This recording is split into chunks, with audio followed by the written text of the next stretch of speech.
Chapter 1. You worthless fool, unable to earn big money, too lazy to earn small change. You will spend your life without tasting 4 dishes. The woman's shrill voice echoed in the hallway.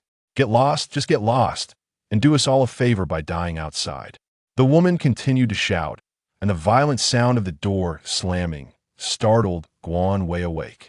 He furrowed his brow, his expression dark, and his body drenched in sweat, as beads of perspiration trickled down his neck, disappearing into the deep blue of his nightgown.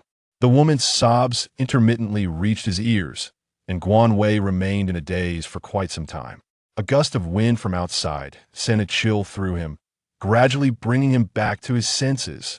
In the moonlight, he widened his eyes and scanned his surroundings frantically, his heart racing, breath held, and his face growing increasingly tense. Where's this? His home? Alive? Slowly, he exhaled, his rigid body suddenly collapsing. In this place where he felt most at ease, he closed his eyes. He was not dead. He had been reborn. After a long while, the woman's cries faded away, and the person in bed lay still. This tranquility was hard-won, and he cherished it deeply. He got out of bed, turned on the light, and picked up the charging phone from the bedside table. April 1st, 2055, Guan Wei's brows furrowed tightly again. April Fool's Day? What on earth? Am I alive or dead? Without hesitation, he reached down to pinch the skin at the top of his thigh. Someone grimaced, "Damn, that really hurts." Disregarding his sweat-soaked nightgown, Guan Wei walked to the door, opened the entrance door, and the motion sensor light in the hallway flickered on. He glanced left and right outside. Guan Wei lived on the 14th floor, Unit 1402, a 3-unit apartment that was left to him by his parents after their divorce. Though somewhat dated, the location was excellent. Guan Wei muttered, "Indeed, this is my home." The door of the adjacent unit, 1403, swung open, revealing a woman in her 30s. Her eyes were red and swollen, and she held a garbage bag, seemingly preparing to head downstairs. Guan Wei thought to himself, "This is the woman who curses." Noticing Guan Wei standing outside, she exclaimed, "What are you doing here? You scared me to death, you lunatic." Guan Wei ignored her unpleasant tone, squinting his eyes and chuckling, "Sister, can you see me?" The woman looked at Guan Wei as if he were a madman. "If you're sick, go get treated." "I'm not blind. How could I not see such a big living person? The world is full of all sorts of birds get lost." She cursed and headed straight for the elevator, not even giving him a glance.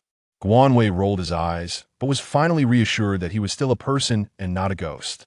He turned back into the apartment and exhaled deeply, grabbing his phone to order takeout, then quickly dashed into the bathroom for a hot shower.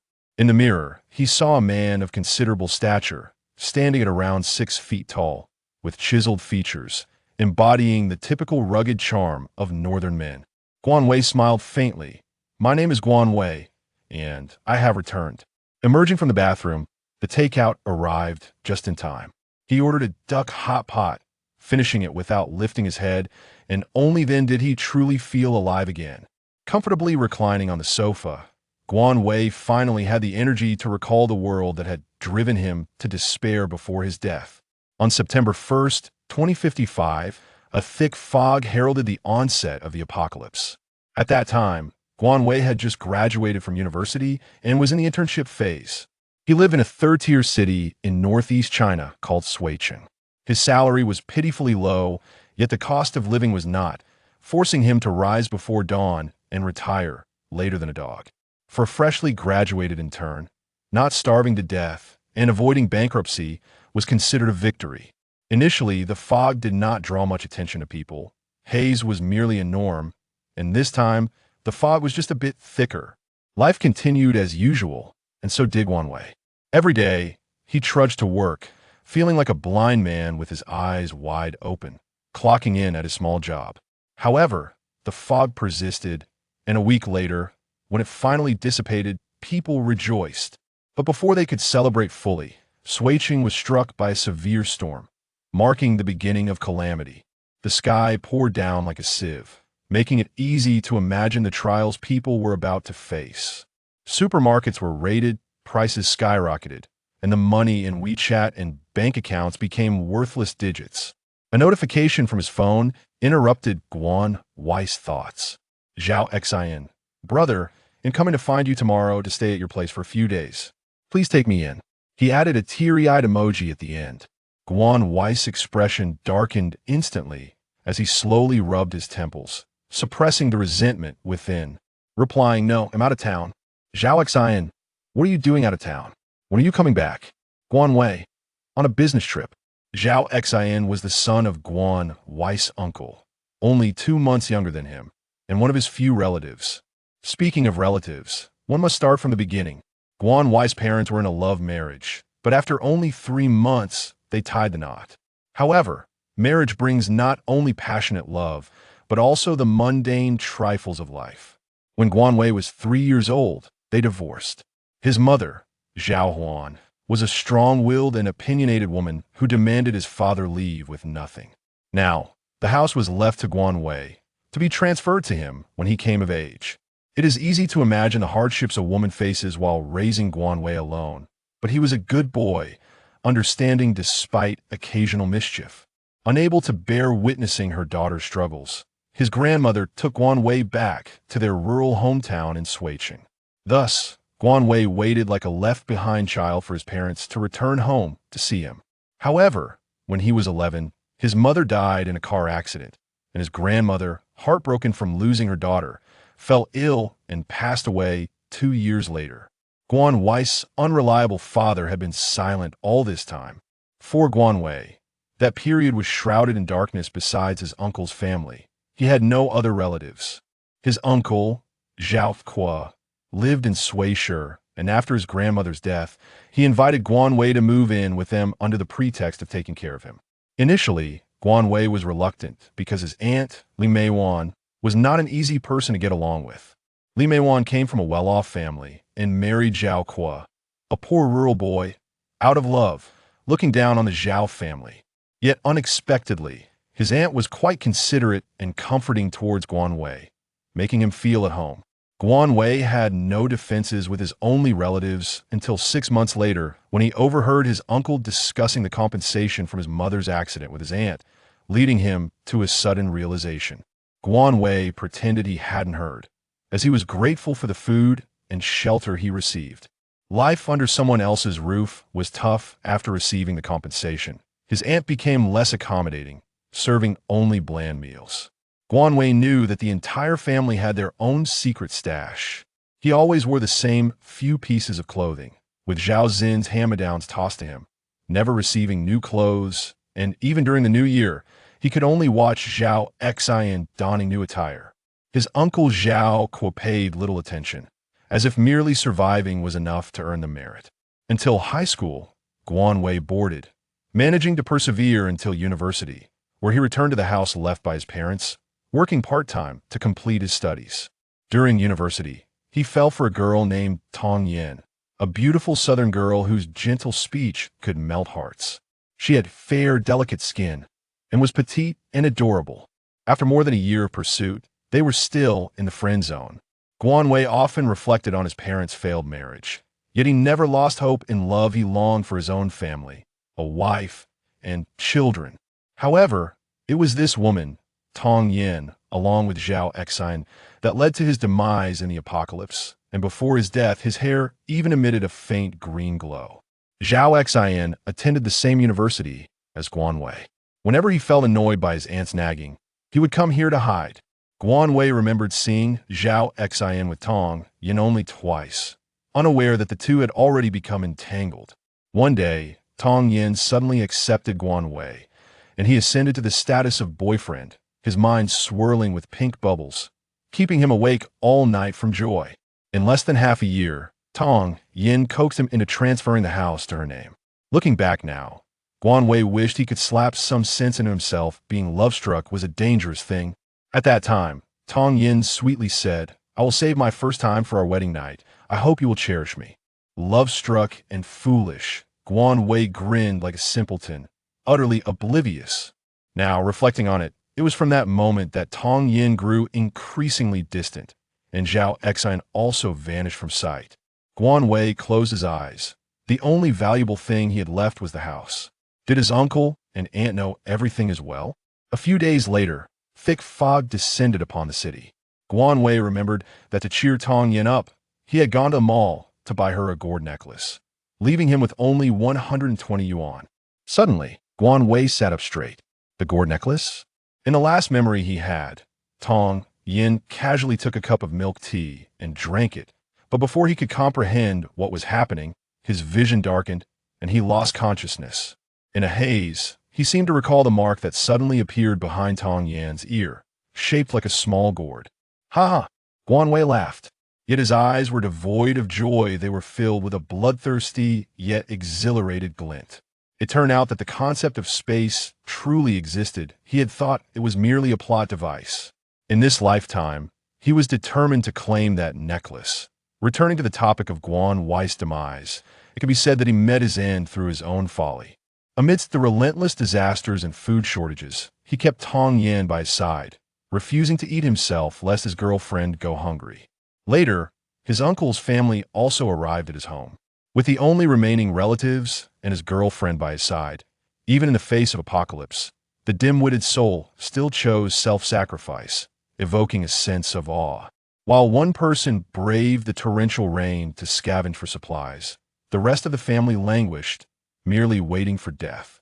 Having endured beatings and thefts, he still clung to the hope of survival, striving to ensure that his family did not go hungry.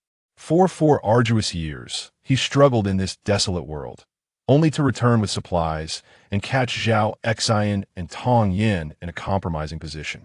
The very girl who had professed to save her first time for their wedding night bore the marks of intimate kisses upon her neck.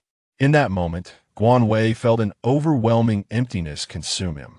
A tempest of hatred surged within him as he swung his fist at Zhao Xian, prompting his uncle and aunt to join the fray upon witnessing their son being struck. Ultimately, they were outmatched and fell. Yet he returned. Guan Wei raked his fingers through his hair, bewildered, contemplating how his sluggish mind must be filled with nonsense. How could it be that after 4 years, he had discovered nothing? A sharp mind is a valuable asset, but he was devoid of one. Setting aside the burdensome past that had stifled him, Guan Wei began to envision the future. Upon glancing at his bank balance of 53,800 yuan, he fell silent. Before he could even dream of the future, the harshness of reality shattered his hopes into fragments. With a sigh, Guan Wei rose and began to wander through his modest 2-bedroom apartment like a restless spirit. In the kitchen, not a single grain of rice remained. Guan Wei was only capable of boiling noodles. As he rummaged through the refrigerator, he unearthed an apple. With a satisfying crunch, the juice burst forth, and he squinted his eyes in delight. In a world devoid of fruits and vegetables, even an apple he had once deemed unpalatable now seemed of 5-star quality. Money, money, money. I need money. I need money, he mumbled, discarding the apple core, deciding to sleep first, then resign from his job the next day, and stock up on instant noodles and bottled water. That night, Guan Wei experienced the most restful sleep he had enjoyed in over 4 years.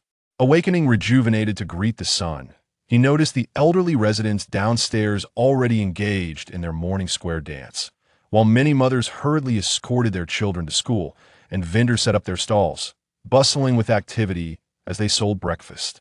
"Hey, Xiao Wei, heading to work? Have you eaten?" It was an elderly gentleman from downstairs, practicing Tai Chi, a benevolent smile adorning his face. "Grandpa Wang, still practicing, haven't eaten yet, planning to grab a jianbing guozi." Guan Wei replied with a beaming smile, though a pang of bitterness tugged at his heart. Familiar neighbors, familiar melodies, familiar tastes would soon vanish in just 5 months.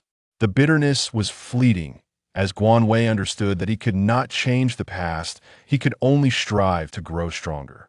Kindness would only hasten his demise. "Then hurry along, don't let the boss catch you, and dock your pay." Grandpa Wang continued his movements without pause. "Farewell." Guan Wei dashed off like the wind, for he noticed that the jianbing guozi stall was now unoccupied.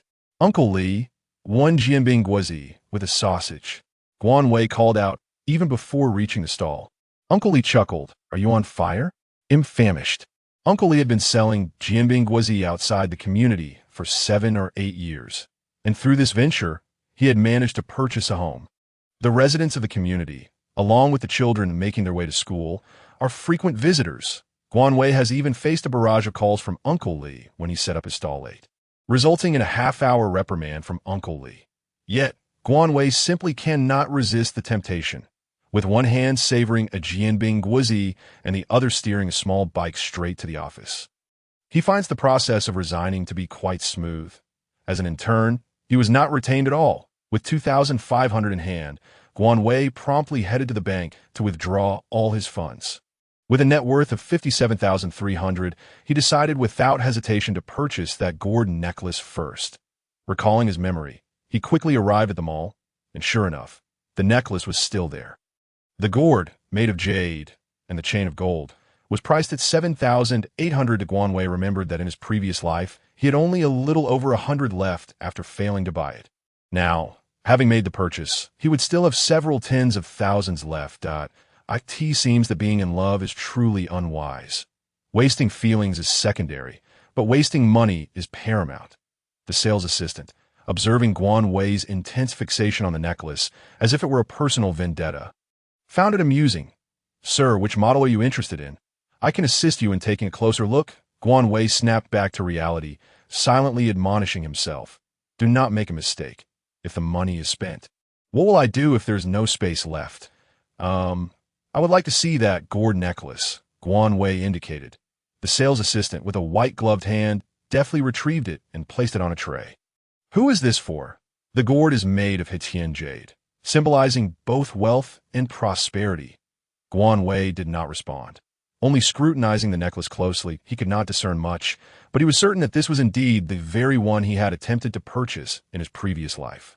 Guanwei inquired, "Is there a discount?" The sales assistant, sporting a professional faux smile, replied, "I'm sorry, sir, it's 7,800. No discounts available." Guanwei rolled his eyes and gritted his teeth as he made the purchase. "Wrap it up." Holding the necklace, his heart bled. He trudged back to the community. At the small supermarket downstairs, he lifted 3 boxes of mineral water and bought 2 boxes of instant noodles. Guanwei, "What on earth are you buying these for?" The owner, a plump woman living in the adjacent unit, asked. She was chatty but kind-hearted. "Oh, just stocking up at home. You should eat less instant noodles. They're not healthy." Mrs. Chow, ever so benevolent. Guanwei merely nodded in acknowledgement and paid. The neighborhood shop prices were reasonable, cheaper than those outside. However, he did not intend to buy too much. Too many people chatting would draw attention, and he preferred to keep a low profile. The famished are indeed more terrifying than the starving spirits. Once home, Guanwei immediately took out the necklace, clasped his hands together, and placed the necklace in his palm. His hands repeatedly formed a gesture of prayer as he muttered, "It must be the space. Otherwise, this 7,008 would be wasted. I beseech you, great deities." He took a needle and pricked his index finger without flinching. Blood gushed forth immediately. Drops of blood fell onto the gourd, and Guanwei's gaze was fixated on it. Moments later, the gourd disintegrated into powder. Guanwei was stunned, blinking. What on earth is happening? As he rubbed his fingers, the powder fell onto the coffee table, and suddenly, a burst of white light enveloped him, followed by a vast expanse of space. His hands trembled with excitement. This was indeed the foundation of Tong Yin's confidence from his previous life. The space resembled a rural house from the 70s. To the right was a 20-square-meter plot of black soil, and to the left stood a wooden cabin, approximately 200 square meters. There was nothing else. Guanwei entered the wooden cabin, discovering that there was an underground basement beneath it. The basement was as spacious as the floor above, entirely empty. Guanwei surveyed the area and approached the black soil. Perhaps he could cultivate it in the future. However, there was no water source, so it seemed he would need to dig a large water pit for storage.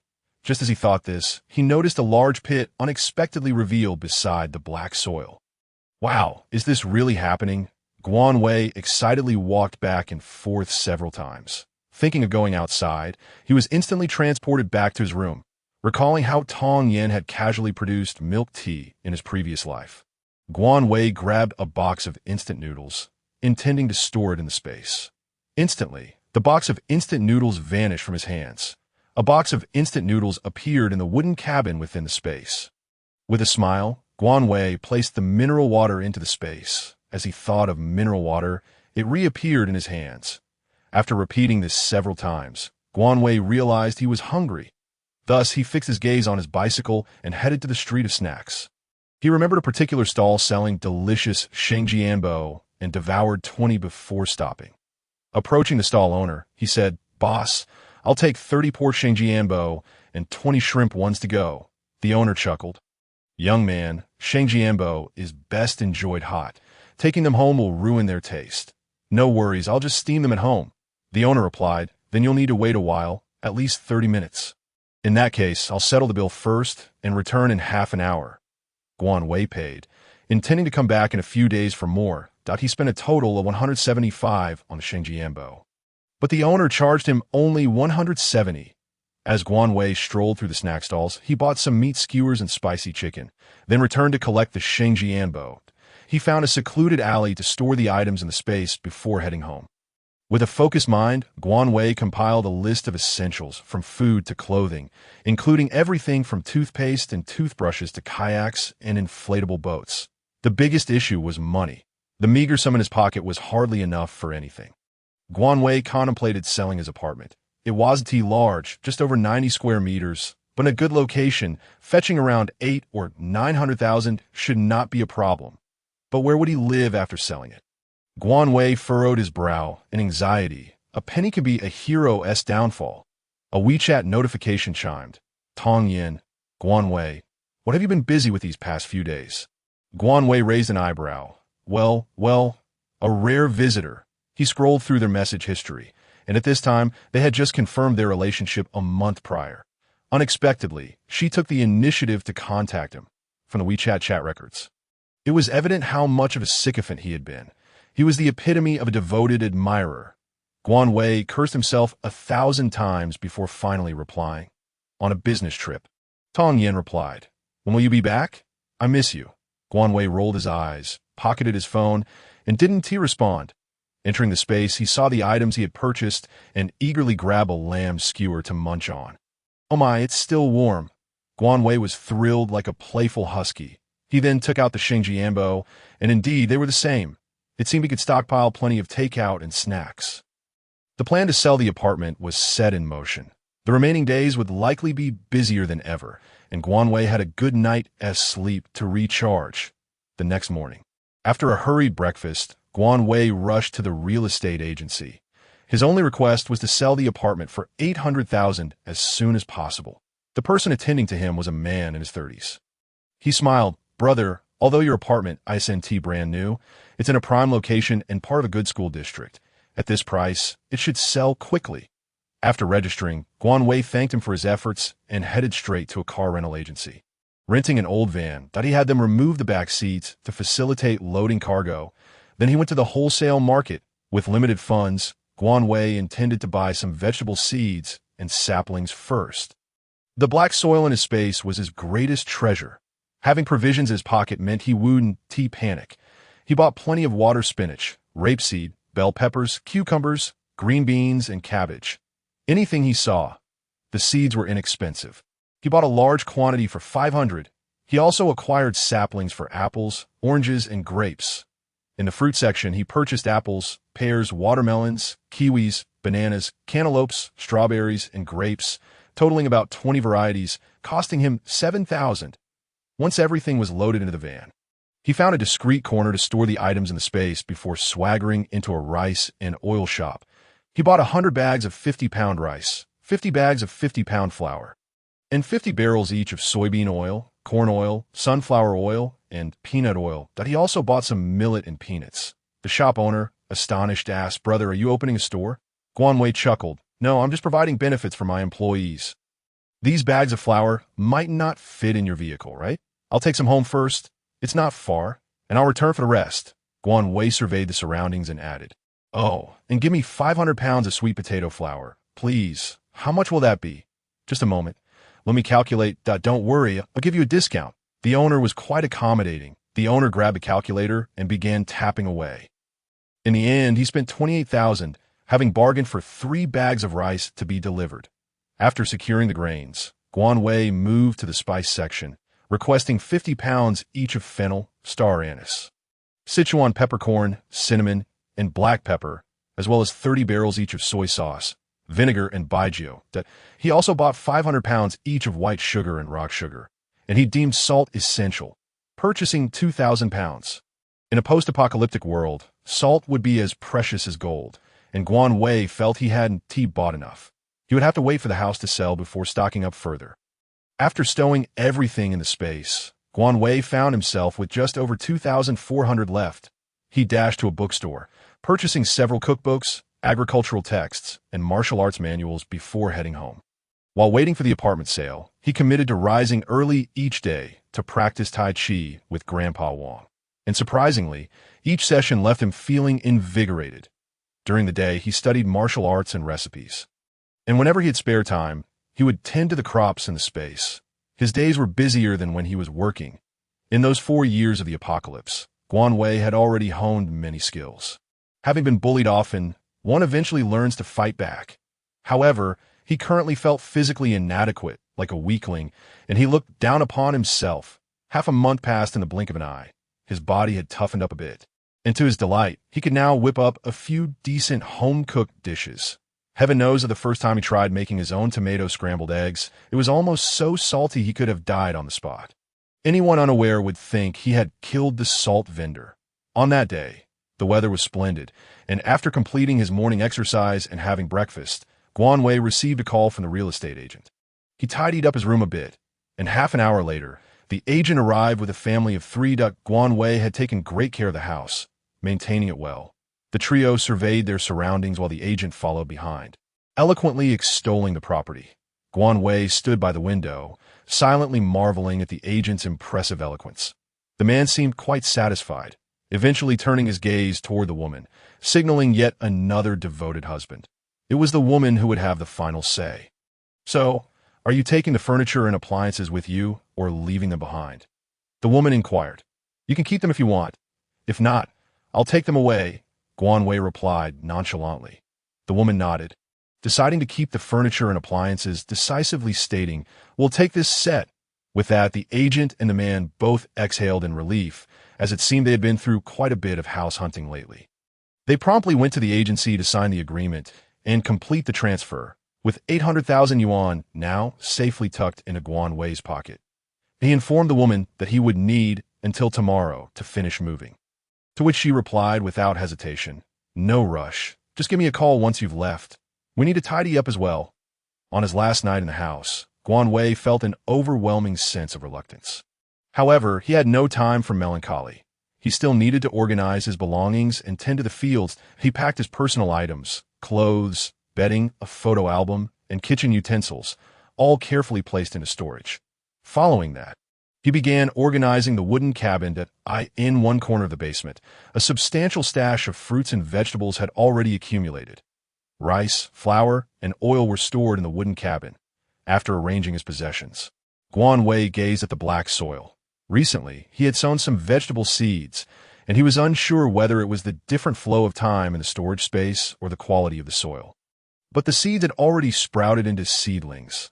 This exhilarating development somewhat alleviated his sorrow of leaving home. The large puddle beside the land had been filled, and Guan Wei meticulously watered the plants with a ladle. By the time he exited the storage, it was already evening. After dinner, he stood in front of the floor-to-ceiling window, gazing at the towering skyscrapers and the bustling traffic, the warm lights of countless homes momentarily engulfing him in a haze of confusion. In just over 4 months, this place would transform into something entirely different. The warmth and tranquility would be shattered, as a series of calamities would render the population utterly powerless. Despite Guan Wei's resilient spirit, he found it difficult to remain composed. His phone rang, and a glance revealed it was Zhao Exen. Over the past half-month, Zhao Exen had called several times, all of which Guan Wei had managed to evade. While his uncle pretended to show concern as well, Guan Wei had not severed ties with Tong Yin either. He responded to every WeChat message she sent. He thought to himself, "The house is sold. I am curious to see what they will do next." "Hello? Brother, are you back?" Zhao Exin's voice came through. "Sister-in-law has contacted me twice." "What is your situation?" "I'll be back tomorrow," Guan Wei replied. "Tomorrow? Then I'll come find you. Sure, Guan Wei chuckled as he hung up the phone. Wondering what their expressions would be when they learned the house had been sold, he felt a twinge of anticipation. Guan Wei pulled out the list of supplies he had prepared to purchase earlier and added a few more items. That final night, he did not sleep well, as he dreamt of a past life where Zhao Xin and his uncle had brutally taken his life. The excruciating pain was vivid. Broken ribs, fractured arms, blood pouring from every orifice, and the suffocating feeling of being beaten to death haunted him, causing him to wake abruptly in the morning light, drenched in cold sweat, in that previous life. While gathering supplies, he had been targeted by a gang. Already injured, he had been exhausted from giving his food to Tong Yin, rendering him vulnerable and easy prey. The bitterness and anger twisted Guan Wei's handsome features into a grimace. He closed his eyes and took deep breaths, suppressing the violent emotions within. After freshening up, he joined Grandpa Wang for some exercise. An hour later, Guan Wei hesitated and said, "Grandpa Wang, I sold the house. And I'm moving out today." Grandpa Wang paused for a moment, frowning. "What is going on? Can't make it anymore." The old man might have assumed Guan Wei had sold the house due to financial issues. Guan Wei smiled. "No, I just plan to move somewhere else." Grandpa Wang's expression softened. "Well, young man, don't be too impulsive. Life is long." Guan Wei approached him and said, "Old man, you should go live with your son. At your age, it's south better to be close to family." Grandpa Wang chuckled. "Yes, I'll go in a while." Guan Wei urged, "You should go in the next few months. It'll be great to see your grandson." Grandpa Wang nodded, understanding. "Xiao Wei, take care." Having lived upstairs and downstairs for so long, the old man had learned a bit about Guan Wei's situation, and perhaps out of sympathy, he offered that heartfelt advice. Guan Wei felt a lump in his throat and responded, "All right, take care of yourself, Grandpa." Guan Wei left with great resolve, taking only a single suitcase as a fade, then drove away in the rented van. He first rented a warehouse with a water supply and then sought out the agent who had assisted him in selling the house. The agent greeted him with a friendly smile. "Hey brother, what brings you here? What do you need?" Guan Wei replied directly, "I need to rent a place. Not too many people in the neighborhood above the 10th floor, but not the top floor. I'll be living alone. So the area doesn't have to be large." He added, "Make it affordable." The agent smiled and began searching on his phone. "Let me see what I can find." Indeed, there was one available on the outskirts of the city. With a low occupancy rate, Greenfield Community.no, that's too far, Guan Wei interrupted. The agent nodded. "Let me look again." After more than half an hour, Guan Wei finally selected a 5-year-old, well-maintained apartment in the new district. Blue Garden Community. While it was close to the city center, it was nearby shopping centers, a vegetable market, and a hospital. In recent years, several new buildings have been developed in that area, clearly marking it as an important zone for the next phase of development in Sui City. Visionary businessmen had already invested there, and those with wealth in the old town were gradually moving to the new district. The agent, efficient and quick, took Guan Wei to view the apartment, driving the van to the new district. Guan Wei intended to sign the rental agreement immediately if he liked the place. The community was small, with only a few people out for a stroll. The apartment Guan Wei viewed was on the 13th floor. With one staircase serving 3 households, Unit 1303, the simple furnishings were sparse, with only a bed in an otherwise empty space. Brother, don't let the emptiness fool you. It's clean and affordable. The residents here are few. And almost every floor has unsold units, which meets your requirements. Although the building is 4 to 5 years old, it was only issued a certificate a little over a year ago. Initially, it didn't sell for much due to the transfer issues. And with new developments opening, it's even harder to sell now. The agent continued to extol the virtues of the apartment. "How much?" Guan Wei asked, glancing around. $1,000 a month, with a deposit of 1 month and 3 months' rent in advance. "Deal. Get the landlord over here to sign the agreement," Guan Wei stated decisively. The agent looked momentarily taken aback. "Wow, brother, you're very straightforward. However, the landlord is in the countryside. Let me call and check." The agent switched to speakerphone, and the landlord indicated he couldn't come over, allowing the agent to sign on his behalf. The process was swift, and Guan Wei handed over 5,000 yuan in the face of an impending apocalypse. Who would bother collecting rent?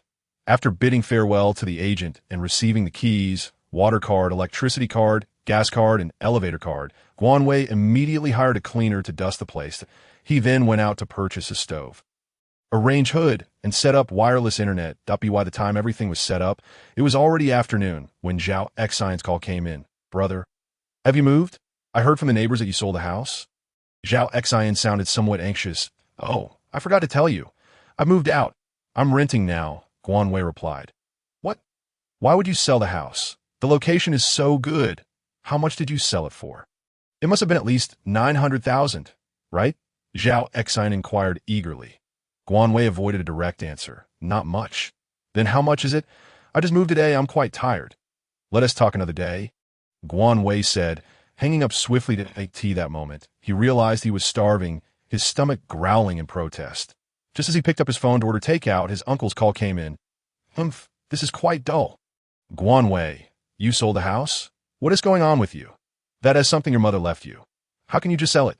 Zhao Kuo's voice was filled with disdain. Uncle, since the house is mine, don't I have the right to sell it? Guan Wei replied bluntly. Well, you do have the right, but why didn't you discuss it with me first? Besides, it was your mother's gift to you. You can't just sell it without a second thought. Zhao Kuo scolded without reservation. Discuss what? If I need money, can you provide it? Guan Wei retorted without holding back. What do you need money for? You know the situation at home. How could I have any money? Then that settles it. After Guan Wei finished speaking, he heard a woman's voice in the background on Zhao Kuo's end. And he could guess it was his aunt. After a brief pause, Zhao Kuo's voice returned. Since you've sold it, there's no turning back. Xiao Wei, it's like this. Zhao Xian isn't doing well in school, and my wife and I are considering sending him abroad for 2 years. Our financial situation isn't great. Could you lend us some of the money from the house sale? Don't worry. I'll pay you back within 3 years with interest. Guan Wei thought to himself. Here it comes. Sending Zhao Xian anywhere would be a disaster. He would need to be completely re-educated. Xiao Wei. Zhao Kuo urged Guan Wei Qian, who had fallen silent. Uncle, I truly have no choice. I also have need for this money. Why don't you and aunt think of another solution? Guan Wei spoke softly. What do you need the money for? Are you not studying properly? That money is meant for your younger brother. After all these years living in my house, you cannot neglect him. Zhao Kuo's audacity was comparable to a city wall. Guan Wei rolled her eyes and replied, Uncle, do not morally bind me. This tactic is ineffective on me. I have indeed stayed in your home for some time, but I have contributed financially, haven't I? My mother's compensation was quite substantial, wasn't it? That should suffice. Zhao Kuo paused for a few seconds, seemingly taken aback by the fact that at such a young age, she was aware of the compensation details. How can you speak like that? I never expected to raise such an ingrateful child. Zhao Kuo shouted. Those who are in the wrong often resort to raising their voices to assert themselves. Then let me be the ingrateful one. I wonder if when you meet my mother below, you will still speak so self-righteously. Guan Wei hung up the phone without waiting for his response. The delivery arrived just in time. Feeling full and satisfied significantly improved her mood.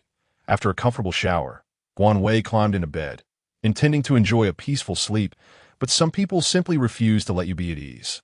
The phone rang, and Tong Yan's voice, with 3 exclamation marks, echoed. Guan Wei, why didn't you contact me when you returned from your business trip? What have you been busy with? Guan Wei thought, you can pretend all you want. I'm watching your act. What she actually said was that she had moved today and was indeed too busy to find time. Moved? Where to? What? Are you coming over at this hour? Guan Wei teased. Don't joke with me. Why are you so unserious? Annoyed, Guan Wei cut to the chase. I've sold the house and am renting for the time being. You won't look down on me for being poor. Will you? Sold the house. Why?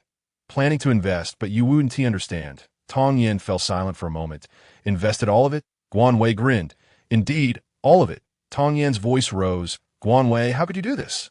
What? What's wrong with investing? Isn't at all for making more money. Forget it. I want to discuss this further. Tong Yan's tone turned cold, and she hung up. Guan Wei raised an eyebrow at her phone. In the last life, you drained my remaining value and ultimately caused my demise.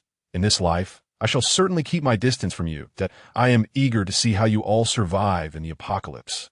Finally, peace returned. The next morning, Guan Wei jogged a few laps around the community to familiarize herself with the surroundings. The community featured 4 rows of 9-story buildings at the front, with several 20-story towers at the back.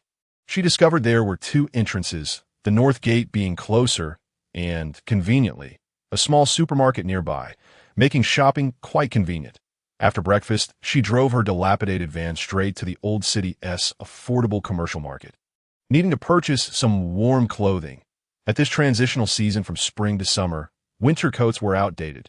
She found a familiar outdoor supply store and stated directly, "Boss, I need cold-resistant down jackets, snow boots, and down comforters."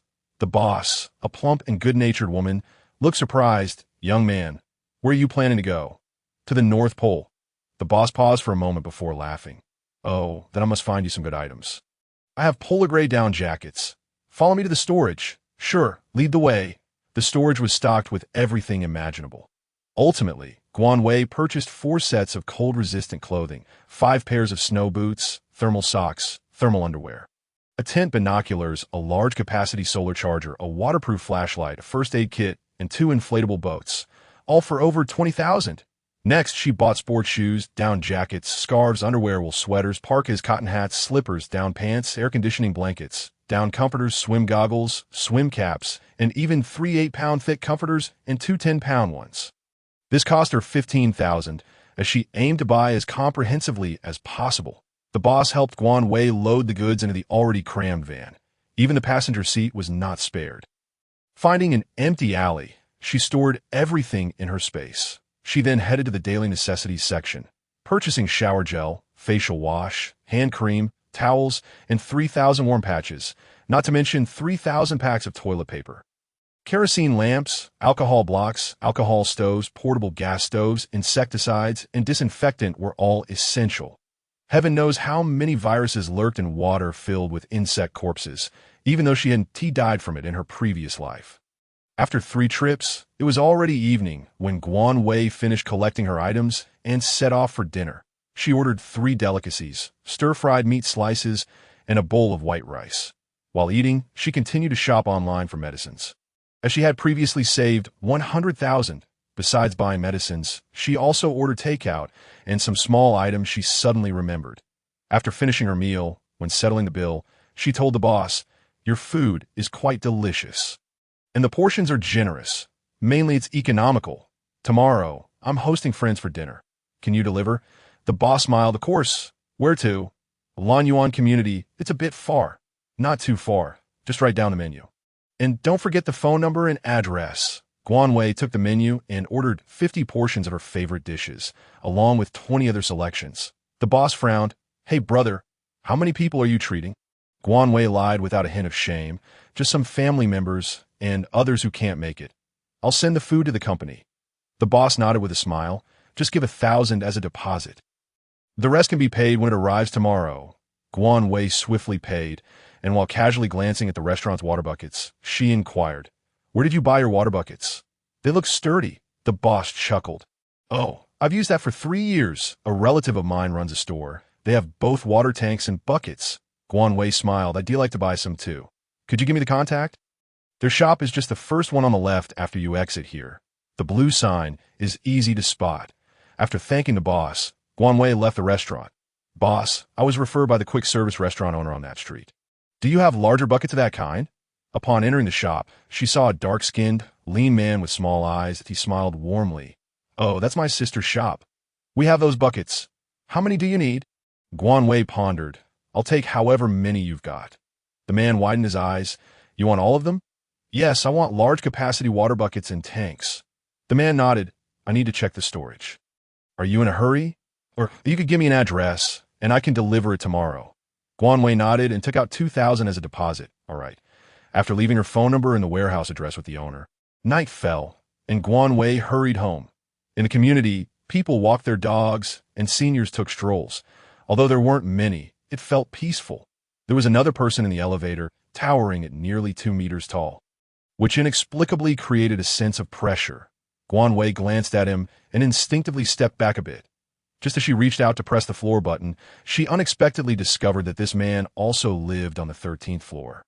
Guan Wei resided in 1303, and he was her neighbor in 1302. Guanwei silently scoffed, being tall is impressive. Huh, I'm almost 1.8 meters. Why do I feel like a little dwarf? After a quick shower, Guanwei began her online shopping spree, ordering beverages, mineral water, and medications as if they were free. She also bought a soy milk maker, an air fryer, and a meat grinder. Lan Yuan community was indeed quiet. Guanwei barely had time to check her space before drifting off to sleep. The next afternoon, the takeout arrived, cluttering the floor. The quick-service restaurant owner personally delivered the goods. After settling the bill, he asked, "Your guest Haven tea arrived yet?" "It's so quiet." Guanwei replied nonchalantly, "They'll be here soon. They're on the way." The timing of the food couldn't have been better. Just then, the door next door opened, revealing the man from the elevator. He glanced at the scattered food boxes and, with an unperturbed expression, entered the elevator, as if completely unfazed. After sending off the boss, Guanwei suddenly felt that her commotion was too conspicuous.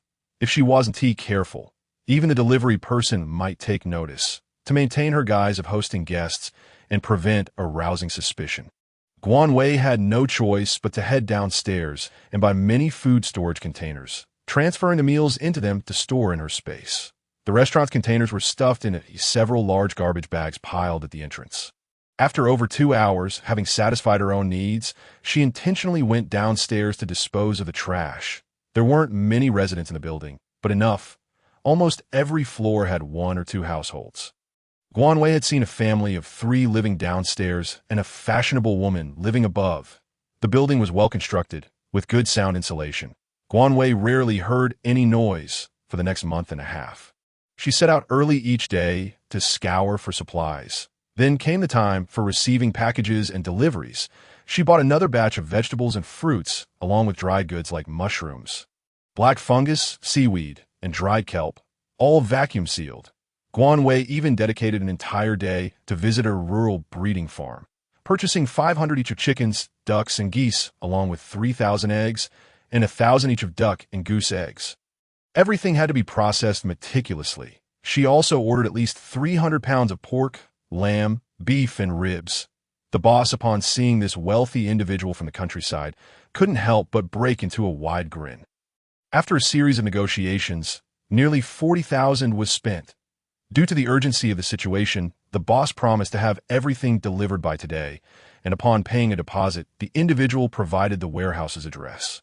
On the way back, he stopped by a pharmacy to purchase a plethora of items: anti-inflammatory medication, cold medicine, fever and cough remedies, bandages, tourniquets, iodine, alcohol, tetanus vaccine, and even antibiotics. As he neared home, he suddenly slapped his thigh at the gas station, realizing he had yet to prepare gasoline and diesel. Oh, and coal. The purchase of gasoline and diesel was limited by the government, so he planned to stock up slowly like a hamster. That evening, when the meat was delivered, the workers unloaded it into the warehouse. After settling the payment, he promptly returned to the warehouse, pulling down the roller door to secure the meat in the basement. With the meat issue resolved, he felt a wave of relief. In this apocalyptic world, having fresh meat was a tremendous blessing. After spending a few days in the warehouse, he filled several buckets with water to store into space. He had to admit, the buckets provided by the boss were quite practical.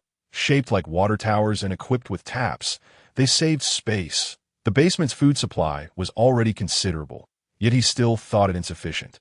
After all, it wouldn't spoil, and there was still room. He bought an abundance of vegetables: dompa pork, boiled fish, steamed spare ribs, stir-fried meat, oil-braised shrimp, spicy hot pot, crispy fried meat, snow cream red bean paste, various pastries, cold skin noodles, hand-grabbed pancakes, jianbing guozi, bobo chicken, skewers, barbecued meat, duck delicacies, cold drinks, and much more. He even purchased 1,000 fish, large and small, fried, stewed, steamed. He had it all. Over the next month, he bought a wooden stove, specifically acquiring an oil extractor and a barrel. Stealthily gathering gasoline and diesel like a thief, he also purchased 500 pieces of 12-centimeter honeycomb coal and 500 pounds of smokeless charcoal. Even 50 gas cylinders were bought. Coal was exorbitantly priced, and he gritted his teeth to pay for it. However, the sight of the charcoal occupying so much space in the warehouse troubled him. There was simply no room. He entered his space and meticulously tore off all removable packaging. With great care, he squeezed the charcoal inside. For his final acquisition, he bought 2 heavy, thick doors equipped with heaven and earth locks, and replaced all windows with shatterproof glass. With his supplies gathered, he was left with merely 1,000 cash in hand. By early August, the weather remained oppressively hot.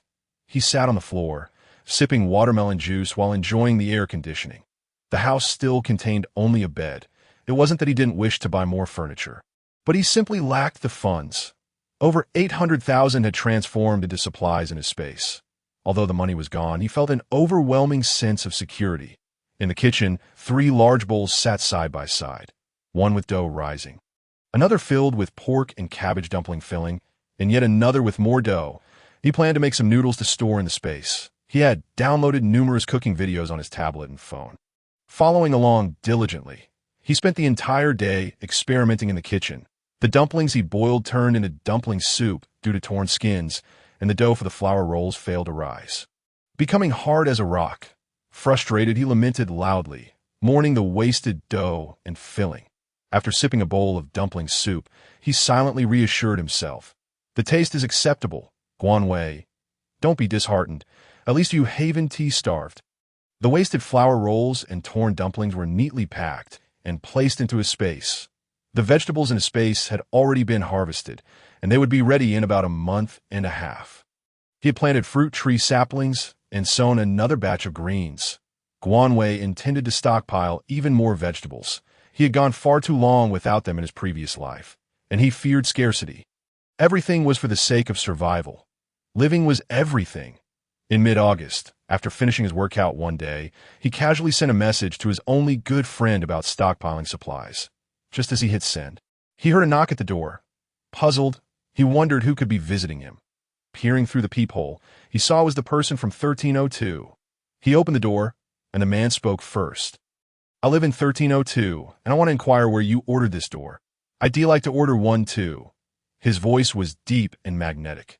Guanwei scrutinized the man, noting his chiseled features and profound gaze.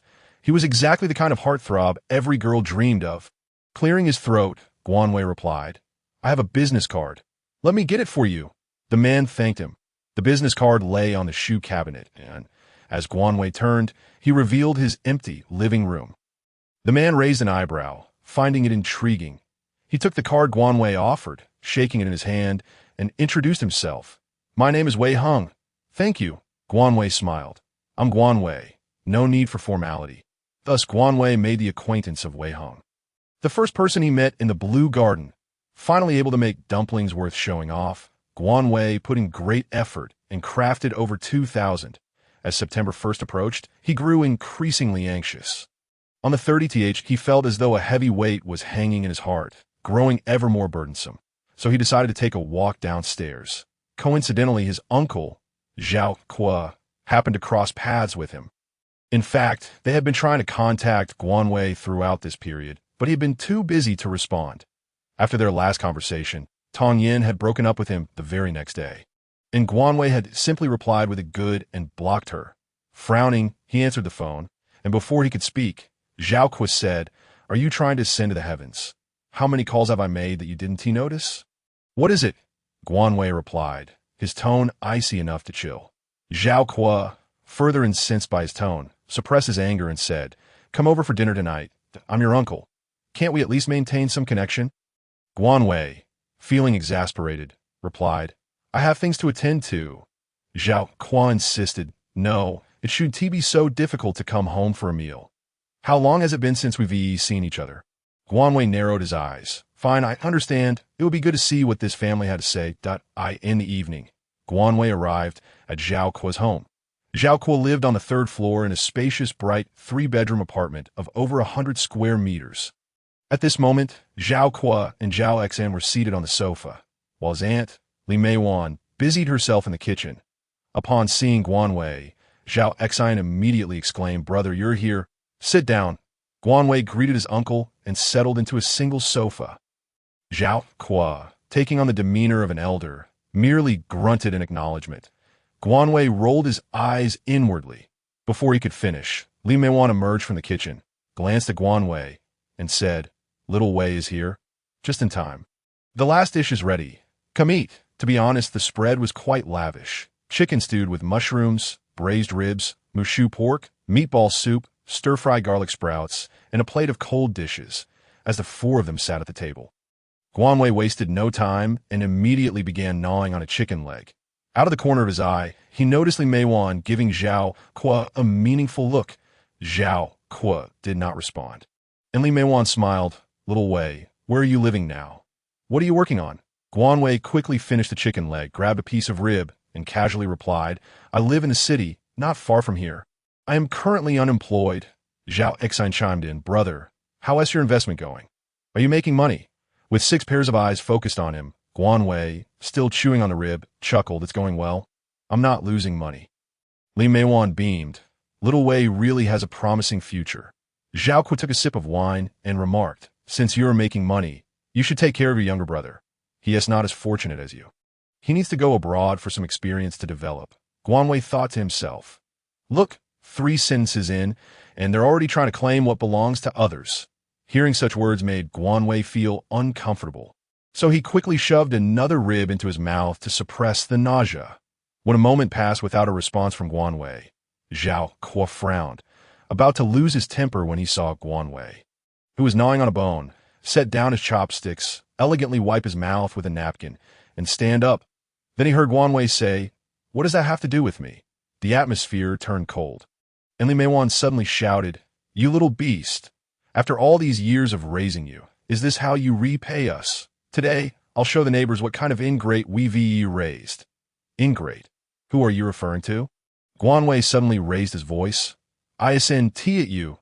Don't think I don't know what nonsense you're concocting. Using my mother as compensation money, and I didn't hold it against you. Yet you dare to take more." Zhao Kuo stood up, pointing at Guanwei. "What about me? A bed can't accommodate 2 types of people. You and this woman are cut from the same cloth." Guanwei retorted, "You truly are an ungrateful wretch." Zhao Exine, in a fit of rage, picked up a beer bottle from the table and hurled it at Guanwei's head. Thanks to his recent training and martial arts lessons, Guanwei dodged swiftly, seized Zhao Exine by the hair, and drove his knee into his face, sending Zhao Exine crashing to the ground, blood streaming from his nose in a comical and ridiculous manner. "Ah, ah, ah," Zhao Exine cried out, clutching his nose. Zhao Kuo's face twisted in anger. "I should have never bothered with you. You should have perished outside.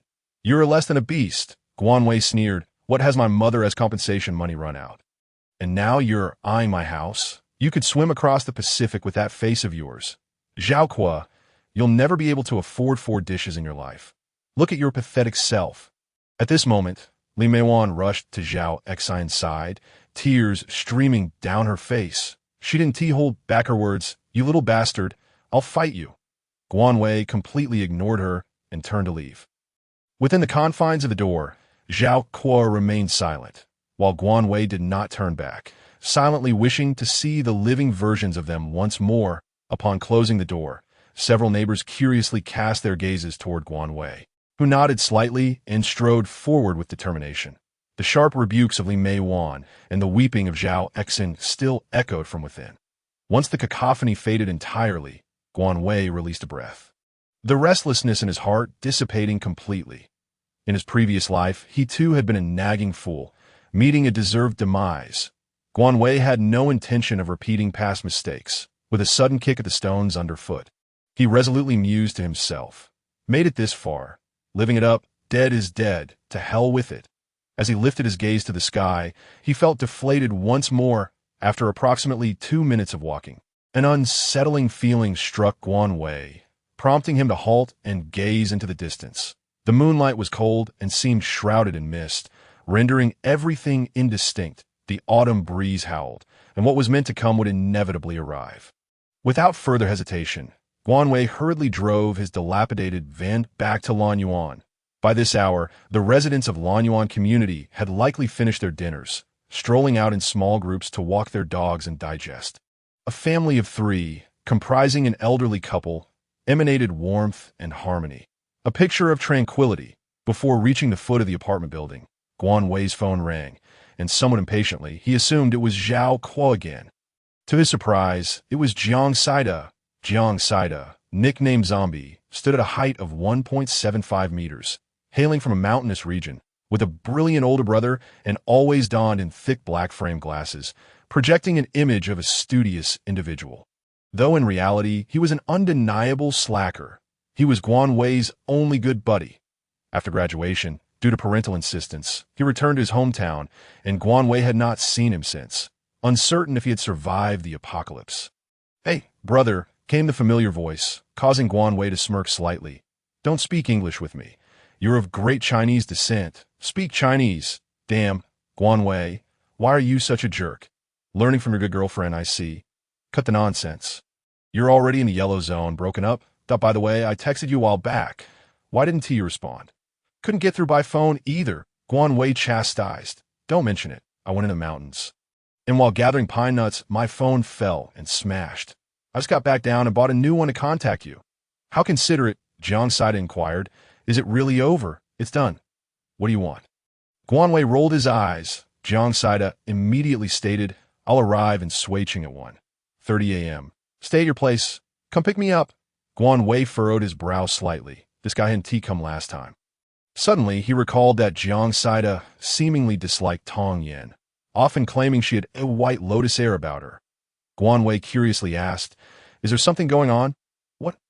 Am I not allowed to come?" Guan Wei, rarely serious, replied, "No, it's just that I saw a post recently warning about abnormal weather, advising people to stock up for emergencies. So it's south better you stay close to family. I texted you for that reason."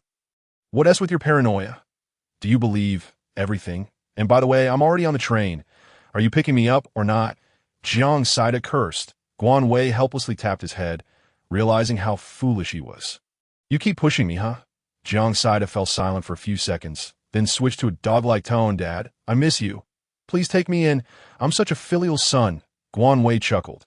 "All right then, filial son. Your dad will definitely take you in."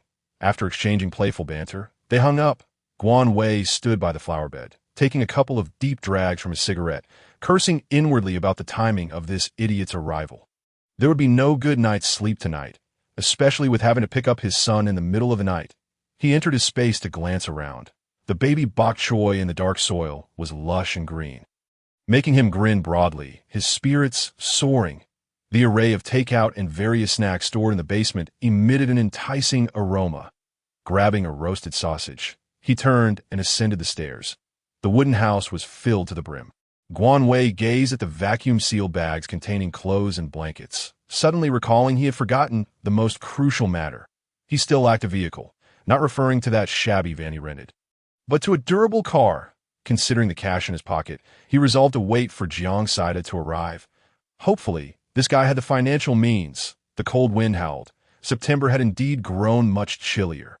The security guard at Lanyuan Community was an elderly gentleman in his 60s. His surname was Zhou, and he was quite the conversationalist. Spotting Guan Wei driving out, he inquired, "Young man, were you up to so late?" Guan Wei nodded at him. "Mr. Zhou, I'm going to pick up a friend.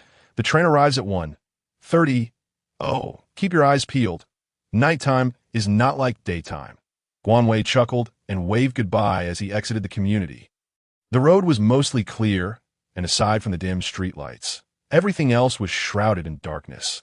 Glancing skyward, Guan Wei could only lament the absence of stars. The night in Suiqing was already notorious for its lack of visible stars, a fact he had grown accustomed to, but now even the moon was obscured.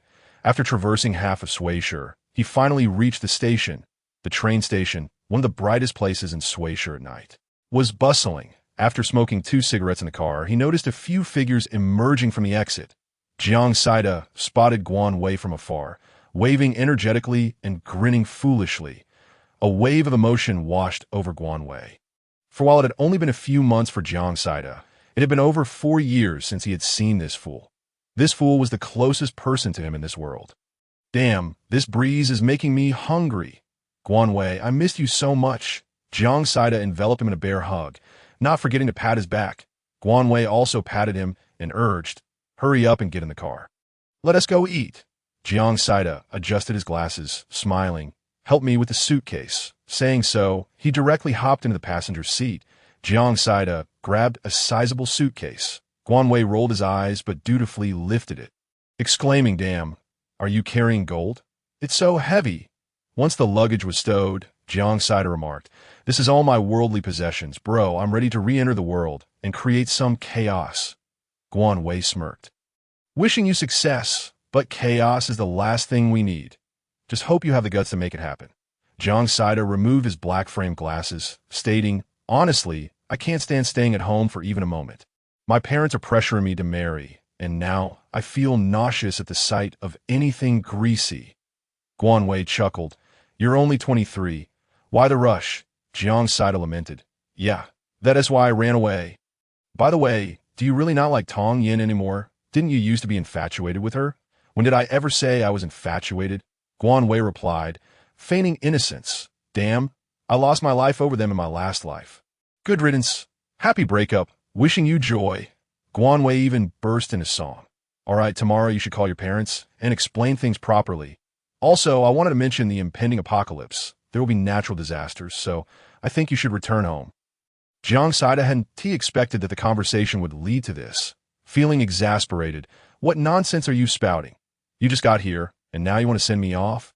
Guan Wei shook his head.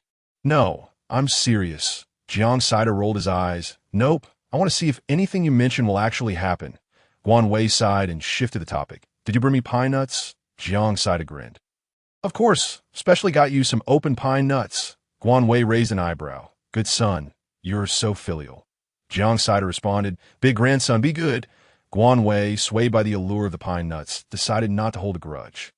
Jiang Saida's family lived in the mountains, surrounded by pine trees, and they owned several plots of land. Their financial situation was decent, and Guan Wei had a fondness for pine nuts, relishing that rich pine tree oil aroma. Back in school, Jiang Saida had once brought a pine cone the size of his palm, which was Guan Wei's first encounter with such a large specimen. He had only ever seen small pine cones that didn't contain any nuts. He later learned that it was simply due to different species of pine trees. Upon returning, Guan Wei noticed the security guard was still awake, waving at him before entering the community. Huh, you moved? The oblivious Jiang Saida suddenly realized this wasn't Guan Wei's home. I sold it, and you're still here to help me count the money? Jiang Saida's expression darkened, feeling the weight of the situation. My friend, are you struggling to get by? Guan Wei replied dryly. Not at all. Just hurry and shut it. Jiang Saida, entering the elevator, felt his face flush with suppressed questions, just as he opened his mouth. Guan Wei had already opened the door and switched on the lights. Upon seeing the empty living room, he was once again taken aback. Jiang Saida blinked rapidly, and Guan Wei hurriedly warned, I can tell what you're thinking just by looking at your face. Go wash up first. We'll talk during dinner. Jiang Saida bit down on his teeth, unable to hold back. Damn it, Guan Wei, can you not speak so disgustingly? How can you even utter those two words together? Go away, Guan Wei. That's the bathroom. Taking advantage of Jiang Saida's shower, Guan Wei retrieved a serving of crayfish, skewers, and beer from the space. He spread a bedsheet on the floor and sat down casually. Jiang Saida emerged after about 10 minutes, and upon seeing the barbecue and crayfish on the ground, he hurriedly sat down and took a swig of beer to I finally feel alive. With that, he set down the beer and began to devour the skewers. Speak your mind. I'm listening while I eat, he remarked. Guan Wei pondered for a moment and replied, if I tell you, you won't believe me anyway, so let's leave it at that.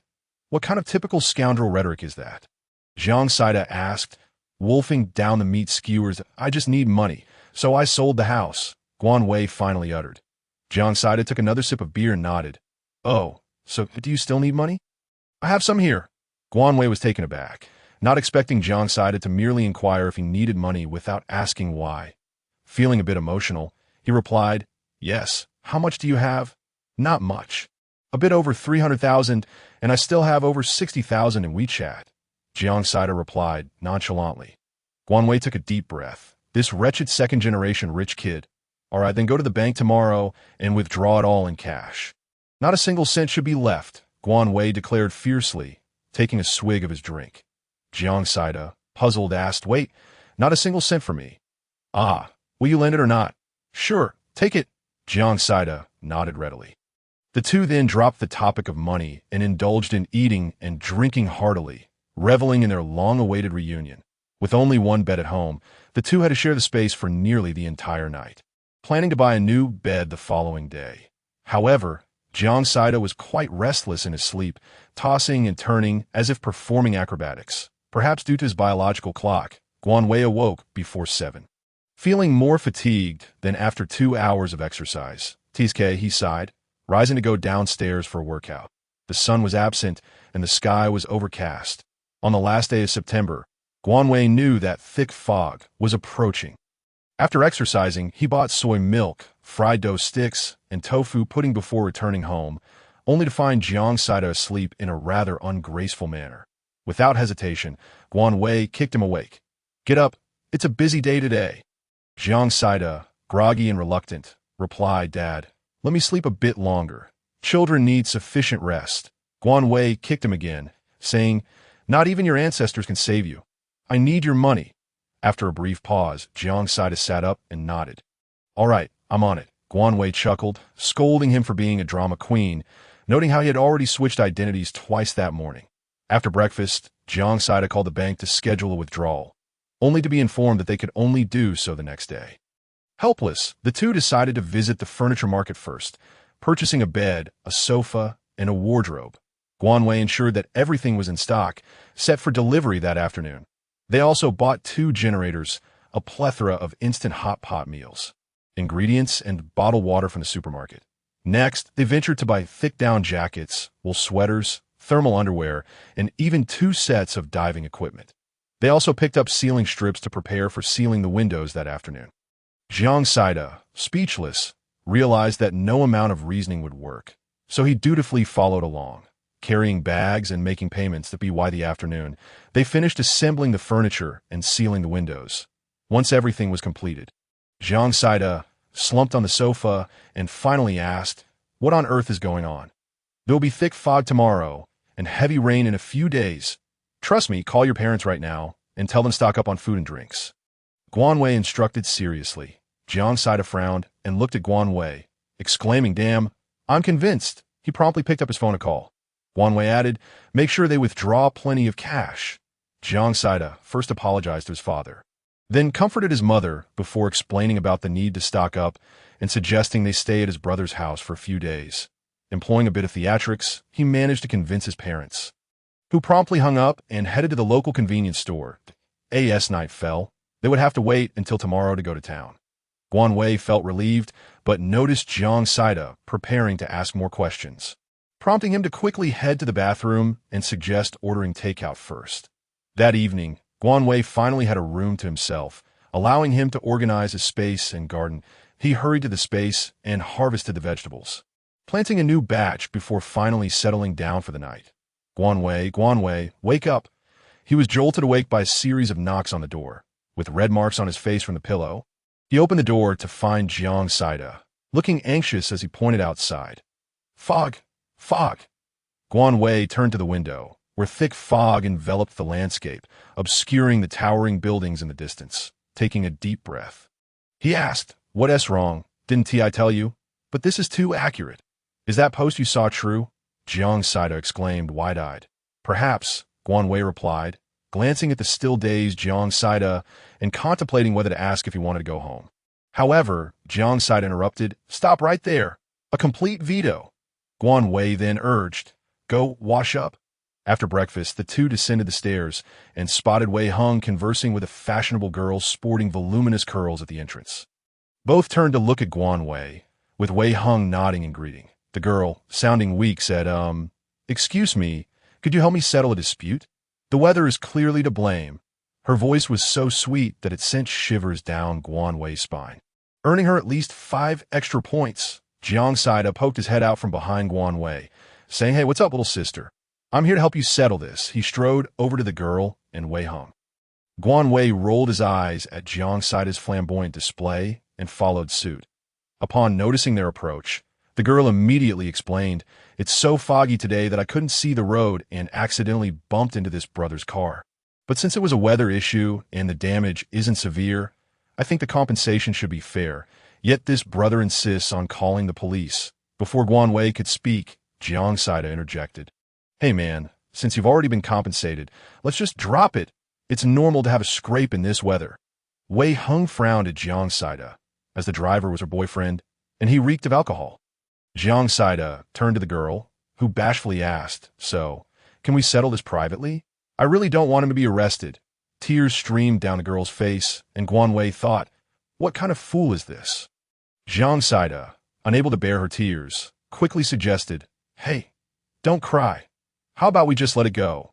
Wei Hong sighed, "Fine." The girl immediately brightened, tears still glistening on her cheeks, and quickly pulled out 2 stacks of cash from her bag and handed them to Wei Hong before dashing away. Thanking them with a cheerful, "Thanks, brothers," Jiang Saida glanced at the cash in Wei Hong's hands and introduced himself. "I'm Jiang Saida, and this is my friend." "Hello, I'm Wei Hong. Nice to meet you. What kind of car do you drive?" "Did that girl really compensate you so much?" Jiang Saida inquired. Guanwei thought, "Jiang Saida, you nosy little brat." Wei Hong chuckled, "It's over there." After walking about 10 meters, they spotted Wei Hong's car, a Land Rover, with significant scratches on the door. The man had fled immediately after the incident, right when Wei Hong had just closed the door and was about to start the vehicle. "What a coincidence." Wei Hong remarked that I recognized that girl's car. "They saw me get out, and that man just took off. What bad luck," Jiang Saida commented. "Are you heading out?" Wei Hong asked. "Yes, we're going to the bank." Guanwei glanced at the thick fog surrounding them. "The fog is too dense. Driving slowly is a must." "Oh, you need a ride to fix your car?" Wei Hong offered politely to no, "But thanks, sure thing." "Thank you, brother," Guanwei replied, though Jiang Saida had already hopped into the passenger seat before he could finish. Guanwei chuckled helplessly and thanked Wei Hong again. Throughout the journey, Jiang Saida marveled at the car's excellent performance and comfort. Guanwei, however, remained silent, watching the increasingly thick fog outside, with visibility dwindling to just 5 meters. All vehicles were crawling along, hazard lights blinking and horns occasionally sounding. Suddenly, Guanwei said, "Wei Hong, buy more food and water today. Especially rice, flour, and cooking oil. Keep some cash on hand." Wei Hong was momentarily taken aback, wanted to ask why, but saw Guanwei engrossed in his phone.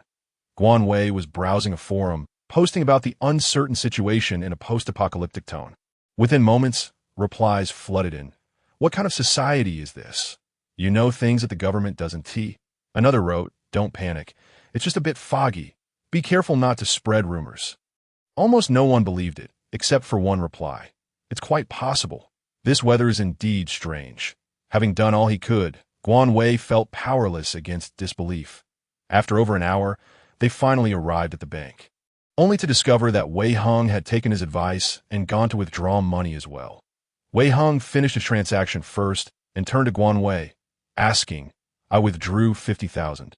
Is that enough?" Guanwei was momentarily taken aback, pondering to himself, "Why on earth are you asking me?" However, he still managed to stammer out a response. "You've already taken it out." Wei Hong gave Guanwei a deep glance and replied, "Oh, all right. I'll make an appointment later. I need to go fix my car now. See you." After bidding farewell to Wei Hong, Guanwei and Jiang Saida embarked on a journey that lasted an hour and a half to a rather inconspicuous hardware store. Chen's hardware store nestled in a remote corner. Noticing Jiang Saida's confusion, Guanwei instructed him, "Be quiet." The shopkeeper was a shrewd-looking man in his 40s, lean and efficient, with a scar running along his jawline that gave him a somewhat intimidating appearance. The man, with a nonchalant demeanor, inquired, "What do you need?" Guanwei made a cutting motion with his hand and directly stated, "Boss Chun, I wish to purchase a knife." The shopkeeper squinted. "Who sent you here to buy?" "Zhou Zhong." The boss nodded, without further questions, and then said, "Then follow me to select some." Guanwei shook his head. "Zhou Zhong referred me here. I trust Boss Chun. Please help me choose. I need something sharp." "But not a long knife or cleaver." Boss Chun smiled and nodded, heading to the back to retrieve several types of knives for Guanwei to choose from. Ultimately, Guanwei bought 2 Gurkha knives, 2 Nepalese knives, and a Damascus knife. The boss even provided a backpack to carry the tools. These knives were essential weapons for survival in the apocalypse, and Guanwei sighed, thinking how wonderful it would be to acquire a gun instead. Jiang Saida whispered, "Who is Zhou Zhong? I wasn't aware you had such a friend." Guanwei shook his head. "I'll wait for you outside while you settle the bill." After bidding farewell to the boss, Guanwei stepped outside with his backpack. The taxi ride, which normally took just over 20 minutes, dragged on for an hour before they finally arrived home. During the ride, Guan Wei explained to Jiang Saida. Zhou Zhong is someone I met by chance. He enjoys collecting various knives and mentioned that this boss has good quality products at fair prices, which is how I discovered this place. Jiang Saida nodded, showing no sign of doubt. In truth, Zhou Zhong was someone Guan Wei had known in a past life. A mere rogue, he had moved into the neighborhood where Guan Wei once resided after a heavy rain. Having previously stolen resources from Guan Wei while brandishing a military knife. Perhaps out of curiosity, he had once asked Guan Wei, "Are you a pig? How much can you possibly eat?" At that time, Guan Wei was emaciated, bearing injuries on his face, yet he stubbornly retorted, "And you still dare to rob?" Zhou Zhong had responded with extreme disdain. "Oh, you're asking for a beating, aren't you?" Guan Wei, furious, had replied, "Of course. I need to find food. There are 4 mouths to feed at home." Zhou Zhong, holding the military knife, had said, "Kid, you need a proper weapon. Look at my knife. It's like child's play to chop you with it. You can find it at Chin's Hardware." Guan Wei had sniffed and nodded. "Right? I'll check it out tomorrow." Zhou Zhong had said nothing more and simply walked away. After that, he never stole from Guan Wei again. Later, Guan Wei heard that Zhou Zhong had left the neighborhood with his group of unruly friends, and he had not seen him since, unaware of whether he was alive or dead. Both of them returned home utterly exhausted. Guan Wei scrolled through his phone, perusing the forum where people were discussing the dense fog. The students were celebrating as schools were temporarily closed, while the working crowd was less fortunate, remaining steadfast at their posts. Traffic police were particularly busy dealing with roadblocks and accidents. Before one incident could be addressed, another had already occurred. Jiang Saida slumped on the sofa. "Wow, our class group chat is really lively. It's filled with all sorts of videos. Why is this dense fog spreading across various cities?" Guan Wei opened the class group and observed the chatter, indeed noting that the fog had sparked everyone's activity. "Doesn't it seem increasingly ominous? It is quite frightening. Let us quickly eat something to calm our nerves. I want spicy hot pot." Jiang Saida seemed only capable of making instant noodles and with the weather unsuitable for takeout. Guan Wei resigned himself to rummaging through the fridge. The fridge was stuffed to the brim, and after a bit of selection, Guan Wei pulled out some vegetables, shrimp, meat rolls, and meatballs to prepare dinner. "Come here and wash the vegetables," Guan Wei shouted. "Coming." Jiang Saida dashed into the kitchen, not forgetting to flatter Xiao Wei, "You're truly remarkable." Then he saw Guan Wei raising the kitchen knife, his eyes ablaze with anger. Jiang Saida realized he had flattered at the wrong moment. That evening, the neighborhood was enveloped in tranquility, with only a few dim streetlights barely illuminating the surroundings. Predictably, the fog would only thicken by the next day and wouldn't dissipate for another week. Guan Wei stood in his pitch-dark bedroom, smoking a cigarette while contemplating the uncertain future in his previous life. Every province had established safe bases in their capital cities, yet Guan Wei had not participated. He refrained because Tong Yin was unwilling to go, and the journey was too perilous. He feared they would perish en route. In this life, Guan Wei still grappled with his choices, especially concerning the foolish person in the adjacent room. With such thick fog, there was no high-speed train, and driving back was equally unsafe. Guan Wei took a deep drag of a cigarette, cursing inwardly. Although uncertain about his path, the next day, Guan Wei dragged Jiang Saida along for morning jogs. Followed by boxing exercises, surely, strengthening their bodies was a sound decision. Jiang Saida bore an existential weight heavier than a ghost, feeling both angry and voiceless. After being beaten by Guan Wei that morning, he found himself utterly bewildered, unable to comprehend when Guan Wei's combat prowess had become so intimidating. Throughout the day, apart from exercising, Guan Wei scoured the internet for news, downloaded movies, and various videos, including survival techniques in the wild, how to cultivate fruit trees, and how to grow rice, among others. Meanwhile, Jiang Saida sat at the computer berating his incompetent teammates. Guan Wei reviewed his performance, unable to discern who the incompetent teammates truly were. 3 days passed under such circumstances, and Jiang Saida was nearly accustomed to Guan Wei's relentless training. Outside, the fog showed no signs of lifting. In fact, it seemed to grow thicker. That evening, Guan Wei decided to prepare a hot pot dinner. As the vegetables in the fridge could no longer be preserved, he and T yet discussed the spatial issues with Jiang Saida. It wasn't a matter of distrust, but rather he wanted to wait a little longer. The steaming hot pot paired with the foggy weather created an oddly harmonious atmosphere. Jiang Saida, picking up a slice of pork belly, remarked, "It's even better when it rains." Guan Wei chimed in, "Yes, it's perfectly suited for this weather." Jiang Saida lamented, "When will this end? I initially planned to have a good time, but I arrived just in time for this dreadful weather. What is there to enjoy in Sui City? It's far less appealing than your home with its mountains and rivers. Forget it. When you have the time, come experience climbing trees for pine cones. You'll learn to cherish life." Guan Wei laughed at his pained tone. "Have you called home recently?" "Yes, rest assured, the countryside has plenty of food." "Maybe you also bought some." Suddenly, a loud knocking interrupted them. Jiang Saida looked at Guan Wei, foolishly asking, "Who is it?" Guan Wei stood up, speechless. "How would I know?" Opening the door, he found Wei Hang standing at the entrance. "Wei Hang, what brings you here?" Guan Wei inquired. "Ami." Wei Hang replied, "Hey, big brother, have you eaten? We're having hot pot. Come join us." Jiang Saida, ever the social butterfly, wasted no time in pulling him inside. Guan Wei thought, "Well, I guess it's now a party of three."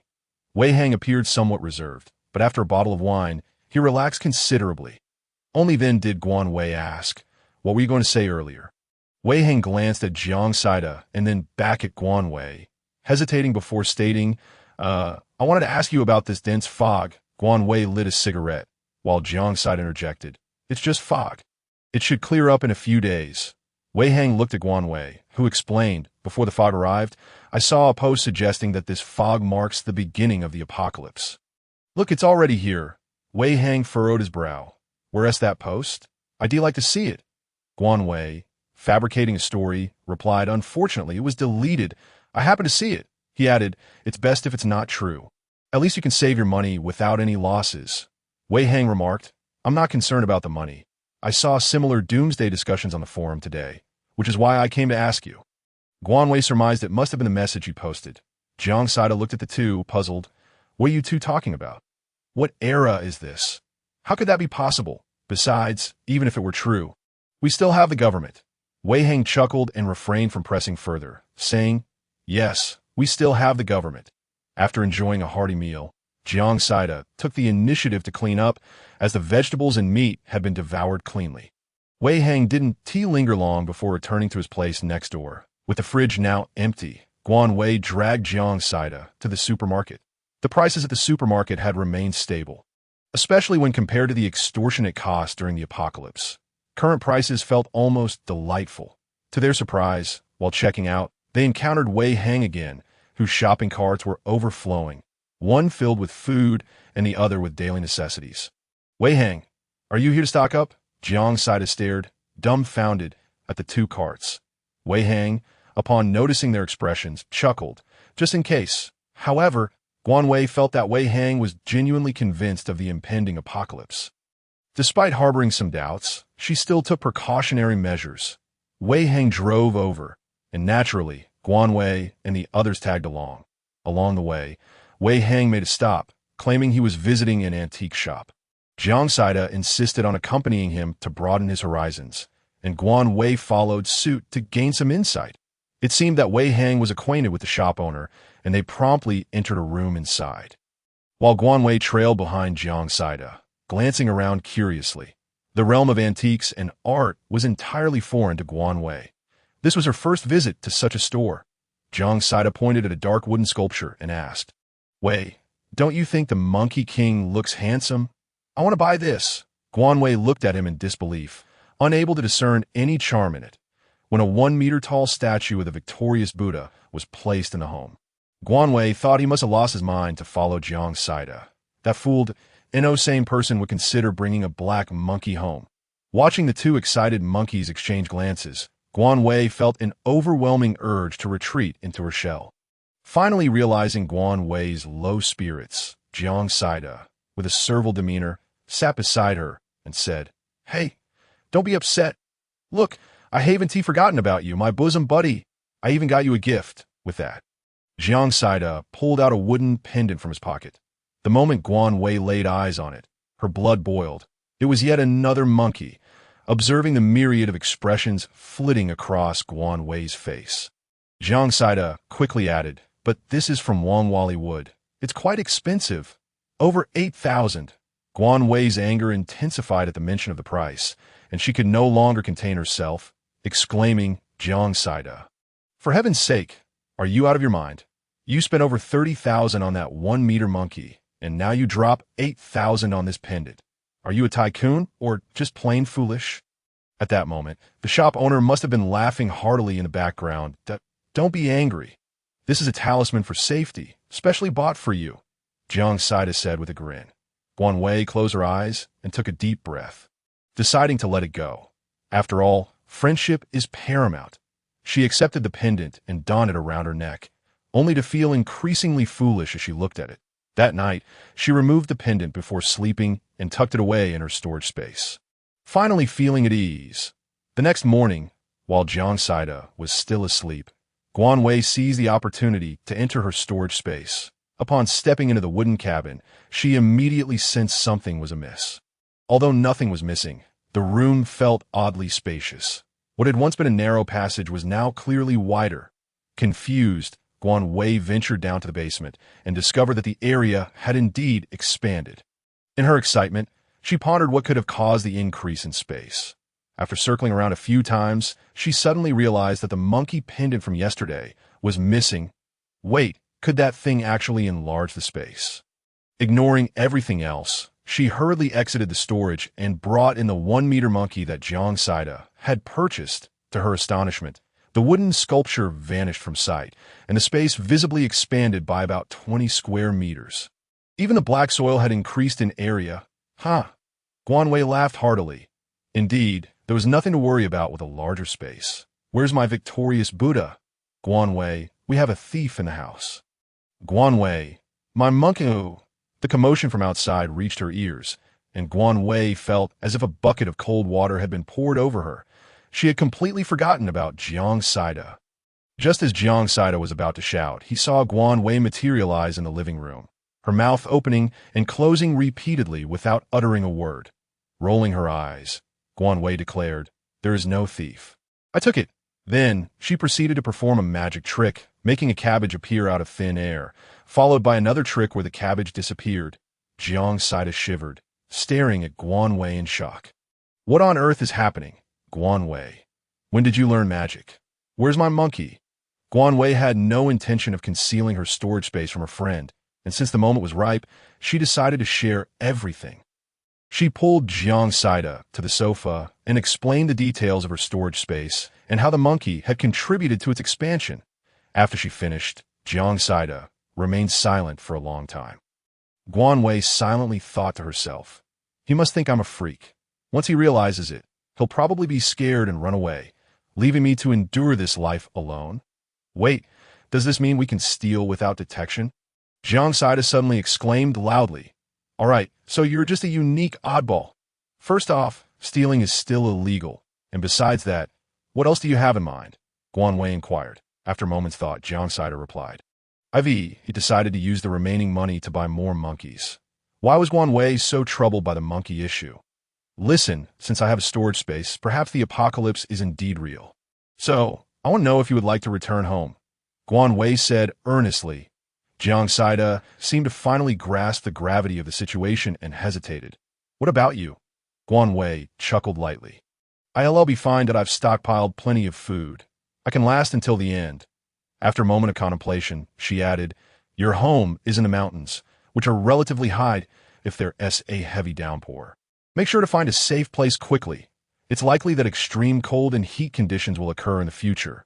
Jiang Saida nodded, his eyes glistening with emotion. "It's still not too late to go back. Although the fog is thick, if you drive back, it should take about 25 to 26 hours, right?" Jiang Saida frowned. No, wait." With that, he dashed back to the bedroom. Guan Wei stood up to prepare breakfast, simply boiling some porridge and taking out a few buns, a plate of pickles, and 6 tea eggs. After about half an hour, Jiang Saida emerged, walking straight to the table to sit down. "I spoke to my parents about the situation. They're worried about my brother, who went to his house yesterday. My brother lives in the city, so I feel reassured with them together." I'll stay here with you, no you. But the key issue was that my parents also wanted me to stay put. They feared I'd get stuck in this thick fog and not make it home. Jiang Saida interrupted Guan Wei. Guan Wei looked at him, wanted to say something more, but Jiang Saida smiled. All right, let us go out later to buy some necessities. Didn't you say the space is expanded? By the way, can we raise pigs? We could slaughter them for food later. I've tried. We can't keep living creatures, nor can we bring people inside. Guan Wei replied. Since Jiang Saida didn't plan to return, it was no big deal to go from being alone to having company.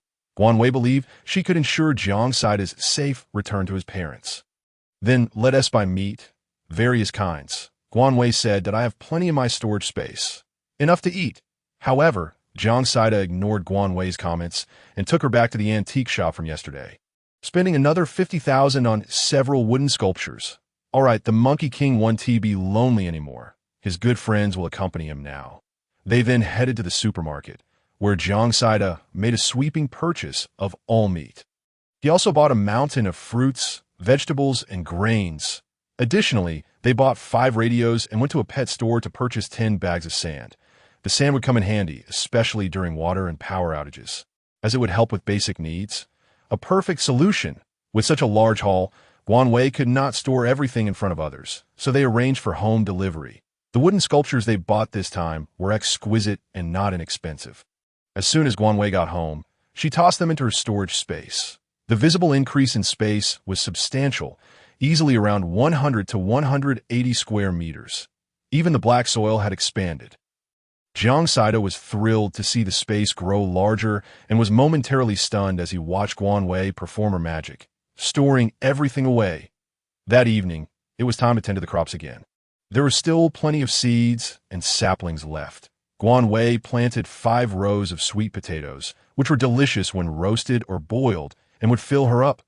7 days later, the fog finally dissipated, but the sky remained ominously dark. An urgent announcement was issued, a weather warning predicting heavy rain for the day. Residents were advised to stay indoors and avoid going out. Emphasis on avoid going out was repeated thrice for good measure. Many people on forums began discussing this news. The fog had lifted, but the sky remained dark, and there was no wind or signs of rain. Some businesses, undeterred by the warning, continued to operate. Jiang Saida, bleary-eyed, headed to wash up. What is going on? Guan Wei, standing by the window with a cigarette, replied, It's going to rain. Jiang Saida mumbled as he entered the bathroom. The two exercised at home for 2 hours. And after breakfast, the rain began to pour heavily, pelting against the windows with a deafening sound. Within just 10 minutes, the rain had completely obscured the view from the windows. Wow, it started raining that quickly? It is practically steaming out there. We can't see anything. Let us check the first floor. The entrance door was ajar, and several people stood on the first floor peering outside. Some looked like drowned rats. Dripping wet. Goodness, it started pouring out of nowhere. I ran back from the entrance of the community and got soaked in no time. One drenched individual remarked, How are we supposed to get the kids to their tutoring classes? There won't be any taxis available. A woman lamented. This woman, whom Guan Wei had never met before, resided on the 12th floor, directly beneath him. Why bother with classes? Just take a leave in such torrential rain. Which father would venture out to hail a taxi? An elderly gentleman puffed on a cigarette, and the woman sighed. Forget it, just take a leave. Upon saying that, she took the boy beside her and ascended the stairs. Guan Wei furrowed his brow as he gazed at the downpour, hearing the old man exclaim, Everyone, head back inside, close the door. The rain was merely lightening up. 8B, as Guan Wei and Jiang Saida made their way upstairs. They spotted Wei Hung, clad in a raincoat, preparing to descend. Going down in this heavy rain? Guan Wei inquired at no. I overslept and only just noticed the rain. There's still a bunch of things in the garage that need to be moved. Wei Hung replied, his tone laced with urgency. Are there many things? We can help you move, Guan Wei offered. Wei Hung graciously responded, Thank you. Guan Wei and Jiang Saida returned to their room, donned their raincoats, and joined Wei Hung in the garage. The garage was not far, merely 500 meters away, and Wei Hung's haste was understandable, for within the garage lay a considerable amount of rice, flour, and liquor, along with some wooden boxes whose contents Guan Wei could not discern. The trio began loading the items into the vehicle, then drove down to unload, transferring everything into the elevator, stacking it all on the 13th floor. And only after all items were moved did they take them into the rooms. After 3 trips back and forth, they finally cleared the garage. The 3 of them were now panting, drenched in rainwater. Their shoes and socks completely soaked. That it was Guan Wei's first time entering Wei Heng's home, a 3-bedroom apartment, significantly larger than the one Guan Wei rented. The overall decor exuded a minimalist aesthetic, with a monochrome palette, an incongruous desk, and chair occupied the living room. They placed all the items in the study, which was identifiable by the solitary bookshelf, likely cleared out by Wei Heng for storage. Guan Wei wiped his face and remarked, "The garage is situated quite low. You should move your car to a safer spot soon. The roads are already beginning to flood. It will surely be submerged." Wei Heng nodded. "All right, I've got it. Thanks for today. I'll treat you to dinner tonight, and I have some fine wine." Jiang Saida perked up. "That sounds great. We'll tidy up when we get back. You should clean up too." After taking a shower and changing clothes, Guan Wei settled down with his phone to browse videos. The videos were filled with various complaints, with some office workers trapped in subway stations, soaked to the skin and late for work, facing wage deductions. Schools had indeed announced class cancellations early in the morning. Accidents plagued the highways, leaving many stuck on the roads, unable to move. Countless reminders urging citizens to exercise caution were shared. Yet they did little to alleviate the public's grievances. However, the downpour persisted, and life must go on. These challenges and setbacks seemed but a trivial nuisance. No one allowed a sudden deluge to alter the trajectory of their lives. At 4:30 in the evening, the two knocked on Wei Heng's door. Cumin beef, pickled pork ribs, mushu pork, stir-fried garlic sprouts, green pepper stir-fried meat, spinach with peanuts. Guan Wei was taken aback by Wei Heng's culinary prowess. The dishes were visually appealing and delectable. Wei Heng had thoughtfully prepared white wine, red wine, and beer, allowing them to choose their preference. "This is delicious. Wei Heng, you're truly impressive," Jiang Saida praised, eagerly stuffing his mouth with ribs. "You can't rely on takeout forever." Wei Heng remarked that, "By the way, I always forget to ask, how old are you? Are you living alone in this city?" Jiang Saida inquired bluntly. Guan Wei felt this was rather personal and somewhat intrusive, prompting her to discreetly nudge Jiang Saida. The dimwit, oblivious to the hint, asked, "Why did you kick me?" Guan Wei. Wei Heng chuckled. "It's all right. I'm 25 this year and run a boxing gym. My parents are no longer around." Jiang Saida paused for a moment, then sheepishly said, "I'm sorry, it's fine. They passed when I was still quite young. That I've been living with my grandparents since then, and now they are older and live with my uncle." Wei Heng replied nonchalantly. Guan Wei changed the subject, asking, "Should we call you Wei Gu or Heng Gu? Just call me by my name. It sounds better. What did you store in the garage? Why didn't you move it in earlier? Aren't you worried about theft?" Jiang Saida asked curiously. "There wasn't enough space at home, and I never expected such heavy rain." Wei Heng explained. The rain continued to intensify, and the sound of the downpour was somewhat vexing. The 3 chatted amiably until the early hours. Guan Wei, aware of her limited alcohol tolerance, stopped after 2 glasses of red wine. Jiang Saida was already tipsy, slurring his words incoherently. Wei Heng, however, appeared unaffected, showing no signs of inebriation. "Hey, we are neighbors now.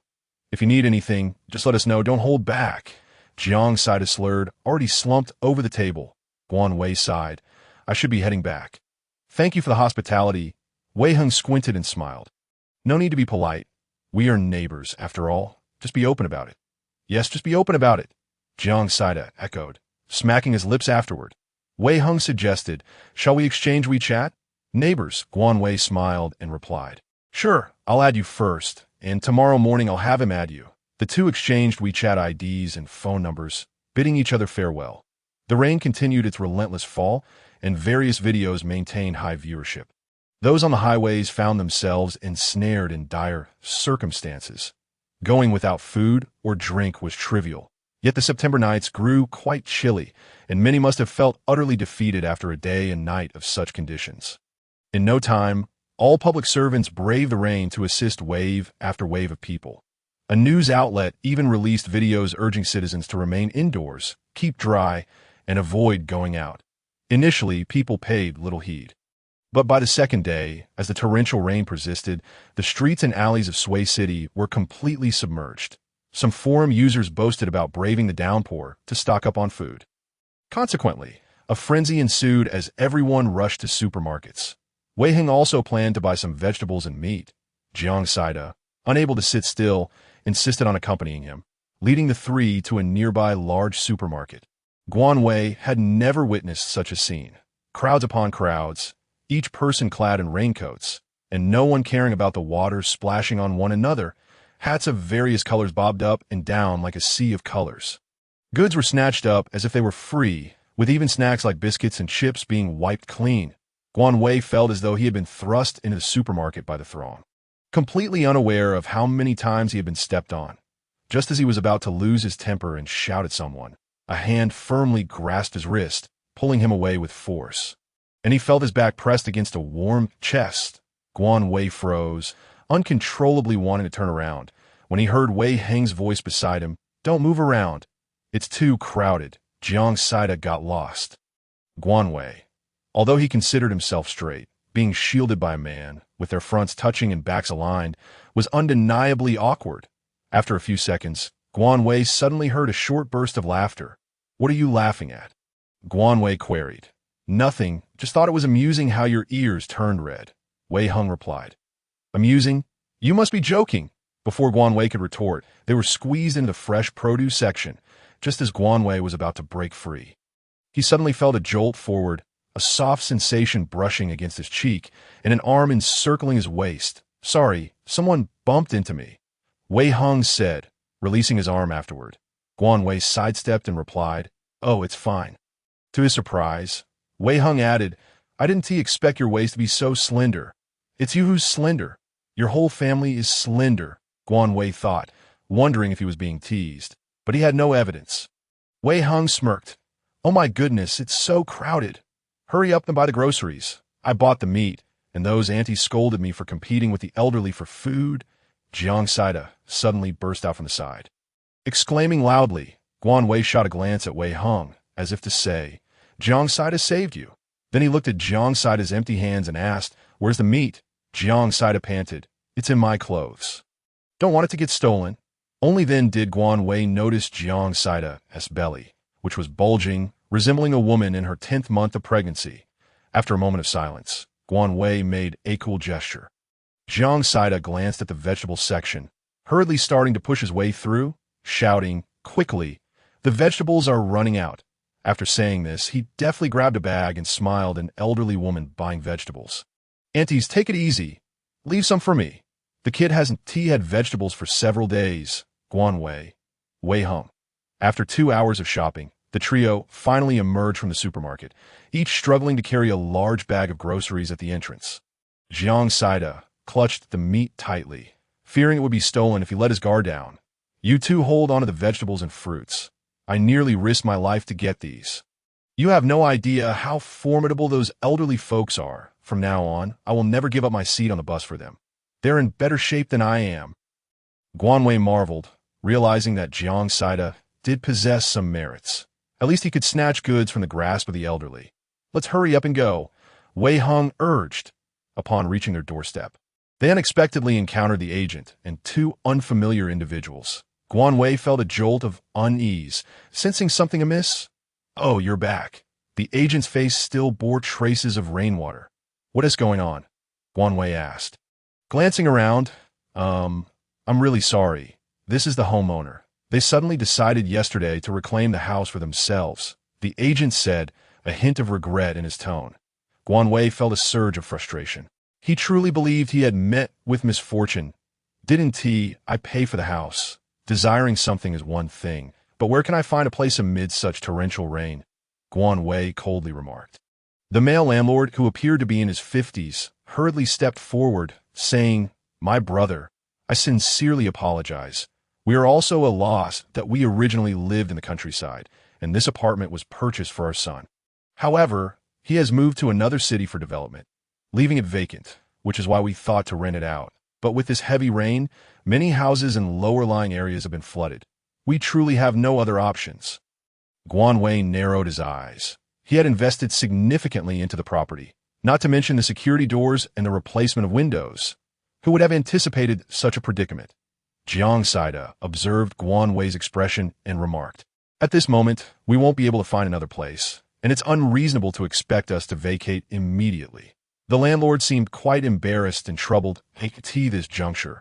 A woman interjected, "Our house is ours to reclaim whenever we wish. Do you intend to occupy it indefinitely?" Guan Wei's countenance darkened. The man quickly interjected, "Be quiet and do not speak further. My brother, let's not argue with a woman. How would you like to resolve this? We can offer you compensation." The woman tugged at the man, but he shrugged her off, fixated on Guan Wei. Guan Wei smirked coldly. "Very well, let's discuss compensation today. As for the rent, let's set that aside for now. When I first moved in, there was only a bed. I purchased the furniture and kitchenware myself, and I installed 2 security doors and replaced the glass with bulletproof glass at 2,000 per square meter. You do the math." The man opened his mouth, but the woman retorted, "Who asked you to change it? We didn't instruct you to do so." Guan Wei countered, "Doesn't the contract stipulate that changes are not permitted? If you refuse to pay, then I shall remove the glass and restore it to its original state. Rest assured, I saved the original materials for you." The intermediary, feeling guilty towards Guan Wei, suggested, "How about you just pay him? The main thing is that this brother is concerned for safety. You would feel more at ease living here." The woman cursed, "Stop siding with him. We could claim he damaged our property. I should make him pay." Jiang Saida exclaimed, "What the hell? You." At that moment, Wei Heng spoke up, "Stop standing around. Let us discuss this at my place." The others looked at Wei Heng, and Guan Wei silently followed suit, with the others trailing into Wei Heng's home. Once seated, Wei Heng stated, 3 days' time. After 3 days, you can return. We will restore that room to its original state. However, the rent will be refunded at triple the amount. Do you have any objections?" Not only were the landlords dumbfounded, but both Guan Wei and Jiang Saida were taken aback. Guan Wei pulled Wei Heng aside and whispered, "How will we restore it? I can't manage that." Wei Heng patted Guan Wei's hand, signaling him to relax. After a few minutes of hushed discussion, the two agreed to Wei Heng's proposal.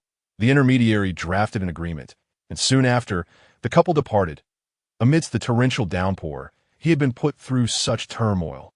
Before leaving, they both apologized to Guan Wei, with the male landlord repeatedly expressing his regrets. Once they departed, the 3 returned to the rental property, and Guan Wei asked, "What do you plan to do?" "I put in a great deal of effort to set this up." His tone carried a sense of grievance and reluctance. Jiang Saida had already retreated to the bedroom to pack his belongings. Wei Heng chuckled, patting Guan Wei on the head. "No worries, I'll arrange for someone to handle it. You 2 can stay with me. What will you do with the furniture? Keep it or take it with you?" Guan Wei contemplated the woman's disdainful expression and promptly replied, "Take it all. I refuse to leave anything for her. Didn't you just say we would restore it to its original state? Damn it, it was bare to begin with." Wei Heng laughed. "Well, I can't accommodate all of this at my place. Shall we first store it in the garage?" Guan Wei shook his head. "I'll figure something out. Let us just move the smaller items for now." Wei Heng nodded and made a couple of phone calls, explaining the situation and negotiating a price. The labor costs amounted to 30,000. Observing Guan Wei's pained expression over the expenditure, he couldn't help but chuckle. "All right, these are treasures. It's perfect that we'll take them all. Hurry and pack your things." Guan Wei could only nod helplessly. Returning to his room to start sorting, storing a pile of bedding, and packing several boxes of clothes. He then proceeded to Jiang Saida's room to gather some items and stowed them away. After several trips back and forth, he managed to clear away the odds and ends. Having lived there for only a few months, he was astonished by the quantity of items he had accumulated. Wei Heng's home featured 3 rooms, providing each of them with a guest room. Jiang Saida generously relinquished the south-facing bedroom for Guan Wei's use. Only the master bedroom had a separate bathroom and toilet, requiring the 2 to share another. However, this was no different from their previous living arrangement. Wei Heng's contacts arrived promptly. To Guan Wei's surprise, 10 individuals showed up. Upon arrival, they immediately got to work, and Wei Heng requested that Guan Wei and Jiang Saida step aside, as their presence was too distracting, especially with Jiang Saida being quite the chatterbox. After a brief organization of their belongings, Guan Wei and Jiang Saida sat together in the living room. sighing heavily. Guan Wei, I'm not one to speak ill, but your luck has taken a turn for the worse. Get lost. How could I have anticipated this turn of events? Guan Wei scoffed.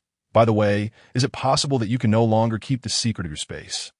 It seemed this fellow was quite contemplative.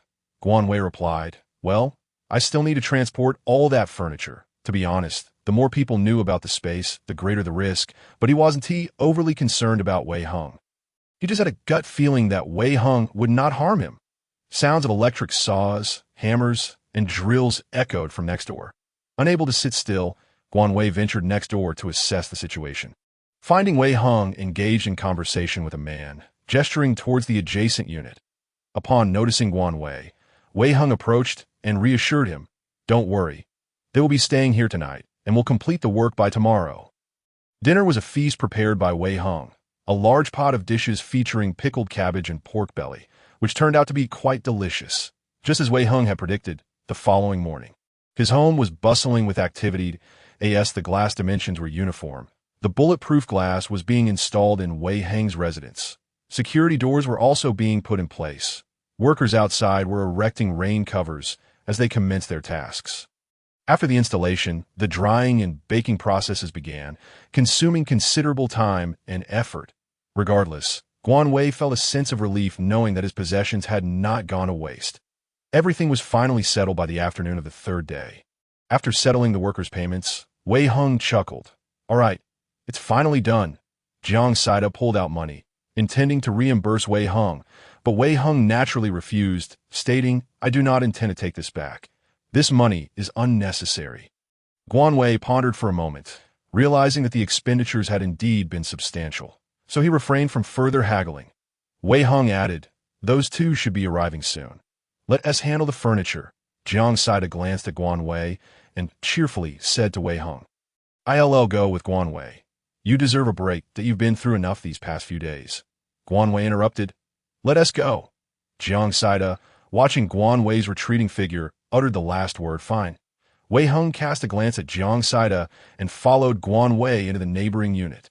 He then observed Guan Wei extend his hand, touching the sofa, which vanished, followed by the dining table, stools, generator, pots and pans from the kitchen, gas canister, refrigerator, and even the water bucket, including Jiang Saida's bed. Wei Hung raised an eyebrow. Suddenly comprehending where everything had gone, Guan Wei turned to Wei Hung and said, this is my secret. Can I trust you? Wei Hung, perceiving Guan Wei's earnest expression, replied solemnly, of course, I will not utter a single word. Even unto death. Guan Wei's demeanor brightened. Even if it were to be revealed, it wouldn't matter. I would kill you and then eliminate anyone you told. Wei Hung chuckled, leaning closer to Guan Wei's ear. I won't say a thing, and besides, you couldn't defeat me. Guan Wei retorted, have you two finished your playful banter? I'm starving. Jiang Saida called from outside the door. Guan Wei promptly evaded Wei Hung, marching out and grumbling, all you think about is food. Why don't you just choke on it? Jiang Saida, who have I offended? Wei Hung glanced at Guan Wei's ears, stifling a laugh as he followed. That evening, the trio unanimously decided on barbecue. Now that the secret of the space was out, Guan Wei directly retrieved lettuce, perilla leaves, marinated beef and pork slices, chicken wings, and pickled cabbage. Wei Hung had a barbecue grill at home, and he added a few bottles of beer, and the three began to feast heartily. The lettuce wrapped around sizzling pork belly was utterly intoxicating. Jiang Saida was so engrossed in eating that he barely looked up.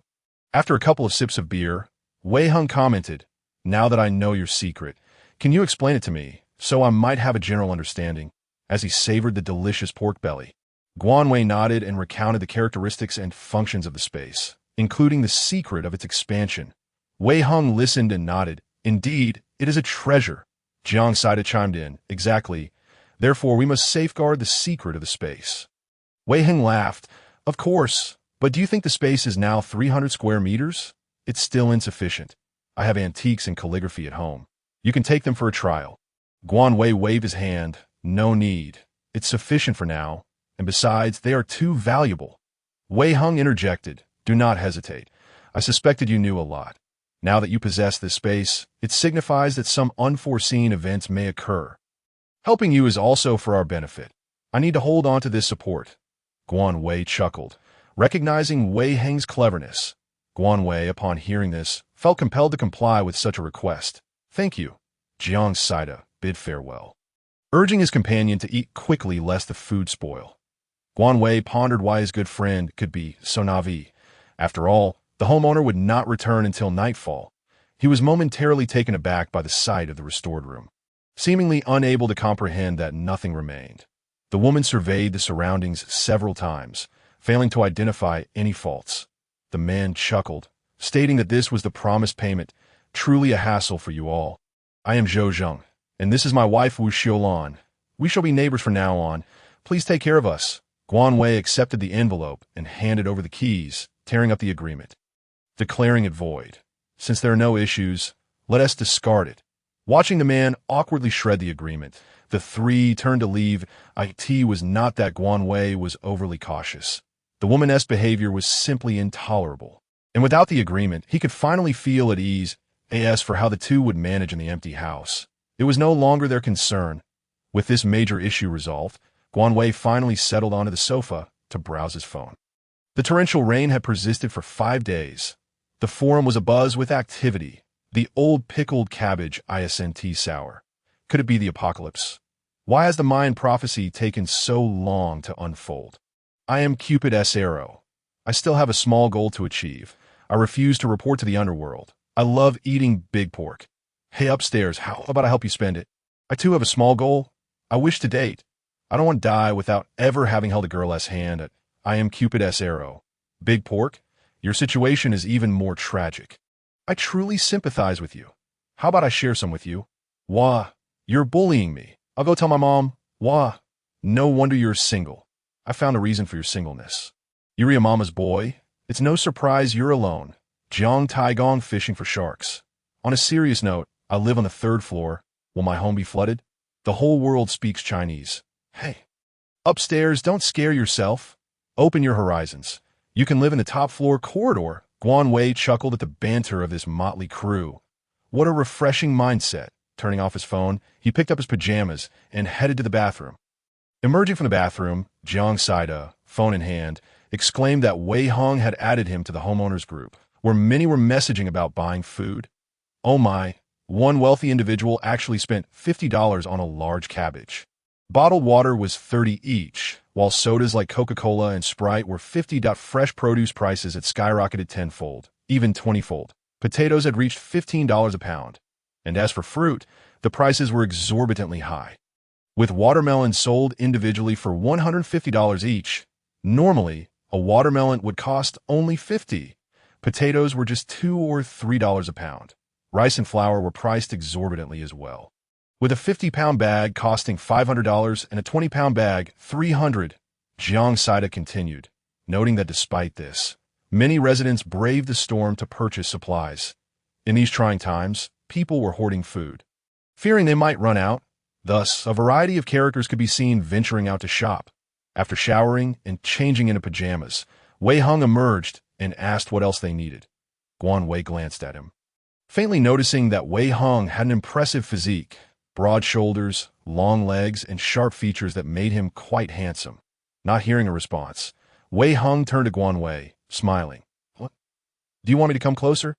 Jiang Saida looked between the two, and Guan Wei finally responded, "No, we don't need anything. Well, we do need gasoline and diesel." Wei Hong frowned. "Let me think of a solution. It's not easy." Guan Wei nodded. "No worries. We can siphon some directly from fuel tankers we encounter. I have the tools for that." Wei Hong nodded in agreement, then tousled Guan Wei's hair, saying, "Come with me. Let us look at those antiques and artworks."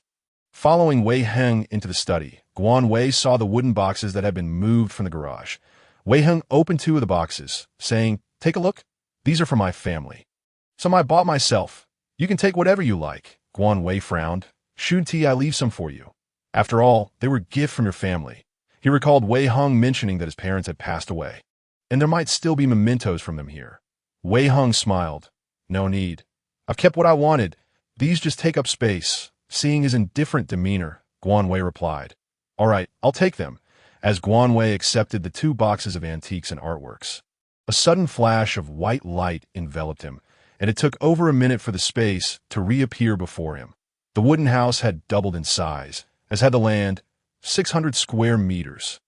What a delight! Guan Wei's sudden disappearance startled Wei Hung, while Jiang Saida leaned against the doorframe, reassuring him, "Don't worry, he'll be back shortly." Didn't he mention he could enter that space? Wei Hung finally exhaled in relief. Sure enough, within 3 minutes, Guan Wei reappeared. The space had indeed expanded. The land had grown as well. "Thank you." Wei Hung expressed his gratitude. "And no need for thanks," Guan Wei smiled. Wei Hung patted Guan Wei's head casually, saying, "As long as it's useful." However, he added, "Could I trouble you to store the supplies I bought previously in your space?" Guan Wei chuckled at the sight of the piled rice and flour, as well as assorted dry goods cluttering the study, and swiftly stored them away. Wei Hung then mentioned, "There's also the kitchen." The kitchen had a pile of noodles and condiments, and after placing those items into the space, it felt much more spacious, allowing the desk from the living room to be moved back to the study. By the time they finished, it was quite late, and the three returned to their rooms to rest. Before bed, Guan Wei organized the space in the basement. He had gathered many bags of vegetables, and he directly planted rice in the newly available land. Previously, he had planted some corn, which took much longer to mature than vegetables. Vegetables took only a month, while corn required 2. Guan Wei also noticed that with the expanded space, crops seemed to mature a few days faster. He awoke to the relentless sound of rain pelting against the glass. Outside, the wind howled ferociously, as if it wished to swallow the entire city. A glance at his phone revealed it was already 7 in the morning, yet outside remained shrouded in darkness. Rising to the living room, he picked up the binoculars. The rain obscured his view, and after several minutes of squinting, he could see nothing clearly. Wei Hung had also risen, and upon seeing Guan Wei, asked, "Is this the storm?" Guan Wei nodded. "I suspect we'll soon lose both water and power." Wei Hung ruffled Guan Wei's hair. "No worries. We have a generator." "What do you want for breakfast?" Guan Wei swatted his hand away. "Don't touch my head. I am not a child." Wei Hung laughed and patted him again.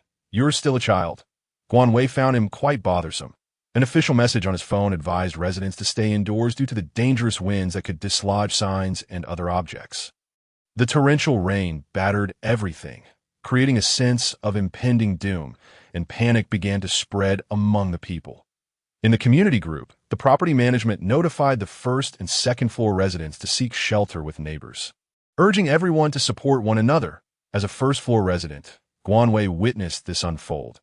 However, almost no one agreed to the request, and they were left to fend for themselves.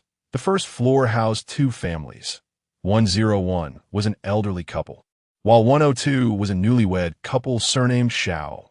103 was temporarily unoccupied, as the owner only stayed for a few days at a time. The newlyweds had been married for less than 5 months and had chosen the first floor for its garden. Little did they know they would face such a calamity, with their hard-earned home now submerged. The elderly couple from 101 found refuge with M.A from 901, the same man who had been smoking while watching the rain on the first floor.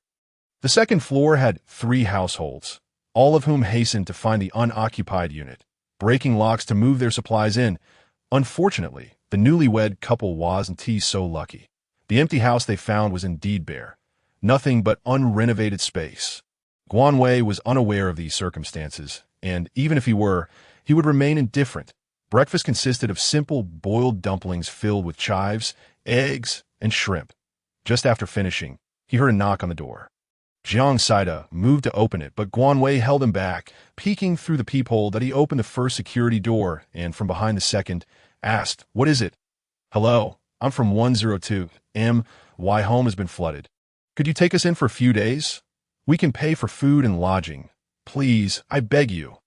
A young man pleaded, his voice cracking with emotion. Guan Wei replied flatly, "I can't. There is no room in my house. Please, we can pay.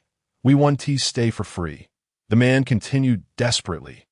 Guan Wei's tone remained firm. "I'm sorry, it's not possible." It seemed the man had been knocking on doors one by one, and upon receiving no agreement, he began to crack under the pressure. He shouted, "Don't you ever encounter difficulties? Why won't anyone help?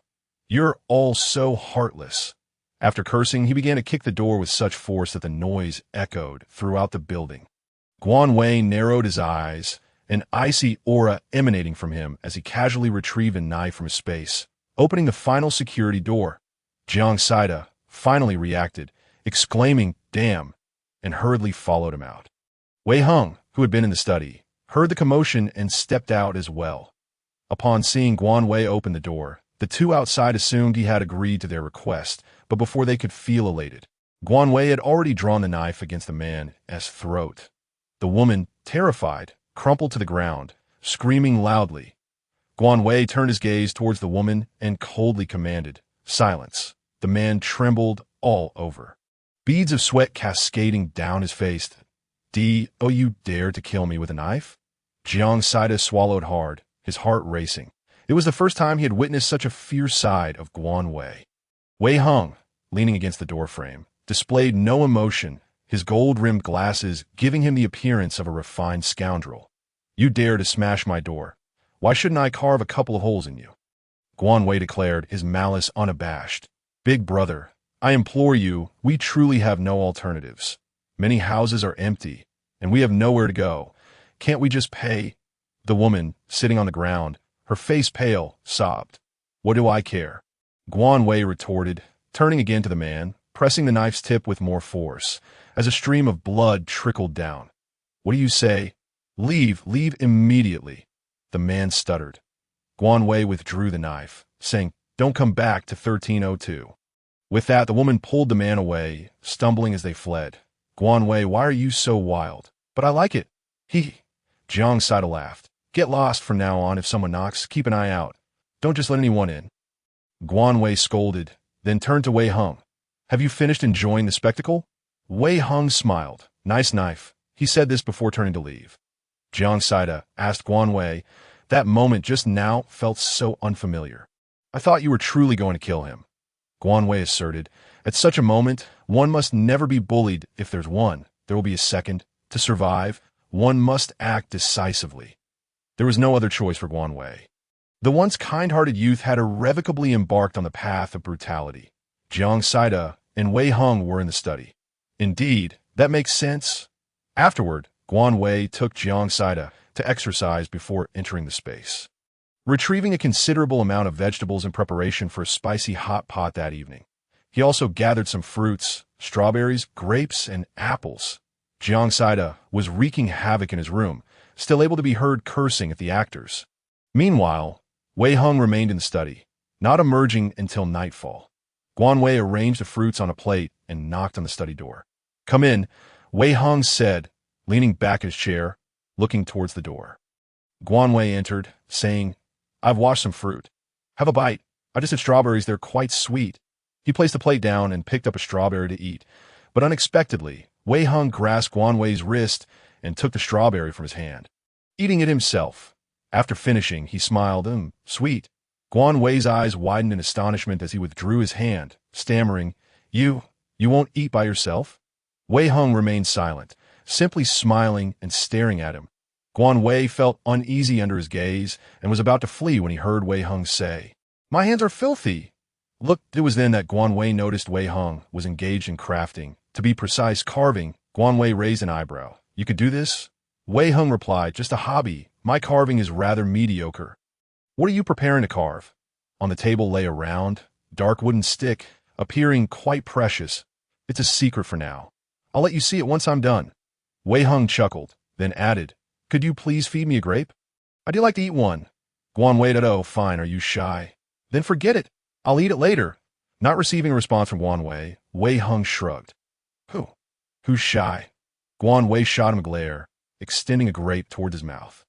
Wei Hung lowered his head, the corners of his lips curling slightly, and opened his mouth to accept the grape. He even remarked, "Really sweet." Guan Wei abruptly withdrew his hand, realizing that Wei Hung's lips had brushed against his finger. I won't eat anymore. Thank you," Wei Hung said calmly. Guan Wei thought to himself, "He must be flirting with me." "Guan Wei, are you in the study?" Jiang Saida's voice rang out. Guan Wei shot a speechless glance at Wei Hung before turning to leave. Wei Hung sighed, returning to his work with the wood in the living room. Jiang Saida said, "Your phone rang earlier." "I answered it." "Why didn't you save your Uncle S number?" Guan Wei paused for a moment. his expression slightly darkening. "What did he say?" Jiang Saida, oblivious to Guan Wei's demeanor, replied. "He just asked how you were and where you live." Guan Wei furrowed his brow, and Jiang Saida asked, "What's wrong?" "I told him your address. Should I not have said that?" Guan Wei shook his head. "It's fine. It's already said." Jiang Saida didn't know much about Guan Wei's family, only that his parents were divorced and later his mother had passed away. Then that's good, Jiang Saida responded, then suddenly exclaimed, "Oh my gosh, someone died in the community." Jiang Saida, looking pale, held up his phone. Guan Wei glanced at the screen. It was a video of a group of people arguing, followed by punches and kicks. It turned out that in Building 7, on the 3rd floor, there was a disabled elderly woman. Because her home was flooded, her son and his family of 3 had moved her to an empty room on the 8th floor. It was said she suffered an acute heart attack and passed away suddenly. Currently, there was no way to go to the funeral home, and the elderly woman's body could only be left in the room. The residents on the 8th floor refused to allow a corpse next door, leading to a verbal confrontation that escalated into a physical brawl, creating quite a scene. Guan Wei calmly finished watching the video and tossed the phone back to Jiang Saida. Then continued eating. "What was the outcome? Why hasn't anyone posted?" Jiang Saida asked. Wei Hung, having watched the video as well, remarked, "I'm not sure, but I suspect the outcome won't be good," just as Wei Hung predicted. The next morning, Jiang Saida angrily exclaimed that the elderly woman's body had been thrown out into the water. He cursed.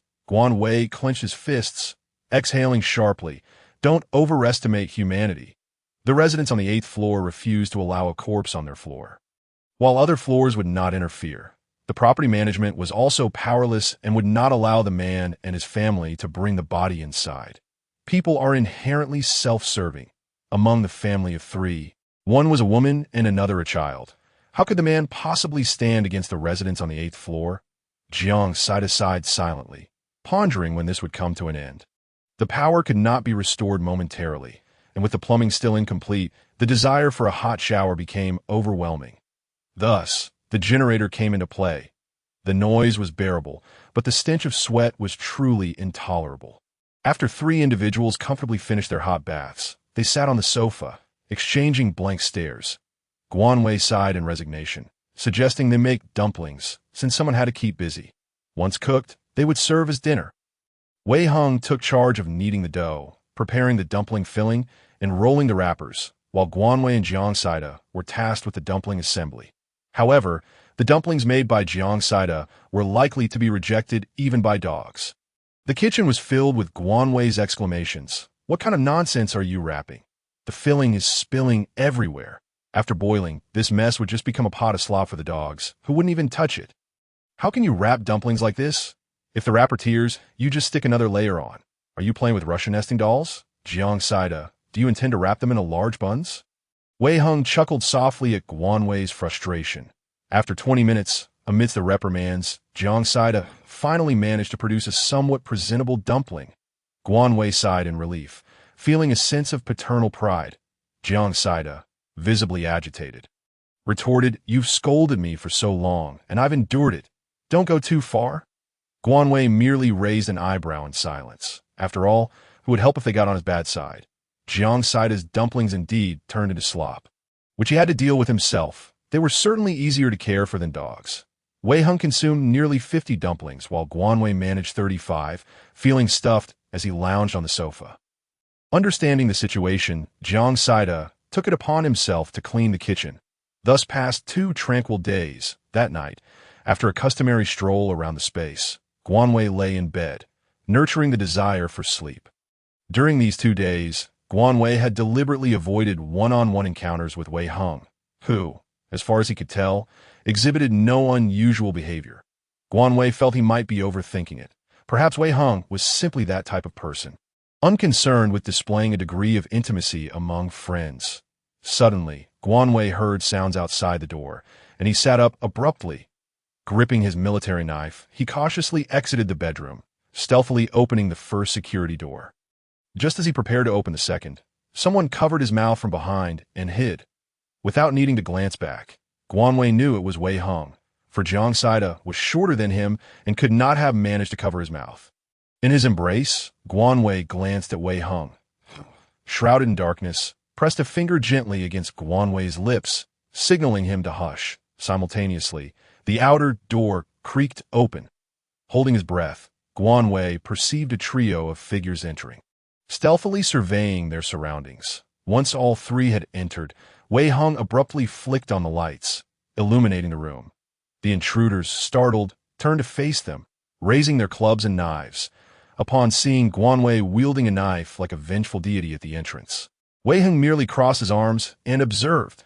These trespassers were surprisingly adept at their craft. Guanwei spoke coldly. "What brings you here?" The man attempting to pick the lock glanced around, seemingly weighing his options. "Bro, let's resolve this quickly," piped a small, shifty-eyed man, casting a glance at the kitchen. "Bro," he continued, "we're just hungry and thought we could borrow some food." Guanwei scoffed. "I really don't need your sorry face here." With that, he stepped forward and delivered a fierce kick to the bro's abdomen, causing him to double over and crash to the floor.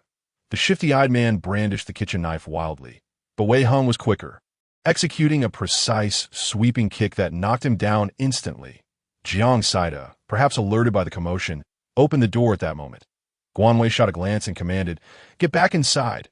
Jiang Saida couldn't he possibly comply, instead lunging forward to pin the fallen bro to the ground, raining punches and kicks upon him. After all, it was better to fight while alive than succumb.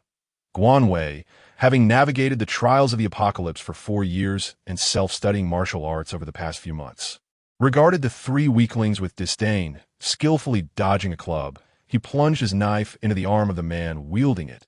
The man howled in agony. Guanwei pressed forward, delivering a kick to his stomach. The man fell, and Guanwei stepped atop his chest, bringing the knife down forcefully into the man's thigh. The man screamed in torment, prompting Guanwei to scowl and assert, "Be quiet. I wouldn't mind giving you a few more holes." The man's eyes turned bloodshot as he stifled his cries. Guanwei then glanced at Jiang Saida and Wei Hung, relieved to see they were unharmed, twisting the knife embedded in the man's leg. He sneered, "I wonder whether to call you three fools or buffoons. With 3 men in our household, you dare to target us? Whose idea was this?" The man with the club writhed in pain, sweat pouring down his face, trembling as he grit his teeth. "A young man told us you had food and meat." Guanwei narrowed his eyes. 102. The shifty-eyed man quickly affirmed, "Yes, that's him. The couple." Jiang Saida, perched on the back of the bro, urged, "Speak up. What did they say?" The bro gasped, recounting how the three had been residing on the 2nd and 3rd floors, facing imminent flooding due to recent storms. They had hastily sought vacant rooms to stay in, but had run out of food. Previously, they had disregarded the supermarket frenzy, and later, the price hikes made them reluctant to spend. Ultimately, they could no longer endure. The bro lived on the 8th floor, a neighbor to the couple in room 102. "I heard from that man surnamed Xiao that you all stocked up on food," he explained. The shifty-eyed man added, "Please, let us go. We have elderly and children to care for." The man with the club pleaded, "Yes, we beg you. We won't do it again." Guanwei inquired, "Which room do you live in?" 801, the bro replied, "Please let us go. Clean up the mess and then leave," Guanwei declared, turning to sit on the sofa. The injured man was carried out by the bro and the shifty-eyed man, who immediately began mopping the floor. Lacking cloths, they resorted to using their own clothing, scrubbing away. Once the blood was cleaned, Guanwei nodded, and the two hastily dragged the injured man away. Moments later, Guanwei rose and headed for the door. Jiang Saida followed, exclaiming, "Hey, where are you going? Wait for me." Guanwei replied, "You should go to sleep." "No way," Jiang Saida retorted defiantly. Without a doubt, Guanwei was off to confront those who sought trouble. Guanwei glanced back at Wei Hung, who sighed softly and joined him. Outside, the wind howled and rain poured, their footsteps echoing in the silent stairwell. Upon reaching the 11th floor, they overheard a woman cursing, "If his leg is ruined, how will we survive?" Who the hell did this? Likely the wife of the injured man. When she appeared, the hallway fell silent instantly. In the light of the flashlight, Guanwei saw the two previously mopping the floor, speaking with a woman at a door. The woman glared at Guanwei, shouting, You're the one who hurt my husband's leg. I'll tear you apart." Before Guanwei could even lift his foot to kick, Jiang Saida had already stepped forward, raising his knife. "Sister, I advise you to stop the bleeding for your husband. Are you breaking the law? Intentional harm. I'm going to sue. The woman's voice weakened considerably. Go ahead, sue. Do you want me to escort you? Guan Wei advanced coldly. Jiang Saida placed the knife against the woman's neck, saying, Sister, if you keep making noise, this knife is quite sharp. The woman, now silent, collapsed to the ground in tears. If you dare target the 13th floor again. Next time I want tea, just give you a few holes. I'll throw you down instead. Go ahead, try me. Guan Wei declared before heading down the stairs. Descending from the 11th floor, they spotted numerous onlookers. What a bore. Some brave souls followed Guan Wei, eager to witness the spectacle. Ignoring them, Guan Wei continued until he reached room 801, which was tightly shut. However, the lock had been damaged, allowing him to kick the door open effortlessly. Upon entry, he found the two cowering together, terror-stricken. Please, I beg you, it was unintentional. Let us go. The man, realizing their exposure, dropped to his knees in supplication. Jiang Saida laughed. What are you so afraid of? The man paused momentarily, then realized Jiang Saida was mocking him. He resumed his frantic pleas for mercy. Guan Wei peered through the window, asking, Will you jump, or shall I assist you? The man stared at him in horror. The woman clutched his arm, crying, It's our fault. Please let us go. There won't be a next time. Truly, the couple sobbed, and a woman among the onlookers quietly suggested, Hey, big brother, perhaps you could forgive them this once. They've lost their home and have no food. The woman halted as she caught the look in Guan Wei's eyes. What does that have to do with me? It was they who provoked me first. Why should I let them off the hook? Moral coercion holds no sway over me. Guan Wei coldly retorted, Yes, they're in the wrong, but does that mean we should simply allow them to die? A man spoke up. Jiang Saida furiously exclaimed, What? Should we just let those three from upstairs kill us? Guan Wei turned to the man kneeling before him and asked again, Are you going to descend or not? A voice frail and aged interjected, Young man, for the sake of the old man, let it go this time. An elderly man, leaning on a cane, slowly entered the scene. Guan Wei recognized him as one of the elderly couple living on the first floor, with whom he had exchanged brief words during his move-in. After this, no one will disturb you on the 13th floor anymore. Everyone has been struggling enough. The old man sighed. Old goo, the man cried. Xiao, one cannot behave this way. Apologize sincerely, old goo admonished earnestly. Upon hearing the elder's words, Xiao immediately replied, I was wrong. I'm sorry, I won't dare again. Guan Wei narrowed his eyes. This old man was clearly favoring the former neighbors. Old goo, we are all common folk, merely seeking to live our lives in peace. This was the second time he had been undermined by him. What? He can undermine me, but I cannot retaliate. Do I appear to be so easy to deal with? Guan Wei's tone was far from pleasant. The old man sighed. What do you wish to do then? One must spare a person when they can. Guan Wei flashed a smile at the old man before suddenly seizing Xiao's right arm and pinning it to the ground, his military knife swiftly piercing through his palm. Xiao screamed in agony, while his wife clutched his arm, wailing. The other timid onlookers gasped and stepped back in fright. The old man, indignant, stammered, I do not initiate conflict. But if I am provoked, I shall respond. Old man, today, I spared his life out of respect for you. I hope not to see filth like him again, Guan Wei declared before pulling out his knife and departing. Jiang Saida even whistled and followed him upstairs. Wei Heng turned to Old Goo and said, Old Goo, he currently resides in my home. If anyone in this building dares to trouble us again, next time, I won't hold back. Old Goo's murky eyes brimmed with a sense of helplessness. Wei Heng was clearly warning the owners not to bully newcomers, for he was their protector. Old Goo gazed deeply at Wei Heng and replied, Xiao Wei, very well, I understand. As Wei Heng and Jiang Saida followed Guan Wei, Jiang Saida remarked in exasperation, Why are these people so fond of watching the spectacle? Wei Heng chuckled, Since they are here, they might as well enjoy it. Damn, this classic saying can still be applied like this.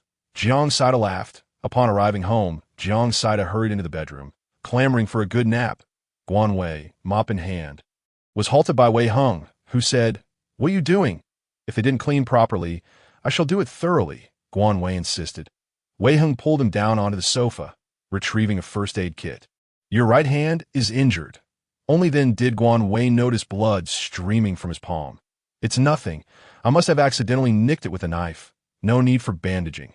Wei Hung frowned and cast a glance at him, causing Guan Wei to freeze in his attempt to rise. Wei Hung took out an alcohol swab, grasped his hand, and disinfected it, sprinkling some hemostatic powder before wrapping it with gauze. It stings a bit, but I can endure. The atmosphere grew tense, and Guan Wei, seeing him so serious, jested, "This hardly requires a bandage. It will heal in no time." Ha! Suddenly, Wei Hung pressed down hard on the wound, prompting Guan Wei to yelp. "Ah, damn, that hurts," Wei Hung retorted, "then remember not to get injured in the future." Guan Wei nodded with a smile. "Understood. It's just a minor injury. No need to be so tense. What man hasn't endured a few wounds? Besides, with this injury, there won't even be a scar left. Don't worry, brother." Wei Hung stared at him in silence until Guan Wei's smile faded and his ears turned crimson, at which point he said, "Let's get some rest." Guan Wei nodded and returned to the bedroom. He pressed his hand against his heart, recalling how frightening Wei Heng's gaze had been earlier. However, after today's incident, the entire building would likely be aware of it. They could enjoy a few days of peace. Wei Hung returned to his room, gazing out at the stormy weather, his fingers idly twirling as his brow furrowed. He lit a cigarette, the smoke curling around him as his tense expression gradually softened. Accept what comes with equanimity. Let go of what is lost without regret. Allow nature to take its course. An official announcement was made urging residents to refrain from venturing outside due to heavy rain and strong winds. Rescue teams were currently unable to provide assistance, and residents were encouraged to aid one another through these trying times. Guan Wei scoffed. "How are we to help each other?" 3 days later, the sky remained a dull gray. Merely this was enough to stir excitement among the people. Guan Wei took out binoculars to survey the outside world, which was a scene of devastation. Billboards, light boxes, posters, and utility poles, all manner of debris strewn across the flooded streets. Some residents in the community, driven by hunger, could no longer contain themselves and set out in search of food. At noon, Guan Wei observed several individuals leaving with planks or swimming rings. "Someone has gone out?" Jiang Saida inquired, sipping a cola. "Yes, some people are accustomed to hoarding food and are in no hurry to leave, while others have yet to prepare a meal. They must be famished." Guan Wei handed the binoculars to him. Jiang Saida looked outside and remarked, "Is it really safe for them to go out like that? With no power and now no phone signal, we have no idea when the rescue team will arrive. We are not the only ones suffering. Other cities are in the same plight. Shuiqing has transformed into an aquatic city, and the rescue teams are limited in number. They might still be busy retrieving supplies and recovering bodies." Guan Wei stated, "So when do we venture out?" Jiang Saida asked. "Nightfall," Guan Wei replied. "During strong winds, trees or billboards can easily be blown down and cause harm in the water when the wind dies down. We can safely go." Guan Wei looked at Jiang Saida, who appeared rather excited. "Go ahead and laugh if you wish. Soon enough, you won't find it amusing." Jiang Saida felt that he couldn't laugh at that moment. At 9 o'clock, the three donned their gear, equipped with headlamps, and set out with a rubber boat. Upon reaching the 3rd floor, they were greeted by a vast expanse of water. Darkness enveloped the world. Devoid of any light, wooden planks, foam boxes, trash, blown-away billboards, and toppled utility poles bobbed in the water. A chilly breeze made the three shiver involuntarily. The rain stung against their skin. Gritting their teeth, they cautiously navigated the floating debris, pushing forward with the bright beam of their lights. After half an hour of struggle, they finally made it out of the community. The convenience store below had surely been ransacked. Guan Wei's target was the large supermarket and shopping mall. Once outside the community, they continuously cleared the floating obstacles, and after about an hour, their arms ached, feeling as though they would give out. Jiang Saida, panting heavily, gasped, "Guan Wei, what is that?" Guan Wei lifted his head and spotted a long object floating a short distance ahead. He rode a few meters closer, only to realize it was a corpse. When they were 5 meters away, Jiang Saida could no longer contain himself and retched, "Ugh." The clothing indicated that the body belonged to a man, likely submerged for several days, as it had already begun to bloat. Guan Wei skillfully maneuvered the boat to avoid the corpse and glanced at Jiang Saida, still retching, before casually retrieving a bottle of water from his space and offering it to him. "Drink some water. Look at your sorry state." Jiang Saida gargled and slumped down, his expression one of utter despair. You really are something. I vomited. Jiang Saida retched again. Guan Wei understood. He had been in the same situation before. But eventually, one grows accustomed to it. Are you finished? Over there is the shopping mall. Let's go take a look. Wei Hung urged. Jiang Saida wiped his mouth and said, I won't vomit anymore. I've made an effort to eat. I can't just throw it all up. Upon seeing Guan Wei pulling out swimming goggles and a swim cap, Jiang Saida's expression shifted. Wait, are we swimming over there? Yes, if you don't want to go. You can wait for us outside. Guan Wei chuckled. Jiang Saida mumbled. Hold on. Let me mentally prepare myself. There are corpses in this water, along with feces, urine, and all sorts of filth, but we need to gather supplies. Without supplies, we will perish. Compared to dying, these are trivial matters. Right, we cannot die. Let us go for it. Wei Hung commented, is this mental preparation really necessary? After disembarking from the rubber boat, Guan Wei realized they seemed to be near the second floor of the shopping mall. All entrances had been sealed, and after scanning the area, he found a way in through a window in the second-floor restroom.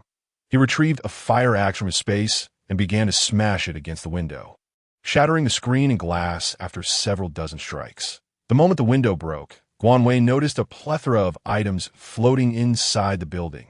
Jiang Saida entered first, cursing, damn, this mall's cleaning service deserves a low rating for not disposing of the trash. Wei Hung followed suit, and Guan Wei rolled his eyes before climbing in behind them. The second floor housed digital products and cosmetics. Guan Wei selected several packaged items that had not been waterlogged. The third floor featured women's clothing, while the fourth floor showcased men's apparel. Upon reaching the men's section, Jiang Saida began rummaging through the items. Ignoring his request for a suit, Guan Wei focused on gathering casual and athletic wear. As well as shoes, some stores had already displayed their winter collections. He certainly could not overlook the down jackets. Isn't that a storage room? Jiang Saida pointed at an iron door. Is it? You go ahead and open it. Guan Wei handed him the axe and turned to collect more items. Jiang Saida pounded on the door with great fervor, while Guan Wei and Wei Hung ascended to the fifth floor. The fifth floor housed an arcade as well as a dining area. What do you think? Wei Hung inquired. Guan Wei nodded, and after collecting some condiments, the two descended the stairs. Jiang Saida had already opened the storeroom door, rummaging through its contents with his backside protruding. What have you found? Guan Wei asked. Just some clothes. Take a look. Guan Wei, not scrutinizing closely, simply stored them away in a space that I need to visit the first floor. There's a supermarket and some jewelry there. I'll see if there's anything that can expand my space. Wait for me here, Guan Wei declared. In no way. I'm coming with you. I can help you look. Jiang Saida insisted, refusing to relent. Wei Hung remained silent, his stance clear. He would not permit Jiang Saida to venture down alone. Guan Wei produced diving equipment and said, Jiang Saida, you stay upstairs while I go down with Wei Hung. You might as well try on that suit. Jiang Saida hesitated, cautioning, you two must be careful. Guan Wei nodded, and he and Wei Hung donned their wetsuits and masks, slowly submerging into the depths as they approached the first floor. A myriad of floating debris became visible, rotted vegetable leaves, snacks, plastic bags, and more. Guan Wei made his way to the jewelry counter, smashing against the glass. Everything was laborious underwater. Swinging the axe felt as though it bore only half its strength. After placing the gold into his space, he noted no change in size. Wei Hung directly headed to the supermarket, while Guan Wei began searching for antiques. Within the vast mall, there was but a single antique shop. Many wooden carvings had been waterlogged, leaving their efficacy uncertain. Estimating the position of a space, Guan Wei decided to encompass the entire shop. Even taking the counter, he watched as those precious wooden sculptures and some calligraphy vanished. And in the blink of an eye, his space expanded by nearly 100 square meters. Shocked yet elated, Guan Wei glanced at the items that remained, internally scoffing at their authenticity. He then turned and hurled the counter and the fakes back to their original place. With the primary task completed, Guan Wei felt less urgency and strolled towards the antique counter. Ahead lay a shop selling mountain delicacies, offering ginseng, deer antler, and Ganoderma. Everything was swiftly collected into his space. Further along was a tea shop that could not be overlooked. Next came counters filled with various brands of watches. Guan Wei winced at the thought of these valuable items being waterlogged. He promptly gathered them, deciding to assess their usability later. Adjacent to the watch counters was a milk tea shop. Guan Wei entered, fiddling for a while before securing the ice machine and various sealed milk tea ingredients. Wei Hung sighed in relief upon seeing Guan Wei return. The supermarket was filled with many items that had been soaked, and Guan Wei felt a pang of frustration, particularly towards the rice and flour, staples of sustenance. With sufficient space, Guan Wei decided to salvage the waterlogged rice. Though he could not consume it, he knew others would purchase it in a future of extreme cold or heat when the land could not yield crops. This would at least stave off hunger. He collected vacuum-sealed frozen goods. Fish balls, shrimp balls, chicken wings, chicken feet, and various cuts of fish and meat. Additionally, there were instant noodles, sealed rice noodles, spicy hot pot kits, self-heating meals, vacuum snacks, red wine, white wine, beer, milk, beverages, and mineral water. Various flours, rice, glutinous rice flour, and an array of condiments were also included, alongside hot water bags, hand warmers, electric blankets, and other essentials, even sanitary napkins. They could be sold later if not needed. With the supermarket nearly stripped bare, Guan Wei and Wei Hung hurriedly swam back up. Jiang Saida, perched on the windowsill, was about to explode with anxiety. Upon seeing Guan Wei ascend, he immediately shouted, "You're finally back. It has been an hour. I thought you two had perished." Hearing the quivering pitch of his complaint, Guan Wei chuckled. "Don't cry like a baby. Come give me a hand." Guan Wei was indeed exhausted. As if all his energy had drained away, it was already midnight, and even in the mall, he felt a chill. The three quickly changed into dry clothes in the men's wear section. Donning their down jackets, feeling considerably better, Guan Wei retrieved steaming coffee from his space. He gradually regained his strength, his pale lips returning to a healthy hue. Jiang Saida, seemingly carefree, had been secretly worried about Guan Wei's well-being. Now, seeing him appear normal relieved him. "So, has the space expanded?" Jiang Saida inquired. "Yes, I'll gather more in a bit. That I'll also retrieve the suit you like." "Really? Then I must check for dress shoes." Jiang Saida exclaimed, hopping towards the men's shoe section. Guan Wei closed his eyes, tallying their supplies and mentally noting the lack of medicines, gasoline, and diesel. He had originally planned to borrow a vehicle, but that idea was dashed as everything had been submerged. "Guan Wei, which of these two pairs looks better? Help me choose," Jiang Saida urged. Guan Wei gritted his teeth, replying, "Jiang Saida, are you still choosing styles? If you like them, just take both." Jiang Saida laughed foolishly, nodding as he grabbed several pairs. Wei Hung remarked, "I recall there is a pharmacy not far from this mall. Should we check it out?" Guan Wei nodded. Of course. After another thorough search, 2 hours had passed. The trio set off to find the pharmacy. Pharmacies are typically 1 or 2 stories high. Likely inundated, the Northeast was a 2-story pharmacy, and it would take about an hour and a half to reach. They took out an inflatable boat and set off. Even after changing clothes, Guan Wei did not request Jiang Saida's assistance, instructing him to stay with the boat for support. Breaking the pharmacy's glass was far simpler. Guan Wei and Wei Hung successfully swam over. Since the medications were sealed with foil, Guan Wei wasted no time and began collecting them. Wound ointments, bandages, cold and flu medications, anti-inflammatories, cough syrups, alcohol, iodine, masks, thermometers. Nothing was left behind. He even gathered a substantial amount of children's medicine. The second floor was filled with traditional Chinese medicine, which was effectively wasted, as it had all been waterlogged. Not understanding traditional medicine, nor recognizing any of it, he stored everything in his space, hoping it could still be salvaged after drying out. This time, Jiang Saida was unhurried, enjoying his soda while sitting on the inflatable boat. "Drinking soda in the cold?" Guan Wei remarked as he settled down. "I was just a bit anxious. I sang 6 songs earlier." Jiang Saida defended. "I was thirsty. What were you anxious about?" Guan Wei asked as he bundled himself in a down jacket. "There are corpses in this water." I was reminded of a movie scene where a pale hand suddenly emerged from the water, grabbing my ankle and pulling me under. It was terrifying, so I sang the national anthem 6 times. Guan Wei and Wei Hung exchanged glances, bemused. Jiang Saida stuffed his hands into his pockets and noted, "Have you noticed? It's quite cold. It's only late September." Guan Wei agreed. "Yes, it's getting chillier by the moment. We should head back." Jiang Saida resignedly began paddling, muttering about how he intended to sleep soundly when they returned. unimpeded by anyone. Indeed, they had exerted considerable energy that evening, leaving Guan Wei feeling quite fatigued. Yet the sight of their increased supplies brought him satisfaction, but by the time they returned to the community, dawn had just begun to break. The three, laden with backpacks filled with snacks, commenced their ascent up the stairs. A man called out to them, "Hey there, I wanted to ask if you guys went out looking for food?" Guan Wei recognized him. He lived in Unit 1203 downstairs with his family. Wei Heng looked up, and the man smiled. "Xiao Heng, it's you?" Wei Heng nodded. "Brother son, we went to Hanyuan Mall. It's a bit far," Guan Wei acknowledged with a nod. The man appeared somewhat awkward. "We've run out of food at home, so I thought I'd venture out to find some."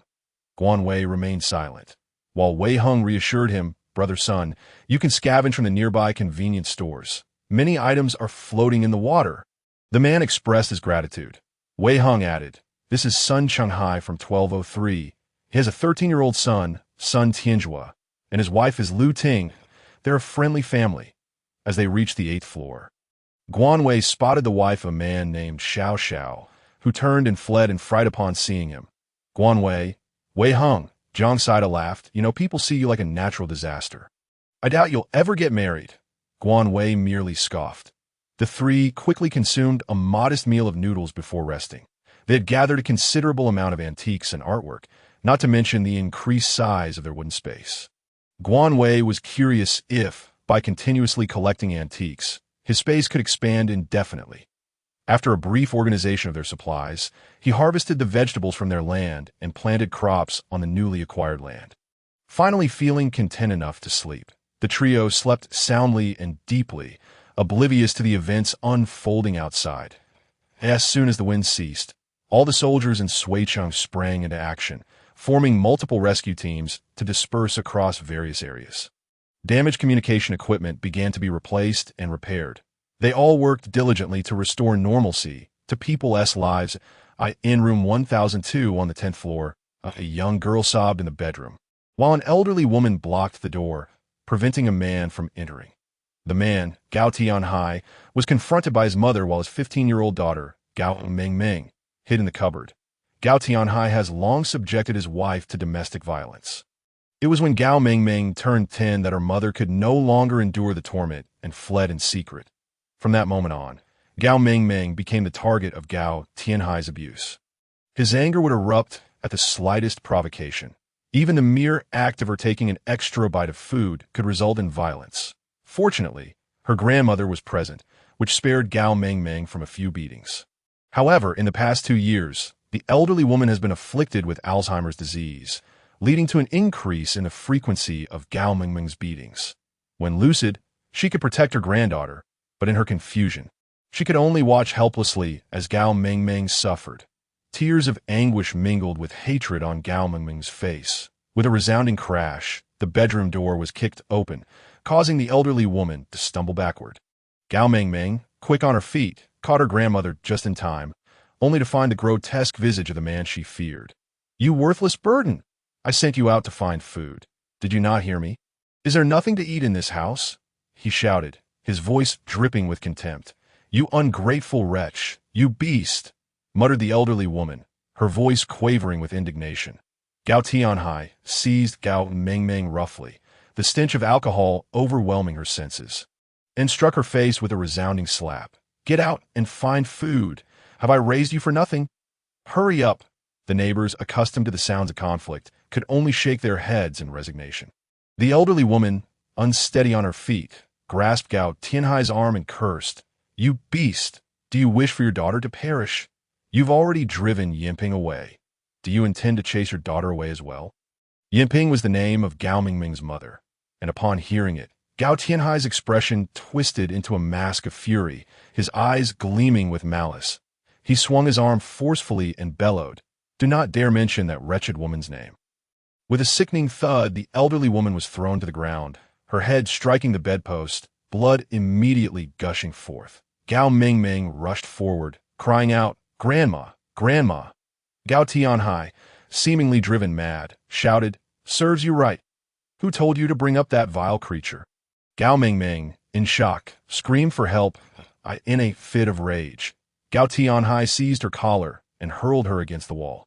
The pain surged through her, rendering her limp, as he unleashed a torrent of punches and kicks upon her. Her face, streaked with tears and blood, pleaded, "Dad, please stop. Please save Grandma. Save Grandma. I beg you." Gao Tianhai appeared to have lost all semblance of sanity, striking her without mercy. The persistent knocking at the door went unnoticed. With a loud crash, the door was smashed open, and Sun Changhai rushed in, kicking Gao Tianhai to the ground, while neighbors swiftly subdued him. Sun Changhai knelt beside the elderly woman and pressed his hand against her neck. Panic evident as he exclaimed, "She's dead. That scoundrel has spent years beating his wife and children. What a beast," another neighbor lamented. "Now he has killed his own mother. What a sin," the residents murmured amongst themselves. The scene growing chaotic. "Does anyone have medicine? We need to tend to her," someone called out, glancing at the girl huddled on the floor. The elderly gentleman sighed and organized for both the elderly woman and Gao Mengmeng to be lifted onto beds. Those with medicine hurried home to retrieve it. Tears streaming down his face, he muttered, "What a tragedy," and then approached Gao Tianhai, delivering a swift and powerful slap across his face, catching him off guard and silencing him. As he looked around, Gao Tianhai began to weep and wail that a neighbor returned with medicine, saying, "I only have Yunnan Baiyao and bandages."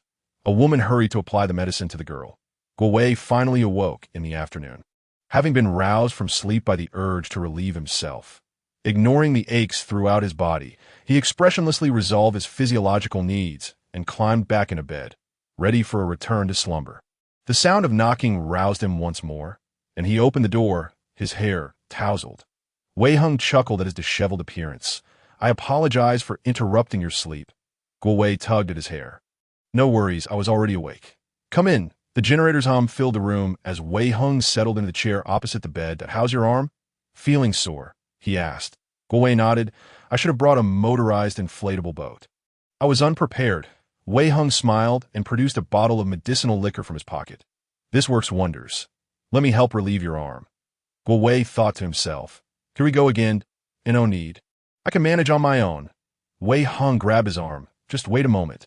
I need your help too. My arm is sore." Reluctantly, Guo Wei acquiesced. The relief from the pain was blissful, and as tears welled in his eyes. He implored, "No, it hurts too much. Be gentle." Wei Hung continued to apply pressure, assuring him, "It will feel better soon. Just bear with me." After several minutes, the pain subsided considerably, but when it was time for the other arm, Guo Wei began to protest again. "What do you mean, count to 50? Am I a child?" After finishing with his arms, Wei Hung told him, "Now you can sleep a bit more. Wait a moment, you haven't tea finished." Guo Wei retorted, as he awoke to find Jiang Saida, sporting a similar messy hairstyle and black-framed glasses. Guo Wei was engrossed in a game of Snake on his phone that my arm is going to be useless. "Guo Wei, it hurts so much," Jiang Saida complained as he rushed to the bathroom. "That my Snake is dead." Wei Hung had not given Jiang Saida any medicinal liquor. Noticing Guo Wei's gaze, Wei Hung queried, "What is it?" Guo Wei pointed to the bathroom and then to his arm. Wei Hung quickly understood. "I saw he was sleeping so soundly. I didn't want to wake him." Guo Wei nodded. "Oh, let him apply the medicine when he wakes." Little did they know, Jiang Saida quipped, "I won't apply it. The pain will go away in a few days." Guo Wei shrugged. "Fine, it's your arm." Dinner consisted of pork rib yam soup, stir-fried cabbage, fish-flavored eggplant, and white rice. The three of them finished their meal with satisfaction. Meanwhile, in the 10th floor apartment of Gao Tianhai, Gao Mengmeng, who had just learned of her grandmother's passing, sat in stunned silence. Devoid of tears or sorrow, her eyes hollow like a stagnant pool. The neighbors had mostly departed, leaving only the elderly gentleman and a woman named Lu behind. After all, during such trying times, every household was struggling to cope, leaving little room to assist others. The elderly gentleman sighed. "Your grandmother has passed, and your father is drunk in that bedroom. The funeral home can't come right now." Gao Mengmeng finally reacted, gazing at the elderly gentleman and saying, "Grandpa, let us just leave Grandma here." The elderly gentleman sighed again. "Should we place her on a rooftop instead?" Gao Mengmeng shook her head. "Grandpa, Aunt Lu, thank you, but you should go home now." "I'll be fine." The elderly gentleman glanced at the sky and remarked, "How can you stay here alone? Your father is unreliable. Go stay with Aunt Lu." Son, Chunghai's gone out to find food. And he agrees. Gao Mingming shook her head. No need. I have some rice and eggs at home that I can manage. Thank you. Seeing Gao Mingming's determination, the elderly gentleman reluctantly relented, after offering some final words of advice. Both he and Aunt Lu departed from the Gao residence. Hello, residents. We are the Shuiqing rescue team. We apologize for the late distribution of supplies due to necessary obstacle clearing that we will be distributing shortly. Please bring your ID cards to collect your supplies. No one else can collect on your behalf. It is mandatory that you collect them in person. The loudspeaker echoed through the community. Moments later, Guo Wei discovered a long line of people waiting on the stairs. 3 bags of instant noodles and 5 bottles of mineral water. This was the allocation for 2 days per person. With resources scarce, 2 rescue workers set up a table in the corridor, one for registration and the other for distribution. Please form an orderly line. Present your ID for collection. Registration on the left. Distribution on the right. Each resident hurriedly took their supplies, clutching them tightly as they rushed home, fearful of theft. Guo Wei was nearly at the front when he suddenly heard a commotion ahead. A woman, after registering, exclaimed, I have an elderly mother at home who is unwell. I'll take her share too. The rescue workers, seemingly accustomed to such unreasonable behavior, did not even look up. If the elderly woman cannot come in person, we will send someone with you to register. The woman protested. I can just take her ID and collect it. Why make it so complicated? I'm sorry, ma'am, but the rules state we must see the individual to distribute supplies. The rescue worker emphasized the word individual. The woman retorted, how can you treat us common folk this way? Is what you're giving even enough for anyone to eat? Li Lanxin, step aside. Don't waste their time. Just take the rescue workers back to register, shouted another woman behind her. Wang Ping, why are you everywhere? What is it to you? Li Lanxin shot back. Why not mind your own business? So many people are waiting in line. Yet we have to listen to your incessant complaints about Wang Ping. Indeed, let us hurry up and leave. It's utterly exasperating. The individuals behind echoed this sentiment. You step aside quickly, if you don't want it. Then don't take it. Are you just idling about? A man with a somewhat fierce appearance spoke up behind the registrar. The rescue team members recognized him and said, Chung team. The man referred to as Chung nodded and introduced himself. I am Chung Yong. The supplies we have are all salvaged through the hard work of everyone here. Each person is entitled to this limited amount. If anyone has an issue, come directly to me. Do not waste everyone's time. Also, you must see the living individual in person to receive supplies. Do not think of trying to exploit the situation. Next, his cold demeanor and unyielding voice rendered the scene silent. Li Lanxin did not dare to utter another word and scurried away. Wang Ping rolled her eyes in frustration. Guan Wei observed with an air of indifference. Jiang Saida inquired if this man was a soldier.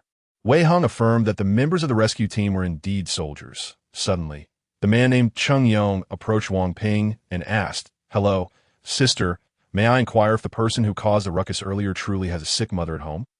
Wang Ping nodded. Yes, she does, but my mother is somewhat foolish. Her mind isn't quite right, and she hardly ever goes out. Chung Yong nodded in acknowledgement, thanked her, and returned to the registrar without further comment. His piercing gaze swept over the crowd in silence. After receiving her supplies, Guan Wei stood aside waiting for Wei Heng and Jiang Saida when a woman's voice called out, Hey, brother, do you remember me? Guan Wei frowned at the woman beside him, recognizing her as the girlfriend of the man who had drunkenly crashed into Wei Heng's car and then fled. There's something you need? Guan Wei replied coldly, I live above you. Do you remember me? My name is Su Yi. What yours? Su Yi asked with a smile. That moment, Jiang Saida and Wei Heng approached, exclaiming, Hey, you're here too? Yes, I stayed at a friend's house a few days ago and just returned this morning, perfectly in time for the supplies distribution. Su Yi responded. Wei Heng, uninterested in conversation, strode ahead, with Guan Wei promptly following. The elevator was still out of service. Leaving them to climb the stairs, Su Yi babbled incessantly as they ascended, while only Jiang Saida engaged her in brief conversation. Near the 13th floor, Su Yi remarked, I've heard others say the weather has been strange. We've had severe storms, some areas are experiencing snow and hail, and abroad, there are tsunamis and volcanic eruptions. I'm beginning to suspect it's the end of the world. Wei Hung, rarely speaking, interjected, "The end of the world? Is that true?" Su Yi blushed slightly. "I'm not sure. I just heard it from someone. Brother, thank you for last time." Wei Hung understood she was referring to the incident of not pursuing the car crash, and simply shook his head. Upon returning home, Jiang Saida clamored for instant noodles, so he headed into the kitchen, while Guan Wei began scrolling through videos showing the widespread devastation across various regions, watching the indistinct, harrowing images in the videos. Even someone as composed as Guan Wei felt a shiver run through him. In the face of natural disasters, humanity is indeed as insignificant as ants.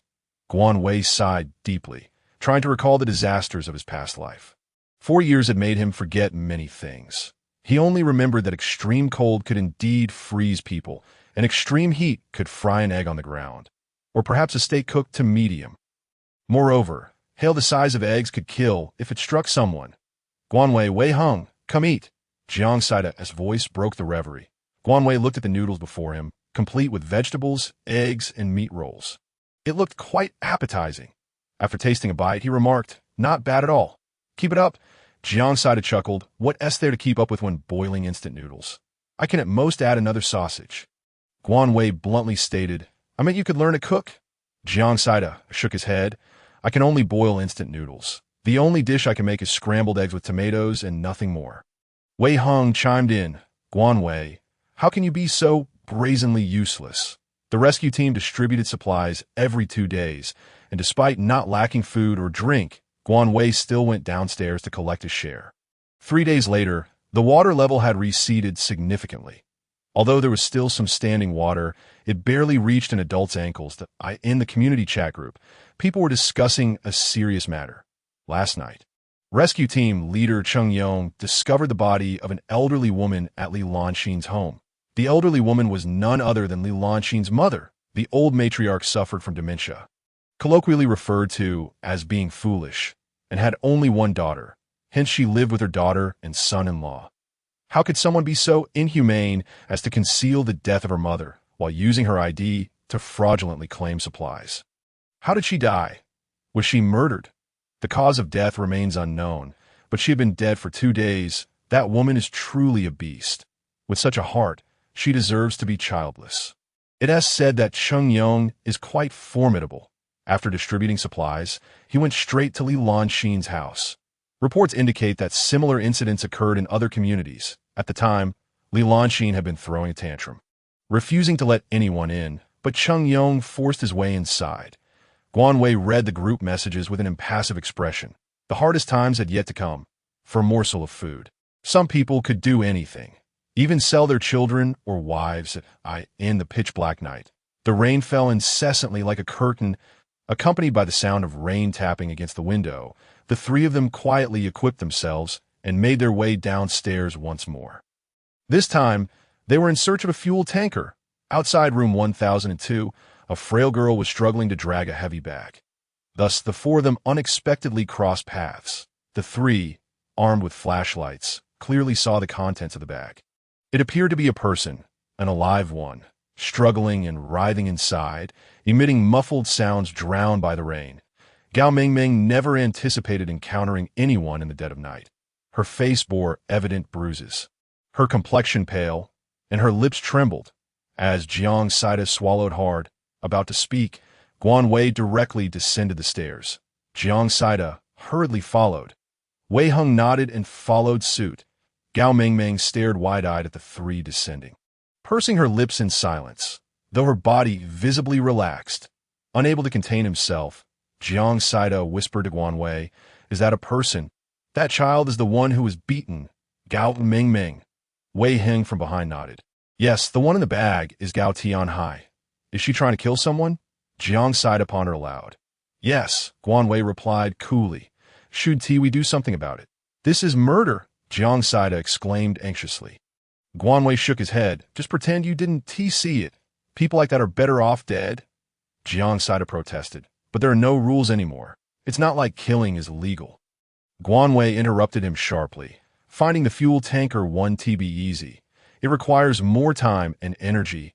In truth, Guan Wei was also disinclined to involve himself in others' affairs after ensuring their equipment was ready.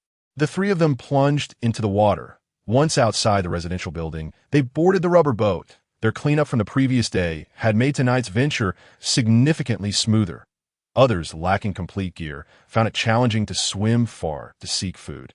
So Guanwei needed to act decisively. Most importantly, he urgently required both gasoline and diesel. The generator needed fuel. It couldn't be delayed. The gas station lay in the opposite direction of the supermarket. Along the way, Wei Hung and the others handled floating debris with caution, carefully surveying the location of the gas station. There was no doubt that the gas station had been flooded.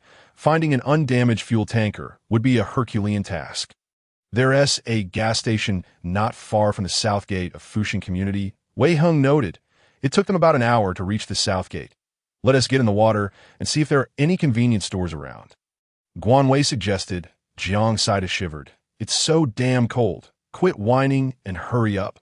Guanwei urged as he stepped into the water. After Jiang Saida and Wei Hung joined him, they began to swim. Unexpectedly, Guanwei spotted a large supermarket near the south gate of the community, as well as a fresh produce market. He tapped the two others and pointed toward the supermarket, giving an okay sign as they paddled in that direction together. The supermarket's entrance had been damaged, indicating it had likely been ransacked. Inside, it was a chaotic mess. After picking out some edible items and vacuum-sealed goods, Guanwei swam over to the fresh produce market. The vegetables there were beyond recognition. After a quick glance, he turned away.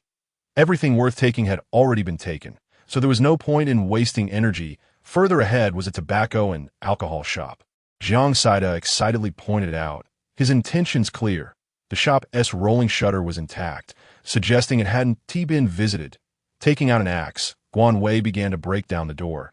It took over 20 minutes to finally gain entry, shattering the glass door in the process, allowing the two to enter successfully. The cigarettes and alcohol were sealed, and without hesitation, Guanwei cleared the shop of its entire stock, feeling quite pleased. The gas station was indeed nearby. But unfortunately, they had no luck finding a fuel tanker.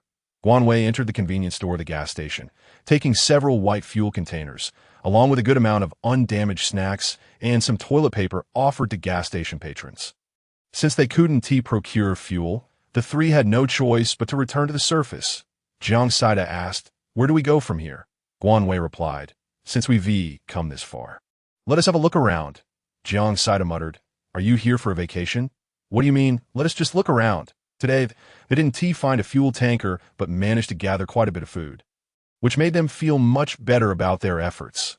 As the three returned to the community, utterly exhausted, dawn had already broken. Numerous residents observed them arriving in a rubber boat, some revealing a glint of greed in their eyes. Guanwei cast a glance around, disregarded the onlookers, and ascended the stairs without delay. After hastily consuming a meal and taking a shower, he promptly laid down to catch up on sleep.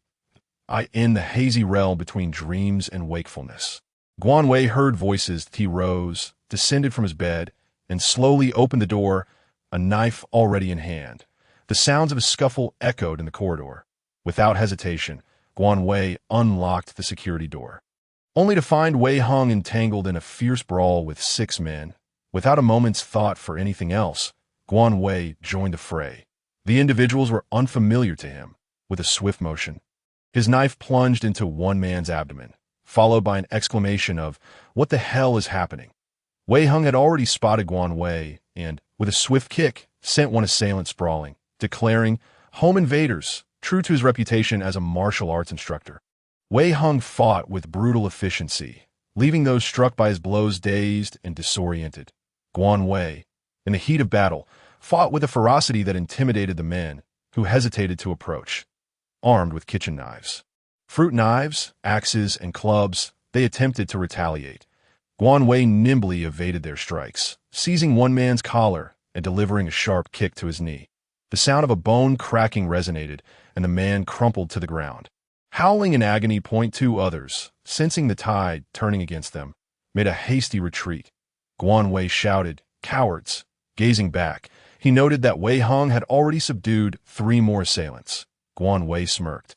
He recognized he was no match for the savage Wei Hung. After dispatching the remaining 4, Guanwei, panting, surveyed the scene and inquired, "You came to rob us?" In broad daylight, Raising his eyes to the sky, he realized it had turned dark, but it's 9 o'clock at night. Wei Hung replied. Guan Wei cursed under his breath. He'd slept for 12 hours. He had merely dozed off, as his expressionless face indicated he could see that moment. Jiang Saida, still groggy, leaned against the doorframe, observing the chaotic scene in the corridor. What the hell is going on? A fight. They appear to be strangers to their building.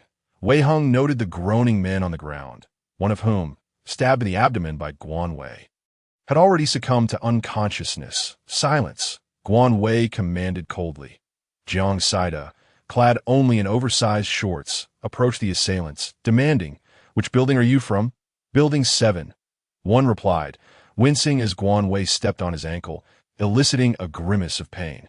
"Speak clearly." Tears streaming down his face. The man pleaded, "We saw you two bring supplies back this morning, and we were desperate. We have families to feed. Please, spare us." His face was a mix of pain and genuine fear. "You useless fools, as grown men, couldn't you find food on your own? Must you resort to thievery?" Jiang Saida scolded. This was the second time they had attempted a break-in. Guan Wei was genuinely furious. They were underestimating him, as if he were a mere pushover. Grabbing one man by the ankle and seizing another by the leg, he began dragging them downstairs. The corridor windows were ajar. Otherwise, he would have tossed them directly out, which would have required less effort. "Hey, Guan Wei, what are you doing?" Jiang Saida exclaimed. "I'm taking these two downstairs." Guan Wei replied without glancing back. Wei Hung looked at Jiang Saida's shorts and suggested, "You should go put on some clothes. I'll handle this." He then dragged the other two men down the stairs. Jiang Saida hurried back to find something to wear. "What are you doing? Are you going to kill them?" They cried, desperation in their voices. "Please, let us go." "Ah, let go of me. You can't do this." Their cries, aside from the one unconscious man, were grating on Guan Wei's nerves. He shot them a venomous glare, and without hesitation, struck one of them unconscious. Wei Hung raised an eyebrow, shrugged, and knocked out another with a single punch. Arriving at the water's edge, Guan Wei unceremoniously tossed his captive into the water, followed by the other man from Wei Heng's grip. Their fates would be left to chance. "Guan Wei, you?" Jiang Saida rushed down, shocked by Guan Wei's actions. "Shut up! Why are you down here? Go back!" Guan Wei brushed his hands together as if to rid himself of dirt. He was utterly exasperated with these shameless in the living room. The three sat in silence. Guan Wei broke the stillness, stating, "Order has collapsed. You must learn to accept this reality and take up arms to protect yourself." Jiang Saida sighed, "Should I adapt to this?" Wei Hung chuckled, "Shall I have him kill a few more people to help you adjust?" "Why are you so unfazed?" Jiang Saida questioned, puzzled. "Before opening my martial arts school, I participated in underground fights." Wei Hung replied nonchalantly. "Guan Wei, Jiang Saida. Otherwise, you wouldn't be seeing me alive today." He continued. Guan Wei mused that this man was undoubtedly tough. Not even the collapse of a mountain would disturb his composure. He nodded, affirming, "Survival of the fittest." Suddenly, a knock echoed through the room, and the three exchanged glances. Upon opening the door, they were met by a little girl named Gao Mengmeng from the 10th floor. Guan Wei's stern demeanor startled her, causing her to take a step back. After a few moments of silence, he asked, "What is it?" The girl, pale-faced, nodded and implored, "Brother, can you help me? My grandmother's body is still at home, and it's starting to smell. I don't want to throw her in the water." Her voice was so soft that Guan Wei had a strain to hear her. "I can't help you with that," he replied. Gao Mingming blinked her big, teary eyes. I don't know what to do. I went downstairs to look for Grandpa Gu, but he couldn't help either. I can't do anything either. Look at the state outside. Do you think I have the power to help?" Guan Wei stated. Tears streamed down her cheeks as she pleaded, "Brother, please help me. Just think of a way. I beg you." Wei Hung and Jiang Saida approached. Having overheard the exchange, Wei Hung explained, "Your grandmother's body can either be frozen or cremated. Little girl, in times like these, there's nothing we can do. We can only hope for the rain to cease or for rescue teams to arrive." Gao Mingming hung her head in silence. Guan Wei added, "I suspect the rescue teams will arrive in a day or two. Just wait a little longer." She lifted her head, her eyes filled with hope. "Really?" Guan Wei glanced at the sky and nodded, recalling that in his previous life, this deluge was nearing its end. Sure enough, As he had predicted, the torrential rain subsided to a mere drizzle, and by the afternoon of the third day, the rescue teams had arrived. Guan Wei, peering through binoculars, spotted several rescue boats scouring the community. Jiang Saida frowned. Do you think they will investigate the cause of death of those bodies? Guan Wei shook his head. No. During extraordinary times, special measures are taken. No one would dare to complain or retaliate. Who could resist when their homes are invaded? The recovery efforts lasted 2 days before concluding, and the rain finally ceased. The official response from Sui City was commendably efficient, restoring both power and communication. It seemed as if everything was improving, yet Guan Wei knew the true apocalypse had only just begun. Scrolling through his phone, he was bombarded with videos of various disasters, both domestic and international. The commentary section was abuzz with activity. I'm Bear Wu. I can still play on my phone. I'm grateful. Suan tofu pudding.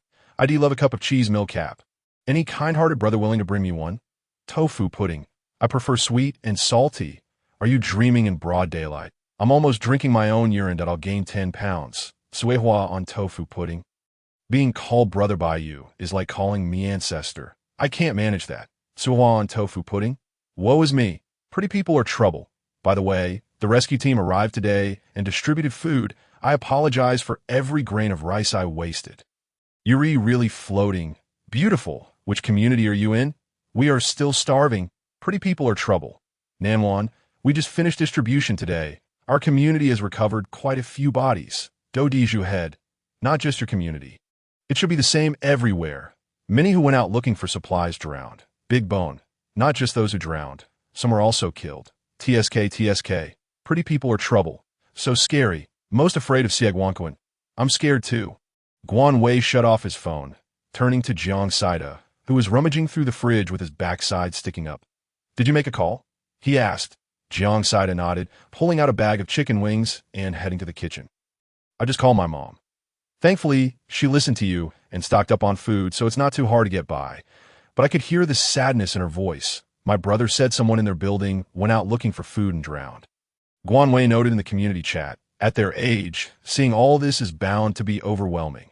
Tell Uncle and Annie to prepare more winter clothes, not just for temperatures of minus 20 or 30 degrees, but for minus 50 or 60.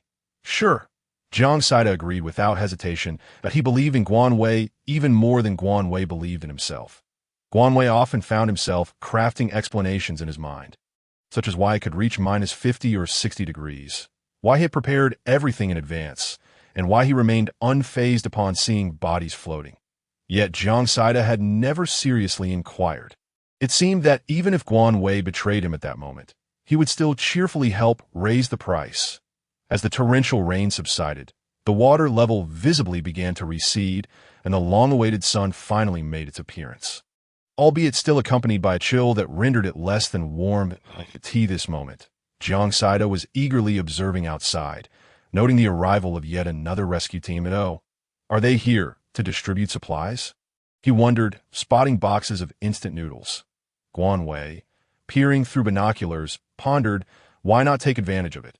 He then remarked, indeed, let us go down and take a look. Without delay, the two called upon Wei Hong, and the trio descended the stairs together. The corridor was bustling with people, each face adorned with a rare smile of relief. The water had receded to the second floor, and those on the third were returning home to salvage their belongings that had been inundated. Gazing at their once cozy homes transformed beyond recognition, a hint of melancholy graced their expressions. A family of 3 from the 12th floor had just come downstairs. Sun Qinghai nodded in acknowledgement to Guan Wei and the others. As Gao Mingming descended, she found herself standing right behind Jiang Saida. He inquired, have you found a rescue team? Gao Mingming nodded. Yes, I sought them out on their first day here. They took my grandmother away. Jiang Saida acknowledged her response with a nod. Gao Mingming added, thank you, brother, for everything. Jiang Saida chuckled. We haven't done much. Keep your spirits up. Little girl. Guan Wei, overhearing their exchange, found the girl remarkable, having taken the life of her own father and then sharing a room with the corpse for days on end. Yet, he couldn't help but worry about how she would survive alone in the future, a soft sigh escaping him at the thought of this damned apocalypse. Due to the rain's devastation, many roads have been washed away. In some rural towns remained unreachable. Citizens lamented the scarcity of supplies, with both agriculture and various businesses facing dire straits. Life now felt as though it had regressed decades. The shortage of resources was the greatest challenge of the present. The authorities issued one message after another, attempting to soothe the populace, but their reassurances were painfully inadequate. As Guan Wei and his companions ventured out in search of a fuel truck, an unexpected trouble arrived at their doorstep. His uncle, Zhao Kuo and his family, accompanied by Tong Yin, appeared at the entrance of the community. Guan Wei narrowed his eyes, irritation washing over him at the sight. The once boisterous group now looked considerably thinner and more haggard. Their previous arrogance vanquished, Guan Wei thought to himself. What a sight to behold, a family so neatly assembled. Xiao Wei, oh, it's so good to see you, Li Meiwan exclaimed, rushing forward to grasp Guan Wei's arm. He yanked his arm away. Brother, Zhao Xi murmured, stepping closer. Zhao Kuo, maintaining the demeanor of an elder, inquired, why didn't you answer my calls? What are you going out for? Guan Wei glanced at Tong Yin, who stood behind Zhao Xian, then turned to Zhao Kuo and asked, is there something you need? Is it wrong for an uncle to come see you? Where do you live? Let's discuss this back home. Guan Wei coldly replied, I'm sorry, but I must be on my way. You may do as you please. Guan Wei, what kind of attitude is this? Zhao Kuo shouted angrily. I may want interjected. Oh, Xiao Wei, we only came to visit. It's unreasonable to show up and not even enter, right? I have no desire to engage in idle chatter with you, that if you have something to say, please do so plainly. Guan Wei had lost all patience for their banter. Zhao Kuo glared at him, while Li Meiwan glanced at her husband and said, well, Xiao Wei, you know my family lives on the 3rd floor, and we've been severely affected by the flooding. We simply wanted to ask if we could stay here for a while. Guan Wei laughed in disbelief. Stay here? Are you dreaming in broad daylight? Zhao Kuo retorted, I am your uncle. After raising you for so many years, you can't lend a hand when I need it? Do you have no conscience? Conscience? I do possess it, but I have none to spare for you. Guan Wei rolled his eyes, weary of the same old rhetoric. Jiang Saida, having grasped the dynamics between Guan Wei and these people, interjected, he's currently living in my house. You four have arms and legs. You're not disabled. Can't you find food or clean your own house? With that, Jiang Saida took hold of Guan Wei and began to walk away. Zhao Xian called out, brother. Meanwhile, Tong Yin piped up, Guan Wei, do you not like me anymore? Wei Hung, trailing behind, cast a cold glance at Tong Yin, causing her to instinctively take a couple of steps back. Guan Wei's expression mirrored someone who had just swallowed a fly. Frustration bubbled within him. Please don't disgust me. Jiang Saida glanced at Tong Yin. Oh, I just noticed you. Aren't you that girl? How did you end up in such a dire situation? Tong Yin, her face tinged with humiliation, replied in a soft voice. Why are you like this? Guan Wei, can we start over? Guan Wei's face darkened. Do not push me to act. Get lost. He turned on his heel and walked away without a backward glance. Jiang Saida chuckled, making a clicking sound with his tongue, and followed suit. That Li Meiwan, furious, stomped her feet at Zhao Kuo. Didn't you say Guan Wei was soft-hearted and wouldn't he abandon us? Zhao Kuo, taken aback by the turn of events, replied, how was I to know? He truly turns a blind eye to our plight. Zhao Xian, exasperated, asked, what shall we do now? Zhao Kuo glared at his ungrateful son. What to do? Just let it be. Tong Yin trailed silently behind Zhao Xian, feeling a growing sense of disdain as she compared her disheveled appearance to Guan Wei's seemingly untroubled demeanor. The four of them, left with no other option, trudged home in defeat. Meanwhile, Guan Wei briefly explained the situation at home, and Jiang Saida, irritated, insisted, no, we must go back and confront them, but I realized I didn't handle it well earlier. I should have given them a piece of my mind. Guan Wei quickly grabbed his arm. Next time, let us just leave for now. In truth, Guan Wei harbored resentment, for they were responsible for the death of his kin. Yet rather than exacting revenge, he preferred to witness them suffer in a manner worse than death. At this moment, he felt a sense of satisfaction. The trio continued along the road towards the old city, where Guan Wei was struck by the desolation, decay, and silence surrounding them. The willows lining the path swayed precariously in the wind. some uprooted entirely. The low-lying houses remained submerged in water, rendered uninhabitable. The once vibrant atmosphere had vanished, and the smiles of the people had long since faded. Along the way, they observed numerous individuals clearing the roads. With various shops reopening their doors, the torrential rain had inflicted considerable losses upon them, and the first priority was to assess the state of their businesses. They passed 4 gas stations but found no sign of fuel trucks. Wei Hong suggested, "Let us siphon directly from the vehicles. It may take some effort, but it's feasible." Guan Wei raised an eyebrow. "Indeed, we could discreetly siphon from any vehicle we come across," Jiang Saida remarked. "That sounds too laborious." Thus, the 3 of them ventured into a secluded alley where Wei Hong and Jiang Saida stood guard while Guan Wei siphoned fuel. He refrained from draining every drop, leaving some in each vehicle. What if the owners needed to drive? They continued on, siphoning along the way, eventually discovering an outdoor parking lot. Guan Wei filled 30 white barrels before finally calling it a day. This should last us for a while. On the return journey, weary and hungry, the chilly wind prompted Guan Wei to pull up his collar. Wei Hong inquired, "Are you cold? The temperature has been fluctuating these past few days." Guan Wei nodded. "Yes, it's getting colder." Jiang Saida mused, "If we were in the countryside, we could warm ourselves by the fire, sipping some liquor and enjoying hot pot. Just thinking about it feels delightful." As Guan Wei opened his mouth to respond, he noticed Wei Hong wrapping a scarf around his neck. "Wear this. Don't catch a cold. I'm not chilly." Guan Wei was momentarily taken aback. Feeling the warmth of the scarf against his skin, he reached to remove it, but Wei Hong insisted. "No, keep it on. It's fine." Turning to Jiang Saida, he added, "Where are you from? It would indeed be nice to return home to a warm fire in this cold."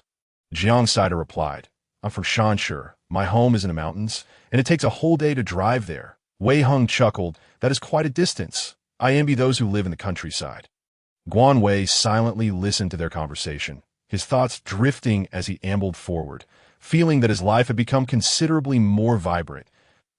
As the trio approached the community, Wei Hong suddenly halted, glancing around in confusion. Guan Wei inquired, "What's wrong?" Wei Hong raised a finger to his lips and whispered, "Do you hear that sound?" Furrowing his brow, Guan Wei held his breath and listened intently, but noticed Wei Hong already stepping towards a nearby alley.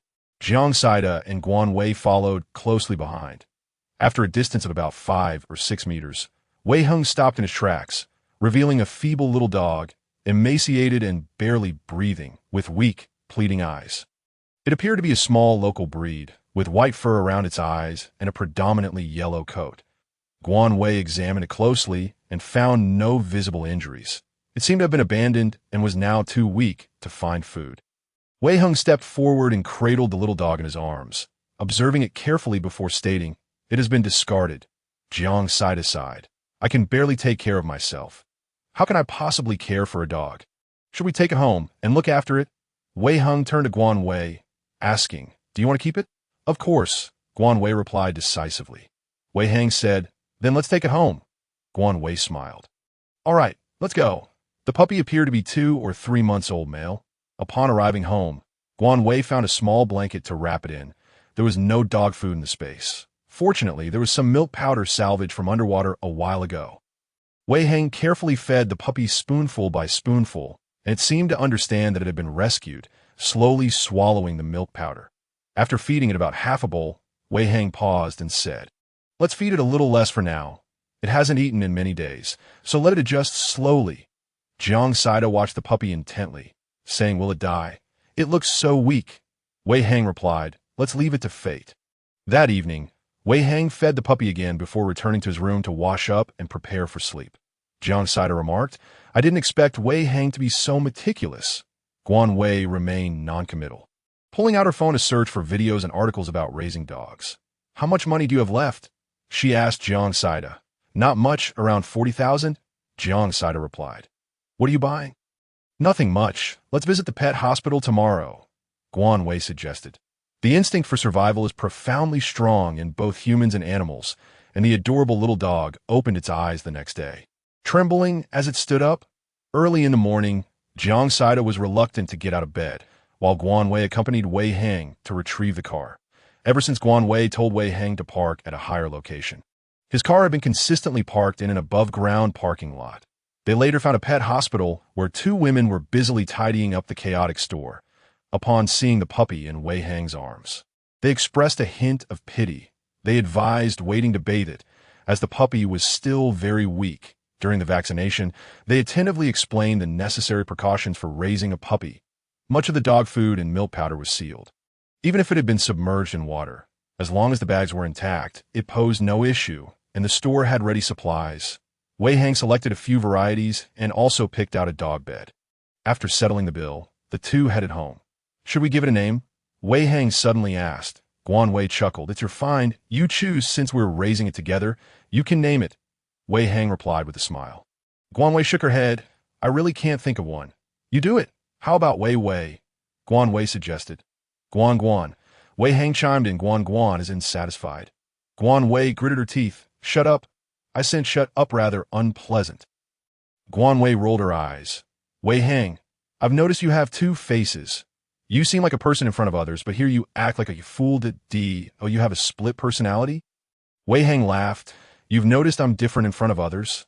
You silly fool. Are you scolding me? Wei Hang narrowed his eyes. Guan Wei shook her head. No. Then are you praising me, if that's the case? Let's name the dog after the compliment you just gave me. Wei Hang smirked. Is it silly fooler just fool? Or is it silly fool thing? Guan Wei waved her hand and laughed. No. Let me think for a moment.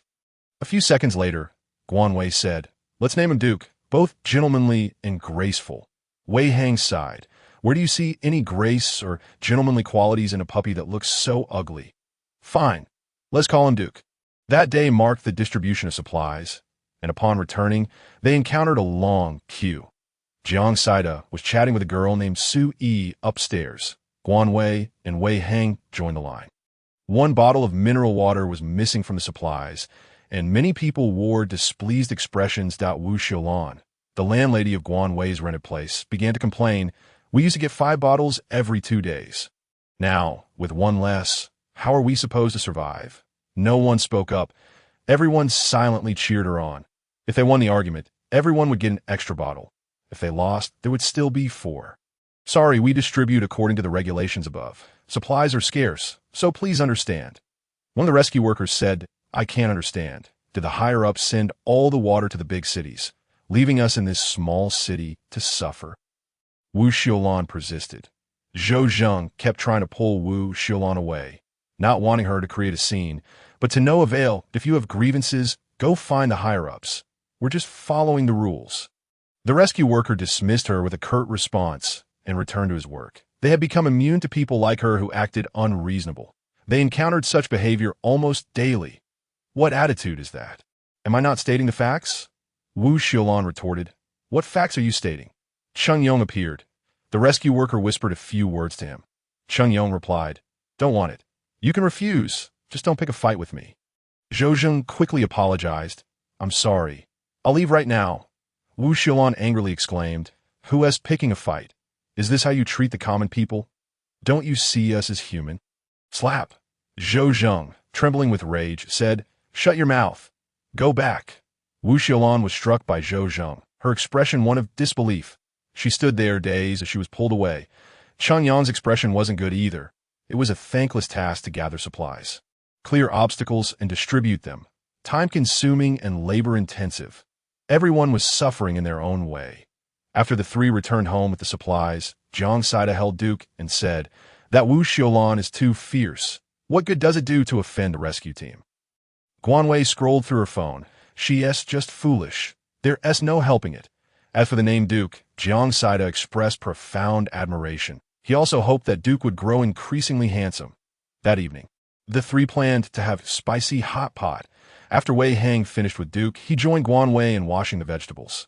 Jiang Saida was once again engaging in playful banter with his teammates. Is that girl your ex-girlfriend? Wei Hang suddenly asked. Guan Wei paused her vegetable washing. Yeah, we broke up after a month. What did you like about her? Wei Hang inquired. I don't know, she was pretty. Gentle. Honestly, I'm not sure. Guan Wei was reluctant to bring up that dark chapter. Wei Hang remained silent for a long while before asking. Then why did you break up? This time, Guan Wei fell silent. And after a long time, she replied, To survive. That night, the authorities announced the arrival of the strongest cold air mass in history and urged everyone to take precautions against the cold. This time, people had to take it seriously. The next evening, the temperature suddenly plummeted to minus 26 degrees. Jiang Saida and Guan Wei were roused from their sleep, and Duke was softly whining in the living room.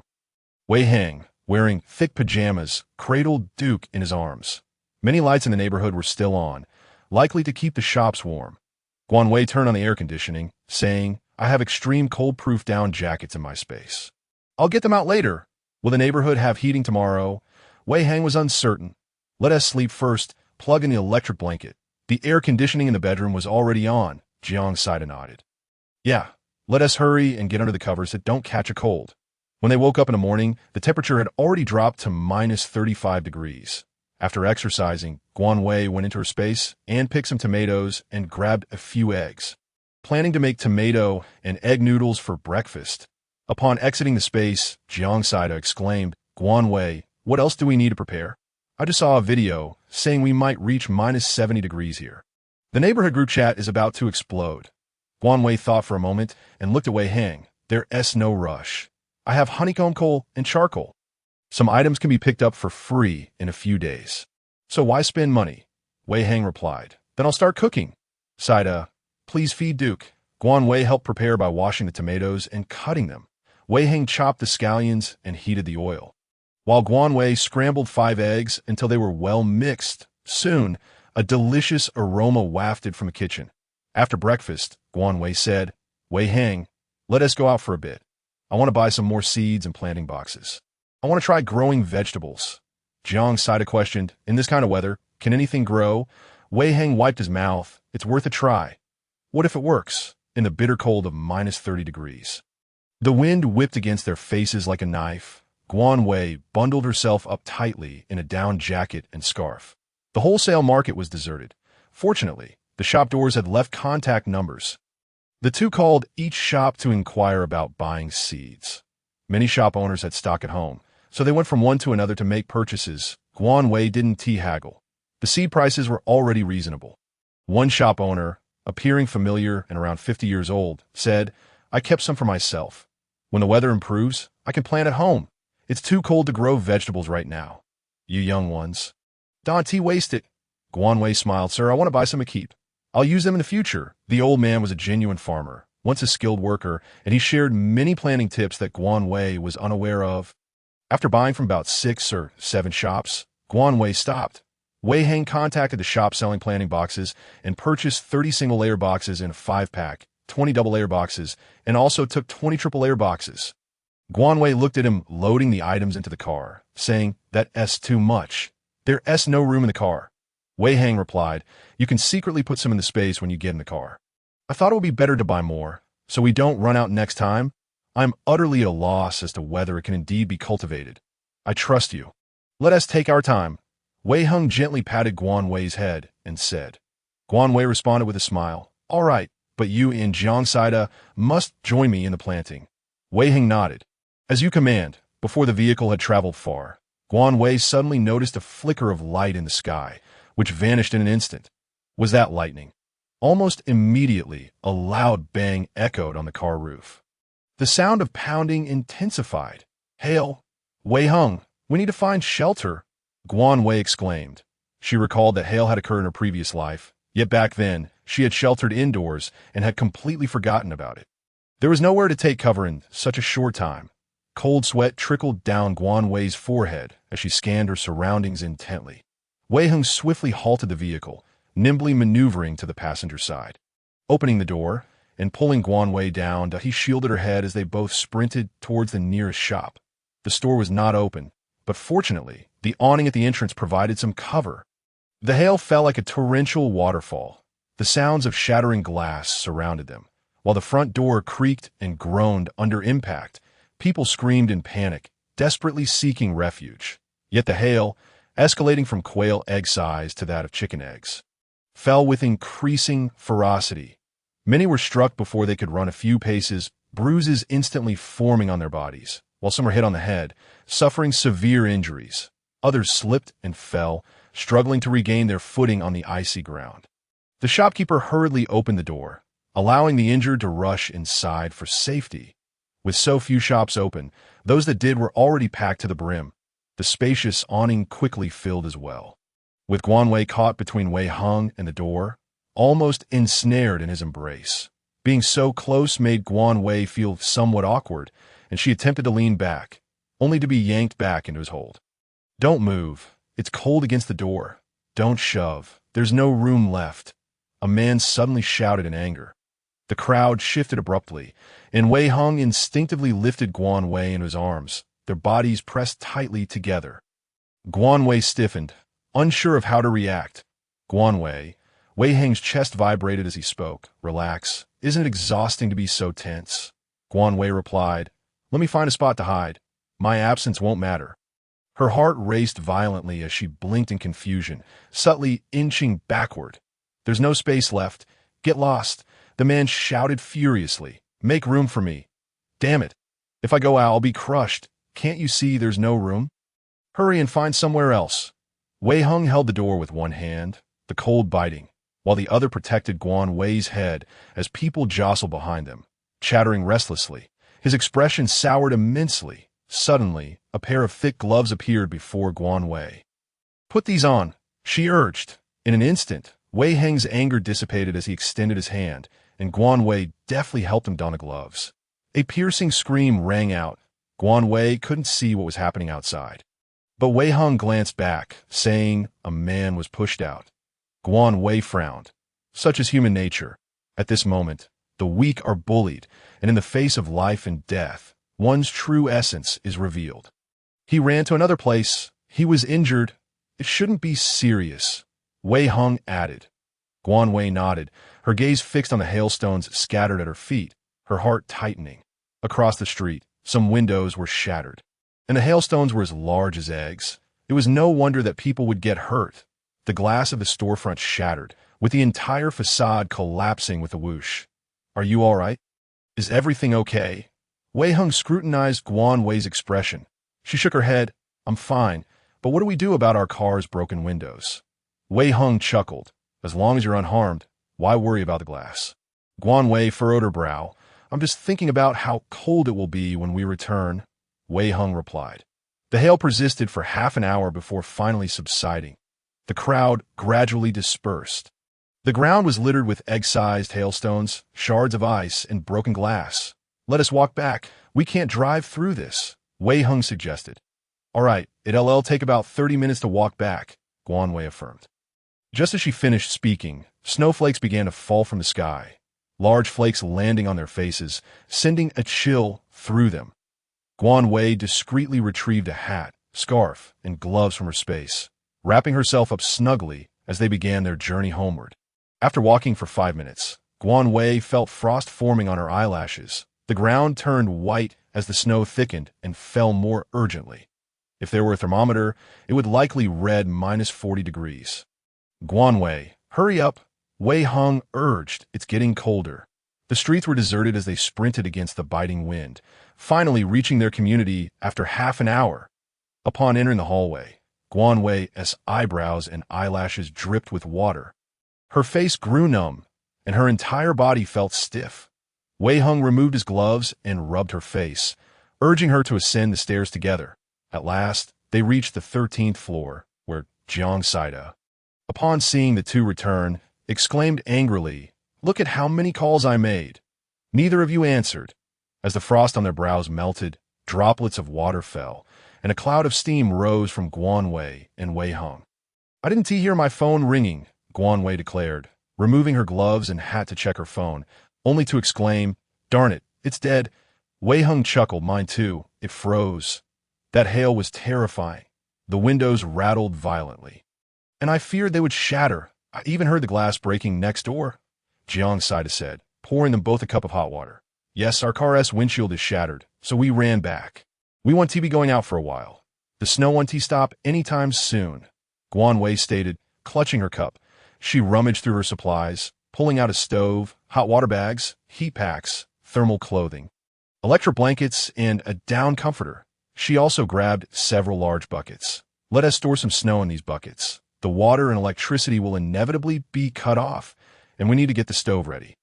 We'll rely on it once the power goes out. But where should we place the buckets? Jiang Saida wondered, glancing around. Wei Hing pondered for a moment. Let us put them on the rooftop. Guan Wei nodded in agreement. That was the only option. Wei Hung and Jiang Saida set to work on the stove while Guan Wei arranged her planting supplies against the wall in the living room. She also dug some soil from her space to spread in the planting box. Duke emitted a series of sounds from his dog bed, and upon seeing him, Guan Wei noted his spirits had improved considerably, indicating he had survived.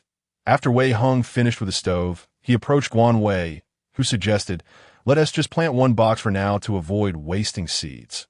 Wei Hung chuckled, observing the soil smeared across Guan Wei's face. What happened to you? You've got dirt all over your face. Guan Wei's heart raced uncontrollably, her body stiffening for a moment, reminiscent of the feeling she had beneath the awning earlier. Darn it, this person is toxic. When Jiang Saida returned with the buckets, he noticed Guan Wei's ears were flushed and remarked, Guan Wei, are you feeling warm? Your ears are so red. Ugh, what a useless teammate. Well, I am a bit warm. What shall we have for dinner tonight? Guan Wei replied, that idea like some rice noodles. Jiang Saida suggested, by the way, I saw a few buckets upstairs. They must be for storing snow. Quite clever.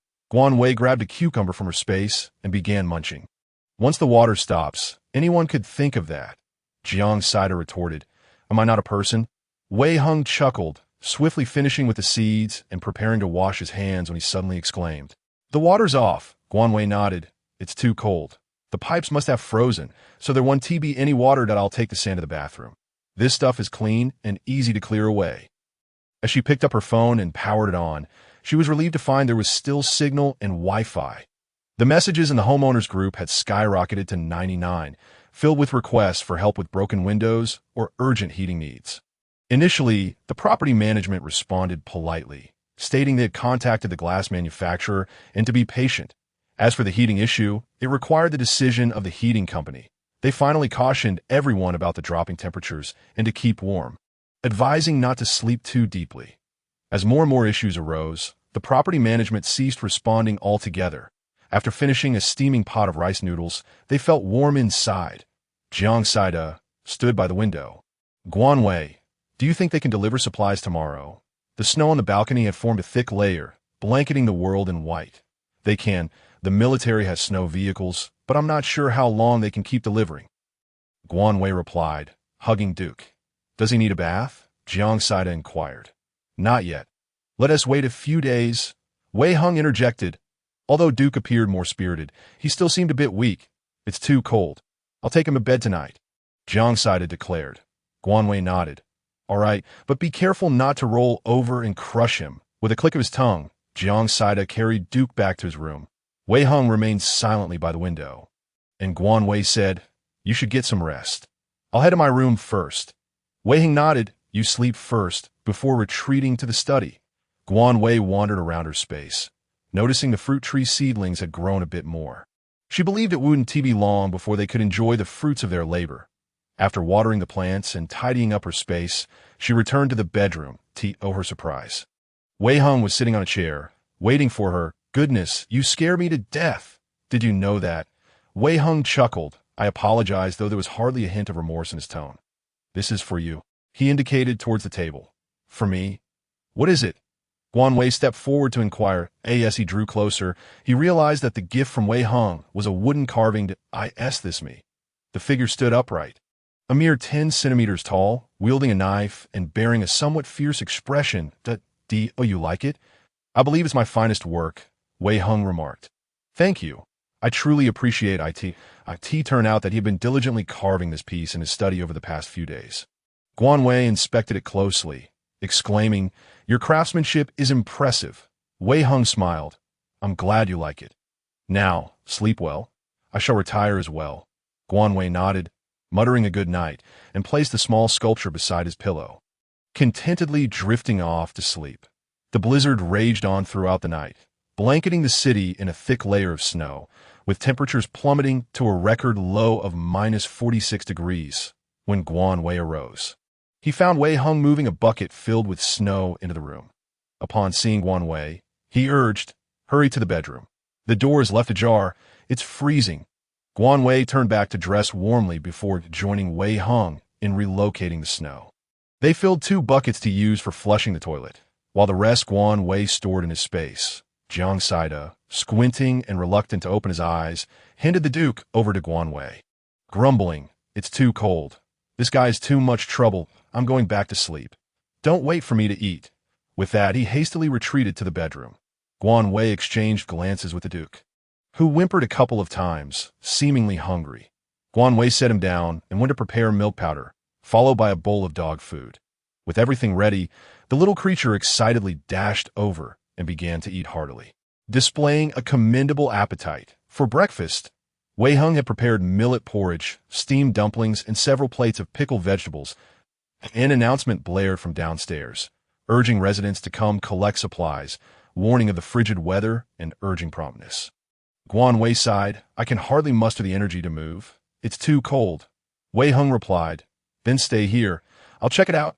"No, let us go together," Guan Wei insisted, donning his down jacket and hat, only to be pulled back by Wei Hung, who insisted he wear a scarf and gloves before allowing him to leave. Next door, Zhou Zheng and his wife, Wu Xiulan, were also just stepping outside. Upon seeing Guan Wei, Zhou Zheng nodded and greeted him with a smile, which Guan Wei returned. The stairwell was crowded with people as Guan Wei and Wei Hung stood at the corner of the second floor, waiting in line. This time, it seemed there were more supplies than before. Guan Wei caught hold of Sun Qinghai, who had just received his supplies, and asked, "Brother Sun, it appears there are significantly more provisions this time." Sun Qinghai nodded. Indeed, they even distributed rice and 8 bottles of water per person. Guan Wei replied, "Great, thank you," fearing that there might not be any more supplies in the future, or that the shelters in various regions had already been established. He remained alert. After collecting their provisions, Guan Wei hadn't walked far when a loud crash echoed through the air. The rescue team frowned, asking, "What is going on?" A man was seen banging on a door. The rescue team approached, inquiring, "What are you doing?" The man halted and explained. Old Master Gu has responded, "I'm worried something might be wrong." The rescue team knocked on the door, but silence reigned within. Exchanging concerned glances, Guan Wei and Wei Hung followed suit. Someone fetched an axe and exerted all their strength to break down the door. Before long, the door to Old Master Gu's home swung open, and a throng of people surged inside. A piercing scream rang out. Guan Wei heard someone exclaim, "They're dead! All dead!" Instantly, silence fell over the crowd. The rescue team member spoke in his walkie-talkie. "Captain, there are fatalities here." Captain Chung Yong arrived promptly, assessed the situation, and instructed, "Carry them out." He then cautioned residents. Those with elderly family members should ensure they stay warm. The temperature has dropped drastically, and many elderly individuals have passed away in their sleep. Tragically, Old Master Gu and his wife had succumbed to the bitter cold that night. The rescue team carried the elderly couple's bodies away, while Guan Wei and Wei Hung ascended the stairs. Upon returning home, they found Jiang Saida animatedly conversing with the Duke. "Duke, you're growing up. You can't just relieve yourself anywhere. Aren't you embarrassed? If you continue like this, no little female dog will take notice of you. You'll be a lifelong bachelor. Remember to go to the bathroom from now on." The Duke gazed at Jiang Saida with a blank expression, wagging his tail. Guan Wei remarked, "Does he understand?" Since he had gone downstairs to collect supplies. They had received quite a lot today. Why the surplus? Jiang Saida opened the bag to find 8 bottles of mineral water, 5 pounds of rice, 5 loaves of bread, and 5 packets of instant noodles. It is possible that it could be 10 days or more before the next distribution, or perhaps there won't be another at all. Guan Wei speculated. Jiang Saida responded, "What? No more supplies. Will we starve to death?" Guan Wei stood by the window, gazing out at the pristine blanket of snow. With flurries still drifting down, he reflected on his past struggles to find supplies in the frigid conditions, hands frostbitten and bleeding from the harsh elements. "The government will take measures," he reassured. Wei Hung began to put away the supplies, stating, "It's too cold. The air conditioning isn't effective anymore. Let us start a fire." Guan Wei nodded, gathering charcoal, coal, and wood from his space and piling them on the ground. Jiang Saida, dressed warmly, promptly went downstairs to collect supplies.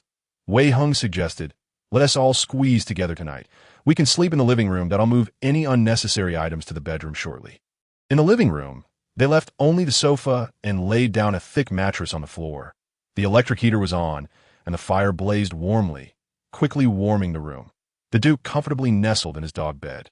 Closing his eyes in contentment, Guan Wei and Wei Hung gathered around the fire to roast peanuts, with Guan Wei also taking a few sweet potatoes and potatoes to place on the stove. Preparing a kettle of water to brew tea. When Jiang Saida returned, he brought a chill with him and hurriedly rubbed his hands together as he sat down. They all discussed the unfortunate news of the deaths. Old Master Gu and his wife had both perished. Yes, they froze to death, Wei Hung noted, peeling a couple of peanuts. Not just them. It seems similar incidents have occurred in other neighborhoods as well. Jiang Saida added, "There's nothing to be done. Heating alone cannot resolve this. The temperatures are simply too low." Wei Hung commented. He then extended his hand, offering the peanuts he had just shelled to Guan Wei. Guan Wei, feeling a bit uneasy, replied, "You eat. I can shell my own peanuts." However, Wei Hung maintained his hand's position, indicating he wouldn't withdraw until Guan Wei accepted. Reluctantly, Guan Wei reached out to take some. Thanking him, Wei Hung glanced at Jiang Saida and asked, "Is he from your family?" Jiang Saida suddenly felt uneasy about nodding. As Wei Hung's gaze was somewhat intimidating, he promptly shook his head. "No, not at all." Guan Wei felt a pang of discomfort in his heart. The three of them huddled around the fire, enjoying their meal and drink in blissful camaraderie.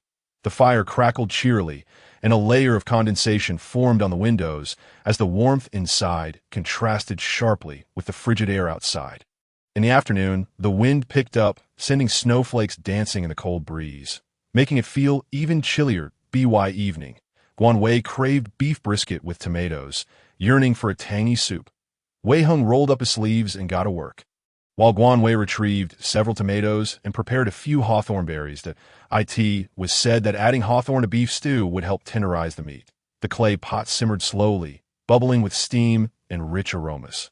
As the Duke emerged from his bed, following Guan Wei back and forth with eager curiosity, Jiang Saida was busy on his phone, checking in with his family. His parents had returned to the countryside. Despite the heavy snow, they had ample firewood and coal, so keeping warm was not an issue. The little house was filled with the warmth of home-cooked meals, while next door painted a starkly different picture. Glass shattered by hail was patched with plastic, and torn blankets served as makeshift coverings in the kitchen. Wu Xiaolan was shivering as she cooked noodles. They had been using an induction cooker, as they hadn't managed to buy a proper stove in time. Zhou Zheng, holding an iron basin with a few pieces of wood, was attempting to start a fire, but the temperature inside their room hovered around 20 degrees below freezing, making it unbearable even in a down jacket for an extended period. "Go grab a cabbage from the balcony," Wu Xiaolan instructed. Zhou Zheng, visibly irritated, trudged toward the balcony, which was already coated in frost. He inadvertently glanced next door and noticed condensation on their window, then carried the cabbage back to the kitchen. Commenting, "It must be warm next door. There's moisture on their window," Wu Xiaolan, fuming, retorted, "Is the property management just sitting around? Why haven't they repaired the glass? You need to go find them tomorrow." Zhou Zheng frowned. "Find what? In this freezing weather? You go look for them. Hurry up and cook. I'm starving." At that moment, he no longer exhibited the polite demeanor he had shown toward Guan Wei and the others. Wu Xiaolan glared at him. "Are you still a man? Why must a woman take the lead in everything?" Zhou Zheng snapped back. "I don't care. You handle it yourself." He glanced at the neighboring apartment again before returning his attention to the fire. After consuming 2 bowls of beef soup, Guan Wei felt pleasantly warm all over, while the Duke managed to snag a small bowl for himself. Once full, they all felt drowsy, making the prospect of sleeping arrangements a dilemma. One would occupy the sofa, while the other two would share the mattress on the floor. Initially, Wei Hung intended to take the sofa, but Jiang Saida objected, stating that although the sofa was spacious, it wouldn't be comfortable for someone as tall as Wei Hung. Guan Wei declared, "I'll take the sofa." Wei Hang said no. Jiang Saida echoed no. The two spoke in unison.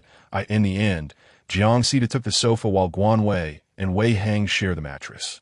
Each of them washed up, and fearing the cold, they opted not to change into pajamas, instead donning thick thermal clothing for the night. The bed, measuring 1.80 meters, was spacious enough for 2 large men. Yet Guan Wei, having never shared a bed with Wei Hang before, lay still, Unlike when he slept alongside Jiang Sida, Wei Hang turned off the light and lay down on the other side, the only source of illumination being the crackling fire. Jiang Sida, his breath heavy, quickly fell into a deep, carefree slumber. Guan Wei closed his eyes, slowed his breathing, and attempted to drift off, counting over 700 sheep before finally succumbing to sleep. Noticing the steady rhythm of breathing beside him, Wei Hang turned slowly to face Guan Wei, offering a wry smile before closing his eyes again. As the night wore on, the fire's warmth diminished and the temperature began to drop. Suddenly, Wei Hang felt a warm body draw near, and upon opening his eyes, he found Guan Wei right beside him. Was this fellow seeking warmth? With gentle hands, Wei Hang embraced him, a satisfied smile gracing his lips as he closed his eyes once more. In the morning, when Guan Wei awoke, Wei Hang was already up, the fire crackling vigorously. Jiang Sida remained asleep. The Duke lazily sprawled in his nest, his tail swaying leisurely. Stifling a yawn, Guan Wei glanced out the window to see snow still falling. The wind unchanged. "Are you awake? Are you hungry?" Wei Hang inquired. "Not hungry. Why are you up so early?" Guan Wei responded. "This morning, I discovered the power was out. I'm heading to the rooftop to grab some buckets." Wei Hang indicated upwards. "I'll go with you. We can directly store them in the space," Guan Wei suggested. After a glance at his phone, which revealed a lack of signal, Wei Hang reassured him. "There's no rush. Let me get dressed first." Upon reaching the rooftop, a biting wind assailed Guan Wei, causing him to cough violently. Wei Hang quickly stepped forward to pat his back until he regained his breath. "My lungs nearly gave out." Guan Wei et gleam Wei Hang, without a word, pulled up Guan Wei's scarf to cover his nose and mouth. The rooftop was cluttered with many buckets, presumably left by other residents. After scanning the area and finding it empty, Guan Wei began to store the buckets in his space. "The snow is quite thick. Let's gather a few more buckets by noon." "Agreed. Let us hurry back down," Wei Hang replied, pulling Guan Wei along. On their way down, they encountered Sun Chunghai, who suggested, "Hey, we were discussing that several families should stay together. It would be much warmer. Would you like to join us?" Guan Wei immediately replied, "No need." Wei Hang Juke, explaining, "Brother Sun, we have a little dog at home. We prefer not to stir things up." Sun Chunghai did not press further, saying, "All right then, I'll head up to grab some buckets." Upon returning home, Guan Wei nestled close to the fire, overhearing Jiang Sida mention that the property management suggested families band together for warmth. Wei Hang affirmed, "Yes, I just saw Uncle Sun. He informed us, but we declined." Jiang Sida yawned, "I certainly don't want to live with them." A sudden knock echoed through the room. Wei Hang opened the door to reveal Su Yi, clad in a white down jacket, her face flushed from the cold. As the door swung open, a wave of warmth washed over her, and she rubbed her hands together, saying, "Brother, it's freezing outside. Let us talk inside." Guan Wei approached the door, curious about the situation, and upon hearing her call him brother, he recognized her, his brows furrowing. Before he could reach the door, Wei Hang stepped out and shut it behind him. Inside, Guan Wei stood, fixated on the door as if willing it to crumble. "What is the matter?" Wei Hang asked, his expression devoid of emotion. Su Yi, with a pitiful gaze, pleaded, "Brother, the property management suggested that we help each other out to stay warm. Can I live with you?" Wei Hang firmly replied, "No." Su Yi continued, her voice tinged with desperation. "I beg you. Your home is warm. Mine is freezing. And it's just me, a girl, living alone. It's not safe. I'm not familiar with anyone else. Only you. Please." Wei Hang pondered her safety as a girl, yet considered allowing her to stay with Sun Chunghai and his wife, who was quite amiable. With a decisive motion, Guan Wei swung the door open, exclaiming, "No, leave." Su Yi shot him a glare. "I didn't ask you. I was speaking to Brother Wei Hang. Besides, this isn't your home. What gives you the right to speak?" "Oh my, this little girl," Wei Hang retorted, his tone sharp. "You don't get to decide. If he says no, then it's no." With her lips pursed, Su Yi glared at both of them, her eyes reddening with indignation. Wei Hang pulled Guan Wei back inside, admonishing, "It's cold outside. What are you doing?" Guan Wei, suddenly aflame with anger, burst out, "What? Did I hinder your good deed? If you want her to live here, just let her." His eyes glowed with fury, his chest heaving, exuding a palpable intensity.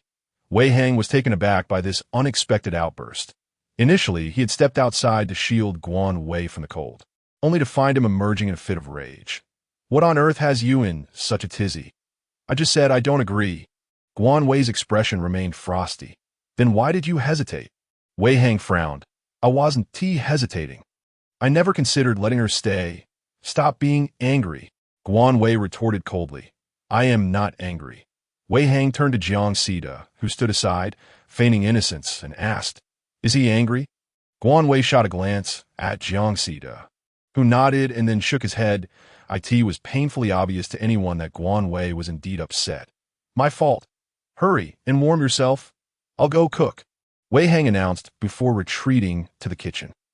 Jiang Sida leaned closer to Guan Wei. "Why were you so angry just now? These things can be discussed openly. Is it really necessary to escalate it?" At that moment, Guan Wei also felt bewildered by his own reaction. What could have been a simple discussion turned into an argument. Reflecting back, he recognized his behavior as unreasonable. "I'm not angry. Stop nagging. Go do some push-ups." He wore an expression that clearly signaled he wished not to discuss it further. Jiang Sida chuckled. "All right, together then. Just a thing to cool you off. And I told you I'm not angry. Sun Chung, if you don't do 500 a day, you won't get any food." The two dropped to the ground, engaging in a competitive workout, while the Duke circled them, as if cheering them on. Wei Hang glanced at the scene of the two and the dog in the living room and smiled, thinking how juvenile they were. Outside, snow continued to fall, accumulating to nearly half a person's height. By noon, the three prepared to venture downstairs with several large buckets to collect more snow. The corridor windows were sealed tight, some even covered with old quilts. The bitter wind chilled those bundled up like balls, and the entrance door was blocked by a hefty snowdrift, requiring considerable effort to open it. Stepping outside, they were met with a blinding sea of white, the frigid wind slicing through them as snowflakes swirled about, coating their faces. They began clearing the snow from right in front of the door, filling 10 buckets to the brim with packed snow. Guan Wei, not wishing to haul the 10 large buckets up the stairs, simply stored them in the corner of the first floor, piling the snow in his space and continuing until the snow mound inside became a small hill.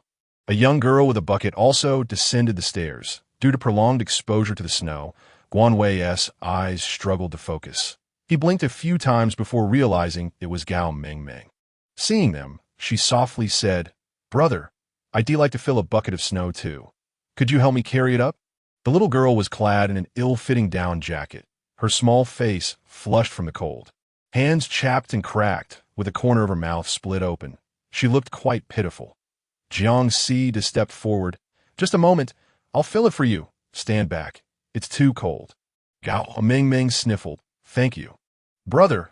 As she handed the bucket to Jiang Sida, Guan Wei joined Jiang Sida in assisting her. Wei Hang frowned. "Didn't T-Sun say some of them are living together? Why didn't you go?" Gao Mingming shook her head. "I haven't gone out these past few days." Wei Hang sighed. "You should find them. It's much better than freezing at home." The little girl nodded, uncertain if she understood. After escorting Gao Mingming home, the three finally returned to their own place. Time slipped by, and before they knew it, 5 days had passed. The snow showed no signs of stopping, as if it had its own agenda, and the temperature remained around -50 degrees. The Duke had fully recovered, exhibiting a hearty appetite. No longer picky, relishing both vegetables and fruits. The previously lean little body had finally begun to plump up. During this time, Guan Wei had given him a bath, and his once dull yellow fur now appeared much softer. The Duke often trailed behind Guan Wei, and occasionally, while Guan Wei did push-ups, he would plop down on his back, resembling a supervisor. That night, the room was filled only with the crackling of the fire as the three slumbered. Suddenly, the Duke perked up, ears erect, his bead-like eyes fixated on the balcony.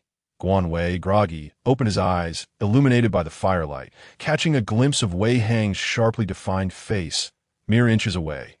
Their eyes met, and an awkward tension hung in the air. "The Duke is calling," Guan Wei stated. "Uh-huh," Wei Hang replied. "Let us get up and take a look," Guan Wei urged. "Could you please move your arms and legs?" Wei Hang Reluctantly, Guan Wei stiffly shifted his limbs aside, his expression neutral as he rose to check on the Duke. Jiang Sida, still drowsy, mumbled, "What is going on?" Guan Wei picked up the Duke, stroking his head. The Duke seldom made noise, and this was the first time he was so vocal. Wei Hung donned his down jacket and gazed out the window. Silence reigned save for the howling wind. The Duke had ceased his calling, but continued to stare longingly at the balcony, which Wei Hung had sealed off, layered with a quilt to obscure their view of the outside chaos. Wei Hung glanced at the two individuals, shaking his head. "I hear no sounds. You both should lie down. I will keep watch." Guan Wei placed the Duke into Jiang Sida's arms, declaring, "I will accompany you." Adding 2 pieces of coal to the stove, Guan Wei and Wei Hung settled around the warmth of the fire. Suddenly, a woman's piercing scream shattered the stillness. Guan Wei shot up, locking eyes with Wei Hung, while Jiang Sida, frightened, immediately sat up, clutching the Duke tightly. Guan Wei gestured for silence, and for a moment, no one uttered a word. Even the Duke nestled quietly in Jiang Sida's embrace. Outside, the atmosphere seemed tumultuous, filled with the sound of boisterous laughter from men and shrieks from women. Wei Hung furrowed his brow. "It seems to be coming from downstairs." Guan Wei nodded. "There are still many people." Before long, sounds of fierce fighting and cries for help erupted. The cacophony ceased abruptly, followed by chaotic footsteps. A man's voice boomed, "Go, raid every house for food. Those who resist shall be killed." Another voice chimed in, "Brother, leave the women. It's been too long for us." A lewd laugh followed. "What a pathetic concern. Just get to work." Their laughter echoed ominously. Hearing these voices, Guan Wei urgently instructed Jiang Sida, "Hurry and dress. Place the Duke in the bedroom. And you go in as well. They are coming." He drew a knife and stowed the stove and coal away. After Jiang Sida dressed and placed the Duke in the bedroom, he dashed back out. Perhaps sensing the looming danger, the Duke began to whimper restlessly. Guan Wei tossed him a knife, cautioning him to be careful. The sound of pounding on the door erupted, possibly from an axe or a hammer. The neighboring door was soon shattered, and they could hear Wu Xiulan's cries, along with Zhou Zhang's pleas for mercy. Guan Wei gripped his knife tightly, his expression dark and cold. When the first door swung open, Wei Hing shot a glance at Guan Wei and Jiang Sida before calmly opening the second door. 3 men stood ready with hammers to smash the door, momentarily dumbfounded at Wei Hing's appearance. The corridor was illuminated by flashlight beams, and Wu Xiulan's cries continued. While Zhou Zhang had fallen silent. 1 man remarked, "Oh, you seem to understand. Hand over the food." Another added, "What? A dog? We could have dog meat soup." Wei Hing's gaze turned icy as he scrutinized the trio, his eyes betraying a deadliness akin to that of a predator. Guan Wei lunged forward, kicking 1 man to the ground, with Wei Hung swiftly following suit. The 3 men were trapped in the corridor before room 1302. They would kill anyone who approached. The men quickly reacted, brandishing their axes and hammers in defense, and their comrades rushed in, plunging the corridor into chaos. Guan Wei estimated the group to consist of around 14 or 15 individuals, but there could be more upstairs or downstairs. There was no time to waste. It had to be resolved quickly. Without hesitation, he plunged the knife into a man's abdomen, blood spilling forth. Jiang Sida, witnessing Guan Wei's ruthlessness for the first time, paled but remained steadfast, wielding his own knife, aware that if he did not kill, he would be killed. Blood rapidly stained the ground, and Guan Wei's eyes burned with fury, leaving no survivor in his wake. Suddenly, Jiang Sida let out a horrified scream, prompting Guan Wei to turn and realize that Zhou Zhang had stumbled into their room amidst the chaos. In that instant, a loud thud reverberated as Jiang Sida fell heavily to the ground. Blood gushed from his arm, and nearby, a hulking figure wielding a sharp axe approached him menacingly, the blade glinting with lethal intent. Guan Wei's rage erupted like a volcanic force. Without a moment's pause, he charged towards Jiang Sida with lightning speed. Just as the axe was poised to descend, Guan Wei lunged forward, colliding with the man, both losing their balance and crashing to the floor. Guan Wei felt as if his body might shatter, his head ringing, stars dancing before his eyes. Gradually regaining his senses, he shook his head to clear the fog. However, upon opening his eyes, he was horrified to see the axe lifted once more, hurtling down towards him with deadly speed. At that moment, he heard a familiar voice, trembling with fear. Guan Wei. It was Wei Hong. Instinctively, Guan Wei rolled to the side, narrowly avoiding the axe's strike that crashed down where he had just been. Without a doubt, had the axe struck him, survival would have been impossible. Guan Wei retaliated, driving his knife into the man's neck, blood gushing forth. Wiping the splattered blood from his face, he glanced at Wei Hong, who was drenched in crimson, resembling a harbinger of death, exuding an aura of menace. Despite the frigid air, Wei Hong was drenched in sweat, his heart racing from the adrenaline. Jiang Saida, still shaken, feared he might inadvertently cause Guan Wei's demise, finally comprehending the brutality of the apocalypse and the malice of humanity. Fortunately, the gang comprised only about 20 individuals, and their weapons were inadequate. The ordeal had lasted over half an hour. Silence enveloped the world as the three men ignored the bodies in the corridor and returned to the house, where they found Zhou Zheng cowering in a corner. Guan Wei retrieved a flashlight, illuminating Zhou Zheng's battered face, bruised and bloodied. Jiang Saida approached, delivering 2 punishing blows, fuming, "You fool! If it weren't for you, I wouldn't have been injured. And Guan Wei wouldn't have nearly died. You pathetic wretch." Zhou Zheng, weeping, stammered apologies. "I'm so sorry. I was terrified. I didn't mean to." Wei Heng's expression remained impassive, his bloodied visage radiating gloom. Seizing Zhou Zheng, he dragged him into the corridor, unleashing a torrent of punches upon his head, as if only through this violence could he quell the fear surging within. Zhou Zheng initially begged for mercy, but his voice dwindled, ultimately reduced to a flow of blood from his mouth and nose. Jiang Saida, horrified, watched Wei Heng's brutality unfold. Guan Wei grasped Wei Heng's arm. "Wei Hong, enough, he has done for." Wei Hong, eyes ablaze, fixed his gaze on Guan Wei, who felt an involuntary tremor of fear akin to that of prey under a predator's watch. Tentatively, Guan Wei called out, "Wei Hong, are you all right?" Wei Hong appeared to be struggling to contain himself, closing his eyes momentarily before reopening them, the redness receding. He sighed. "I'm fine." Standing, he commanded, "You two go inside. I'll check outside." With that, he took the flashlight and stepped out. Guan Wei furrowed his brow, sensing something was amiss with Wei Hong today. Once Wei Heng's figure disappeared, Jiang Saida rushed to the bathroom, retching violently for about 20 minutes before emerging, exclaiming, "Guan Wei, what's wrong with Wei Hong? He seems to hate Zhou Zheng more than I do." Guan Wei shook his head. "Perhaps it's because we nearly lost our lives because of that beast." He retrieved the stove and ignited it, then activated the generator. "You need to toughen up. Are you going to vomit every time you kill?" Jiang Saida muttered. "Isn't that just adjusting to it?" No wonder Wei Hong was furious.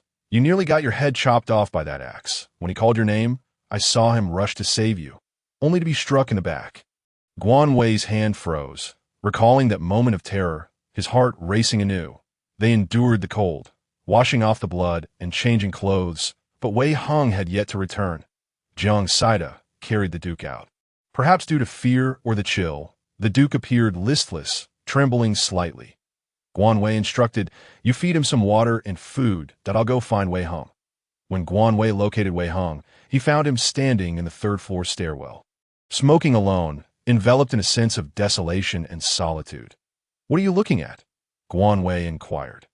Wei Hong, not turning, pointed ahead where a dozen pairs of snow gear lay abandoned, presumably left by the gang. Guan Wei glanced, noting the skis, boots, and poles all intact.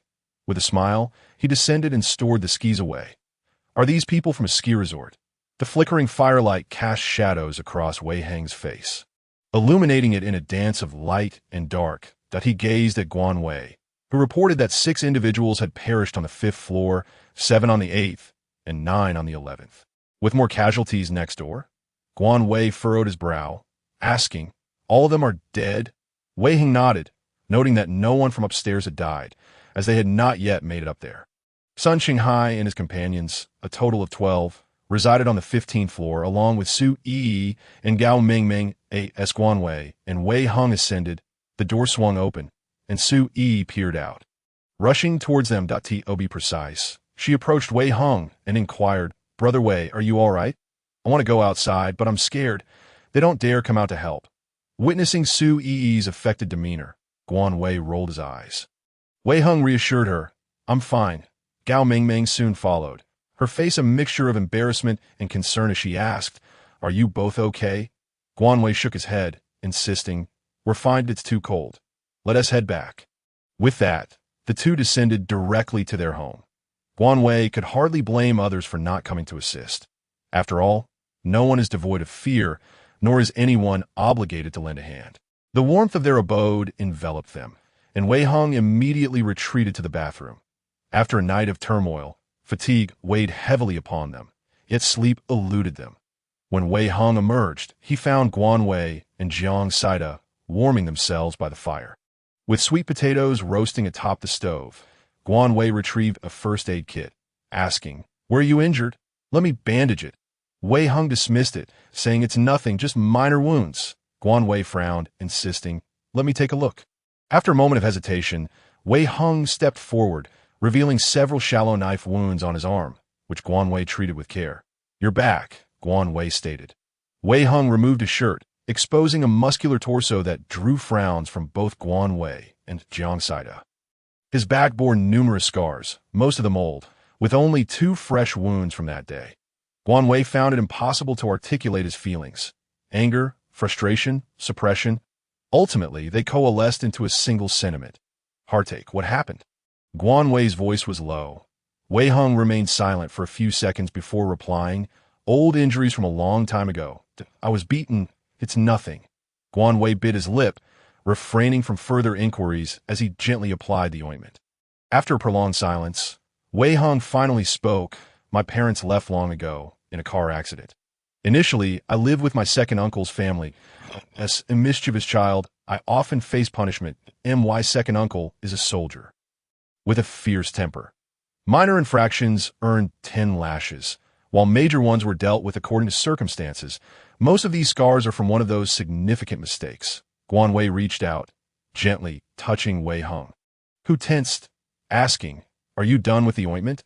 Guan Wei affirmed with a soft Wei Hung continued, "After making a major mistake and getting beaten, I was sent here to live." Jiang Saida interjected, "Your second uncle is too harsh. What did you do that was so terrible?" Dressed again, Wei Hung glanced at Guan Wei, shaking his head with a smile. "I'll tell you later." Jiang Saida clicked his tongue. "You leave us hanging. You're something else." He then picked up a sweet potato, letting out a yelp as he burned himself, yet refused to let go. Guan Wei was equally curious about the nature of Wei Hang's transgression that warranted such punishment, and why he ended up in this obscure city. However, he felt it inappropriate to pry into someone else's personal history. After enjoying the roasted sweet potatoes, the trio lay down, and it was already past 3 o'clock. The corpses outside were forgotten as they succumbed to slumber. Unsurprisingly, Guan Wei awoke nestled in Wei Hang's embrace. Wei Hung remained asleep, his brow furrowed. Guan Wei reached out to smooth his brow, amusement dancing in his eyes. As he lifted his hand from Wei Hang's waist and sat up, he locked eyes with Jiang Saida, who was seated on the couch, staring in disbelief. Guan Wei, Jiang Saida, in a state of panic, pointed at Guan Wei and then at Wei Hung, his hands forming a 7, fingertips touching, exclaiming, "You and Wei Hung, you kissed." Guan Wei responded with a silent glare. Jiang Saida's mouth gaped in confusion as he tilted his head. Questioning, "You kissed?" Guan Wei gritted his teeth and gestured at his neck, indicating, "Don't die." Jiang Saida waggled his index finger up and down repeatedly. Did you? Guan Wei rolled his eyes, feeling an overwhelming urge to throttle Jiang Saida. "Are you two telepathically communicating, or playing a guessing game?" Suddenly, Wei Hang's voice startled both of them. He sat up, asking, "What are you two talking about?" Guan Wei and Jiang Saida shared a knowing glance before hastily retreating to the bathroom to wash up. Wei Hung chuckled to himself at their fleeing figures, having awakened when Guan Wei touched his forehead, and was now entertained by their silent exchange. Breakfast consisted of century egg and lean meat porridge, steamed buns, and tea eggs. After their meal, Guan Wei sipped some water, remarking, "We need to deal with the bodies. Just throw them away." Wei Hung suggested, "I'll handle it. You two go collect Snowed. In recent days, they had been relentlessly gathering snow, which had accumulated into a significant pile. Dressed appropriately, Wei Hung ventured out while Guan Wei and Jiang Saida prepared to collect snow out on the ninth floor. A family's window had been shattered and remained unrepaired. Without hesitation, Wei Hung tossed the corpses from the hallway out the window. The bodies, already stiffened, revealed a woman whose clothing barely covered her, her body marred with injuries. Wei Hung found something to cover her before leaving her be. Better to leave her here than to discard her into the snow, he thought. In front of the building lay a narrow path, where Guan Wei and Jiang Saida stood, wielding shovels, flanked by thick layers of snow. The ground beneath revealed a crust of ice. Guan Wei looked up at the snow-laden sky and sighed. The snow had accumulated to a depth exceeding 2 stories. If it continued to fall, the third floor would be at risk. Upon returning home, Wei Hung was already back as well. That he poured tea for the two and announced, "I need to go out for a bit." "What for?" Guan Wei inquired. In this weather, searching for supplies will require digging." Wei Hung replied, "What happened yesterday may occur again, but we need weapons." Guan Wei frowned. "Where are you going?" "To an office building. It's a bit far." Wei Hung added, "But don't get your hopes up. We might find nothing." Jiang Saida exclaimed, "Oh my, I thought you were heading to the police station." Wei Hung chuckled. "I could get into the police station. But the armory is another story." Guan Wei laughed. "All right, Jiang Saida, keep watch at home, and remember not to open the door for anyone. Even familiar neighbors, with their food supplies depleted, they could not venture out to forage. The people around them had become their targets." Jiang Saida nodded, reminding them to be careful. Thankfully, the skiing equipment they found yesterday proved useful. Guan Wei had learned to ski in the past, or today would have been awkward. Wei Hung skied with remarkable skill, his form impeccable. Outside, the world was a pristine blanket of white, and the two swiftly exited the community. The cold wind howled, snowflakes danced, and visibility diminished, causing their pace to slow. Silence enveloped them, save for their hurried breaths. The office building Wei Hung mentioned was indeed distant. Leading them into the old city, he pointed to a 30-story office building, and Guan Wei nodded in acknowledgement. The glass facade bore numerous cracks, giving it a somewhat dilapidated appearance. Wei Hung directed, "Our target is the 23rd floor. Let us proceed with caution." Inside, the chill was palpable, and the darkness reminiscent of a haunted house. Guan Wei glanced around, asking, "Is anyone still here?" Wei Hung shook his head. "Not sure. Let us head to the 23rd floor. If you want to search for supplies, we can look afterward." Panting, they reached the 23rd floor, where Guan Wei was astonished by the opulence of the decor. It was extravagant to a fault. Gray-blue wallpaper, golden crystal chandeliers, red and yellow carpets, and deep green doors created a spectacle that was, in his opinion, the most garish decor he had ever encountered. "Wei Hung, what is this place? The style is quite indescribable," he expressed with distaste. Wei Hung chuckled, taking hold of his wrist. "Come on, bear with it. After all, some people's taste may have been absent from birth." Leading Guan Wei through offices, reception areas, kitchens, and meeting rooms, they arrived at the innermost chamber. Guan Wei had anticipated a violent entry, yet Wei Hung simply turned the handle. Discovering the door unlocked, before them lay a set of black chairs and a table, which, upon closer inspection, were inlaid with rubies and featured exquisite carvings. Behind the black furniture stood an entire wall of bookshelves, leaving Guan Wei awestruck to find many unopened books. To the left stood a wine cabinet brimming with various red and foreign wines. Further in was a lounge. "Take whatever you want," Wei Hung said, surveying the shelves. "Whose place is this? Have you been here before?" Guan Wei inquired. "Essentially a client, as he's abroad, so we might as well take advantage of it," Wei Hung replied as he rummaged through the shelves. Guan Wei wasted no time, immediately claiming the stunning table and chairs, then darting to the kitchen for the coffee machine he admired. He also took the microwave, refrigerator, water purifier, and some coffee beans. "Guan Wei." Wei Hung's voice called, prompting Guan Wei to rush back to him. Upon entering, he discovered the entire wall of bookshelves had swung open like a door, and Wei Hung beckoned him closer. "Come here." Guan Wei raised an eyebrow, realizing there was a hidden room. Inside a glass cabinet lay over 10 firearms, while a nearby cupboard contained electric batons and a crossbow. Guan Wei expressed his astonishment. Questioning whether this person was a notorious ruffian, Wei Hung, amused by his choice of words, replied that he was nothing more than a wealthy individual. In addition to handguns, there were submachine guns and a shotgun. Wei Hung smashed the glass, instructing, "You should collect these items first. The ammunition should be in that safe." "Let me see how to open it."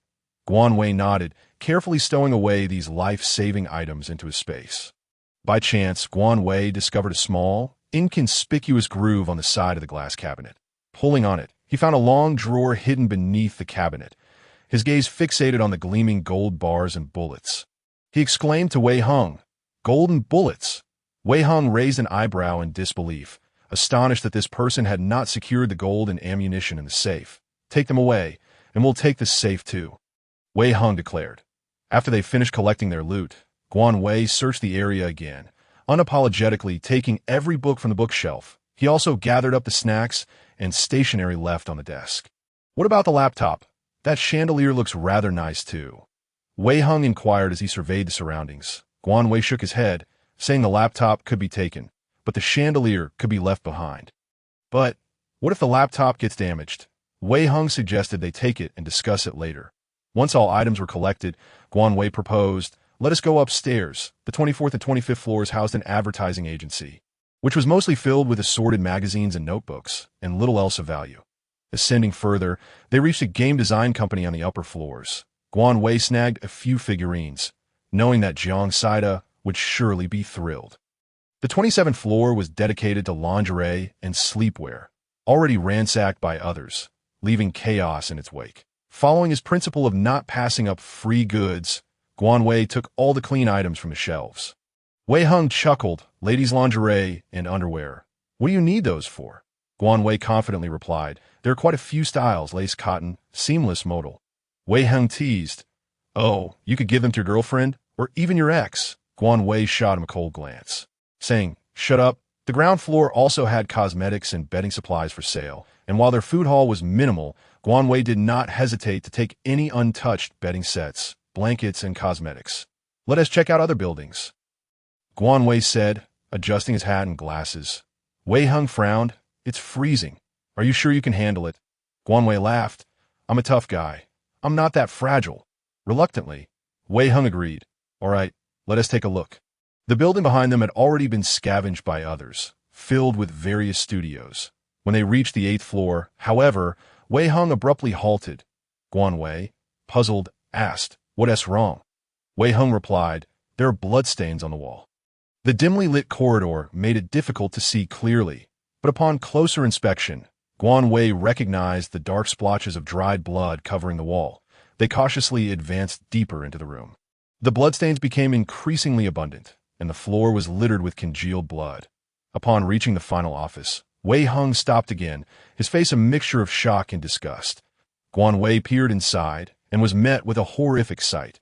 7 or 8 corpses lay in the corner, their chests and abdomens sliced open, their insides hollowed out, and organs missing. Wei Hung's expression darkened as he covered Guan Wei's eyes, saying, "Don't look, they're all dead." Guan Wei blinked, replying, "It's fine," as he pushed Wei Hung's hand away. Among the bodies, both male and female, the women lay completely naked, their lower bodies stained with blood. Their faces were etched with terror and despair, a stark reminder of their helplessness in their final moments. Guan Wei retrieved several pieces of lingerie from his space and gently dressed the bodies, never imagining that the garments would serve such a grim purpose. The corpses were stiff, making it difficult to dress them in outerwear. So Guan Wei resorted to draping oversized men's clothing over them. Suddenly, a young girl's face appeared before him, no older than 13 or 14, her complexion a sickly hue, with clear marks around her neck. She looked like a tattered doll, her body in disarray. Guan Wei abruptly closed his eyes, unable to bear the sight any longer. Noticing his distress, Wei Hung gently embraced him, whispering, "Wait outside for me." Guan Wei shook his head, insisting, "We go together." His voice was hoarse. Just 2 months prior, the world had been peaceful, filled with mutual aid and camaraderie. Now, it felt as if they were trapped in a hellish realm, where every sight was marred by suffering. Humanity truly was the most terrifying of demons, ruthless and brutal, committing unspeakable acts for selfish desires, even resorting to cannibalism. Guan Wei stifled his tumultuous emotions and hastened his actions. After ensuring the last person was dressed, he said, "Let us go." There was no way to cremate the bodies in the heavy snow, nor could they be left out in the cold. Perhaps the space could store them, but Guan Wei was reluctant since it was filled with their food supplies. They decided against further searching this building, knowing it had already been thoroughly looted on their way back. Wei Hung remained silent, deep in thought, while Guan Wei reflected on how fortunate it was that Jiang Saida had not come along. If that fool had seen this scene, his expression would have been priceless. Upon returning to their community, they noticed several men sawing wood. With everyone downstairs dead, furniture had become fuel for fires. Sun Qinghai spotted Wei Hung and Guan Wei. Their expressions tinged with embarrassment, but Guan Wei paid them no mind and headed straight upstairs. Outside, the temperature had plummeted to -70 degrees, while inside Wei Hung's home, it was a mere -20. One could only imagine the conditions in other homes. Jiang Saida was busy cooking noodles, as that was the extent of his culinary skills. They hastily gathered around the fire, making do with whatever they could. Guan Wei pulled out a radio and poured himself a cup of hot water. Due to the severe cold front, we have entered an extreme cold period. Survivors are advised not to panic and to keep warm. The government has not forgotten you. Supplies will be distributed soon. After sipping his hot water, he offered a cup to Wei Hung, saying, "Have some water." The Duke twirled around his feet, and Guan Wei scooped him up. Munching on the sweet potatoes Jiang Saida had roasted, not forgetting to share some with the Duke. Earlier, they knocked on the door, but I ignored them. When no one answered, they left, Jiang Saida commented as he served the noodles. Guan Wei nodded in acknowledgement. They're sawing wood for warmth. After finishing their meal, Guan Wei dove into bed, clutching his tablet to binge-watch a series, while Wei Hung simmered a pot of sour cabbage and pork soup on the stove. Bubbling with steam, "I'll go find some wood," Guan Wei stated, eyeing the bubbling soup. Wei Hung donned his hat and gloves, saying, "I'll join you." Guan Wei remained quietly inside for a while, engrossed in his show, until he felt the tip of his nose growing cold. He sat up and moved closer to the stove, pulling out some pine nuts to snack on. The Duke lay beside him, his little eyes fixated on the pine nuts. After offering one, the Duke gobbled it up only to spit it out moments later. Guan Wei chuckled, realizing it didn't he appreciate the taste. The stove blazed brightly, and the aroma of the sour cabbage soup wafted through the air. The longer it simmered, the better it would taste. Outside, the cold wind howled and snow fell, while inside, all was peaceful. With nothing else to do, Guan Wei stood and began practicing combat, throwing punches until he felt warm. Just as Jiang Saida returned, a pile of wood lay in the hallway, and Guan Wei noted that it was quite substantial. Jiang Saida laughed. "We took every bit of wood from next door. Even the door planks. The bodies have been moved to the 6th floor. That group has already gone up?" Guan Wei nodded. "Where's Wei Hung?" Jiang Saida washed his hands and took some pine nuts, saying, "He went downstairs to stack the wood. I saw Su Yi head down earlier." 2.3 minutes later, Guan Wei appeared on the 10th floor. Wei Hung was chopping a table with an axe, and Su Yi stood beside him, engaged in conversation. Guan Wei lit a cigarette and exhaled a puff of smoke. Both Wei Hung and Su Yi turned to look at him, but he stood silently at the door. Not uttering a word, Su Yi's expression soured, and she remained silent as well, leaving only the sound of Wei Hung chopping wood to fill the air. After finishing with the table legs, Wei Hung stood up and asked, "Could you repeat that? I was busy chopping wood and didn't hear you." Guan Wei remained silent. Su Yi pressed her lips together, pleading, "Please, let me stay with you. They're bullying me, a weak girl. After the supplies ran out, they refused to feed me and make me chop wood. Please let me follow you. I'll do anything you ask." Her face was streaked with tears, and Guan Wei felt his lips twitch. "It's only fair. You have to work to eat?" Wei Hung replied, grabbing a chair. "But I don't know how," Su Yi protested. "Then learn, or you'll starve." Guan Wei interjected that I don't know how to. "They have food. Gao Mengmeng is with Sun Qinghai and his wife, and I'm all alone. They even call me a seductress. I truly can't survive. I'm begging you, as neighbors," Su Yi cried, sobbing uncontrollably, causing Wei Hung and Guan Wei to frown. "That we can't help you. You must rely on yourself." Wei Hung refused that I can cook for you. I can learn. I can even help warm your bed. Her voice grew weaker. Wei Hung frowned, while Guan Wei snapped, We don't need that. Get lost. Warm your own bed. Su Yi turned to Wei Hung. Brother Wei Hung, please. Guan Wei, infuriated, snatched the axe from Wei Hung's hands and pointed it at Su Yi, demanding, Are you leaving or not?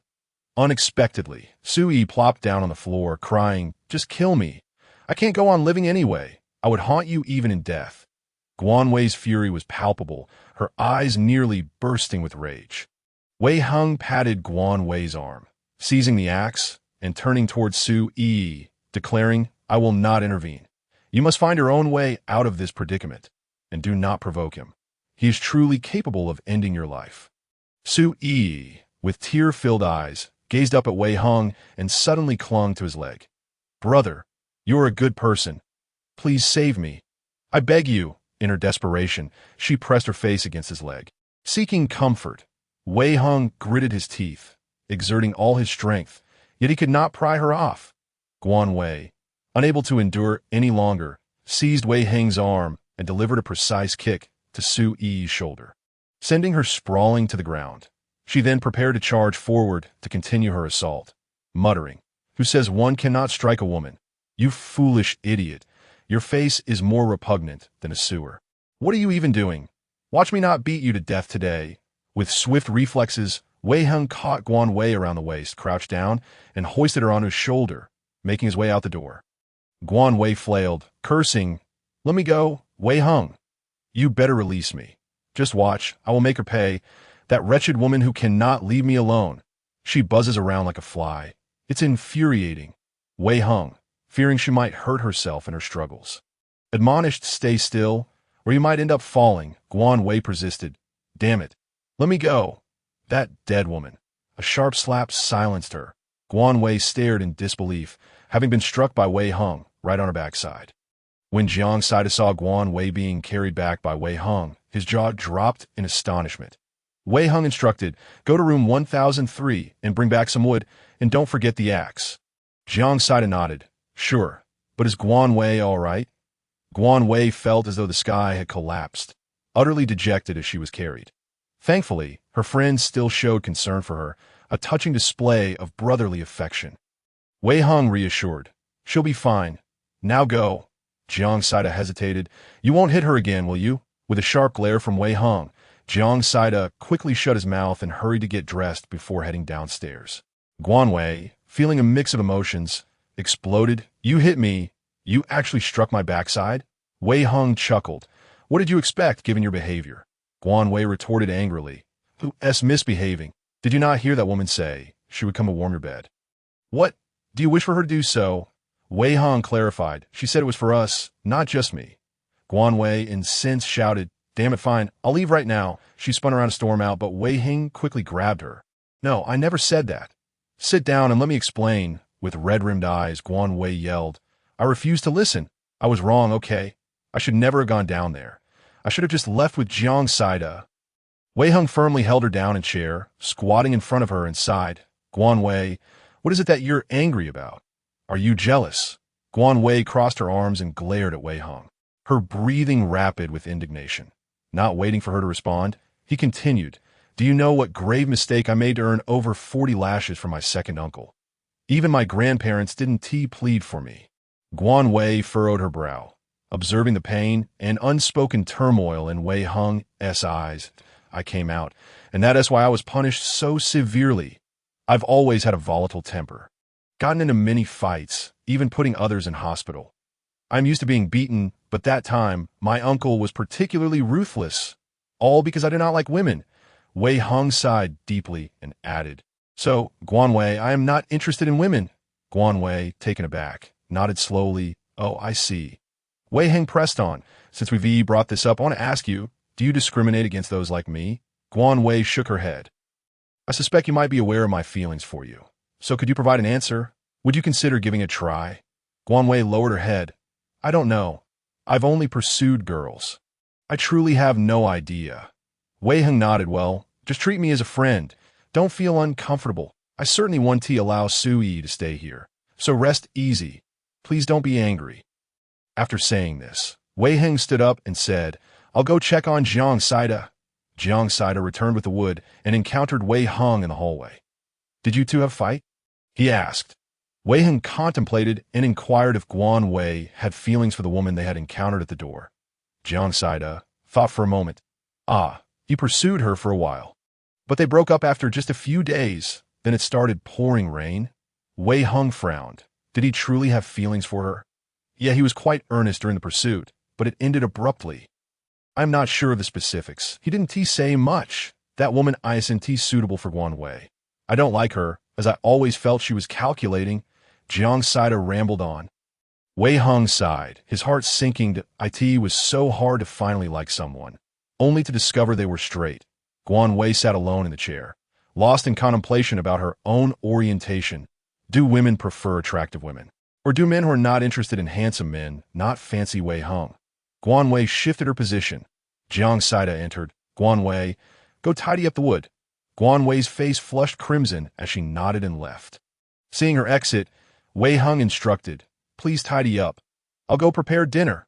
Guan Wei replied, I've already taken out the pickled vegetable and pork soup. Just heat it up on the stove." That evening, Wei Heng settled on the couch, regretting his impulsive confession earlier in the day. Initially, he had merely felt a slight affection for Guan Wei, enjoying teasing her. Yet he soon realized she harbored many secrets. An enigma that drew him deeper and deeper, spiraling beyond control. But Guan Wei did not like men. That was the crux of the issue. Guan Wei was a complex individual, sometimes as hard as iron and cold to the core. Yet at other times, she could be soft-hearted towards strangers. She was impossible to read. When it came to violence, she showed no mercy. Wei Heng was somewhat apprehensive that after their conversation, Guan Wei might leave him cold and indifferent. However, to his relief, she did not distance herself or turn a blind eye to him. Moreover, Guan Wei never mentioned the fact that Wei Heng had chosen to sleep separately from her, as he merely wanted her to feel comfortable. The snow piled higher each day while the outdoor temperature remained well below 60 degrees. The trio stayed indoors, growing accustomed to firearms and combat. Most of the time, it was Wei Heng who sparred with the two others. Jiang Saida was the most unfortunate of the three, receiving the worst of the beatings.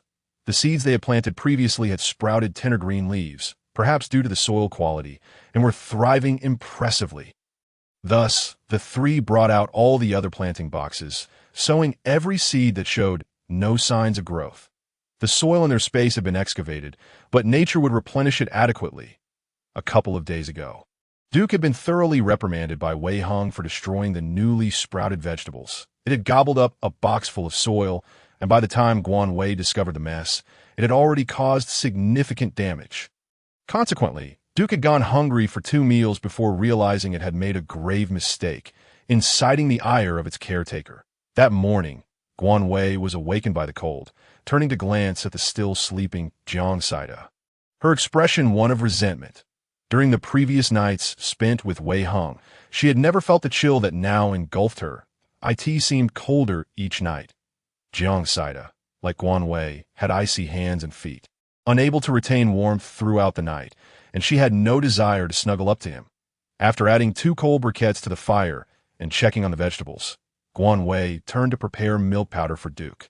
Filling a bowl with dog food, Duke had been eating abundantly these past few days, not only consuming dog food, but also trailing behind Guan Wei in hopes of snagging some meat, causing it to gain some weight. Guan Wei softly chided Duke, "You should eat less. Be careful not to end up in a pot for dog meat soup. You fat dog." Duke lowered its head to eat, completely ignoring Guan Wei. Suddenly, a wail echoed from upstairs. Duke instantly began barking furiously. Wei Heng sat up, inquiring, "What is happening upstairs?" Guan Wei shook her head, showing no intention of going to investigate, and scooped up Duke. "There are only 30 people in this building. It's likely that someone has passed away again." Jiang Saida also awoke, hastily putting on his clothes. The weather was frigid, and consuming something warm would provide great comfort. Guan Wei prepared a pot of fragrant fish stew, accompanied by a variety of side dishes, which paired delightfully with rice, filling the room with delectable aromas. After finishing their meal, Guan Wei adjusted the radio frequency. Occasionally hearing crackling sounds, the government had established shelters across various regions. urging everyone to spread the word. The static crackled, Sui-chung, Onching, please proceed to the shelter at Panchung, Antingshan. Stay safe and keep warm. Panchung, Wei Hung exclaimed. Isn't that near your home? Jiang Saida chimed in. Yes, Antingshan is to the west, at a higher elevation. Wei Hung confirmed. A series of knocks interrupted their conversation. Jiang Saida set down his chopsticks and opened the door. The man outside, drawn in by the aroma of their meal, swallowed hard and said, Hello, I'm from the 17th floor upstairs. Do you have any medicine? My son has a fever and is burning up. Guan Wei approached the door, scrutinizing the man, who bore a scruffy appearance, pallid complexion, and bloodshot eyes. How old is your son? She inquired. The man's voice trembled as he replied, My son is 7. Do you have any medicine? Please, I beg you, save my son. Guan Wei frowned. I only have medication for adults with fevers. I don't have any for children. Will that work? The man immediately nodded. Yes, thank you. Guan Wei turned, avoiding the man's gaze as she retrieved a box of ibuprofen and a box of cold medicine from their space. The man gratefully accepted the medicine, expressed his profound appreciation, and hurriedly departed. Approximately 2 hours later, a knock resounded at the door once again. Jiang Saida opened it to find the same man accompanied by a woman. The woman's hair was disheveled, her eyes swollen, and her face bore the marks of exhaustion. The man spoke, Thank you for providing us with the medicine. I am Go Yongxiang, and this is my wife. Duan Xiaomate, we have nothing left to offer, but please accept this rice as a token of our gratitude. Jiang Saida shook his head, insisting, There's no need. Please take it back for your child. Has the fever subsided? The woman inquired that it has decreased a little. Thank you immensely. You must accept this. Do not refuse. In a moment of hesitation, Guan Wei extended her hand to accept the offering, saying, We will graciously accept it. No need to be so formal. Now, please return and care for your child. After expressing their thanks once more, Go Yongxiang and Duan Xiaomei departed.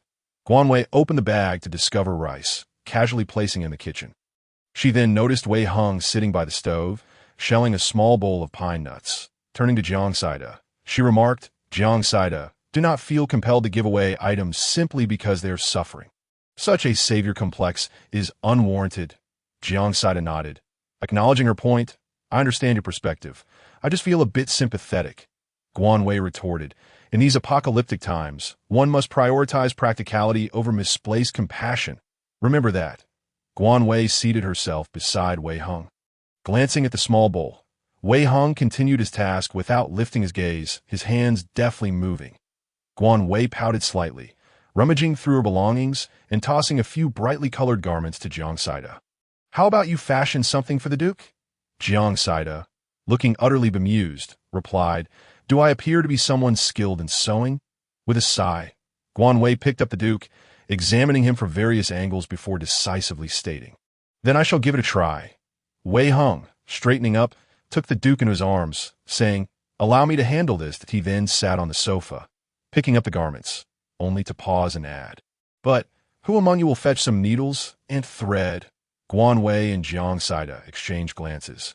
Guan Wei then stuffed her mouth with pine nuts, saying, Jiang Saida, you go. While you're at it, inform them about the shelter situation. Whether or not you choose to go is entirely up to them. Jiang Saida nodded, quickly dressing before heading out. The established order had long since collapsed.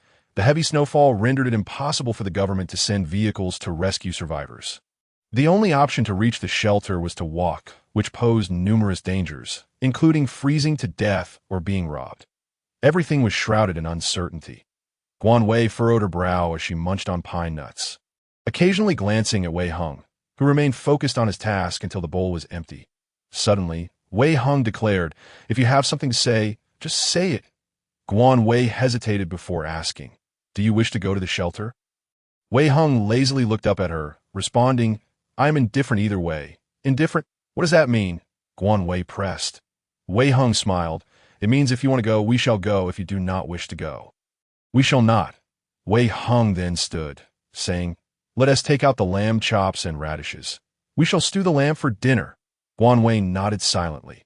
Retrieving the lamb and radishes, they decided to wait for Jiang Saida's return to discuss the shelter matter further. 10 minutes later, Jiang Saida returned, holding a sewing kit. I found this on the 11th floor. The colors are quite diverse. As he spoke, he radiated a chill, settling beside the stove. Wei Hung took the needles and thread, starting to cut the fabric. Have you notified them? Guan Wei inquired. Yes, I am both happy and troubled. I am unsure how to proceed. Let them discuss it, Jiang Saida replied, cracking open a handful of pine nuts. By the way, their situation is quite dire. They have only a few potatoes and frozen cabbage. The room isn't warm either. Some are still eating coarse grains, Jiang Saida sighed. Wei Hung picked up the fabric, impatiently measuring it against the duke. His expression was one of annoyance. Guan Wei suppressed a laugh, then asked seriously, What are your thoughts? Do you want to go to the shelter? After a brief pause, Jiang Saida replied, If we can reach Panqing City, I would like to visit my parents along the way and bring them with us. But I will follow your lead. If you don't want to go, we won't. Guan Wei paused, realizing that despite Jiang Saida's carefree demeanor, he still thought of his parents, who undoubtedly worried about him. It was a sentiment she found difficult to grasp, having been alone. Wei Hung was now diligently stitching the fabric, his demeanor serious as if he were handling a bomb. Guan Wei suddenly burst into laughter. Jiang Saida, still enveloped in thoughts of his parents, immediately exclaimed, Guan Wei, for goodness sake, I was trying to cultivate a mood of melancholy and nostalgia, and you just interrupted it. Guan Wei clasped her hands in apology, saying, My apologies, please continue. Jiang Saida initially feared that Guan Wei's thoughts of her parents would dampen the mood, but it seemed that was unnecessary. The duke, dressed in a garish outfit, swayed back and forth, clearly displeased with the absurd colors. The garments Wei Hung created could only be described as serviceable. Guan Wei found it impossible to flatter them with a clear conscience. Seeing the duke, Jiang Saida laughed uncontrollably. While Wei Hung looked on helplessly, it was truly beyond reproach. The colors Guan Wei had provided were simply indefinable. That evening, the lamb chops prepared by Wei Hung were fragrant and tender, devoid of any gamey smell. Wei Hung explained that when stewing lamb, one should avoid garlic, star anise, cooking wine, and Sichuan pepper, instead opting for white angelica, ginger, and cumin. Guan Wei and Jiang Saida were both puzzled. Guan Wei had at least some culinary knowledge, while Jiang Saida likely couldn't even distinguish between spices.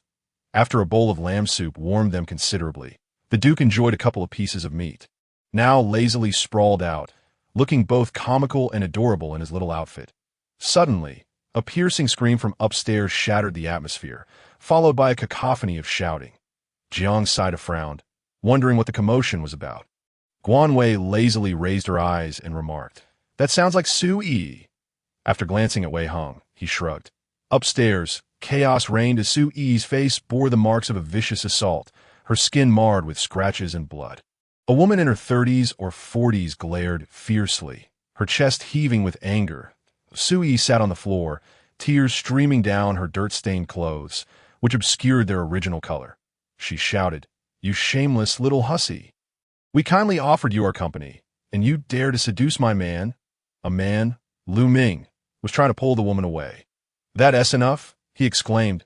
He was Lu Ming, and the woman was his wife. Lu Chui. They had joined forces with Sun Chenghai's family in another household, along with Gao Mengmeng and Su Yi. Upon hearing her husband speak, Lu Chui immediately retorted, You have the nerve to tell me to shut up? You can't even control your own desires. Several onlookers, including minors, were drawn to the spectacle. Lu Ming's face flushed with shame as he was berated, and he instinctively slapped Lu Chui. Sun Chenghai quickly intervened. Lao Lu, what are you doing? Lu Ting also stepped in to check on Lu Chui. Are you all right? Lu Chui wiped her tears. You dare to hit me? Lu Ming, just wait until I scratch your face off. With that, she lunged at Lu Ming, cursing, You hit me for that little hussy. If I can't live, then neither will you. The scene erupted into chaos, with a woman's furious shouts and children's wails creating a cacophony. After being separated, Lu Ming bore scratch marks on his face, and even Sun Chenghai, who had attempted to mediate, had a scratch on his neck. Gao Mengmeng, along with Sun Chenghai's son, Sun Tianjua, cowered in a corner, too afraid to speak. Lu Chui, panting but still fierce, declared, Let it be known, that little hussy must leave. Even if I have food, I wouldn't give her a morsel. Sun Qinghai patted Lu Ming, guiding him into a bedroom. Lao Lu, what happened? Su Yi, beautiful and pampered, was inept even at starting a fire or cooking. Her presence had already irked Lu Chui from the start. However, the men, seeing the delicate Su Yi, couldn't help but feel sympathetic and had helped her considerably.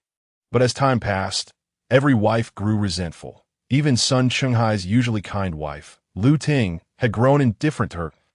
In recent days, Su Yi had run out of supplies, relying on the generosity of others.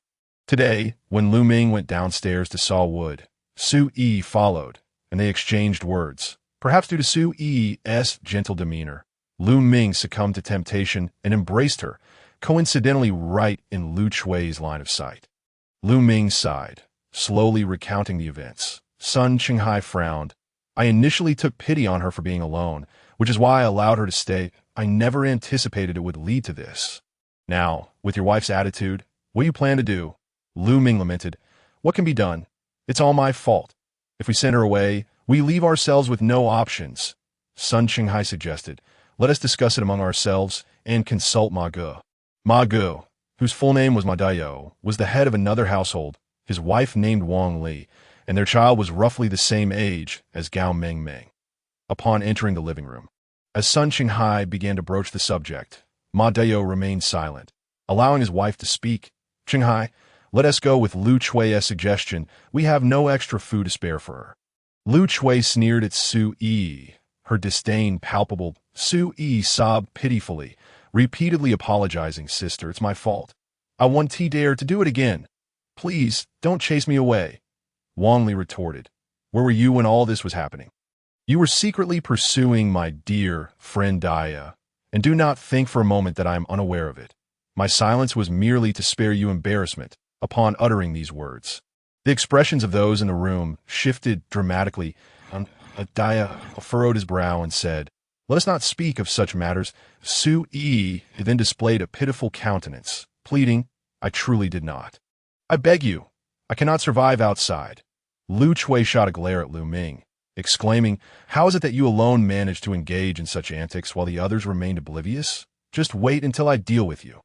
With that, she seized Su Yi by the hair and dragged her toward the exit. Lu Ting, witnessing the scene, could not bear it and interjected, sister-in-law, please don't.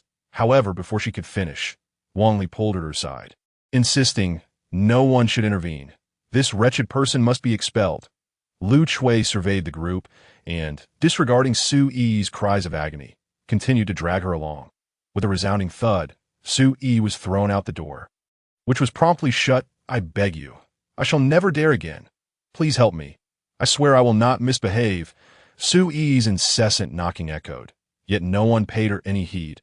Sun Qinghai, feeling a twinge of compassion, refrained from intervening. With scarce provisions, the future remained uncertain.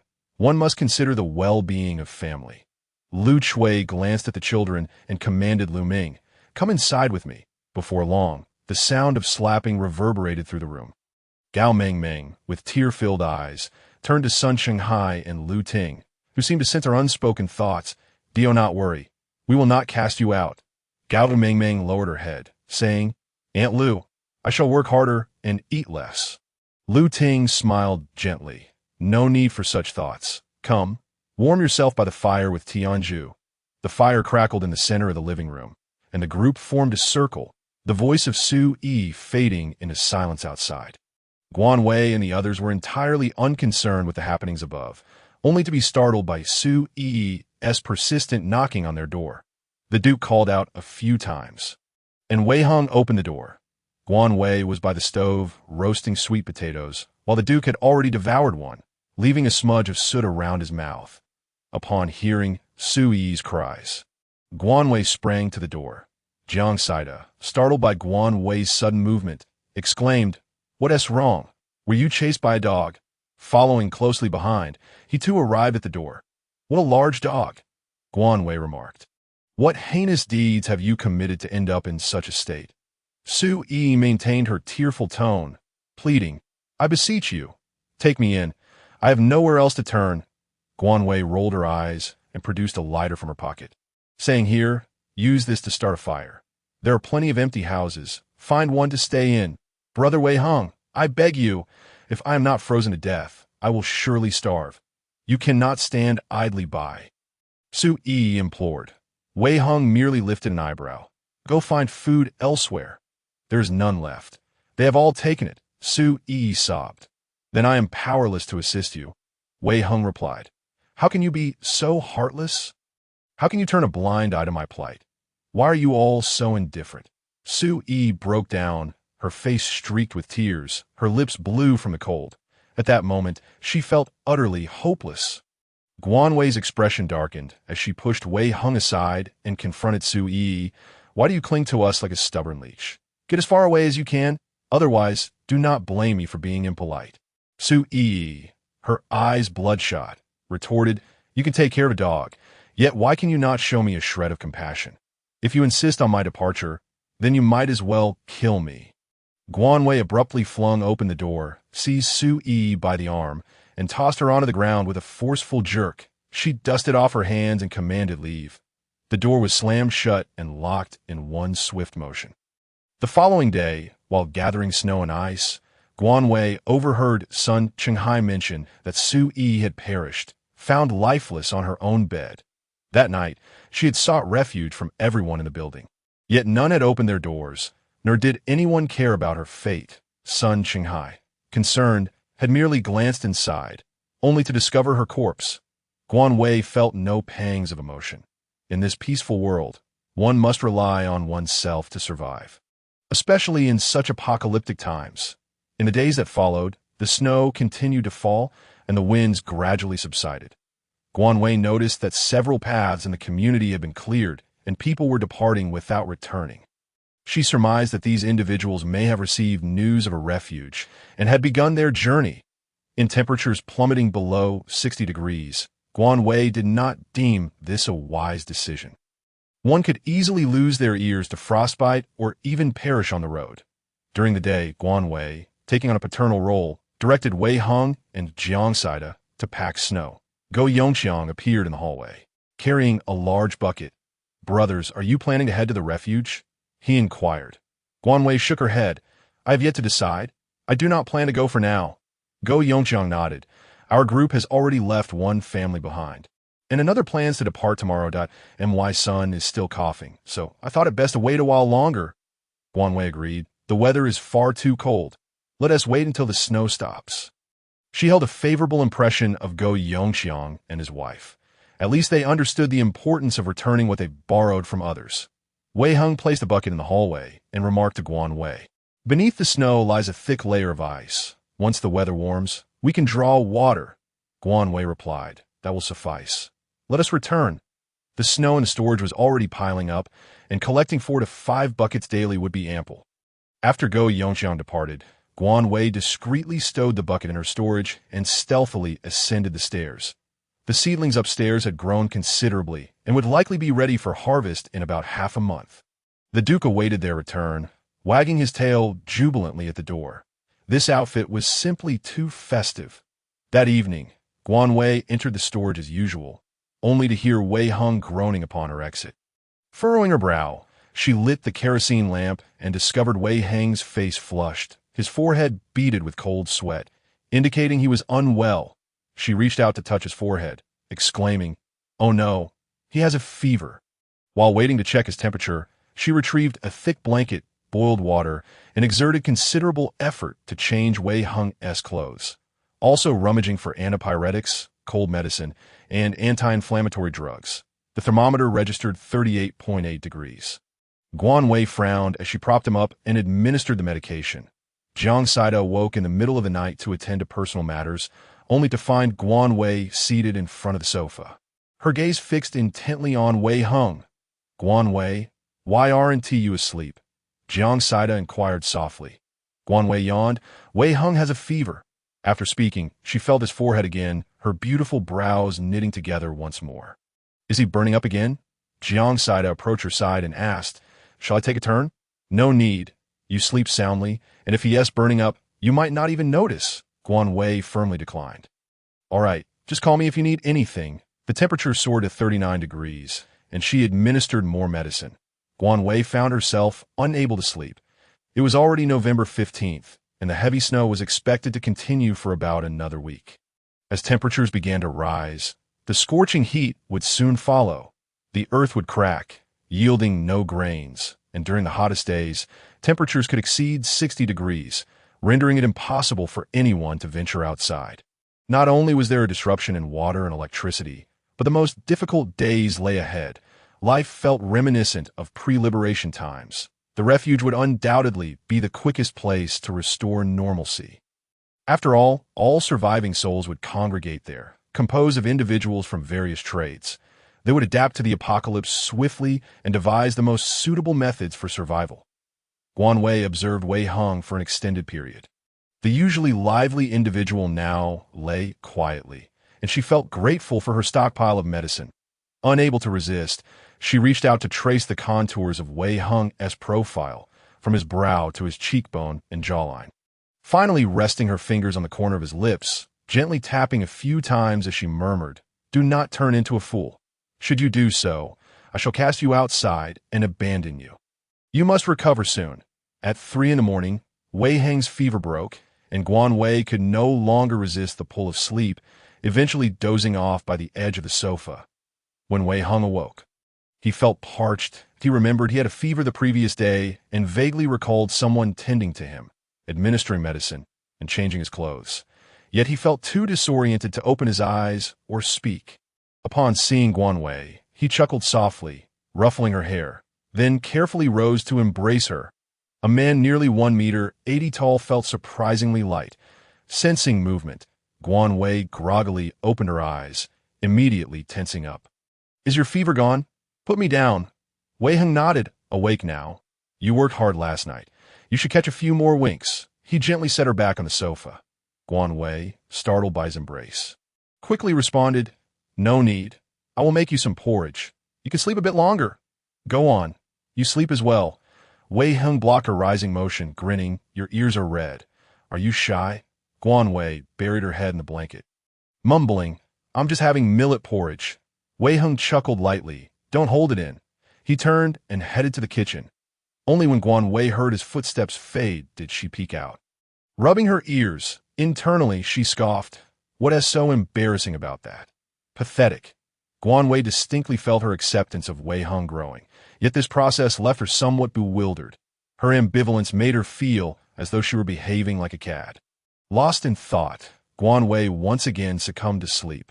When she next opened her eyes, it was already noon, and neither Wei Heng nor Jiang Saida were home. They likely had gone to gather snow.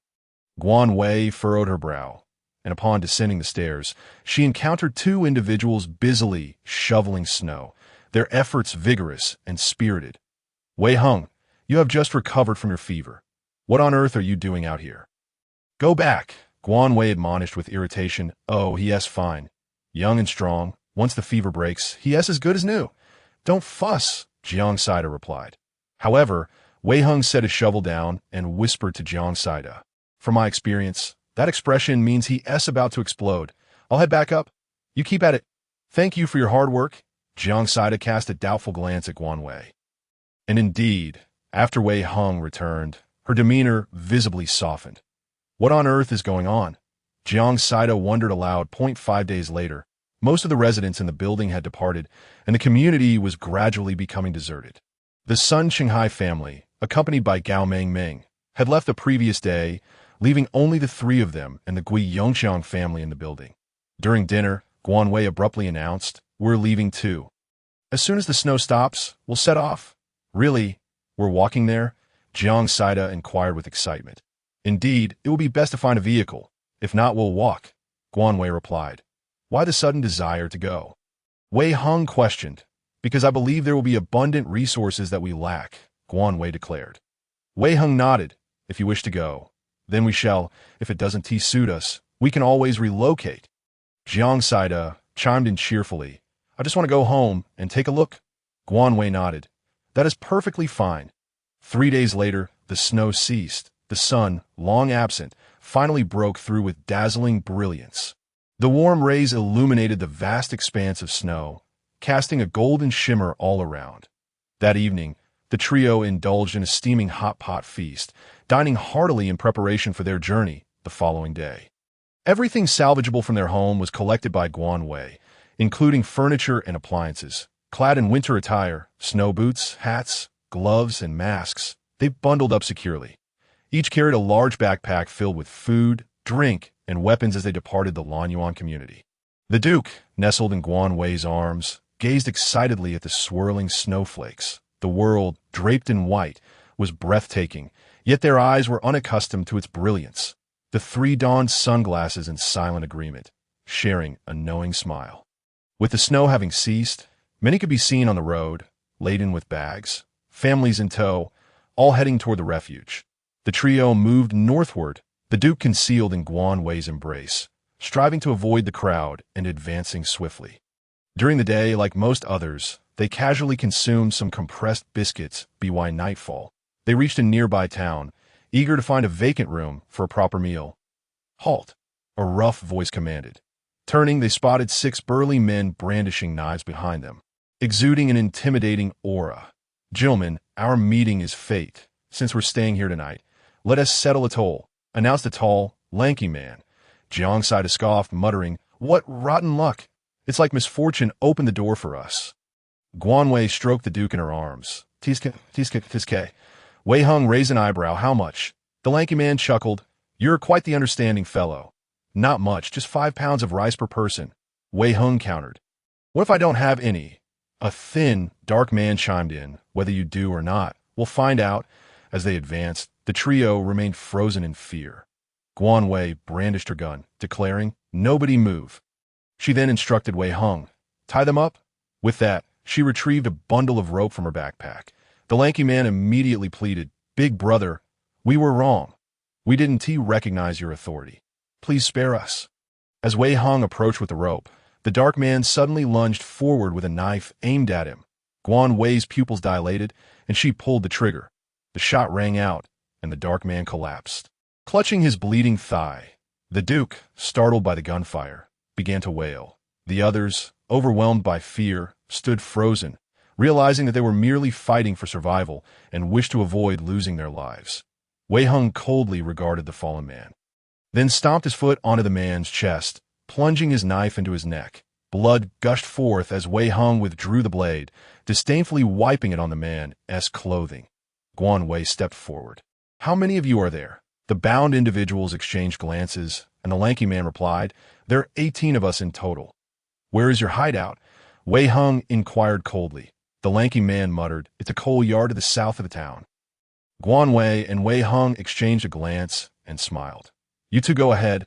I'll follow shortly," Guan Wei instructed. Wei Hung glanced at her before taking Jiang Saida and leaving. The 5 men were swiftly handled by Guan Wei, who understood the importance of eradicating threats completely. Otherwise, they would simply return. The coal yard was an open storage area, evidently a clandestine operation. It was somewhat secluded, with towering piles of snow and a 4-story building in the distance. Light streamed from the upper floors, indicating it was their living quarters. Guan Wei carefully placed the Duke in her backpack, whispering, "Duke, be quiet," before continuing, "Let us deal with these individuals first." Wei Hung led the way, cautiously advancing. Visibility was clear in the snowy conditions, allowing them to approach the 4th floor silently, where voices grew increasingly audible. "Boss, the girl I brought back today is a real catch. She's locked up in the back. You should come see." A man's lewd voice rang out. "Huh, you really know how to please, firecracker," the man referred to as the boss responded. "But why hasn't Old Black returned yet? Surely he is not hiding in some cozy place." The lewd man laughed. "Go find someone," the boss commanded. "Where is Liu?" the boss asked. "I sent him out to keep watch. That lazy donkey is probably slacking off in the latrine," the lewd man replied. "All right, go find him," the boss ordered. Jiang Saida whispered, "Are there captives?" Guan Wei pointed to several barrels behind them. "Shoo, let us hide." The night air was still frigid, and after only a few minutes of hiding, they felt the cold seep into their bones. Soon, the lewd man emerged from the building with 3 others. Moments later, screams and pleas for mercy echoed from within. "Let us go," Wei Hung urged. Inside, a few individuals were huddled around a fire, laughing and chatting. The sudden appearance of the trio shattered the merriment. Before they could react, Wei Hung and Guan Wei swiftly dispatched the nearest two, with Jiang Saida following closely behind, plunging the room into chaos. Among the assailants, two displayed some martial prowess. Guan Wei, caught off guard, was kicked in the chest by a man with a distinctive mustache, nearly knocking the wind out of her before she could recover. The mustachioed man delivered another fierce kick. Bang! A gunshot rang out. Pain surged through Guan Wei, and she watched as the mustachioed man collapsed, a bullet hole appearing in his forehead, blood gushing forth.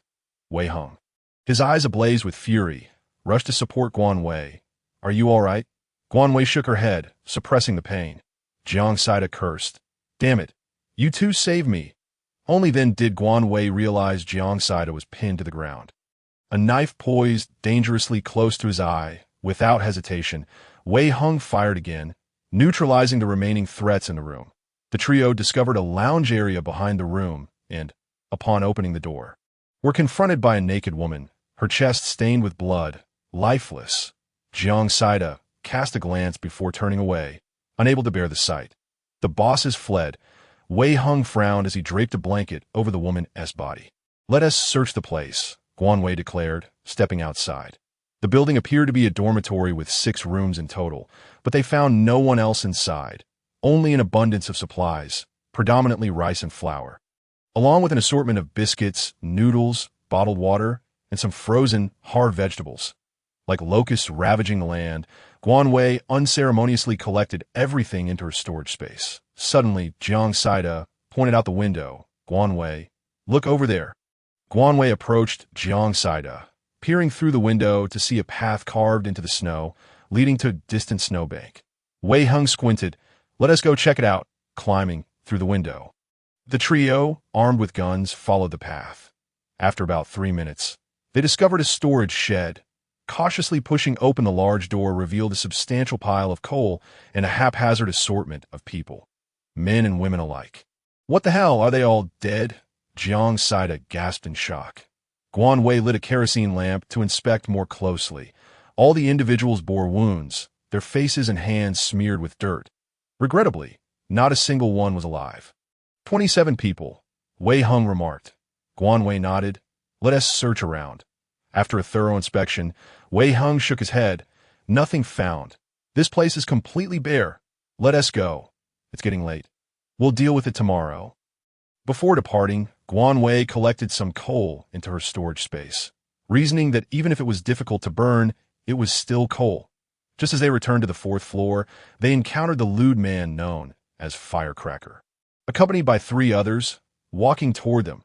The man stood about 1.7 meters tall, his skin darkened, and sporting a wild, explosive hairstyle. It finally dawned on Guan Wei why he was called Firecracker.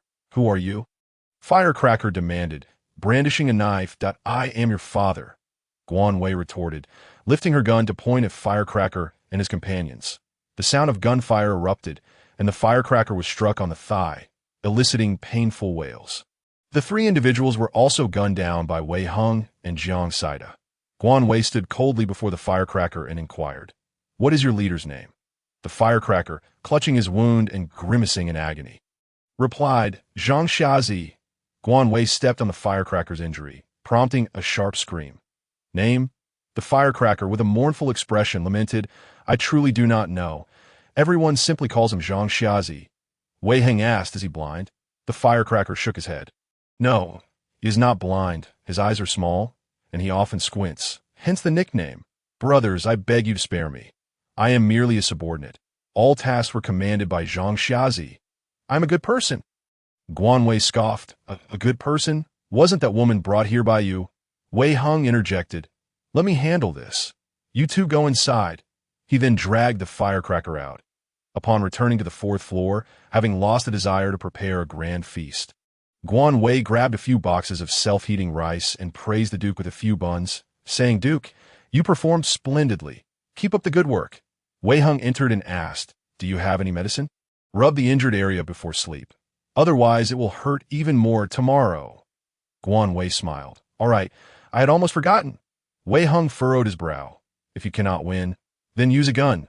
Guan Wei's lips twitched. I was careless. I didn't expect that person to be so formidable. Besides, isn't it to conserve bullets? Wei Heng's frown deepened. What good are bullets if your life is lost? Wei Heng's tone was not amiable in Guan Wei.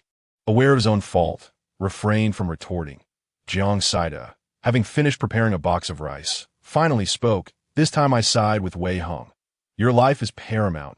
If the bullets are gone, they are gone. Guan Wei nodded, understood, but someone who was pressed to the ground has no right to lecture me. Jiang Saida retorted, that was just a moment of inattention. Damn, after finishing his meal and sipping some water. Wei Heng stated, just in case, I will keep watch for the first half of the night. You two sleep first. Guan Wei, still not finished eating, grumbled, we will guard the second half of the night. Remember to wake us. Before sleeping, Guan Wei checked on the grains, vegetables, and fruits in the space. The moment he emerged, he fell into a deep slumber, exhausted from the day. The night passed quietly, devoid of any threats. The next day, the sun shone exceptionally bright, with temperatures plummeting to -40 degrees. Guan Wei squinted out the window, observing the temperature is rising swiftly. Wei Heng, having devoured a bun, nodded, we should set out early. They had encountered many people on their journey yesterday.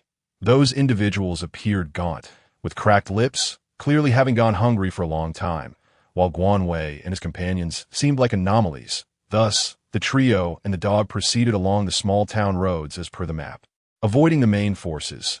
Around noon, the temperature rose again, and the accumulated snow began to melt gradually, revealing the icy layers beneath, causing their pace to slow considerably on the third day.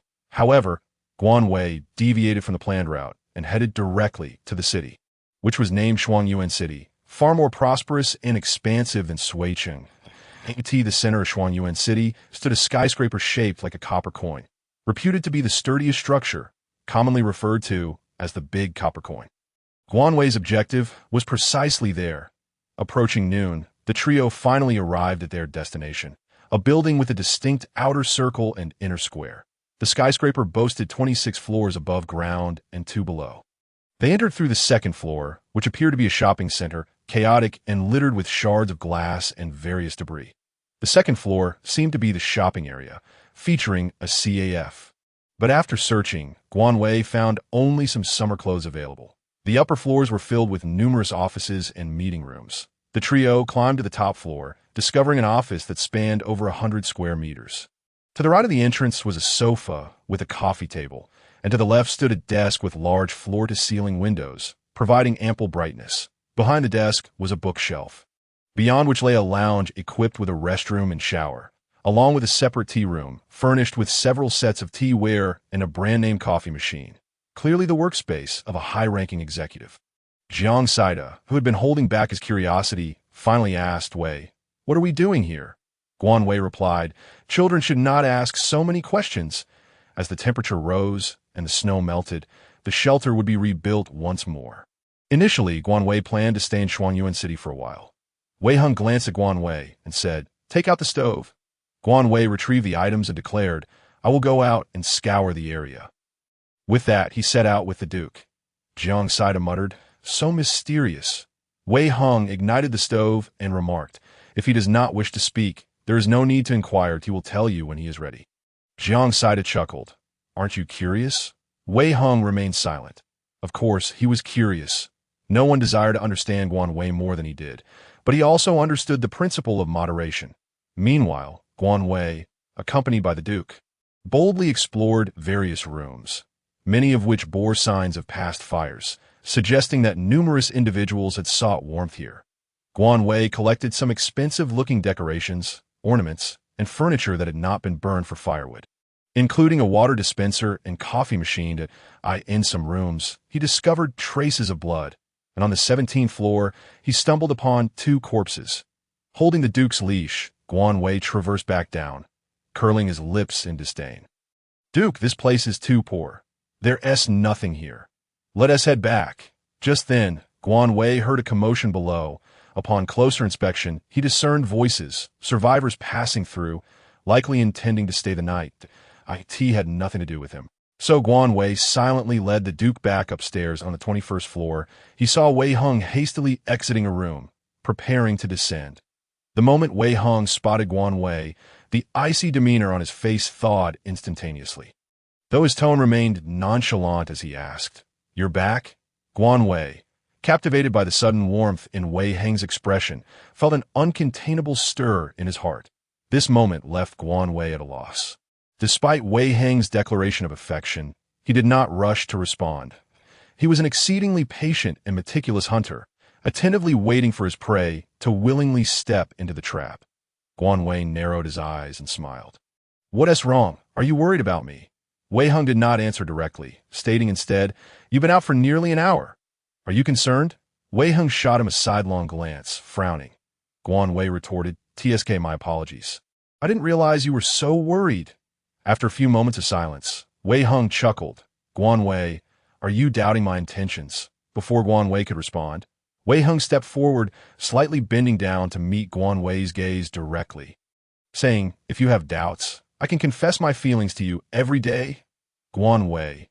Wei Heng had expected Guan Wei to deflect him as before and flee, yet to his surprise, he heard Guan Wei say, "That wouldn't be necessary.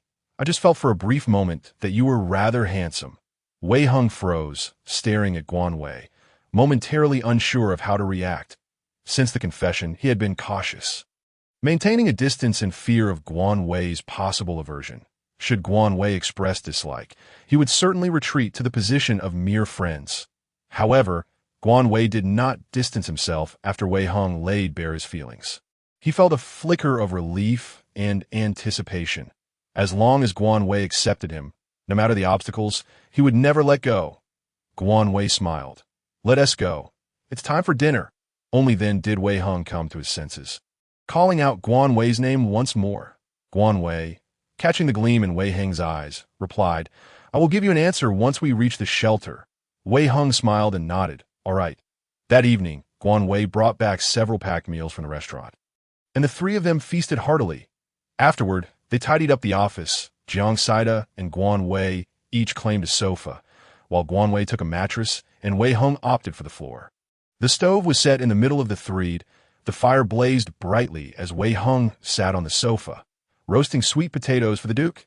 Jiang Saida sprawled on the sofa, playing Tetris, while Guan Wei retrieved a book from the space to read. He mentioned, "I saw someone else come in when I returned earlier. They probably intend to stay the night as well." Jiang Saida glanced outside and remarked, "It's getting dark. Will a lot of people come?" Wei Heng shook his head, "Not necessarily. Many will seek shelter in nearby residential buildings." The aroma of sweet potatoes wafted through the air, and the Duke could not resist circling around the stove. Guan Wei patted the Duke's head, saying, "Greedy dog." Just as night fell, a group entered the top floor. 4 men, 3 women, and a young boy. Upon seeing Guan Wei and his companions, the newcomers remained silent and found an empty room to settle in. Shortly thereafter, flames flickered from that room. Jiang Saida had already fallen into a deep sleep, oblivious to his surroundings. Wei Heng stated, "I'll keep watch. You sleep?" Guan Wei shook his head. "I'm not tired yet." "You sleep first." Wei Heng, not one to be polite, immediately lay down. "Call me if you get sleepy." Wei Heng was indeed exhausted, falling asleep almost instantly. Guan Wei gazed at the moonlight outside, stroked the Duke's head, and let his eyes rest on Wei Heng's face with a high nose bridge. Defined features and healthy wheat-colored skin, he lay there, an impressive figure. Guan Wei squinted slightly, the glow of the fireplace casting a warm light upon his face. He retrieved an apple from the space and began to crunch on it, while the Duke perked up his ears and gazed intently at Guan Wei's mouth. Amused, Guan Wei tossed another apple to the Duke. The crisp sounds of their munching resonated through the room, creating a delightful duet. As midnight approached, the temperature suddenly surged, and a thin sheen of sweat began to form on Guan Wei's forehead. He took out a thermometer and noted that the indoor temperature had already risen above 5 degrees Celsius. He hurriedly called out to Jiang Saida and Wei Heng, "Get up quickly. The temperature is rising. You two need to change your clothes." Jiang Saida, still groggy, wiped his forehead and asked, "What's going on? Why is it warming up so quickly?" Guan Wei handed him a towel along with some spring and autumn clothing, saying, "It's going to get hotter. You both should freshen up a bit." Wei Heng furrowed his brow, sensing an ominous premonition. The moment the sun rose, the temperature skyrocketed to 13 degrees Celsius. Within just half a day, the snow outside had begun to melt extensively. Wei Heng, peering through binoculars, exclaimed, "This situation could very well lead to flooding." Guan Wei nodded in agreement. "Yes, let's wait and see. The dam will open its gates to release water. I wonder if it can withstand the pressure." The rapid increase in temperature caught those heading to the shelter off guard, prompting them to seek temporary refuge in higher buildings. Perhaps fearing that rising water would once again devastate lower floors, people flocked to the upper levels. Every room on the top floor had been occupied, whether meeting rooms or lounges, all filled with groups of people. The three of them did not step outside their room, barricading the door with sofas and tables to prevent any trouble. Jiang Saida frowned as he looked outside. Guan Wei stood beside him, asking, "Worried about your parents?" Jiang Saida nodded, replying, "My home is in the mountains, and the snow up there is melting that I'm really afraid it will cause a mudslide." Communication was cut off. "And I can't reach them. I have no idea where they are." Guan Wei patted Jiang Saida's shoulder, offering comfort. "Don't worry. I believe they are not in the village. Your brother would have taken them away at the first sign of rising temperatures." "They must be in the city," Jiang Saida sighed softly. Later that night, the three of them had a simple meal of noodles while listening to the chatter of people outside discussing the weather. With no food or drink, the gradually rising temperatures plunged everyone into extreme anxiety and unrest. As night fell, Guan Wei lay in bed counting sheep when he suddenly heard a thunderous noise from outside. Wei Heng stood by the window, his expression grave, while Jiang Saida awakened, asking, "What's happening outside?" Guan Wei glanced at the thermometer. 20 degrees. Wei Heng stated, "It's flooding. That sounds like buildings collapsing or ice layers breaking." The water was mixed with a plethora of ice shards, debris, and mud, exhibiting tremendous destructive power. Guan Wei took out a radio, spending 5 to 6 minutes adjusting it until he heard intermittent announcements. "Attention. Citizens, please take precautions against disasters. We will do our utmost to locate survivors. The country is in peril. Please assist one another to weather this crisis. Seek higher ground and avoid going outside." Wei Heng frowned. "They are already caught off guard. The shelters likely won't be spared either." Guan Wei sighed. "The first to evacuate will undoubtedly be officials, industry leaders, and their relatives or connections. Then, the wealthy will find ways to tackle the shelter issues." Jiang Saida lit a cigarette, lamenting, "What are we, the defenseless common folk, supposed to do?" Guan Wei lit a cigarette as well. "Figure out how to reach the shelter or wait for rescue." Wei Heng nodded. "It was extremely cold not long ago, and now it's warming up. Saving people will take time." Guan Wei gazed into the night, feeling a sense of calm within. He thought to himself, "Take a good look. Starting tomorrow, the sun won't set, and flooding won't be a major concern. The greatest issues will be high temperatures and the phenomenon of continuous daylight." Around 6 in the morning, Guan Wei awoke while Wei Heng was still asleep. Jiang Saida had kept watch through the night, and Guan Wei urged him to catch up on his rest. He took out the generator and a fan, as well as some cucumbers, fruits, and noodles, preparing to make a cold noodle dish shortly. Outside, the ice layer was constantly shifting. Being on the 20-something floor, they could hardly hear anything unless particularly large chunks of ice broke off. Guan Wei used binoculars to clearly see countless ice chunks floating outside, along with some debris. Occasionally, he spotted bodies drifting by, not just human corpses but also animal remains, including that of a dog. "What are you looking at?" came Wei Heng's voice from behind. Guan Wei was so engrossed that he jumped at the sudden sound, quickly turning his head to see Wei Heng standing close, his head resting on Guan Wei's shoulder, utterly unprepared for this unexpected closeness. Wei Heng raised an eyebrow and smiled. Guan Wei stepped back, stammering, "What are you doing sneaking up on me?" Wei Heng feigned innocence. "My apologies." Guan Wei was unconvinced, rolling his eyes. "What should I return a favor? Was that a first kiss?" Guan Wei retorted, "Shut up. Go cook," with a dramatic eye roll. He vanished on the spot. Wei Heng glanced at the Duke, who was beside him. When Guan Wei reappeared, Wei Heng had already prepared the noodles. Jiang Saida was still asleep, leaving the two to share an awkward meal. Wei Heng glanced at Guan Wei and broke the silence, saying, "I'll get the generator ready. Do you have any disinfectant or similar items in your space?" Guan Wei nodded. "Yes, I'll get it for you shortly." Wei Heng poured him a glass of water, saying, Guan I didn't mean to. Please don't be upset. Seeing the sincerity in Wei Heng's apologetic demeanor, Guan replied, I'm not angry. It was just a brush of lips. I'm not going to make a fuss over it. Wei Heng smiled. Thank you for being so magnanimous. You're truly generous. After breakfast, Jiang Saito woke, feeling the heat. Guan chuckled. Go wash up first, then have something to eat. Jiang Saito frowned. Why is it so hot? I have no appetite. Guan pointed to the generator, saying, once we get the generator set up, it will be fine. Jiang Saito was standing by the window, holding his noodles when he suddenly frowned and asked, What's that smell? Guan quickly covered his nose and shut the window. We'll seal the windows tight. Jiang Saito exclaimed, Close the window in this heat? Guan glanced at the noodles in his hand, his expression deadpan. What you smell is the stench of corpses. It could be either human or animal. Jiang Saito clamped his mouth shut, clearly feeling nauseous. Guan swiftly covered his mouth. No throwing up here. Go to the bathroom if you must. With tears welling in his eyes, Jiang Saito pushed Guan hand away, declaring, Food is precious. I won't waste it. He then took another bite of noodles. Guan gave him a thumbs up. Good, that's the spirit. Once Wei Heng finished setting up the generator and turned on the fan, the three of them instantly felt a refreshing breeze. Guan thoroughly sprayed the room with disinfectant, finally feeling at ease. Suddenly, there was a loud knock on the door. Wei Heng did not open it but asked through the door, What is it? A man's voice replied, Hello, do you have any water? Could you spare some for me? Wei Heng frowned. I don't have any here. Try someone else. He thought to himself, Water is so precious. Why would I give you any? The man fell silent, and soon the sound of footsteps indicated he had left. Guan stood beside Wei Heng, muttering, That voice sounds familiar.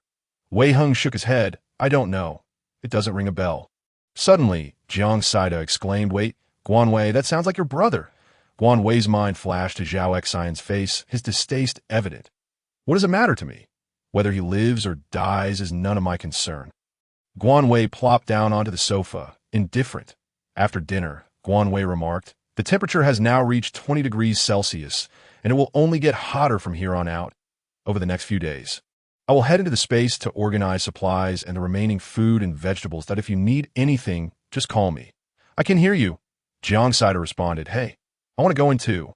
Guan uninterested, promptly vanished. The space was already quite expansive, measuring over 1,000 square meters. The table and chairs he had previously stored with Wei Heng were nowhere to be found, leading Guan to speculate that expanding the space required expensive wood and antique items.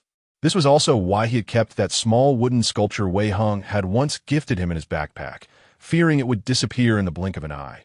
There was no sun in the space, and Guan was curious about how these plants matured. However, his curiosity was fleeting. What mattered most was having food. The rice and corn appeared golden, the strawberries were a vibrant red, and the vegetables were lush green, presenting a delightful sight. The jujube and apple trees he had previously planted were not yet ripe, but the apricots, peaches, and grapes were ready for harvest. Fortunately, collecting these crops did not require machinery or his direct involvement. Otherwise, he would surely tire himself out.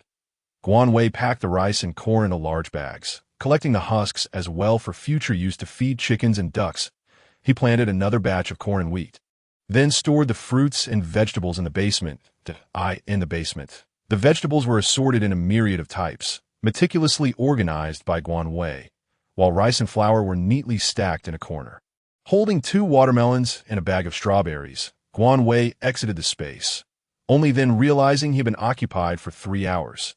Jiang Saito was engrossed in playing Snake on his phone, while Wei Heng was running laps around the room with Duke. Upon seeing the watermelons and strawberries, Duke darted to Guan side, eyeing him eagerly. Jiang Saito inquired, Guan, it's already past 8, and the sun is still up. What's going on? Guan chuckled and patted Duke, saying, Greedy dog. He then responded to Jiang Saito. It's the midnight sun. Wei Heng furrowed his brow as he approached to grab a watermelon, and despite his concern, Jiang Saito's eyes sparkled with excitement as he picked up a strawberry, exclaiming, I'll go wash them. The aroma of the watermelon wafted through the air as Duke devoured it, not even sparing the rind. Soon, both watermelons and the bag of strawberries were consumed, leaving the 3 of them stuffed. Duke lazily sprawled on the floor, panting.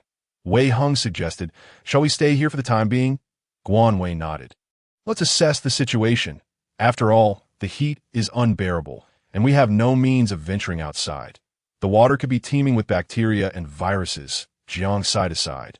"Damn it, let's muster the strength to survive." "Let's deal with it." Guan Wei smiled. As the temperature rose, the two corpses on the 17th floor began to emit a nauseating stench. Those living closest on the 23rd floor could hardly endure it, promptly disposing of the bodies into the river.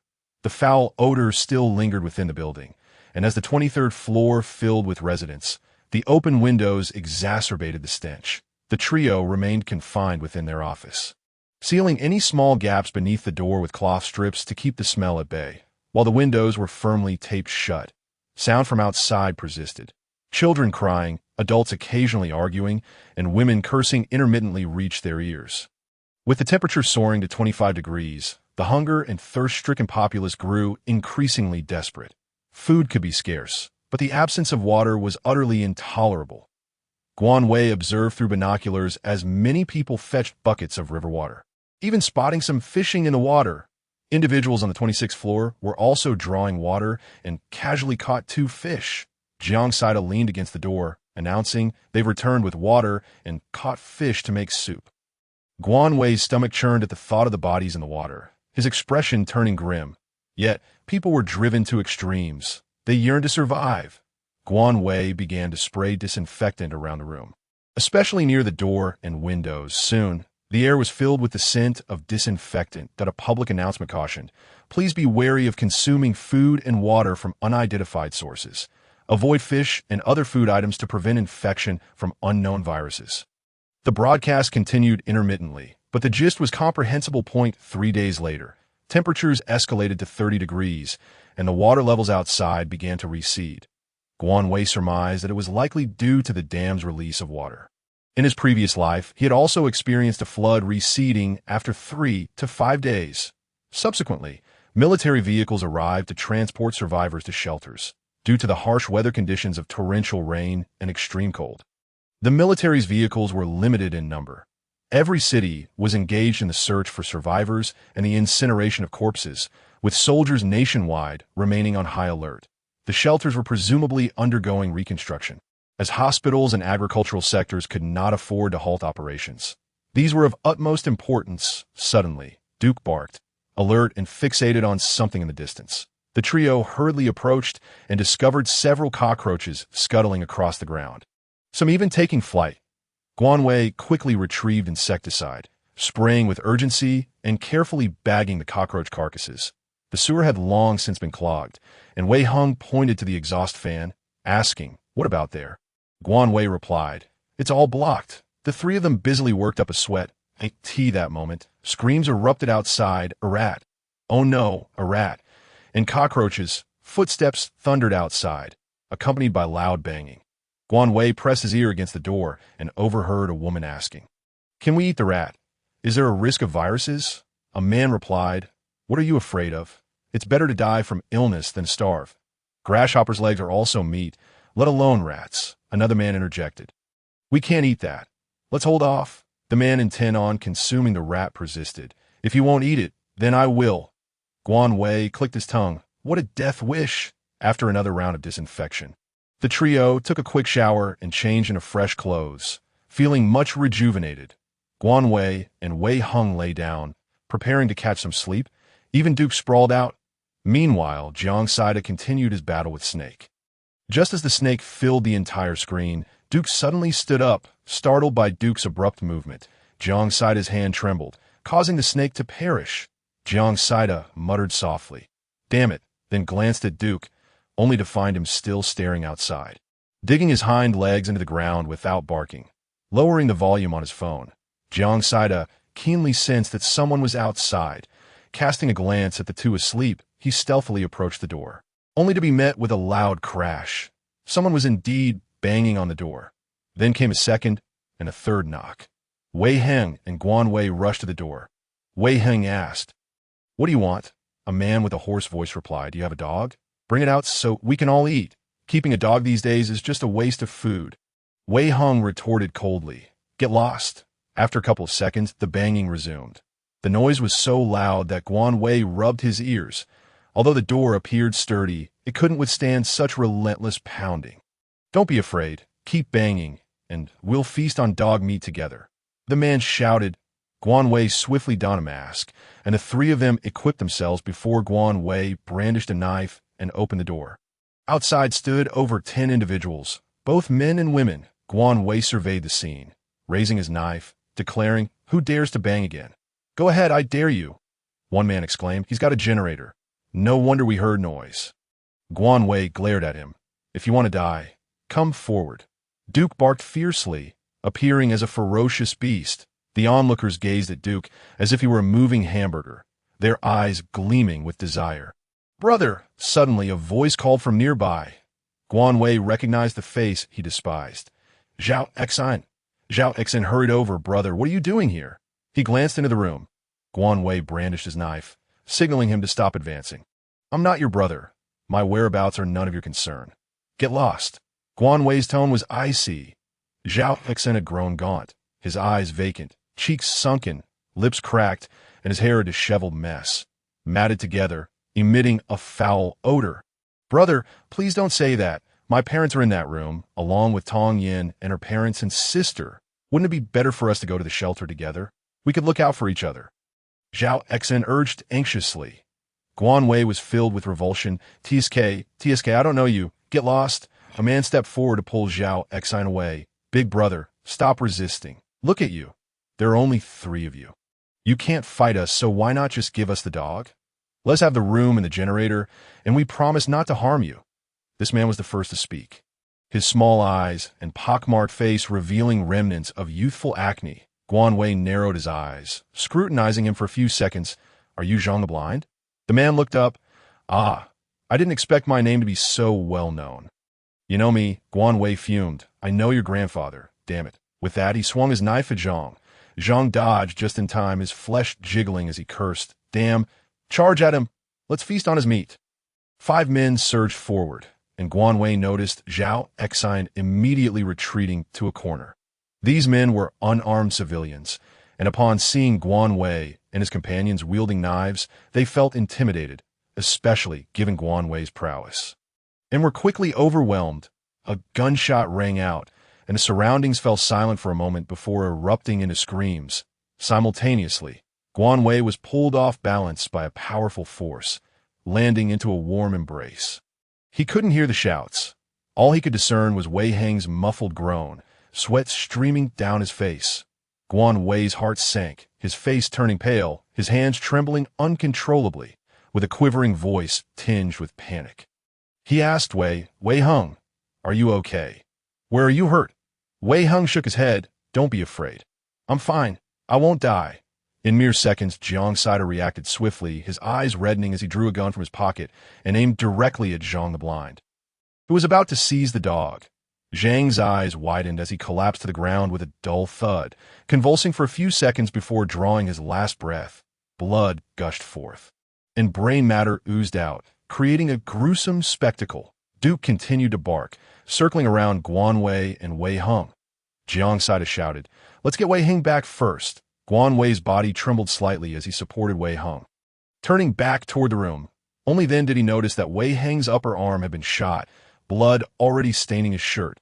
Wei Hang's forehead was beaded with sweat, and at this moment, he had already lost consciousness.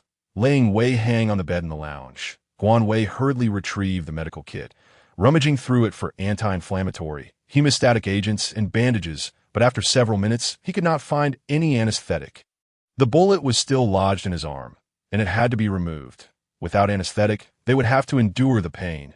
Fortunately, it wasn't too deep. Otherwise, extraction would be exceedingly difficult at that moment. Jiang Saida locked the door and rushed over. Guan Wei instructed him to quickly boil water and fetch a towel. The task of extracting the bullet was something Guan Wei had only learned from television. This was his first actual operation. Guan Wei said, "Keep an eye on him. Don't let him bite himself." He stuffed the towel into Wei Hang's mouth, heated the knife over the fire until it glowed red, and after a brief disinfection of the arm, Guan Wei took a deep breath and plunged the knife swiftly and accurately into the wound. Wei Hang furrowed his brow and let out a muffled groan. Awakening in pain, beads of sweat cascading down his face, Jiang Saida quickly urged, Wei Hang, don't bite yourself. Bite the towel. The entire process lasted approximately 20 minutes, after which Wei Hang fainted again. Guan Wei slumped to the ground. His face still pale, his hands trembling uncontrollably, smeared with blood. Jiang Saida wiped Wei Hang's face and said, Wei, you should clean yourself up first. Guan Wei shook his head. You go boil water. I'll wipe him down. Jiang Saida initially intended for Guan Wei to rest, but he refused. In the end, he could only nod and say, I understand. Just wait for me. After Jiang Saida exited the lounge, Guan Wei looked at Wei Hang, whose lips were pale, perhaps from the pain, his brow tightly knitted. Guan Wei slowly grasped Wei Hang's hand, feeling an emptiness within. This sensation was peculiar, akin to a lifeless, withered leaf, as if he were alone in a desolate place. Or like floating duckweed without roots. It was simply an emptiness, devoid of soul. After Jiang Saida set the water down and exited, Guan Wei wiped Wei Hang down twice and then changed him into a comfortable outfit. Guan Wei stepped out of the room and said to Jiang Saida, You stay with him. I will be back shortly. Entering the space, he took a shower and changed clothes, then promptly returned. Jiang Saida was seated on a stool, his eyes fixated on Wei Hang, truly unblinking. Wei, don't worry. Everything is fine. Jiang Saida reassured him. Guan Wei nodded. I fear he may develop a fever. By the way, how did things go outside? Jiang Saida's expression immediately turned grim. The bodies have been disposed of. Those people were taken back by their families, promising never to return. You handle it as you see fit. Guan Wei nodded. Jiang Saida continued. Damn it, I just discovered our supplies have been stolen. The instant noodles on the table are gone. The instant noodles were something Jiang Saida had requested to be brought out, as he had been craving them. He had planned to cook them after waking up. Fortunately, he had not brought out the cured meat and vegetables. Damn it, if I find out who did this, I will kill them. Jiang Saida cursed angrily. Guan Wei narrowed his eyes, thinking of Zhao Exan, and stood up, turning to walk outside. He was already filled with anger with no outlet. Zhao Exan and his group were huddled in a reception room, a total of 7 people. The Zhao family of 3 and the Tong family of 4. Truly, it was no wonder they said that not a single family would enter a single door. Guan Wei pushed the door open and surveyed the area, finding no instant noodles. All 14 eyes were fixed upon Guan Wei, and Zhao Kuo scrutinized him, saying, Guan Wei, Zhao Exan just mentioned you were here. You seem to be doing quite well. Guan Wei ignored Zhao Kuo and turned to Zhao Exan, who wore an uneasy expression, his lips tightly pressed together. Was it you who stole them? Guan Wei asked in a flat tone. Zhao Exan shook his head vehemently. It wasn't me, it wasn't me. Jiang Saida leaned against the door, watching the scene unfold. Tong Yin looked at Guan Wei, then at Jiang Saida, lowering her head as if lost in thought. Zhao Kuo frowned. Guan Wei, what are you doing? Accusing your brother of theft right off the bat. Li Meiwan also chimed in. Little Wei, is there some misunderstanding? Guan Wei couldn't be bothered to argue with them, stepping forward to grab Zhao Exan by the collar. I ask you, was it you who stole them? Zhao Exan shook his head furiously. Zhao Kuo, Li Meiwan, and Tong Yin, his father, approached to pull Guan Wei away. Jiang Saida swiftly stepped forward, brandishing a knife against Zhao Exan's neck. You go find out. Guan Wei took the knife from Jiang Saida and said. Li Meiwan's expression changed, crying out, Oh my, you murderous wretch. How could you threaten your brother with a knife? You beast. Zhao Kuo cursed furiously. Guan Wei, you truly are lawless. Put down the knife immediately. Tong Yin also pleaded. Guan Wei, what are you doing? Let go. Guan Wei paid them no mind, merely gazing at Jiang Saida. Jiang Saida scanned the area and shook his head. Zhao Exan, beads of sweat dotting his forehead, exclaimed, Brother, I really didn't tea. Zhao Kuo and Li Meiwan took a few steps back. Afraid to approach, don't wrongfully accuse him. Zhao Exan didn't steal your things at all. Zhao Kuo declared. Guan Wei smiled coldly. Oh, didn't he steal? Then what does it matter? I just find him displeasing today. With that, the knife had already plunged into Zhao Exan's thigh. Zhao Exan collapsed to the ground, howling in agony, blood gushing forth instantly. Zhao Kuo and Li Meiwan were enraged, their faces flushed, and they rushed forward. While Tong Yin knelt down to support Zhao Exan, tears streaming down her face. Jiang Saida charged forward, effortlessly sending Li Meiwan flying and blocked Tong Yin's father, who was trying to help. Guan Wei seized the stick from Zhao Kuo's hand, forcefully knocking him to the ground, gripping Zhao Kuo's neck fiercely, declaring, "Don't think I'm unaware of your schemes. Let us not even discuss my mother as compensation. Do you want my house too? And let your good daughter-in-law play both sides to deceive me." Tong Yin looked at Guan Wei in shock, unable to believe he had already uncovered their deeds. Guan Wei shot her a glance and continued, "I have been more than merciful to you. Do not show your faces before me again and disgust me." Zhao Kuo had never seen such a fierce Guan Wei. For a moment, his eyes widened in fear, unable to utter a word. Once Guan Wei finished speaking, he lifted his foot and stomped down hard on Zhao Kuo's arm. With a muffled crack, Zhao Kuo's arm broke. The screams of the two echoed like a duet. Relentless and piercing, Li Meiwan screamed and cursed, and Guan Wei shot her a cold glance, causing her to shut her mouth, tears streaming down her face. Guan Wei turned and exited the door, with Jiang Saida following behind, saying, "If you provoke him again, you'll be living on borrowed time." The doors of the other rooms were tightly shut, and no one dared to join the fray. Guan Wei returned to his temporary home with a cold expression. After showering, changing clothes, and disinfecting again, Guan Wei finally went to check on Wei Hang. Wei Hang was still asleep, and when Guan Wei touched his forehead, it felt somewhat hot. After administering fever-reducing and anti-inflammatory medication, Guan Wei was drenched in sweat. Throughout the night, Guan Wei kept watch over Wei Hang, taking his temperature several times. After 3 cycles, Wei Hang finally stopped burning up. During the night, Wei Hang woke once, calling Guan Wei's name in a daze, at which point Guan Wei finally understood the heart-wrenching sensation. The next morning, after changing Wei Hang's dressings and administering medication again, with his temperature returning to normal, Guan Wei finally felt at ease enough to sleep. However, this sleep was thoroughly ruined by cockroaches and mice. Guan Wei was awakened by screams from outside the room. Even within, he could hear the sound of mice scurrying everywhere. Jiang Saida looked outside the window, where a multitude of cockroaches crawled up the walls. That scene was simply unforgettable. A fear of clusters struck him instantly. Guan Wei rubbed his face and quickly said, "You check the room. I'll look for insecticide." The floor drains and ventilation openings had been tightly sealed by Wei Hang beforehand, so there was no need for worry. Guan Wei glanced at the fabric covering the door gap, stating, "This fabric won't do?" Jiang Saida asked, "Surely such a small gap can't allow them to come in, right? What if they're the next generation of cockroaches?" Guan Wei found several thin metal sheets to seal the door gap, scattered plenty of insecticide powder, and disinfected again. After a flurry of activity, both Guan Wei and Jiang Saida collapsed onto the sofa, too exhausted to speak. They quietly listened to the sounds of battle outside, their faces pale, eyelids heavy with fatigue, unable to sleep. What a calamity!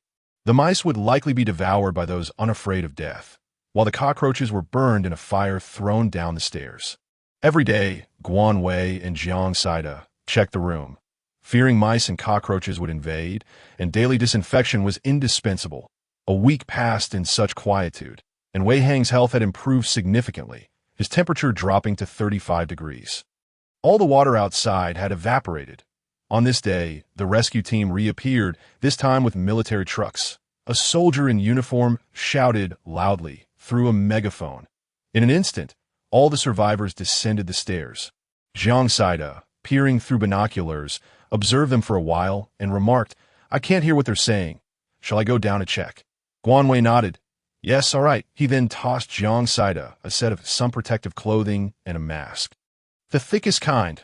Wear these just in case." Wei Hang looked outside and said, "Take a look at the situation and come back. We'll decide what to do next." Jiang Saida agreed, donned his gear, and went downstairs.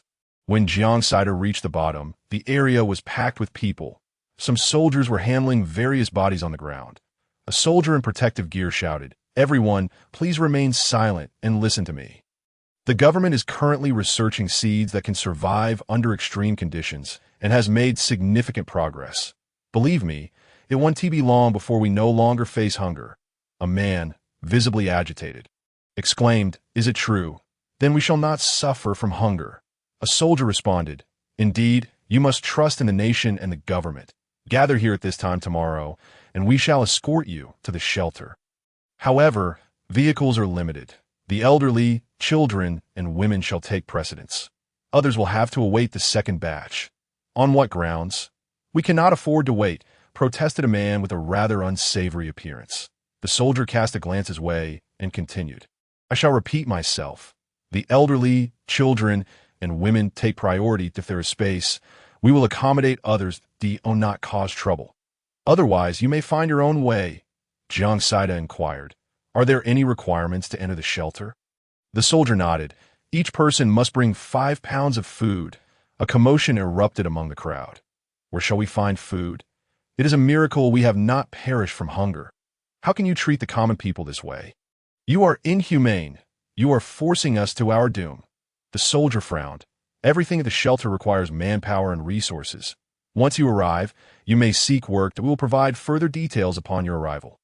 If you do not wish to go, you are not obligated. It is voluntary, and no one is coercing you. A moment of silence enveloped the scene, each person wearing a look of despair. Jiang Saida scanned the area and noticed that the individuals from their floor had all descended. Among them was Zhao Xian's family. However, Zhao Xian appeared to struggle with his gait, while Zhao Kuo's arm was still bound with rag strips. Jiang Saida rolled his eyes, realizing there was little to inquire about, and ascended the stairs. He briefly recounted the situation downstairs to Guan Wei and the others. Guan Wei pondered. Let us prepare and search for supplies. The trio possessed a mere 15 pounds of resources, which Guan Wei did not mind. Yet he desired to find some wood or antiques, aiming to expand their space. As the snow melted, items buried beneath the snow began to surface. Collecting some would be beneficial. The weather was sweltering, prompting Guan Wei to distribute 2 bottles of herbal medicine to each person. Some protective clothing was imperative, alongside wide-brimmed hats, masks, and sunglasses to shield the body. Although the current temperature was not harmful, one could not tolerate getting sunburned. They donned an additional layer of protective clothing for peace of mind. Jiang Saida, with wide eyes, queried, Do you think I shall perish from the heat? Guan Wei playfully slapped him. It is better than succumbing to an unknown virus. Jiang Saida and Wei Hung exchanged silent smiles.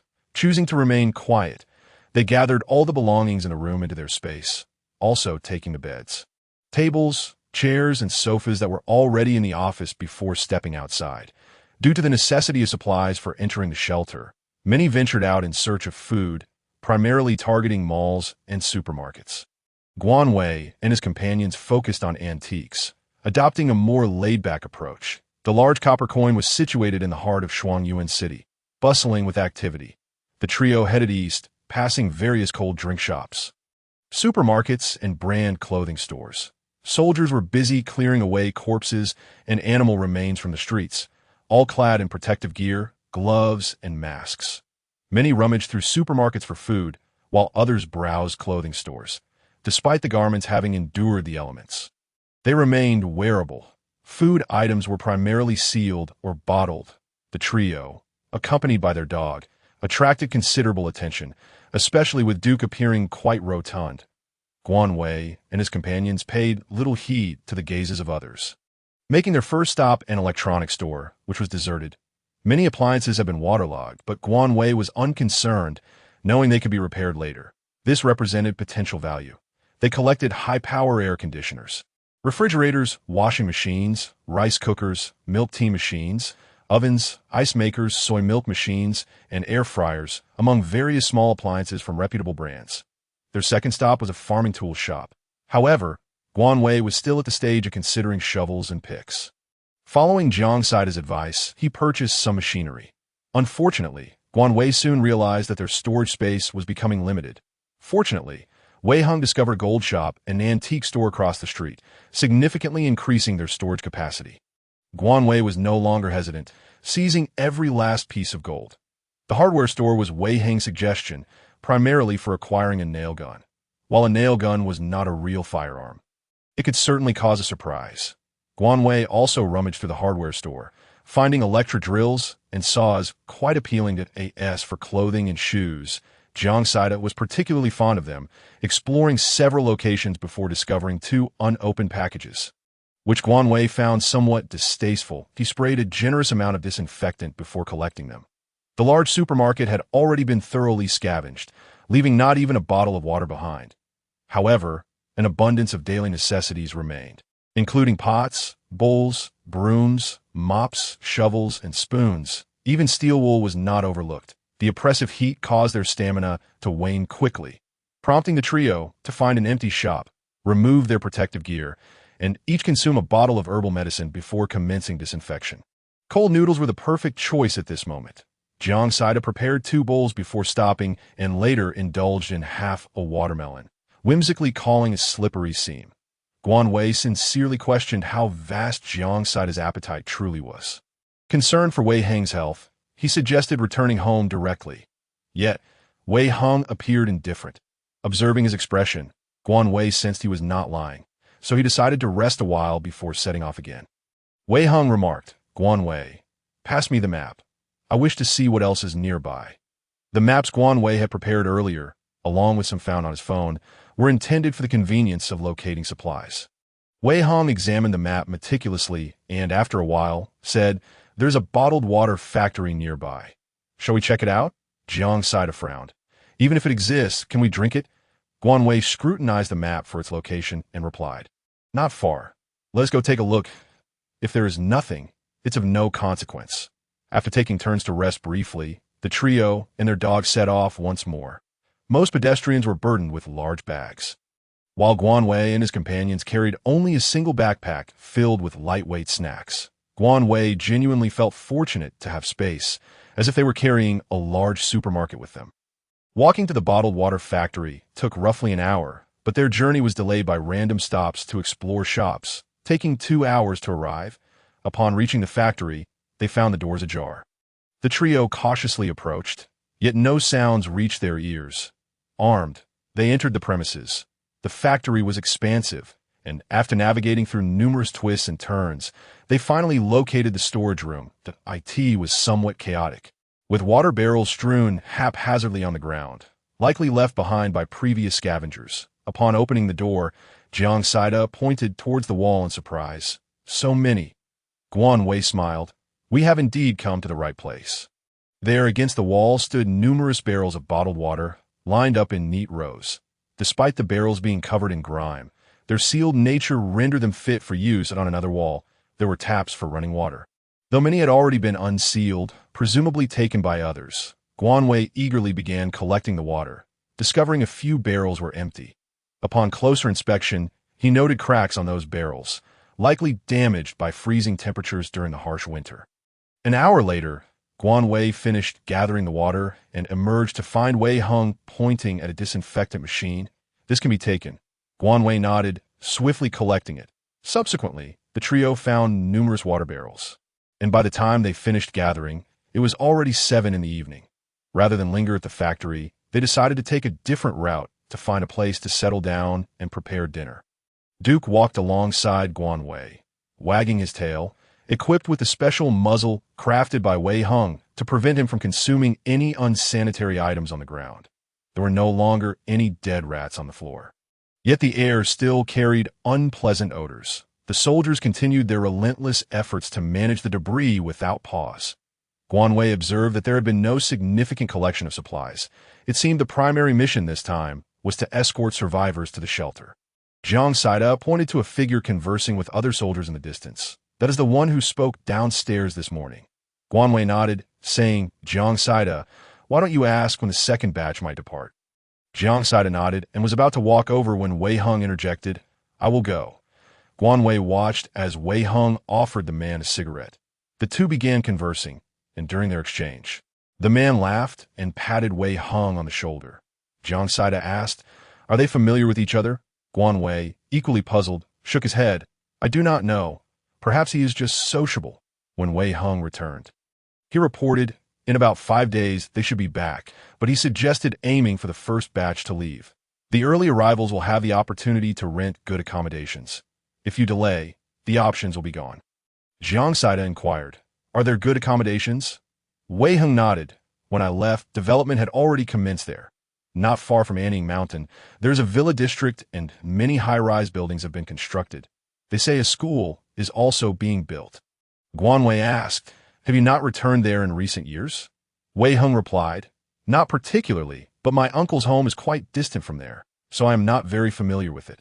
According to the soldier's account, the shelter is divided into zones A, B, C, and Zone A is a villa area home to leaders and affluent individuals.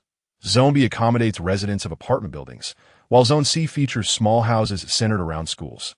Zone D, however, consists of shanty towns where those lacking resources reside. Additionally, the currency within the shelter is non-circulating, operating on a point system. All transactions are conducted using points, which must be earned through labor or resource collection. Upon hearing this, Jiang Saida made a disparaging remark. "Will we even have decent housing there? I refuse to live in a shanty town." Wei Hung replied with a chuckle, "There aren't many wealthy individuals. Guan Wei is a significant tycoon, so don't worry." Guan Wei added with a smile, "I will do my utmost to ensure you eat well, drink well, and sleep well." "Just stay calm, my dear," Jiang Saida responded. "I have a feeling the shelter will be chaotic. I anticipate life there will be anything but tranquil." Wei Hung encouraged him, "Be more confident." "Omit that feeling," Guan Wei patted Jiang Saida on the back. "My dear, as long as we're alive, that's what matters. Don't be timid. At worst, we can find a remote place to survive." Wei Hung then informed Jiang Saida, "I inquired about your family situation. They have sent people from various districts to fetch them, and your home is even closer to the shelter than Shuangyuan City, so your family should have already arrived." Jiang Saida nodded. "All right, let's hurry and head over. As soon as I arrive, I will seek them out." Guan Wei reassured him, "Don't worry, they will definitely be there." The Duke seemed fatigued as well. After approximately half an hour of walking, he dashed into an outdoor supply store and lay down on the ground. Refusing to move, with his panda eyes, he looked at the three with an expression of distress, and despite Guan Wei's attempts to coax him away, he remained stubborn. Guan Wei sighed. "Then let us rest here. We'll return early tomorrow to see if we can be among the first to head to the shelter." The outdoor supply store was small, filled with unwanted clothing, shoes, various mountaineering gear, and camping supplies scattered all over the floor. Jiang Saida quickly gulped down a bottle of water, then asked Guan Wei to fetch a generator and a fan. Once the fan was turned on, he finally felt rejuvenated. Afterward, he cleared a space to set up a mattress. Meanwhile, Wei Hung secured the windows and doors to prevent theft. In truth, there was little of value to steal. The greatest fear was someone capturing the Duke and turning him into soup. Guan Wei, like a leisurely elder, wandered around picking items that could be stored in their space, even collecting 2 bicycles. Once they had tidied up, the 3 of them sprayed disinfectant, took showers, and then enjoyed a peaceful meal. They dined on spicy hot pot, while the Duke feasted on dumplings prepared by Guan Wei. After finishing his meal, the Duke lay on the ground and began to snore, while Guan Wei entered the space to organize supplies. He sincerely marveled at how comfortable the temperature in the space was. The dried vegetables were stored away, and the fruits were packed into bags and placed in the basement. Looking at the abundant supplies, Guan Wei suddenly felt invigorated, ready to take on another 800 rounds. Jiang Saida had already fallen asleep, and Wei Hung, noticing Guan Wei, said, "Are you out? Hurry and get some rest." Guan Wei nodded. "Let us sleep." After saying that, he lay down. The 2 mattresses pushed together provided ample space. Jiang Saida slept on the left, Guan Wei in the middle, and Wei Hung on the right, once again sharing a bed.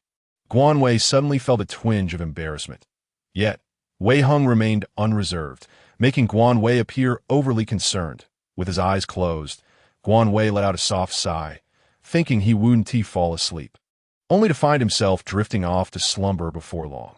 Wei Hung turned to face Guan Wei, a distinct smile evident in his eyes. Gradually, the smile that had been hidden deep within Wei Hung's gaze began to melt away like snow under the warm spring sun, replaced by an extraordinarily gentle and profound look that he silently gazed at the nearby Guan Wei, as if the entire world had dwindled down to just the 2 of them, leaning slightly forward.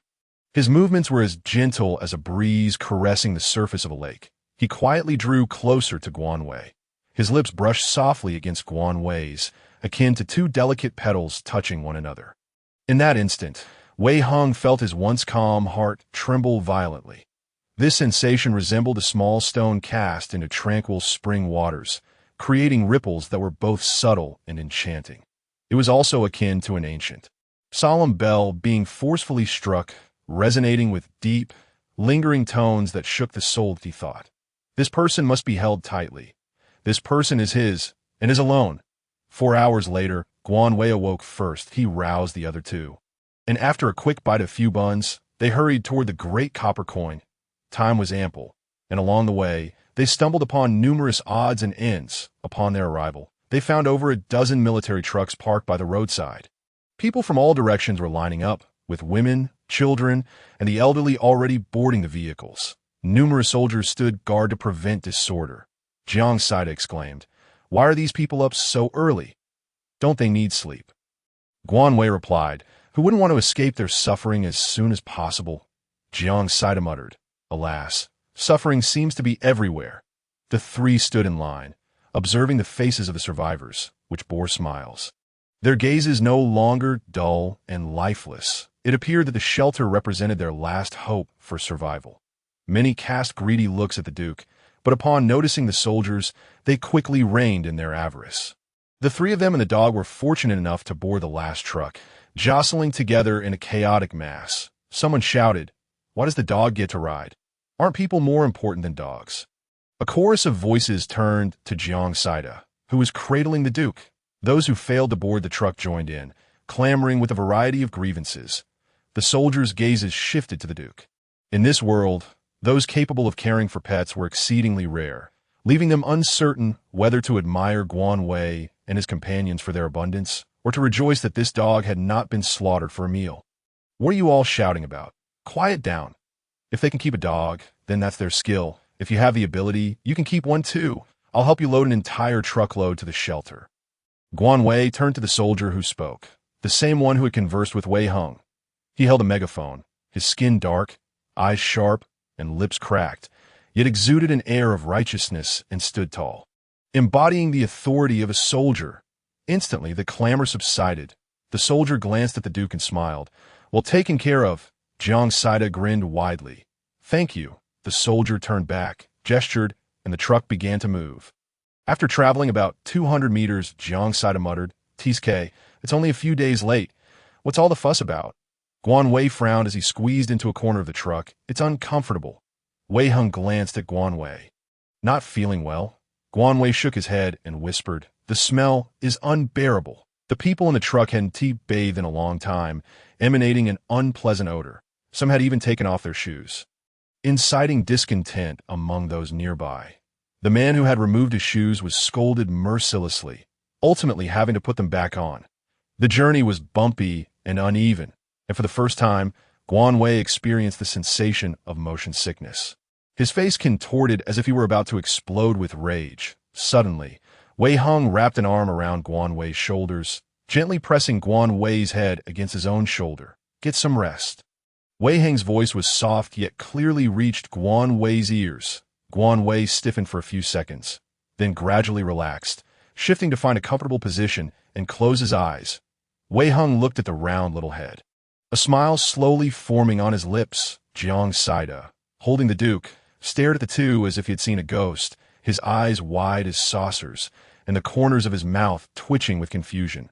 What is going on between these two? What have I missed? Approximately 5 hours later, the trucks came to a halt, and a crowd disembarked in an open area. A soldier in uniform announced, "Everyone, take an hour to rest and eat something. Do not wander about. Ensure your own safety." The sun remained high in the sky, and the sweltering temperature of over 30 degrees made people irritable. Most of those with food consumed compressed biscuits or homemade flatbreads, while others refrained from eating altogether. With supplies scarce, entry into the shelter required a resource fee. So many chose to conserve. Naturally, Guan Wei couldn't produce anything from his space, so he settled for a piece of compressed biscuit, dry and difficult to swallow, truly lacking in appetite. The Duke drank some water, lazily sprawled in the shade, panting heavily, clearly suffering from heat. Wei Hung handed Guan Wei a bottle of water. "Drink some. Once we arrive, we'll have a proper meal." Guan Wei took the water, had a sip, and looked up to find numerous eyes fixed upon them. These individuals swallowed hard, their gazes filled with longing and envy. Guanwei raised an eyebrow, immediately understanding. They had no water. Jiang Saida was oblivious to the stares of others, gulping down a bottle of water in no time. "Young man, do you have any water left? I can trade you something for it." An elderly woman in her 60s, hunched over, asked. Seeing someone speak up, others quickly gathered around. Jiang Saida looked bewildered at the crowd surrounding him, then turned his gaze to Guanwei. Guanwei didn't even lift his head, his meaning clear. "No." The elderly woman's eyes were clouded, her frame gaunt, lips cracked, and her expression pleading. Jiang Saida, feeling somewhat embarrassed, scratched his head and said, "Auntie, I truly have no extra water. Perhaps you could ask someone else? I'm so sorry." The elderly lady persisted. "Young man, could you please just exchange a bottle with me? My grandson is suffering from thirst." Jiang Saida shook his head, replying, "Our water is only sufficient to last until we reach the shelter." "Oh dear, if you have water, could you spare me just a sip? Just one sip," the old woman pleaded, her eyes glistening with tears. "Indeed, young man, you appear to be in good condition. Clearly, you are not lacking in supplies, so why not share a little water with this elderly woman?" Others chimed in. "Yes, you can give water to dogs. Why not to a human? It's quite selfish otherwise." Indeed, people nowadays are so self-absorbed, caring only for their own survival without regard for others. The crowd echoed these sentiments, standing as judges from their lofty perches, their faces marred with disdain and envy. Guanwei coldly lifted his gaze to the crowd, giving Duke a gentle pat on the back. "Duke!"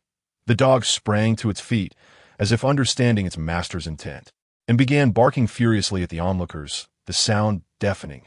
The elderly lady's face paled in fear, and she staggered back a few steps. "If you won't give, then just don't. Why let the dog intimidate me? If it's so brave, let it bite me to death." She glared at Guanwei, her eyes ablaze with anger. With a cold smirk, Guanwei patted Duke again, who ceased barking and lay down submissively at Guanwei's feet. "Do you not comprehend my words? There's no water to spare. Are you all unwilling to take this to heart?" Guanwei's voice was frosty as a man, drenched in sweat, rushed forward. "Mom, are you all right?" The elderly lady trembled, pointing at Guanwei and his companions. "I just wanted some water, and this person set his dog on me." The man turned to Guanwei and his companions. "Are you gentlemen bullying an old woman?" The man, with slightly long hair and a muscular build, wore a tank top and shorts, his fierce appearance suggesting he was not to be trifled with.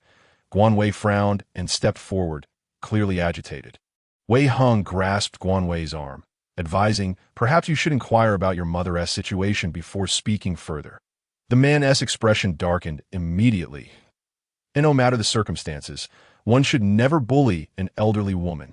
"What are you all doing?" Idly standing by. Just then a soldier appeared on the scene. The crowd instinctively stepped back. The soldier addressed the man. "What is going on? Are you looking for a fight?"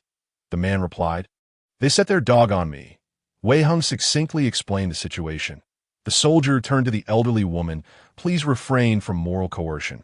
Water is a precious resource these days. If they choose not to give, you cannot demand it." Afterward, he glanced at the crowd and declared, "Everyone, calm down. Those causing trouble should make their way to the shelter."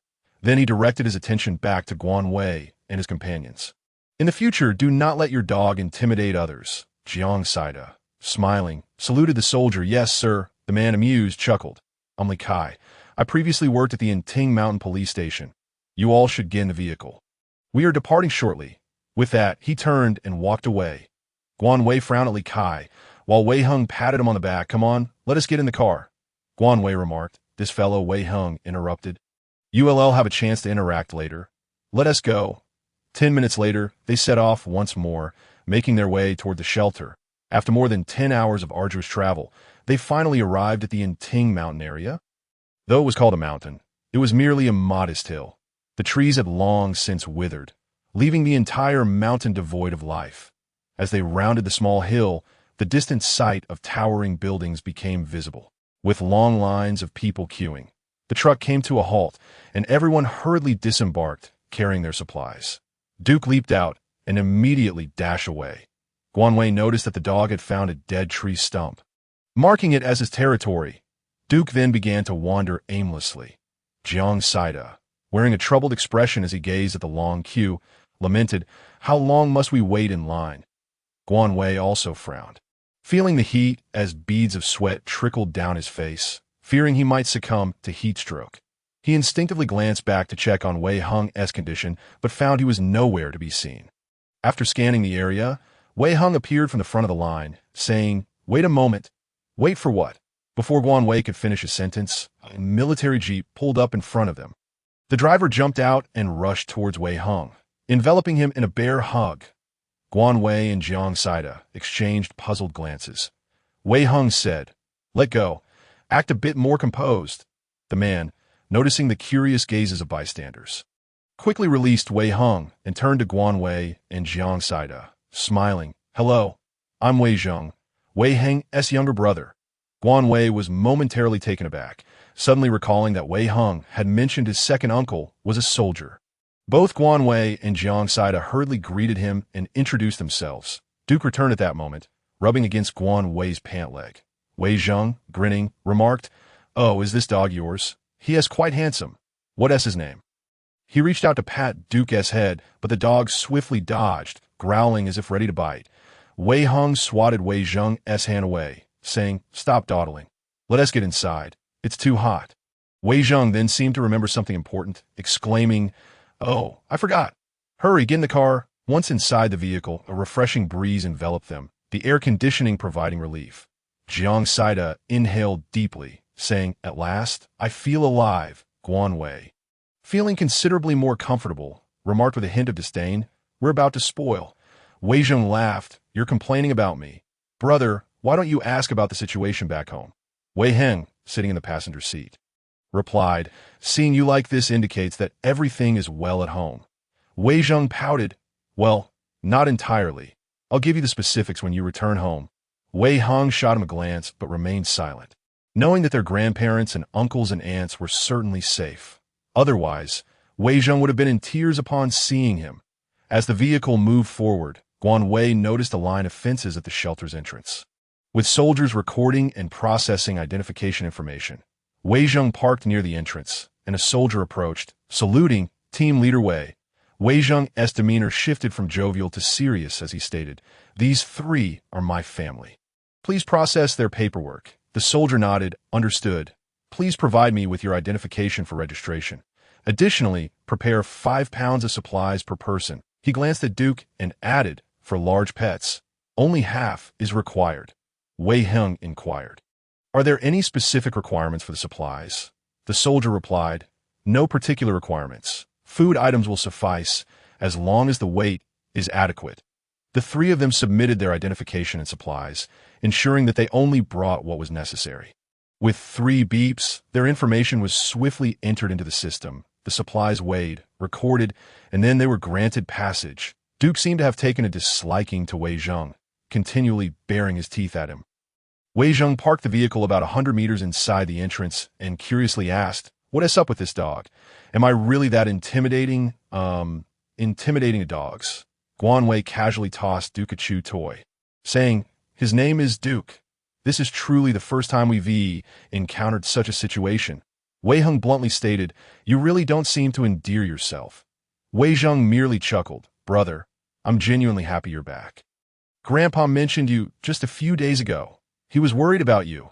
Wei Heng fell silent for a moment before responding, "I'm not going to die. What is there to worry about?" Wei Zheng smirked, "All right, enough of that. Brother, are we heading straight home?" Wei Heng shook his head, then turned to Guanwei, who remarked, "Let us not intrude just yet. We plan to rent a place first. Team Leader Wei, could you assist us in finding housing?" Wei Zheng started the vehicle, smiling, "Just call me Wei Zheng. No need for such formality." According to Wei Zheng, the entire base was divided into 4 zones: A, B, C, and D. Zone A was a villa district, costing 500 points per month. Zone B consisted of apartment buildings, with prices determined by size: 80 points for a 1-bedroom apartment, 100 points for a 2-bedroom, and 150 points for a 3-bedroom. Zone C was a single-story housing area, with a yard costing 200 points, while those without a yard were 50 points. Zone D was a shanty town, essentially a communal dormitory, costing only 20 points. Points could be earned through work or exchange for supplies. And details could be found at the service hall.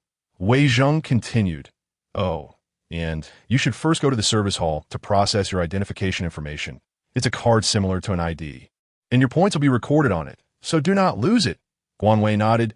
Then let us first take care of the identification, and then we'll rent a place. As they drove through a bustling street, an array of people busily went about their activities, the road stretching far into the distance. Wei Zheng pointed out, on the left is the villa district, on the right are the apartment buildings. And further left is the shanty town. At the end of the road are the single-story houses. The villa district was expansive, with rows of well-constructed and clean villas. The apartment buildings varied in height, arranged in a staggered manner, indicative of the years of development that had gone into them. Despite having faced disaster, the quality of the housing remained excellent, assuring peace of mind. The service hall was nearby. Wei Zheng parked the car and stated, "This is the service hall, which has 3 floors. The first floor handles identification and point exchanges. The second floor is for renting housing and job postings. And the third floor contains various offices." Wei Heng turned to Jiang Saida. "You should provide him with your parents' identification details so he can assist you in finding them." Upon hearing this, Jiang Saida immediately smiled and disclosed his name to Wei Zheng, expressing his gratitude. Wei Zheng, with a gesture of nonchalance, replied, "You are friends of my brother. I am more than willing to assist." Upon entering the office hall, a refreshing chill enveloped them, providing delightful comfort. However, the sight of the crowded identity verification area left Guan Wei feeling quite overwhelmed. Wei Zheng remarked, "Give me a few minutes." After saying this, he strode towards the window and soon disappeared from sight. Guan Wei scanned the surroundings and soon located the points exchange area. The wall was densely covered with various exchange rates for different items, revealing a plethora of options. It was evident that building materials, metals, and pharmaceuticals commanded a high point value, likely due to the incomplete state of many areas within the shelter, rendering these resources scarce and highly sought after. After some contemplation, Guan Wei decided against trading for pharmaceuticals and opted instead to exchange the rice he had acquired from the supermarket for free. When Wei Zheng returned, he was accompanied by a woman that he pointed to her and said, "Brother, this is Zheng Su. You will process your identity information with her." Wei Heng nodded towards Zheng Su and introduced himself. "Hello, I am Wei Heng. I appreciate your assistance." The woman smiled warmly. "No need to mention it. Please follow me." Zheng Su led them to a lounge, swiftly completing their identity processing. Upon exiting, each person held an identity information card in hand. For the subsequent steps, Guan Wei did not trouble Zheng Su any further. After bidding her farewell, the group proceeded to the points exchange area, only to discover that Wei Zheng was no longer present. Wei Heng commented, "I sent him off. Let us head to the car first." Guan Wei chuckled, realizing that Wei Heng had likely dismissed him to prevent any exposure of their resources. Once inside the vehicle, Guan Wei retrieved 5 bags of rice, 2 bags of millet, and 2 bags of sorghum from his space. The staff at the points exchange were left astonished, their mouths agape at the sight of the substantial amount of food the survivors were carrying. It was indeed rare for anyone to possess such a quantity of food at this time. Wei Heng inquired, "These have been soaked in water. Do you think they're acceptable?" The staff, enlightened, nodded. "Let me take a look." After meticulously examining the condition of the rice, they confirmed these can be exchanged. Although they do not yield as many points as premium rice, they are indeed acceptable. Wei Heng responded, "Then let us proceed with the exchange." Ultimately, the rice was exchanged for 450 points. While not a large sum, it was sufficient for renting a place. Regarding their accommodation, Guan Wei decided on a single-story house with a yard, providing ample space for Duke to frolic. Both Jiang Saida and Wei Heng had no objections. The rental area was not crowded, and within approximately 10 minutes, they reached Guan Wei, handing over his information card. He stated, "Hello, I would like to rent a house with a yard." The staff glanced at him and handed him a location map, stating in a neutral tone, "The red areas indicate already rented spaces. You may choose any green location." Wei Heng stood beside Guan Wei, scrutinizing the map, and pointed to a spot, asking, "How about here?" Wei Heng raised an eyebrow, ISNT that a bit too remote. The area Guan Wei had indicated was predominantly green, indicating it was indeed quite secluded. Guan Wei discreetly retrieved 2 bags of instant noodles from his space and handed them to the staff with a smile. May I ask how this location is? Additionally, where can I purchase supplies? Upon seeing the instant noodles, the staff's demeanor brightened considerably, and they replied warmly, there are not many residents here, so it is quite peaceful. However, the location is somewhat remote, which may pose some inconvenience. For shopping, you can head east, where there is a trading market, though it is not fully stocked yet. Guan Wei smiled. Oh, thank you. I will choose this location. I prefer tranquility. The staff said nothing further, deducted the points. Had Guan Wei fill out a form, and then handed him the card. All set. Head east, and you'll find the house. It will have a number on the door. Guan Wei thanked them and exited. Duke, confined in the car, began to leap excitedly upon seeing the 3 emerge. The air conditioning had remained on, and as they entered, a refreshing breeze enveloped them, a welcome relief, before Wei Hung could settle into the car. A boy around 16 or 17 years old blocked his path. The boy said, Hello, do you need a guide? I'm quite familiar with the shelter and can show you around. Noticing Wei Hang's silence, Guan Wei nodded in agreement, allowing the boy to join them in the car. The boy took the passenger seat and was startled to see Duke. Jiang Saida inquired, What is your name? How old are you? The boy, somewhat shy, replied, My name is Song Hui, and I am 16. Jiang Saida reassured him, There is no need to be nervous. You will guide us to our destination. He pointed to the rental contract displaying the address of the house they had leased. Song Hui glanced at it and said, Oh, I know that place. Just continue along the main road and turn into the second alley. Guan Wei asked, Song Hui, we are in no rush to return home. Let us take some time to explore the area first. Jiang Saida added, Yes, and don't forget to inform us about where to buy and sell goods. Song Hui smiled, No problem. However, the items in the trading center are not very comprehensive. I'm not sure if you will find what you need. A large integrated market is currently under construction and should be completed in about half a month. Guan Wei replied, A casual stroll will suffice. If we can't buy anything, that is fine. Where is this integrated market being built? It is located to the right of the office hall, not very close. It will take about 10 minutes by car. Jiang Saida nodded. The shelter is developing quite rapidly. Song Hui chuckled. Indeed, both high-rise buildings and single-story houses are being expanded. I believe it won't be long before the shelter becomes even more complete. Guan Wei listened in silence, refraining from engaging in conversation. In his previous life, he had never come to the shelter, so he was unaware of what life was like here. Yet, the calamities of the apocalypse continued to unfold, with the extreme cold just having passed and the extreme heat yet to begin. The trials were far from over. Throughout the journey, Song Hui introduced various key locations, such as the hospital, trading center, government offices, military base, and laboratories. After a comprehensive tour, they realized the shelter was indeed vast, with many buildings still under construction, primarily high-rises. Song Hui informed them that single-story houses with yards were no longer being built, as it was a significant waste of land resources. The sun shone brightly, yet the people remained tirelessly engaged in their labors, all for the sake of survival. Ultimately, under Song Hui's guidance, they successfully located the house rented by Guan Wei. He offered Song Hui 2 packs of instant noodles as a token of gratitude. The boy was delighted and bid farewell, mentioning that they could reach out to him should they need assistance in the future. Leaving behind his address, the rented house was quite standard. Upon opening the door, they were greeted by a small single-story house directly opposite, followed by a neat yard. Guan Wei surprise. The yard's ground was simply dirt. Why hadn't they paved it with cement? It seemed a foolish oversight. Guan Wei couldn't help but lament the 200 points spent that moment. Duke dashed out, marking his territory around the yard. Wei Hung opened the door to the house, and the 3 of them, along with Duke, entered. The interior was a simple rural dwelling. Upon entry, they found the living room, with bedrooms on either side, a kitchen to the right, and a bathroom and shower area to the left. The total area was approximately 80 square meters, relatively spacious. However, the rooms were quite bare, lacking any furniture, and even the stove was merely a large pit, necessitating the purchase of a large iron pot. Jiang Saida gazed at the pit and remarked, I feel as though I've returned home. My house has 2 floors, and the layout of the first floor is the same as this one.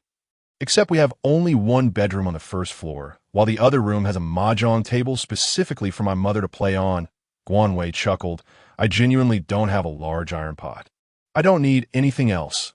Wei Hung emerged from the bedroom, stating seriously, the door lock needs to be replaced, and this door should be changed to a security door. He pointed at the entrance with a grave expression, clearly agitated by the low security of the house. Guanwei shared his concerns and nodded in agreement, then heard Wei Hung ask, do you have any high-voltage nets in your space? They would be best installed on the walls. Guanwei observed the reasonably tall surrounding wall. Wei Hung then inspected the bathroom faucet, discovering there was no water. They also needed to inquire about water and electricity. Subsequently, he opened the windows and said, let us set up solar panels, a generator, and air conditioning. The house felt too stuffy. Guanwei said nothing, and soon all three were bustling about. Jiang Saida took a cloth and began wiping away dust. Wei Hung was responsible for installing the generator and the door locks, while Guanwei gathered the necessary items and joined Jiang Saida in tidying up the room. The snow they had collected quickly melted into water, and soon they were all sweating profusely. They arranged a set of tables and chairs in the living room to serve as a dining area, and the bedroom contained a bed, a bedside table, and a wardrobe.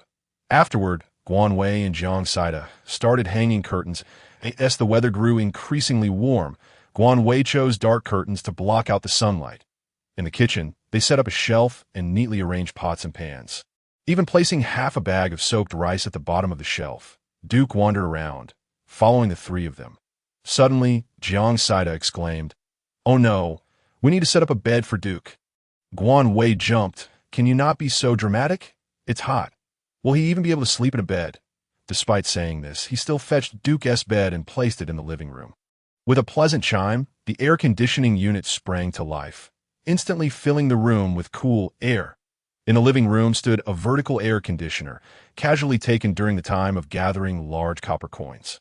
In the bedroom, only 2 wall-mounted units were installed, both of which were acquired in Suichen. Jiang Saida closed the windows and doors, basking in the cool air with a blissful expression. The three of them, having replaced the security door and locks, slumped onto the chairs, utterly exhausted. Jiang Saida sniffed his own scent and lamented, I smell terrible, yet I have no desire to move. Guanwei sighed, mustering the strength to rise, and declared, I will go wash up first, then we can have a meal. Jiang Saida waved his hand dismissively. After eating, I intend to indulge in a good sleep. However, Wei Hung stood up and said, you two go ahead and eat. I'll return to see my grandparents. Let us postpone this for today, but I promise to take you both to visit another time. Guanwei nodded in agreement. Indeed, it's important to check in on them. With that, he retrieved several bags of nutritious provisions suitable for the elderly from a space and handed them to Wei Hung. Take these back for them, and here's my card as well. If you wish to exchange for something, feel free to do so. Tomorrow, I'll transfer some points to your cards for convenience when shopping. Jiang Saida added, please send my regards, and we shall visit another day. Wei Hung nodded, taking the items and card with a smile. Thank you. I shall take my leave now. Make sure to lock the door. I might not return tonight. Jiang Saida waved him off. Go on. We re not fools. After Wei Hung departed, Guanwei and Jiang Saida quickly took showers, changed their clothes, and devoured 2 bowls of cold noodles, while Duke the dog munched on his kibble. Each retreated to their own bedroom, ready for sleep. After 2 days of bustling about, feeling hot, tired, and drowsy, they finally tidied up the rooms to their satisfaction. However, Guanwei found himself unable to sleep. Now that they were at the shelter, it was time to give Wei Hung an answer. Yet he asked. It was not his place to initiate. Had Wei Hung gone to see his family? Would he face reprimand upon his return? What rank did Wei Hung's uncle hold? Would he face dire consequences if he disagreed? Were Wei Hung's grandparents easy to get along with? Frustrated, Guanwei tugged at his hair and vanished into the space. Having not entered for several days, he discovered that the cherry tomatoes had all ripened, their vibrant red hue enticing. The grapevines bore clusters of green grapes, still unripe, while the jujubes and apples were nearly ready for harvest. Alongside the vegetables and sweet potatoes that were also ripe for picking, with sleep eluding him, he decided to take action. Bags of agricultural produce were stored in the basement, and Guanwei beamed with joy at the sight of the plentiful supplies. Indeed, Gathering resources proved more fruitful than pursuing romantic interests. The wheat and corn planted previously had yet to mature, so Guanwei proceeded to plant rice and 2 more rows of watermelons. The space had lacked a water source, and it was only after Guanwei's insistence that a large pit appeared in the soil. However, since the last rice planting had consumed a considerable amount of water, Guanwei noticed that the water level had never diminished, almost as if it was in a perpetual cycle. He had even tried drinking a cup of it, hoping for health benefits, yet it yielded no results. Upon exiting the space, Guanwei glanced at the time. It had only been 2 hours. He lay down once more, and in the stillness of the night, he gradually drifted into slumber. The following morning, Guanwei drew back the heavy curtains to find the sunlight still shining brightly. Jiang Saida was in the living room playing with Duke. Upon seeing Guanwei, Jiang Saida eagerly suggested, "Wei, let us give Duke a bath and trim his fur. He has gotten quite smelly." Guanwei glanced at the furry Duke and nodded. "Indeed, we should do that later." "Has Wei Hung returned yet?" Jiang Saida replied. "Not yet. I wonder if Wei Zheng has found my parents?" Before Guanwei could respond, the sound of a car echoed from outside. Wei Hung and Wei Zheng entered one after the other. "You're back. Come in quickly," Jiang Saida exclaimed, bouncing with excitement. Guanwei scrutinized Wei Hung for a moment. Noting his normal complexion, he seemed not to have been harmed. "The house looks well organized," Wei Zheng remarked as he surveyed the surroundings. "Let us get down to business." Wei Hung interjected. Wei Zheng settled into a chair and cheerfully stated, "I found your parents. They are currently residing at Building F, Unit 2, Room 303, and they seem to be doing quite well in their 3-bedroom home."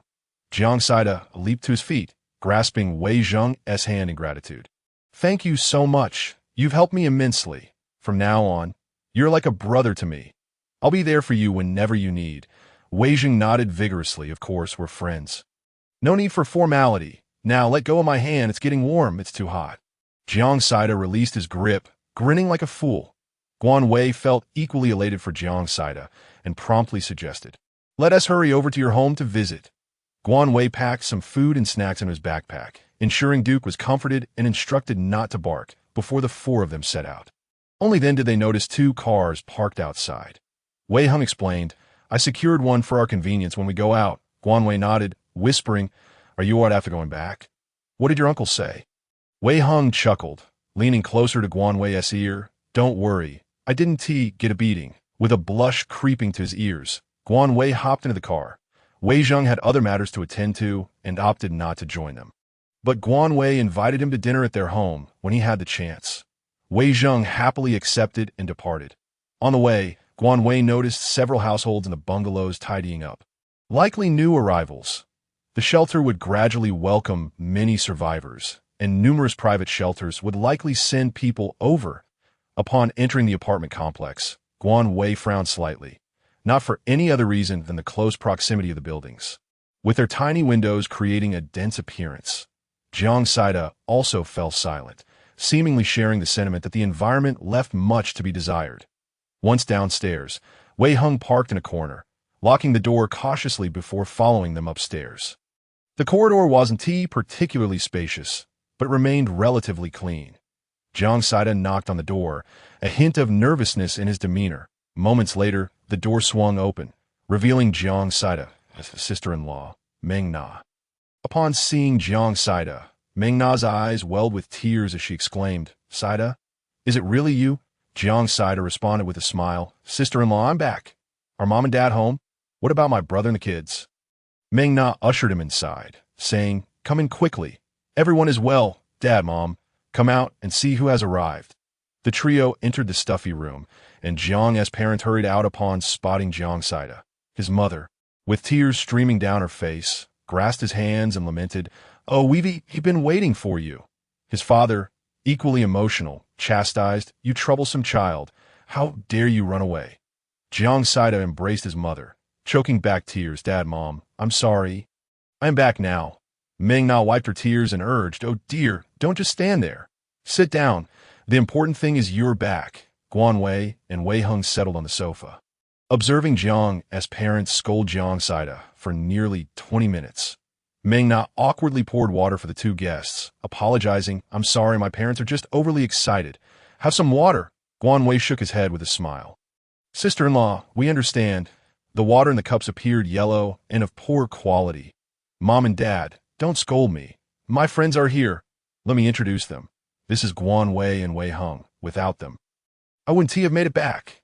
Jiang Saida quickly diverted the conversation, and indeed, Jiang's parents ceased their reprimands, turning their attention to Guan Wei and Wei Hung. Both Guan Wei and Wei Hung greeted them warmly.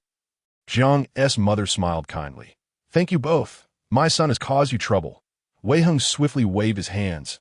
"Not at all. We looked after each other." Jiang Saida inquired, "What about my brother and Xiaoyu?" "Xiaoyu is his brother's child, a 7-year-old boy." Ming Na replied, "Your brother found a job and is busy working. Xiaoyu is next door. I'll go fetch him." Guan Wei interjected, "Sister-in-law, do you know the neighbors?" Ming Na responded, "Yes, it's a friend of my brother's family living next door. We arrived together." Guan Wei nodded, wanting to caution that even friends should be approached with care, but he refrained, feeling it was best left to Jiang Saida to address.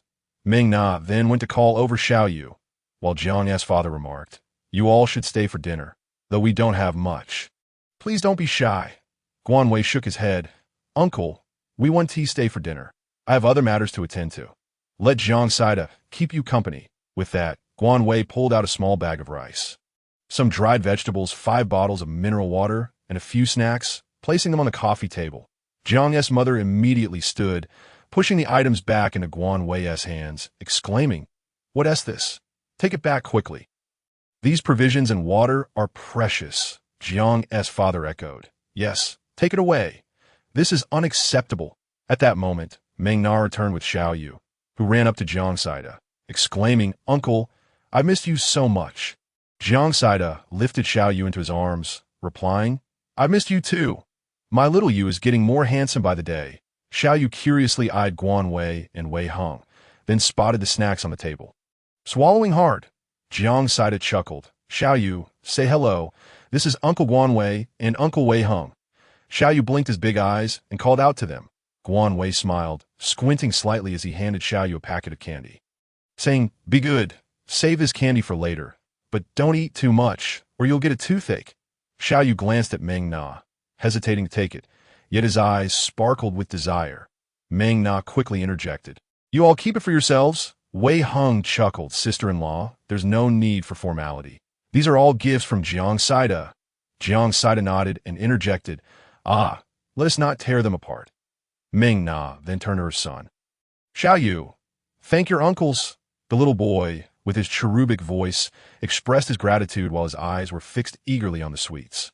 Amused, Jiang Saida set Xiaoyu down and said, "Go on, enjoy." Xiaoyu, beaming, perched on a small stool, obediently opened the bag of treats, displaying an endearing demeanor that Jiang's father sighed. "You are all too courteous. Times are tough, and you youngsters ought to save more for yourselves. Don't squander it." Wei Hung replied reassuringly, "Uncle, rest assured we understand." Guan Wei then rose and said, "Uncle, Annie's sister-in-law, we must be on our way. There are matters to attend to." Ming Na hurriedly responded, "What's the rush? Let us have a meal together. Your brother will be back soon." Zhang's parents also urged them to stay longer. Guan Wei, feeling out of his depth in this situation, sought Jiang Saida's help, who stifled a laugh and said, "They genuinely have business to attend to. There will be plenty of opportunities in the future." With Jiang Saida's words, Guan Wei and Wei Hung managed to navigate their way out. Jiang Saida then stopped his parents and sister-in-law from escorting Guan Wei and the others downstairs, stating, "I'll see them off. Sister-in-law, you should head back." Ming Na smiled. "Very well, you go ahead. I'll prepare dinner." She then turned to Guan Wei and Wei Hung.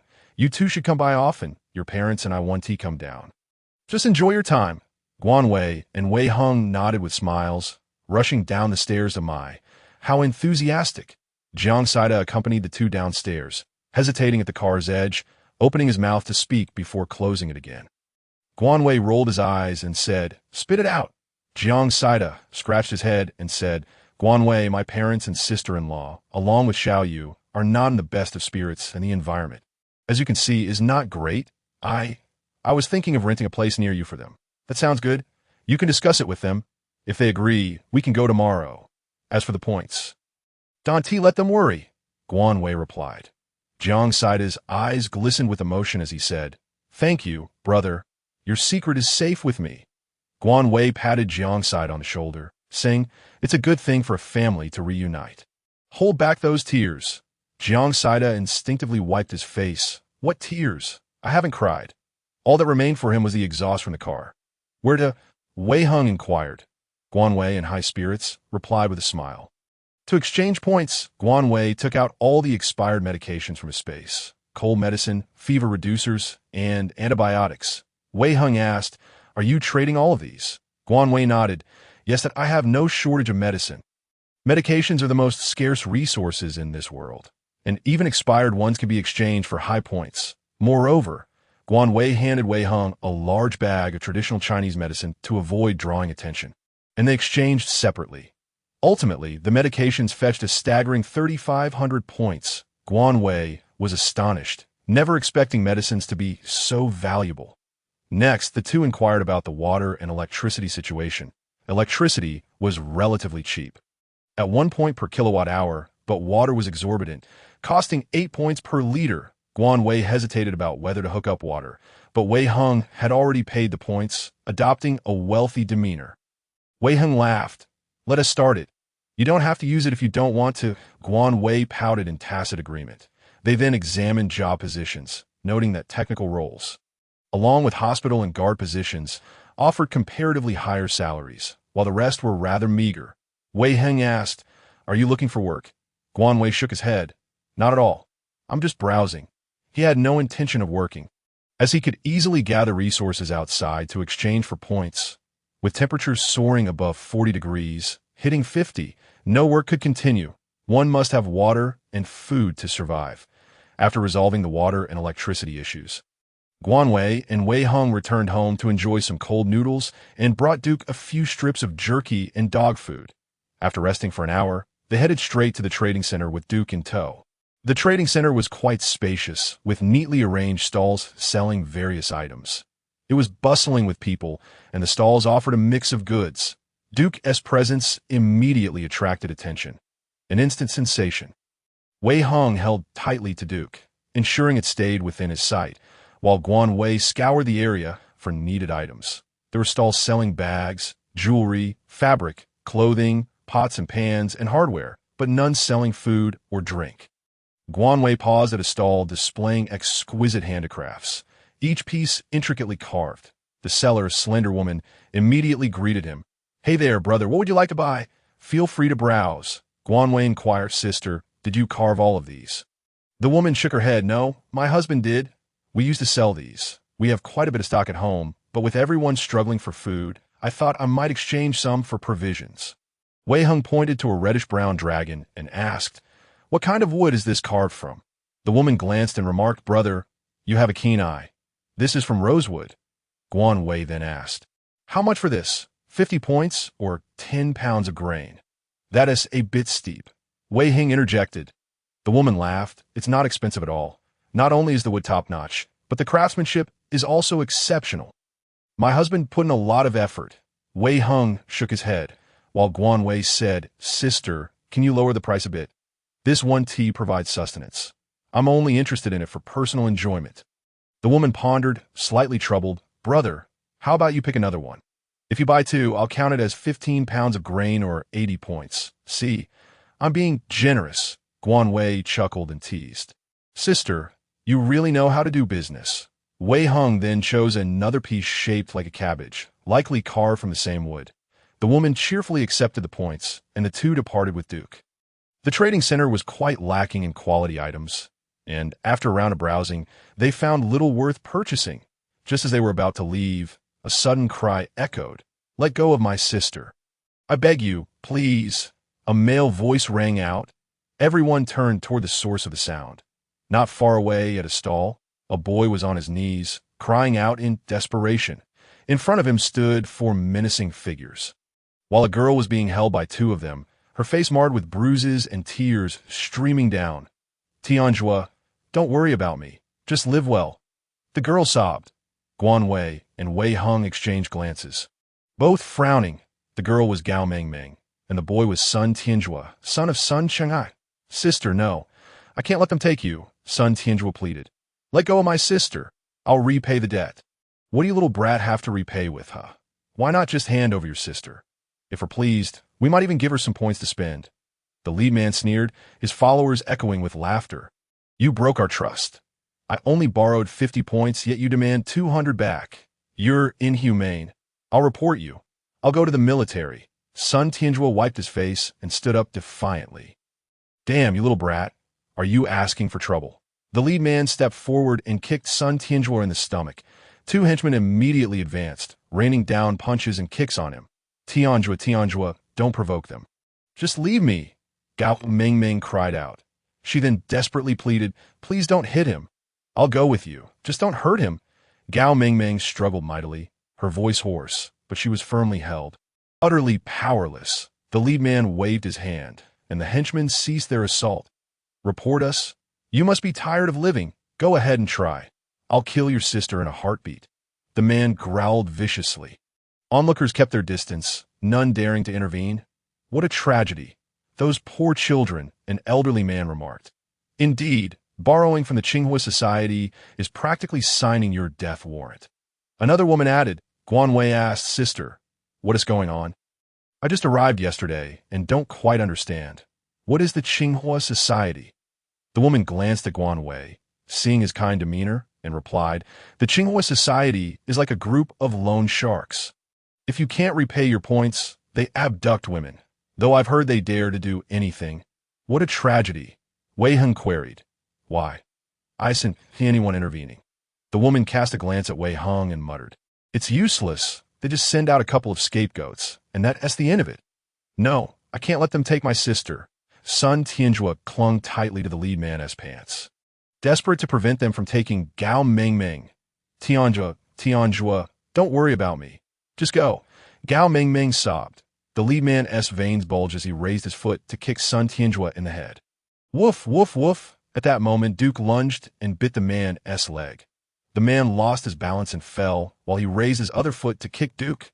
Guanwei shouted, Duke. Duke swiftly darted back to Guanwei's side.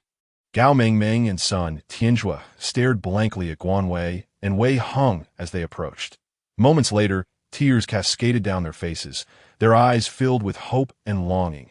The two children remained silent, seemingly fearful of causing trouble for Guanwei and the others. Who the hell are you? Do you dare to unleash your dog upon me? The man growled, baring his teeth as he rose to his feet in anger. Oh, my apologies. My dog simply prefers its own kind, Guanwei replied coldly.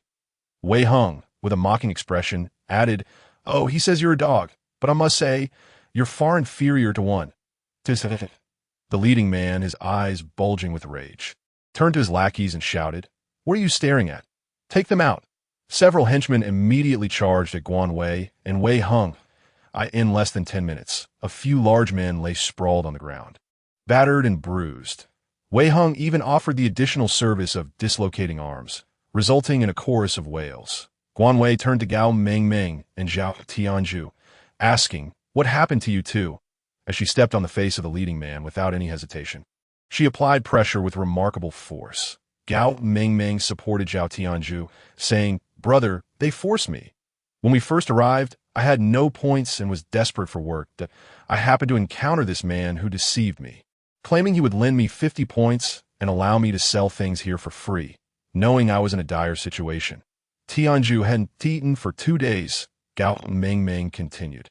Her voice choked with emotion, but they are swindlers. They went back on their word, demanding 200 points in less than 10 days. When we couldn't repay them, they captured me. Wei Heng retrieved 2 bottles of water and some bandages from his backpack, handing the hemostatic medication to Gao Mingming. You two go inside for now. The supplies were all provided by Guanwei, and Jiang Saida had similar provisions in case the trio got separated.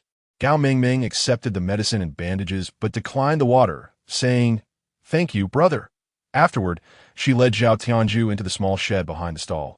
Seeing the two enter, Guanwei pressed down hard on the leading man's face. His tone icy as he demanded, Now, tell me, how do we resolve this? The leading man's face was pressed against the ground, sand and stones embedded painfully into his flesh, blood oozing profusely. Listen, listen to you. Ah, the leading man slurred, his tongue thick and hands slapping the ground in desperation. Guanwei nodded. Good. Let's all head into the shed. It's rather embarrassing to be watched. Gao Mingming had already tended to Zhao Tianju's wounds when she saw a group of people enter, causing her to spring up in alarm. The small shed quickly became cramped. Several large men were tied up and thrown to the ground, while Wei Hung leaned casually against the doorframe. The siblings huddled in the corner, too frightened to speak. Guanwei sat in the only chair, calm and composed, stating, 50 points, used in less than half a month. I'll offer you 70 points instead. The leading man, sweating profusely from pain, stared incredulously at Guanwei, not expecting him to actually offer money. Gao Mingming and Sun Tianju looked at Guanwei anxiously, their expressions a mix of hesitation and hope. Only Wei Hung suddenly burst into laughter, for he did not believe Guanwei would be so accommodating. Guanwei shot him a glare, and Wei Hung immediately suppressed his amusement. Guanwei, his tone filled with indignation, continued, look at the injuries you've inflicted on children. How could you be so excessive? The group of men on the ground fell silent, contemplating their injuries. Healing would require resources, and medicine was quite expensive. Once again, the group fell into silence. Thus, my decision is straightforward. I will take the people with me, and the good from your stall will serve as interest. The men recalled the few tattered garments on the stall and fell silent once more. I find this arrangement quite fair. Do you have any objections? Good. None at all, Guanwei concluded, casting a glance at Wei Hung, who understood the cue and stepped forward to untie the men, forcefully reattaching their arms with no hint of compassion, causing Guanwei to frown deeply. Gao Mingming and Sun Tianju averted their eyes in fear. Miraculously, none of the men cried out, suppressing their tears as sweat dripped heavily from their brows. Guanwei suddenly inquired, Tsinghua Society, how many members do they have? Are there any other organizations in the shelter? After a few seconds of silence, Guanwei crossed his legs, the chair creaking under the shift in weight. The leading man quickly replied, about 70 or 80 people.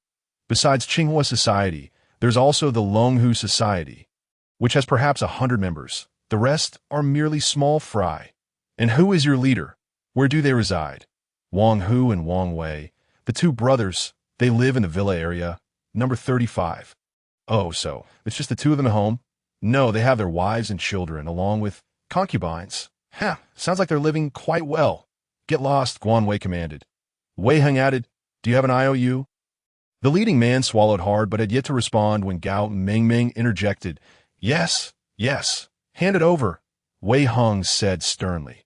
The leading man, terrified of Wei Hung, who exuded an intimidating aura and showed no mercy in a fight, felt every part of his body ache. Trembling, he retrieved an IOU from his pocket and handed it over. Wei Hung warned, do not trouble those two children again, scram. The group scattered in a hurry. Guanwei turned to Gao Mingming, asking, why are only the two of you here?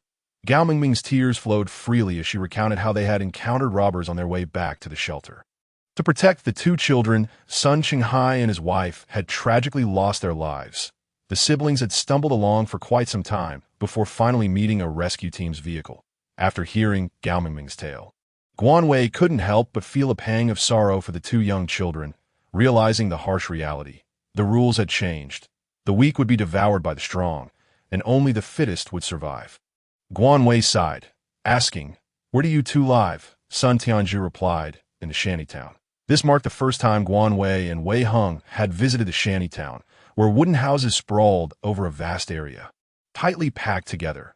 Each house contained 2 rows of large platforms resembling beds, with only a narrow aisle in between, accommodating at least 50 people per room. The stench inside was indescribable, a nauseating mix of sweat and filth. As they reached the entrance, Wei Hung pulled Guanwei back, instructing Gao Mingming, you two gather your things. While they busied themselves, Wei Hung expressed, I apologize for taking them without consulting you. Guanwei shook his head, saying, I understand. You feared the Tsinghua Society might retaliate. They aren't safe. Wei Hung nodded. Yes, I could guess your thoughts. Guanwei raised an eyebrow and smiled. After Gao Mingming and Sun Tianju emerged, Wei Hung drove Guanwei and the siblings back to the office hall. Wei Hung left early, intending to inquire with Wei Zheng about the Tsinghua Society's matters. Guan Wei, meanwhile, rented a small house for the two siblings, which did not come with a yard.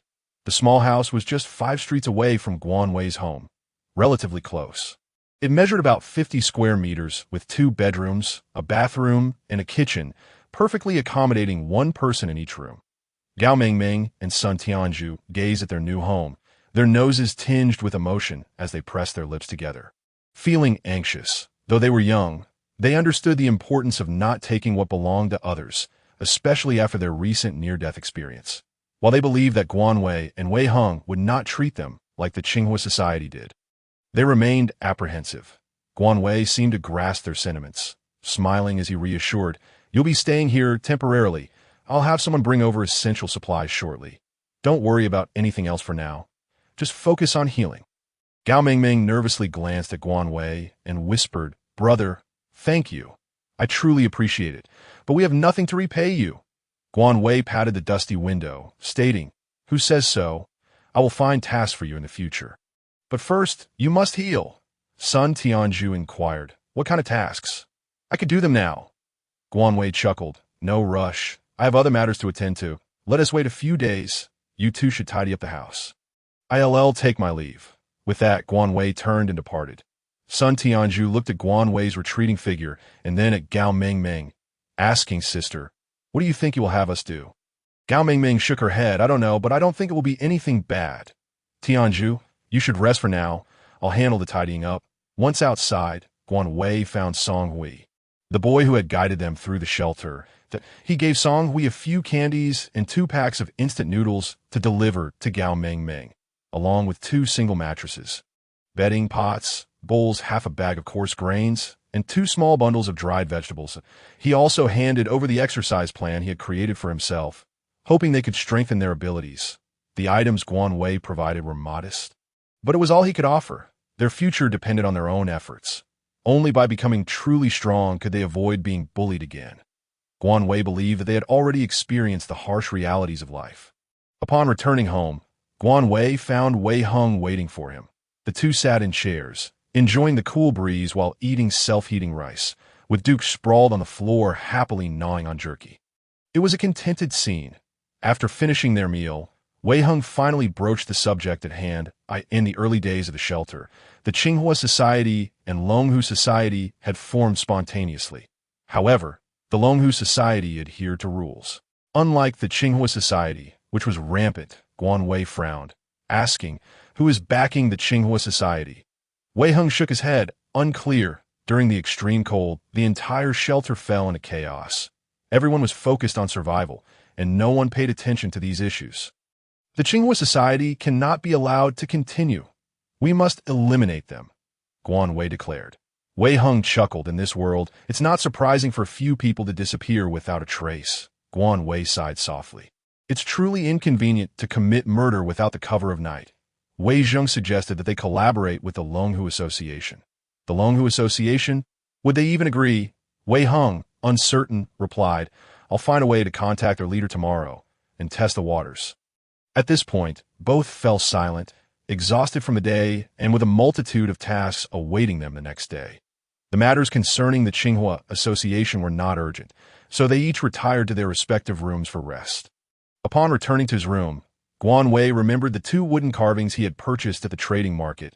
He retrieved them from his backpack and tossed them into his spatial storage. In no time, the carvings transformed into a pile of dust and vanished, expanding the space slightly. The vegetables in the planting box were thriving and would soon be ready for harvest. Clearly, it was no longer feasible to plant outside given the intense heat. They simply could not grow in such weather. Guan Wei awoke after just 4 hours of sleep. Feeling the temperature had risen yet again, he took out a few cucumbers and a watermelon soaked in cold water. Making his way to the kitchen, with its 2 windows, was now shrouded in darkness due to the curtains. As he enjoyed the refreshing watermelon, his irritable mood gradually dissipated. The Duke consumed 2 pieces of watermelon and then fixed his beady eyes on Guan Wei. Guan Wei relented and offered him another piece, saying, "Duke, this is the last one. You cannot have any more." The chubby dog, Duke, grunted and swiftly devoured the watermelon, seemingly understanding the words of his caretaker, and turned to leave. Wei Hung was still asleep. Guan Wei, feeling bored, drifted around and then noticed the dirty Duke that he decided to take him into the bathroom for a wash. When Wei Hung woke up, he saw the watermelon on the table, followed by the sound of splashing water and Guan Wei's frustrated voice from the bathroom. "Duke, you silly dog, you've soaked me. Why didn't Jiang Saida wash you earlier? If you shake off that water again, I swear I'll slap you against the wall so hard you won't be able to peel yourself off."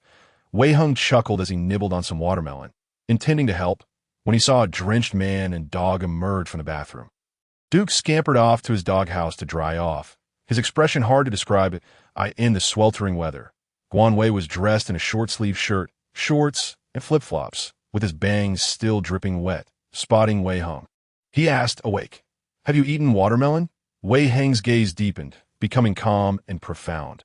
Without receiving an answer, Guan Wei looked up at him. Being both men, he instantly understood the meaning behind Wei Hang's expression. Guan Wei hurriedly said, "I'll go change my clothes." But Wei Hung stopped him, stating firmly, "We've been at the shelter for 3 or 4 days now. What is your answer?" The inevitable, like a tidal wave, surged forth. Guan Wei's heart pounded violently, as if struck by a heavy hammer. His ears reddening like ripe cherries, and his body tensed up in an instant that he stammered, "Why you first? Let me change my clothes." Wei Hang's face remained as placid as a still lake. Yet beneath this calm surface, a tempest brewed. Emotions long suppressed surged forth like a flood that had breached its dam. Enveloped by Wei Hang's fervent gaze, Guan Wei felt like prey under the watchful eye of a beast. Instinctively diverting his gaze, they stood in silence, like two statues frozen in time. "Go change." Wei Hung broke the silence first, his tone restrained yet sorrowful. With that, Guan Wei darted back to his room. Wei Hung closed his eyes and smiled wryly, shaking his head. When he opened his eyes, they were already bloodshot. Indeed, one should not provoke a straight man. Wei Hung stared at Guan Wei's door for a few seconds before slowly stepping out. Guan Wei was now desperately trying to calm his racing heart, taking his time to change clothes. Suddenly, the roar of an engine filled the air. Guan Wei jolted up. Wei Hung left. He rushed out the door, only to find the SUV had already vanished from the yard. Frowning, he felt a sinking sensation. Had Wei Hung become angry? Reflecting on Wei Hang's expression and tone, panic gripped Guan Wei's heart. He was in deep trouble. He had likely hurt Wei Hang's feelings terribly, standing foolishly under the blazing sun for a few minutes. Sweat began to trickle down Guan Wei's forehead. "Guan Wei, are you trying to roast yourself?" Jiang Saida, drenched in sweat, rushed in. Guan Wei snapped back. "Huh? Oh, what are you dawdling for? Hurry inside, you fool." Jiang Saida pulled him inside. "Guan Wei, my parents and I are planning to move into a bungalow, but my brother doesn't intend to move. The 3 of them are still living in the apartment. My parents just want to rent a place without a yard. The 3 of us will fit just fine," Jiang Saida excitedly shared, chomping on a couple of watermelon slices, only to realize Guan Wei was still lost in thought. "What the heck? Guan Wei, did you hear what I said?" Guan Wei replied with an expression of calm. I heard. What did I say?" "Repeat it." "Guan Wei, you said you want to move into a bungalow." Jiang Saida gritted his teeth, and then Guan Wei, unflustered, admitted his mistake. "Sorry, could you say it again?" Jiang Saida, exasperated, repeated himself, and Guan Wei finally said, "That's fine. I rented a room without a yard for Gao Mengmeng and son Tianju. You can go check it out, and if you find it suitable, go ahead and rent it." Jiang Saida asked. "Puzzled who?" "Gao Mengmeng. Son Tianju." Guan Wei nodded, recounting how he had saved Gao Mengmeng and son Tianju. Jiang Saida couldn't help but lament the unfairness of fate, falling silent, while Guan Wei pondered how to soothe the silence. Jiang Saida furrowed his brow, looking at Guan Wei. "Have you run into some trouble? Where's Wei Hung? Why do you look like you've lost your soul? You can keep your mouth shut."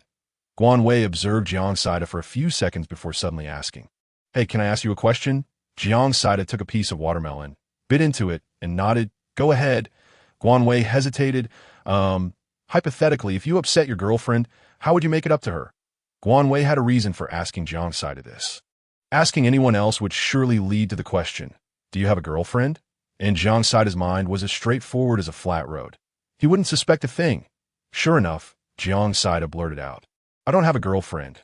Guan Wei gritted his teeth. "I said hypothetically. Jiang sighed upon her for 2 seconds. Well, that's easy. Just hug her and give her a French kiss to daze her. Why on earth did Guan Wei have a mouth? He took Jiang Saida to see Gao Mingming's apartment, and Jiang Saida was quite satisfied. Guan Wei transferred 1,000 points to him and accompanied him to rent the place. Upon returning to the new apartment, they wiped down the surfaces with water. Guan Wei retrieved suitable furniture from his spatial storage and arranged it meticulously, after repeating the series of tasks involved in renting a place. Both were soaked through. After 3 hours of toil, they finally finished. After bidding farewell to Jiang Saida, Guan Wei hurried home. Spotting the vehicle in the yard, he realized Wei Hong had returned, and a gentle smile spread across his face. Back. Wei Hong greeted him in a casual tone upon seeing Guan Wei. Guan Wei nodded and entered the house. Feeling rejuvenated by the cool air, he looked at Wei Hong and asked, "Where did you go?" Wei Hong cast a glance at him and continued reading, "I went to find the Longhu Association." "What happened?" Wei Hong nodded. "I'll go again tomorrow. Their leader wasn't there." Guan Wei didn't press further, as he sensed a strange distance in Wei Hong's tone and demeanor, which had turned cold and even indifferent. Frowning, he stared at Wei Hong, motionless. Sensing Guan Wei's gaze, Wei Hong lifted his eyelids and asked, "Is there something you want?" Guan Wei remained silent, looking at Duke. Wei Hong continued to read, and Guan Wei became increasingly convinced that Wei Hong was indeed angry. He felt a strong premonition. If he didn't say or do something soon, Wei Hong would drift further away from him. Jiang Saida's words echoed in his mind. Gritting his teeth and stamping his foot, Guan Wei embraced the philosophy of living life to the fullest. Suddenly walking over to Wei Hong, he lifted his hands and abruptly leaned down to kiss him. Wei Hong's book fell to the floor with a thud, his eyes widening in disbelief. Wei Hong could see Guan Wei's slightly trembling eyelids, the distinct lashes, and the soft warmth of his lips, feeling the gentle warmth of their connection. Guan Wei closed his eyes, repeatedly questioning in his mind what a French kiss was and how to execute it. He thought, "Damn it, I don't know." Wei Hong gradually recovered from his shock, realizing that Guan Wei was merely pressing against him without moving. Wanting to laugh, yet his heart bubbled with sweetness, he reached out, gripping the back of Guan Wei's head, and opened his mouth to deepen the kiss. Guan Wei distinctly felt that this was what Wei Hong's kiss was like, both domineering and gentle. The kiss continued until Guan Wei nearly ran out of breath, and they found themselves breathless, gazing into each other's eyes. Guan Wei then realized he was straddling Wei Hong's lap, pressing closely against him, and most embarrassingly, he had a reaction. "Ah!" Guan Wei's face turned to panic as he attempted to stand. But Wei Hong held him tightly, reassuring, "It's okay. I feel the same. Don't be nervous. This is normal." Guan Wei gently rested her head on Wei Hong's shoulder, nodding slightly. "Guan Wei, I wish to hear you utter the answer with your own lips for my peace of mind." Guan Wei inwardly scoffed. "We've kissed. We've embraced. Must we still articulate it? How pretentious." In the next moment, she declared, "I like you, Wei Hong. Let us be together." Wei Hong turned his head, planting a kiss on Guan Wei's ear, and smiled. "Very well, Guan Wei, I accept." Guan Wei rolled her eyes. "It is I who has agreed." Wei Hong adjusted Guan Wei's posture, his expression turning serious as he proclaimed, "From this second forth, Guan Wei, remember that you have promised to be with me. I shall never let you go. No matter what, I will not release my grip." His tone was resolute and fervent, obstinate yet sincere. Guan Wei replied with a smile. "Good. I too will not let go of you. Never." Wei Hong nodded. "Remember your words." At that moment, Guan Wei felt an immense sense of relief, as if she had truly taken root in this world. Finding a sense of belonging, no longer alone, she stood up and declared, "I promise to remember forever." "What to remember?" Wei Zheng entered from outside. Guan Wei smiled awkwardly, and Wei Hong asked, "What brings you here? Is the military department so idle?" Wei Zheng plopped down, exclaiming, "It's sweltering. My brother idle. You have no idea how busy we are at the military, scrambling to find survivors while half our team is off building shelters." Guan Wei handed Wei Zheng a glass of water and inquired, "Is there not enough housing?" "Enough? Are you kidding? Many private shelters have come over, and we still need to construct underground laboratories. The cultivation of crops has been a persistent headache." It's a mess. Wei Zheng downed a glass of water and smiled. Another, please. Wei Heng frowned. Did they not say they had developed crops suitable for high temperatures? Those few potatoes? Useless. The yield is too low. They cannot sustain the people in these shelters. Moreover, we must primarily cultivate rice and wheat. The staple foods. Who can survive on potatoes alone? Guan Wei understood the immense pressure they faced. So many mouths to feed amidst dwindling resources. Have you checked the granaries? Aren't there granaries in every city? Guan Wei asked. Yes, the only consolation is that these granaries haven't been flooded, but that is of little use. Eventually, the reserves will run out. Wei Zheng lamented.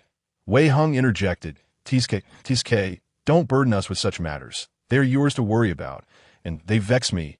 Wei Zheng pouted. Fine, I'm just being chatty. I came to ask how you plan to deal with the Tsinghua society. Wei Heng raised an eyebrow. Are you planning to intervene? Wei Zheng hurriedly waved his hands.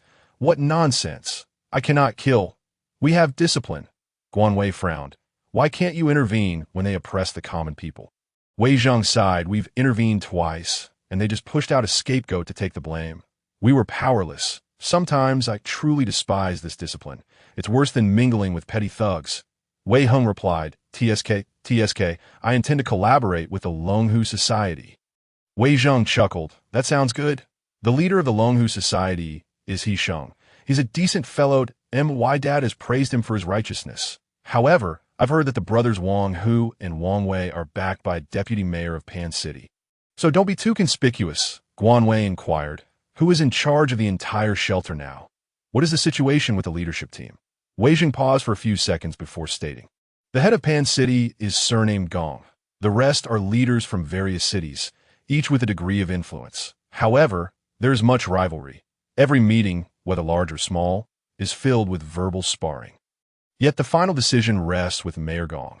Guan Wei nodded. Wei Zheng continued. As a mere underling, I cannot access those matters. I'm only responsible for obedience. My father is constantly cursing those people. Overwhelmed by their demands. Unable to keep up? Guan Wei silently nodded, reflecting on how disasters ravage the world, with soldiers from every nation always at the forefront, enduring the harshest conditions, whether they were elite commandos or neighborhood officers. They bore the brunt of the toil. By the way, brother, grandma, and grandpa want you to come home for dinner when you have a chance. They scolded you for half an hour last night, saying you returned but never stayed at home. So wild. Wei Zheng relished the gossip. Wei Heng nodded. All right, I understand. You should go about your business. Wei Zheng rolled his eyes, patting Duke's head. I've met He Sheng a few times. I'll go greet him. But you must not tell my dad. With that, he dashed off like the wind. After Wei Zheng left, Guan Wei prepared a dish of sauced eggplant and a cold salad. After they finished their meal, they took Duke for a stroll in the yard to aid digestion. Wei Heng said, I will head home for a bit. Do you wish to accompany me? Guan Wei looked at him in disbelief. Meeting the parents? Isn't that too soon? Wei Heng could see her thoughts and chuckled. It's not what you think. I merely want to take you around the villa area. If you like it, we can arrange a place. Guan Wei contemplated. It wouldn't hurt to take a look, but 500 credits is too steep. Wei Heng laughed. Let us just look for now. It doesn't have to be decided today. Upon entering the villa area, a sense of tranquility enveloped them. It was understandable. Villa rents are exorbitant, unaffordable for the average person, and utilities also represent a significant expense. The walls of the villas towered much higher than standard houses, and the floors were all concrete with heavy doors indicating excellent privacy.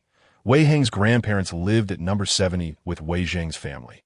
When they arrived, Grandpa Wei was engaged in a game of chess with himself, while Grandma Wei was in the kitchen, helping Wei Zheng's mother, Liu, prepare a meal. Upon seeing Wei Heng return, Grandpa Wei quickly called out, Come over and play a game with me. Only then did he notice Guan Wei beside Wei Heng. Guan Wei promptly greeted, Hello, Grandpa Wei. I am Guan Wei. Wei Cheng appraised her with a neutral expression and said, No need for formality. Sit. At that moment, Grandma Wei and Wei Heng's second aunt, Liu, also emerged from the kitchen upon hearing the commotion. Grandma Wei smiled broadly. My eldest grandson has returned. Wei Heng quickly greeted, Grandma, second aunt, your grandparents were just talking about you yesterday. Who is this? Liu asked, glancing at Guan Wei. Guan Wei quickly introduced herself.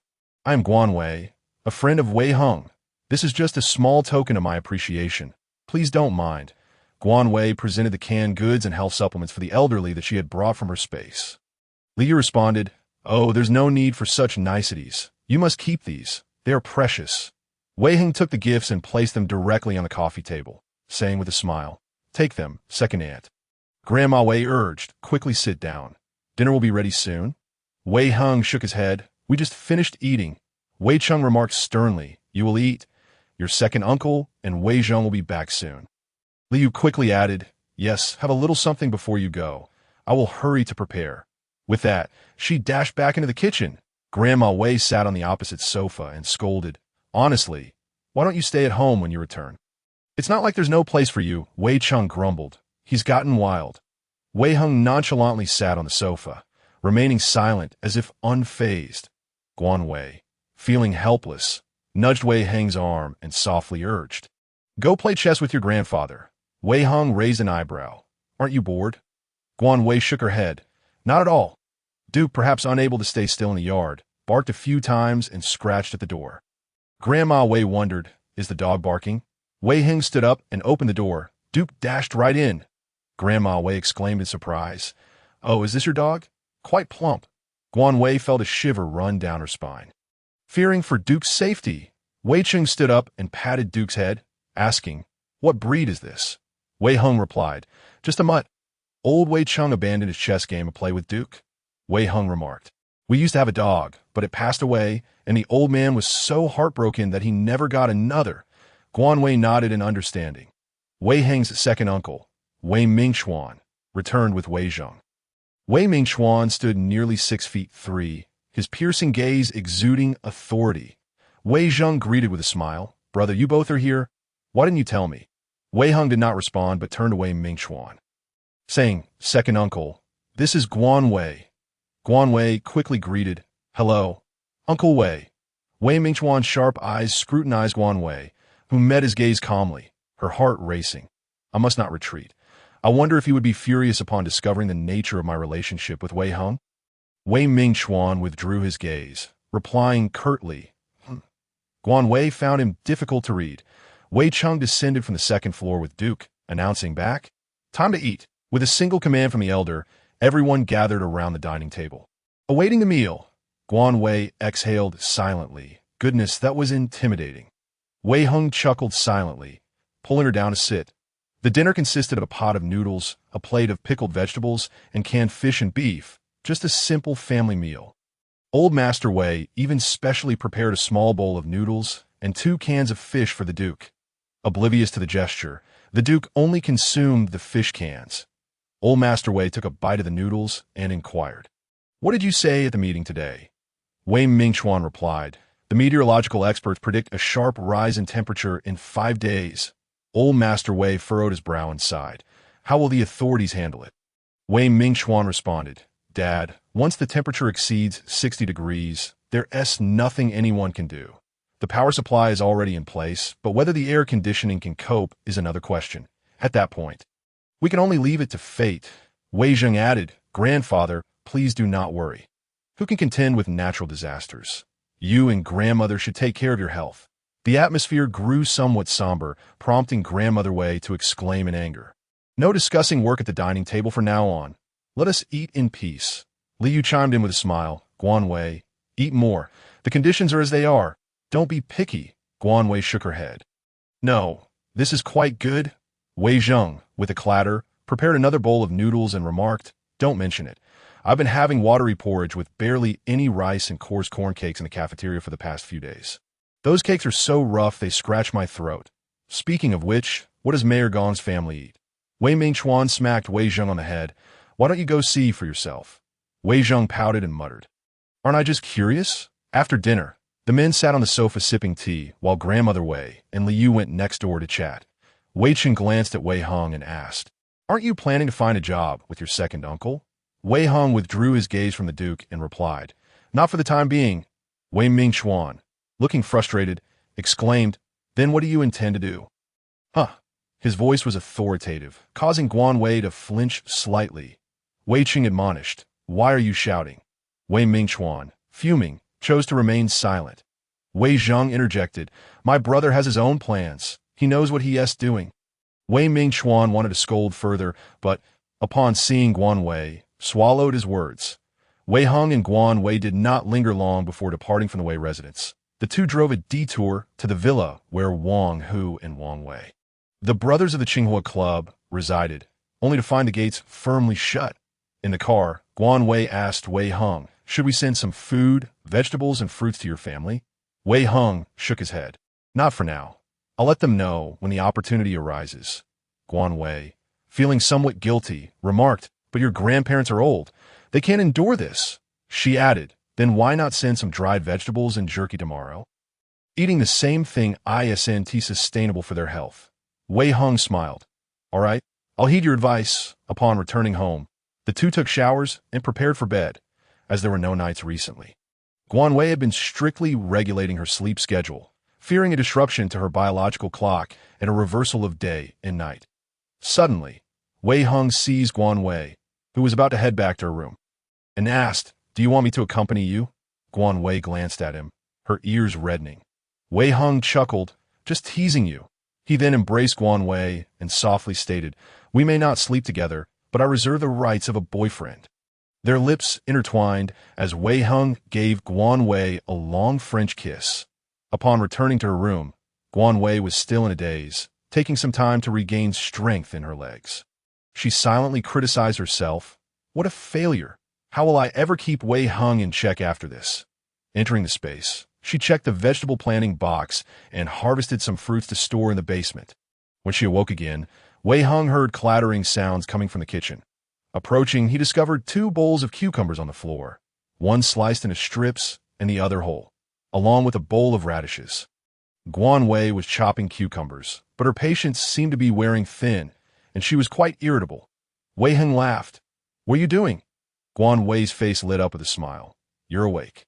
Quickly wash your hands and help me chop.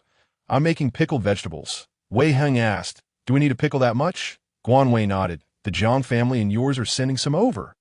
Later, we can prepare some jerky when we have time." Wei Heng chuckled and hurriedly washed his hands to assist with chopping the cucumbers and radishes. They worked swiftly, salting the chopped vegetables to draw out moisture before packing them into jars and adding the seasoning. They would be ready to eat in a few hours. After efficiently completing the task, the two headed to Zhang Saida's house to help move everything into the bungalow. They finished the job in one trip. Zhang's parents were very fond of the bungalow. Having lived in the countryside previously, they disliked apartment living, feeling it was too constricting if it weren't for their eldest son wanting to be neighbors with friends and closer to work. They would have preferred to rent a bungalow. After completing their task, Wei Heng and Guan Wei declined Zhang's parents' invitation to stay for dinner and prepare to leave, with Zhang Saida seeing them off.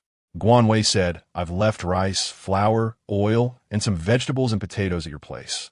The meat is in the fridge. Clothes, medicines, and some sunscreen are in the cabinet. In a few days, the weather will heat up significantly. If you run out of food, come find me."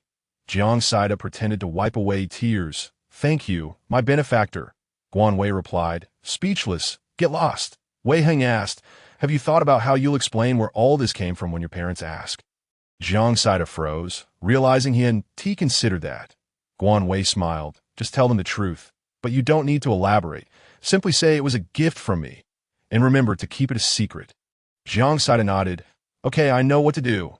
After they left, Jiang Saida returned to the house, where his parents were unpacking clothes. "Mom and Dad, come here. I need to tell you something." Jiang's parents, puzzled, approached. "What is it?" Jiang Saida, with a serious expression, opened the fridge, which was crammed with vegetables and fruits, and the freezer was stocked with meat. Jiang's parents gaped in astonishment, covering their mouths. Jiang Saida stated directly, "These are from Guan Wei. You must keep it a secret, or Guan Wei might attract unwanted attention." Jiang's parents nodded vigorously. They were good-natured and would never harm Guan Wei, especially since he had been looking after their son for so long.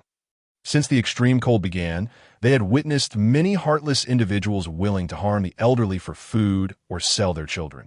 They understood that once this news spread, Guan Wei would be in peril. "Parents, please remember to keep this secret. If anything happens to Guan Wei because of us, I will not survive either. Son, we will definitely keep it a secret." Guanwei is a good kid. How can we repay kindness with malice? Are your parents those kinds of people? Zhang's mother quickly added, I know, but I must remind you, don't cook complicated dishes. Keep the doors and windows shut tight so the neighbors don't catch a whiff. And about my brother, don't mention this either. I'll talk to him when I have the chance, Jiang Saida continued. Zhang's parents nodded, although they felt sorry for their eldest son and grandson. They couldn't jeopardize Guanwei, so they had to proceed this way. Their home lacked an iron pot, which Guanwei hadn't bought either, so Jiang Saida planned to go look for one. He informed his parents before heading out. Zhang's father sighed as he watched Jiang Saida's receding figure. Wife, please don't let anything slip. We've taken great advantage of him. Zhang's mother playfully slapped Zhang's father.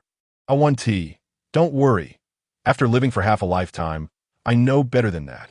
After exchanging smiles, they continued tidying the house. Wearing a hat and mask, Jiang Saida hurried to the trading center. After circling around twice without finding anyone selling iron pots, sweat trickled down his neck. He removed his glasses and stuffed them into his pocket, feeling lightheaded as he made his way out. Upon exiting the trading center, Jiang Saida began to feel dizzy and nauseous, realizing he was likely suffering from heat stroke. As he staggered and tried to hurry home, his breathing quickened, and he faintly heard the sound of a horn before collapsing to the ground. What the hell? Is this a scam? The driver in the vehicle slammed on the brakes. The man in the back seat frowned. What is going on? Boss, someone has fainted, the driver informed. The man referred to as the boss exited the car, and the driver quickly followed, holding an umbrella over his head. The boss was refined with fair skin, tall and slender, dressed in an outfit that was impossible to look at, a cacophony of colors from red to purple. Resembling a flamboyant butterfly, the last thing Jiang Saida saw was this butterfly before he completely lost consciousness. When he awoke, he found himself lying on a sofa in an unfamiliar environment, and 4 drip in his hand. You reawake? A voice interrupted Jiang Saida's confusion. He turned toward the source of the voice and blurted out, Butterfly. The man chuckled in amusement. I saved you, and you immediately give me a nickname? Jiang Saida felt embarrassed. Sorry, thank you. The man asked, what are you apologizing for? Thanking me for what? Jiang Saida's mouth twitched. Under the circumstances, he had to lower his head. I apologize for the nickname, and thank you for saving me. But I'm fine now. I can leave. Truly. Thank you. He reached to pull out the 4, but the man quickly held Jiang Saida's hand down, finished the infusion. Do you know how expensive this medicine is? Jiang Saida froze. How much exactly? The man replied, 300 points. Jiang Saida was stunned. That was indeed quite expensive. Thank you. I returned the points to you, Jiang Saida, and handed the card to the man. The man took the card and, with a cheerful smile, said, I saved you. Shouldn't you tell me your name? Jiang Saida. Jiang Saida? What a lovely name. I am Yisheng. It's a pleasure to meet you, little coal ball. Yisheng then handed the card back to Jiang Saida. Furious, Jiang Saida retorted, You're the little coal ball. Your entire family is little coal balls. Do you know how sunburned I am? Ah, Yisheng nodded dismissively. Yes, I understand. Little coal ball. Jiang Saida took the card and tucked it into his pocket. Asserting no way, I haven't given it back yet. Yisheng, grinning, offered Jiang Saida a piece of chocolate, saying, Have a piece. It will replenish your strength. Jiang Saida accepted the chocolate and squeezed it, exclaiming, It's melted. Yisheng raised an eyebrow.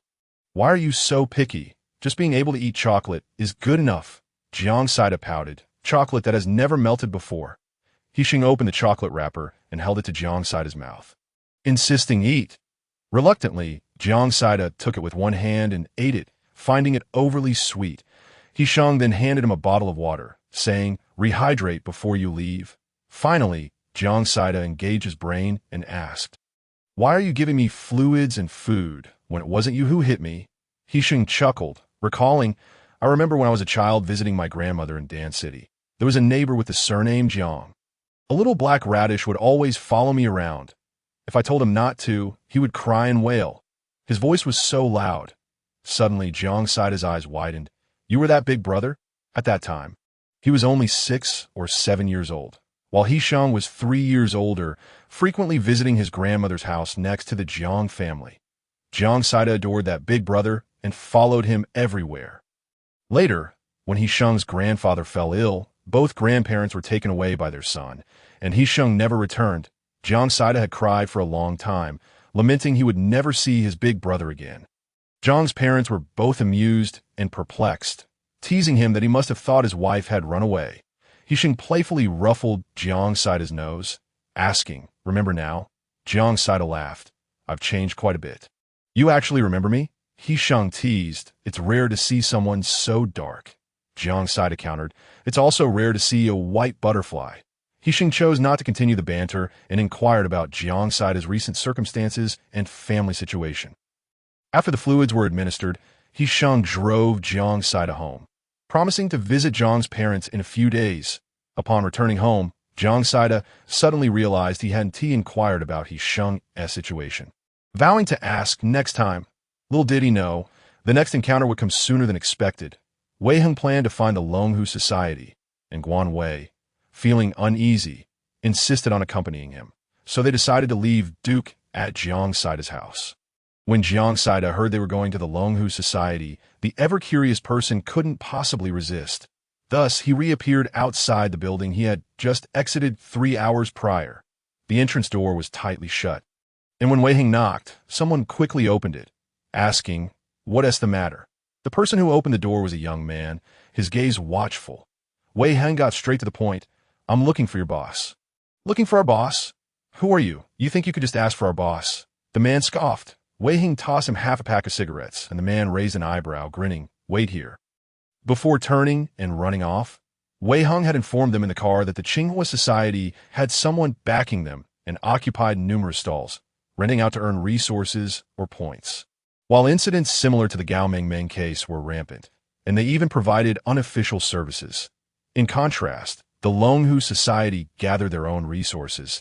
It was said they initially hoarded a significant amount of cigarettes and alcohol, and even raided a granary. When they first arrived at the shelter, they traded half of their resources for 8 buildings, and rumors suggested that the Longhu Society's leader owned property in the villa area.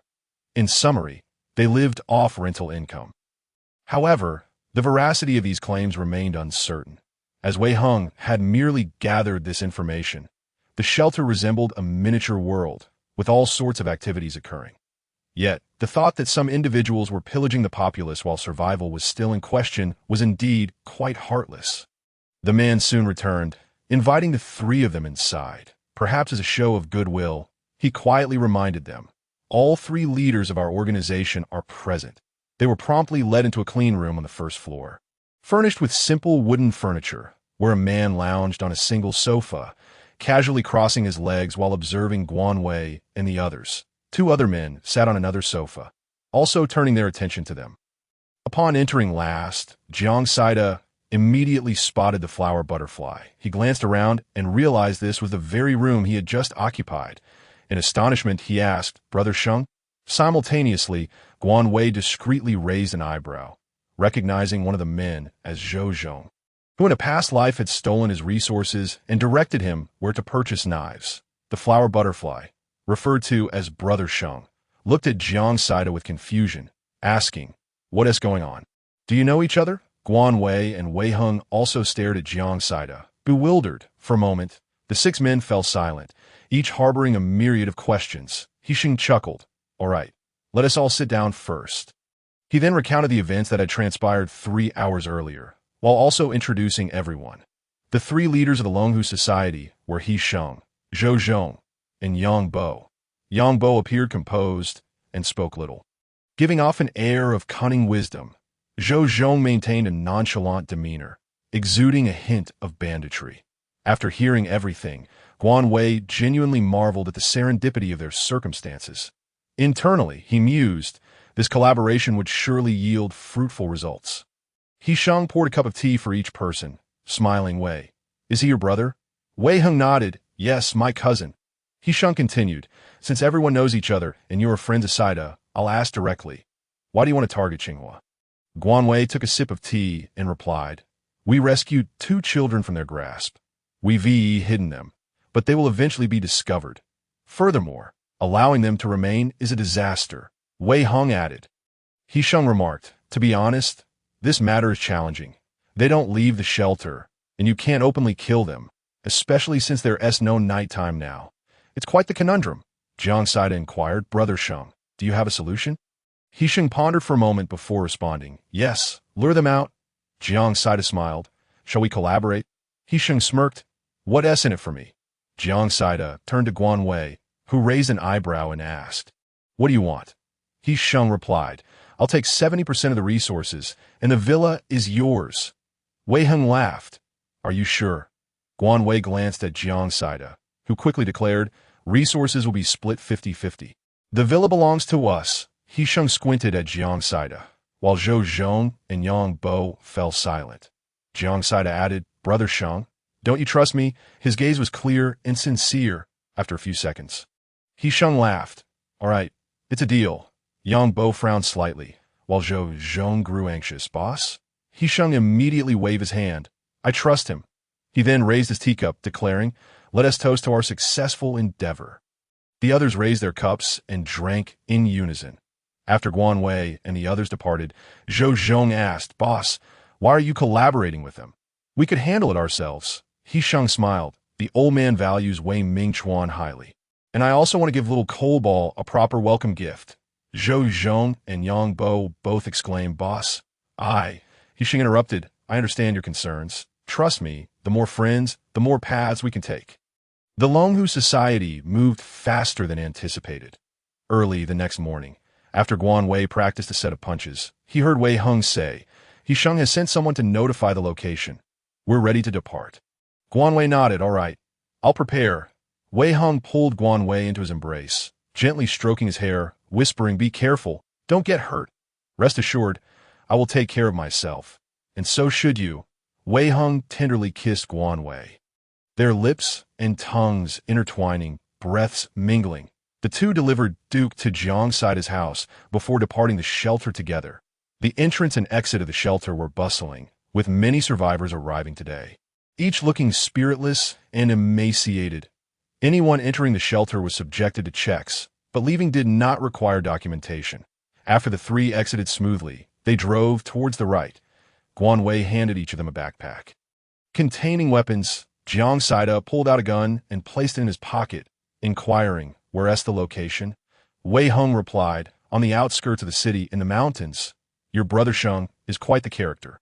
He had people spread rumors of abundant resources in the mountains and false news of wild boars to the Tsinghua society. Jiang Saida chuckled. Will the Wang brothers come out? Guan Wei responded. Since He Sheng is coming out, they certainly want to stay at home. As Guan Wei has articulated, the Wang brothers are amassing their subordinates, intending to execute a scheme akin to the mantis stalking the cicada, while the yellow oriole lies in wait. Wang Wei, with his beady eyes and a rather unsavory countenance, inquired, Are there truly supplies? Could we be deceived?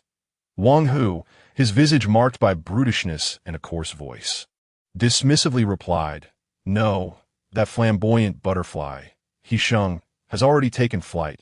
This is undoubtedly a significant haul. Wang Wei stroked his chin thoughtfully. Indeed, that slothful fellow wouldn't even deign to step outside. Yet here he is, willing to abandon his refuge. Urgently, he asked, Is everyone assembled? Let us board the vehicle. Damn it, we can't miss out on this opportunity. Wang Hu barked at his men. Wang Wei pressed on, What of those two children? Have they not yet been located? Frustrated, Wang Hu retorted, That good-for-nothing, Da Bing, got beaten up without even knowing who his assailant was. Wang Hu's face darkened with ire. They've been found that we'll deal with them upon our return. Wang Wei nodded. We must exercise caution. He Sheng is quite the cunning butterfly. Understood, fret not. His subordinates are merely adept at scraping by.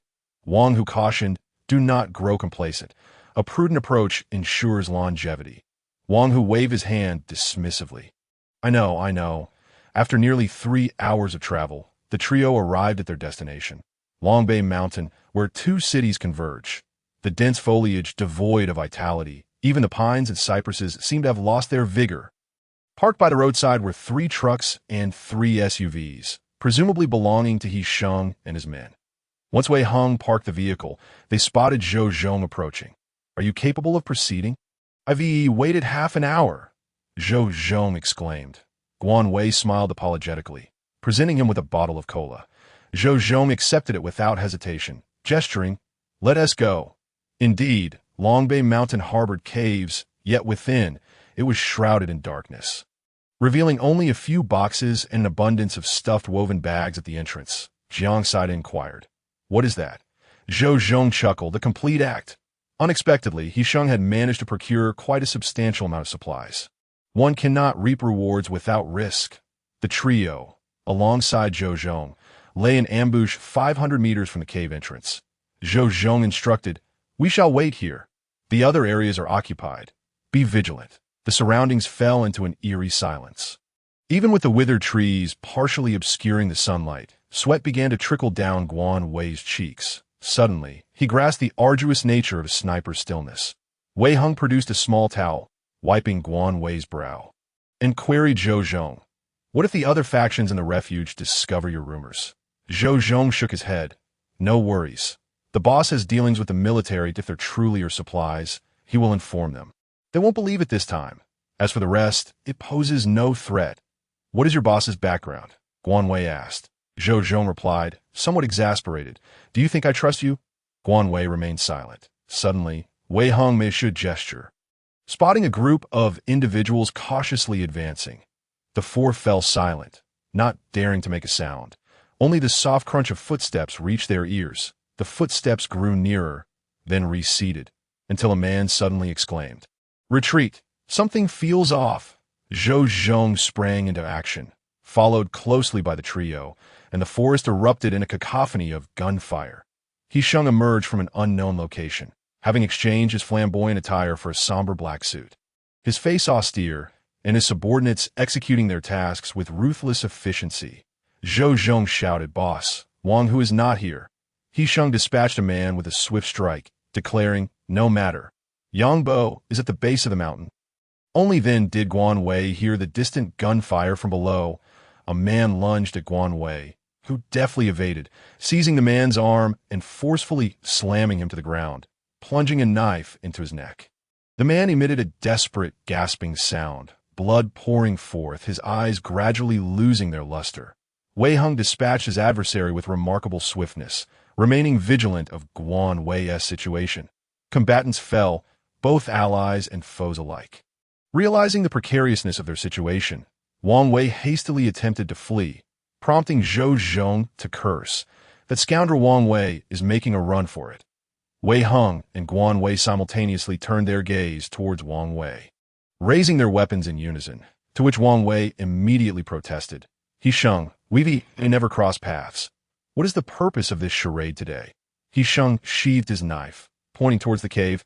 "I assent at you who sought out those supplies for me." Wang Wei seethed, "Do not try to distract me with your nonsense. Today is your trap." All is proceeding smoothly below. Yang Bo's voice crackled through Hisheng's walkie-talkie. Hisheng replied, "Received," then turned to Wang Wei. "So what if I set a trap? You cannot blame me. They intended to eliminate you." Wang Wei's gaze turned menacing as he scrutinized Guan Wei and Wei Hung. "Who are you?" Wei Hung stepped forward, stating, "We are Lei Feng." The crowd fell silent as Guan Wei's gun discharged, and 2 seconds later, Wang Wei collapsed. The outcome was sealed. Guan Wei approached Wang Wei, thoroughly searching him and retrieving a pack of cigarettes and an identification card. He also liberated the necklace adorned with a blood-stained cross from Wang Wei's neck. The ground was littered with bodies, sprawled in disarray, as a group commenced to clear the battlefield. Yang Bo dispatched men to inform Hisheng that all was well. All identification cards were taken by Hisheng, ensuring the points within would not go to waste as for the bodies. Their own would be buried, while those of the Qinghua society would be incinerated by the roadside. Yang Bo, along with supplies and weapons, led a contingent back to the refuge. Wei Hung and the others, drenched in sweat, sat under a tree quenching their thirst, each holding a bottle of herbal essence, their demeanor resembling that of revelers. Hisheng's eyes, stung by sweat, were bloodshot as he sighed. I haven't felt this exhausted in ages. Wei Hung chuckled. "You seem to be lacking." Hisheng dismissed the comment, stating, "The points I acquire will directly compensate our brothers and the families of the deceased. No objections, I trust." Guan Wei waved his hand, indicating his agreement. Upon returning to the refuge, they each went their separate ways. Guanwei rushed to the bathroom to shower, the heat becoming unbearable. After bathing, he examined himself in the mirror, noting his sunburned face and neck, hastily applying some burn ointment. Exiting the bathroom, he was startled to discover the outdoor temperature had soared to 45 degrees. The rising heat adversely affected their appetites, and Guanwei furrowed his brow, suddenly craving ice cream. Stealing a glance at Wei Hung, he asked with a grin, "Can you make ice cream? I don't have that in my space, and I yearn for it." Wei Hung replied, "Search for the ingredients. I'll give it a shot." Guanwei rummaged through his space for some cookbooks and videos he had previously downloaded. Ultimately, Wei Hung found a straightforward recipe requiring only milk, sugar, and starch. Guanwei handed him the ingredients and retreated into his space. Upon entering, he noticed the space had expanded significantly. The necklace he had taken from Wang Wei was missing, as was the one from Wang Hu's neck. Both had vanished. The two crosses had evidently enlarged the space by over 10 square meters. Their quality must be exceptional. With the Wang brothers now deceased, Guanwei sought to gather as many resources as possible. For soon, venturing outside would become unfeasible. The ice cream required freezing. With nothing pressing to attend to, Guanwei and Wei Hung delivered some pickled cucumbers and radishes to Wei's and Jiangsida's homes. Upon their return, they spotted Zhou Zhong, visibly impatient, seated in the vehicle awaiting them. "Brothers, let us go gather supplies," Zhou Zhong urged. Guanwei remarked, "Your pace is remarkably swift." Zhou Zhong smiled. "When we ascended the mountain, others were also on the move. Just some women and low-level thugs. Of course, we dealt with them swiftly." Guanwei and Wei Hung gave him a thumbs up, impressed by his efficiency. He Sheng awaited them at the Wang brothers' villa, where several women huddled together on the ground. Unexpectedly, Guanwei spotted Tong Yin and her sister. The women were clad in light silk nightgowns, barely concealing themselves, revealing numerous bruises upon their bodies. Guanwei suddenly recalled a scene from his past life, just before his demise, where Tong Yin lay similarly marred upon Zhao Hexen's bed. Witnessing her in such a state incited a profound revulsion within him, a tidal wave of hatred threatening to overflow his eyes. Yet upon seeing Guanwei, Tong Yin's expression shifted from fear to shock, and then to hope. "Guanwei, Guanwei, please save me," she wailed. He Sheng raised an eyebrow. "Oh, a familiar face." Guanwei felt his eyelids twitch. He could sense Wei Hung's countenance darkening, exuding an air of coldness. "I do not recognize you," Guanwei replied, his expression impassive. Tong Yin pleaded desperately, "I beg you, for the sake of our past together, please save me and my sister. My parents are dead. We have no way out." The woman, stripped of her former pride, was now a pitiful sight, weeping and sniffling, a nauseating spectacle. Guanwei approached Tong Yin slowly, his tone chilling. "In truth, I have long desired to eliminate you and Zhao Kua's family. But do you know why I refrained?" Guanwei sneered, "Because I wish to witness your torment in this apocalyptic world, watching you inch closer to your demise." Tong Yin's sister, disheveled and furious, shouted, "You are a madman, worse than a beast." Wei Hung, unceremoniously, delivered a kick to the woman's abdomen, silencing her retorts. Guanwei cast a cold glance at Tong Yin and declared, You all await your demise." Having uttered these words, she turned on her heel and ascended the stairs without a backward glance. He Sheng waved his hand dismissively as several women were swiftly rendered unconscious by his subordinates and unceremoniously tossed into a vehicle for removal. The Wang family's villa spanned at least 500 square meters, with 6 bedrooms on the upper floor, all showing signs of habitation. In some of the bedrooms, Guanwei even discovered various human contraceptive supplies, and to her astonishment, a pair of handcuffs as well. Zhou Zhong followed closely behind, clucking his tongue. Tiske, rather unappealing in appearance, yet quite extravagant in play. Wei Hung and Guanwei chose to remain non-committal in their responses. He Sheng, ascending the stairs with a look of disdain, remarked, "Tsk, have you finished your admiration? I've had the supplies moved to my place. Would you like to take a look? This will be your home from now on. It would be prudent to come and inspect it later." Guanwei had no desire to see Wei Heng's villa, which she deemed unnecessary. The supplies from the Qinghua Society were indeed impressive. comprising 4 trucks laden with food and 3 trucks filled with daily necessities, alongside some gasoline, diesel, and electrical appliances. Without bothering to examine the contents in detail, Guanwei instructed her people to deliver her share directly to her residence. Once the trucks departed, she immediately stored the items in her spatial compartment and, pulling Wei Hung along, returned to the villa. Out on the way, Guanwei inquired, "Aren't you going to ask what I intend to do?" Wei Hung smiled and replied, "Could it be that you are going to retrieve contraceptive supplies?" "Get lost," Guanwei retorted. Wei Hung chuckled softly. "I surmise you wish to find valuable items in the villa. Perhaps a safe?" Guanwei rolled her eyes. "Indeed. I have Wang Wei's key. I must at least search for the lock, right?" The key had been discreetly hidden in her spatial compartment during her search of Wang Wei. Wei Hung nodded, pausing for a moment before commenting, "Aren't you curious where He Shang has taken those women?" Guanwei raised an eyebrow, scrutinizing Wei Hung without responding. He Hung continued, "Why are you looking at me?" Guanwei laughed. "I simply wish to admire the handsome face of my Mr. Wei Hung, who seems to be a tad jealous."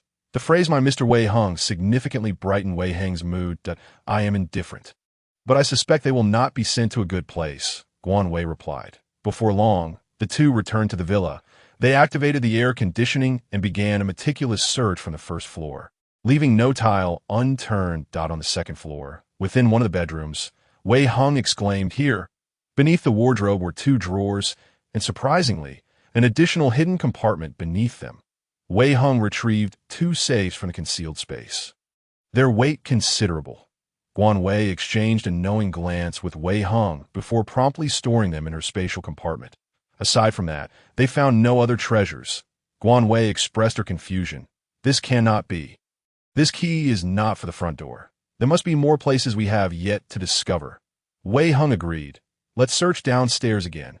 They scoured the first floor for another half-hour, but found nothing of significance.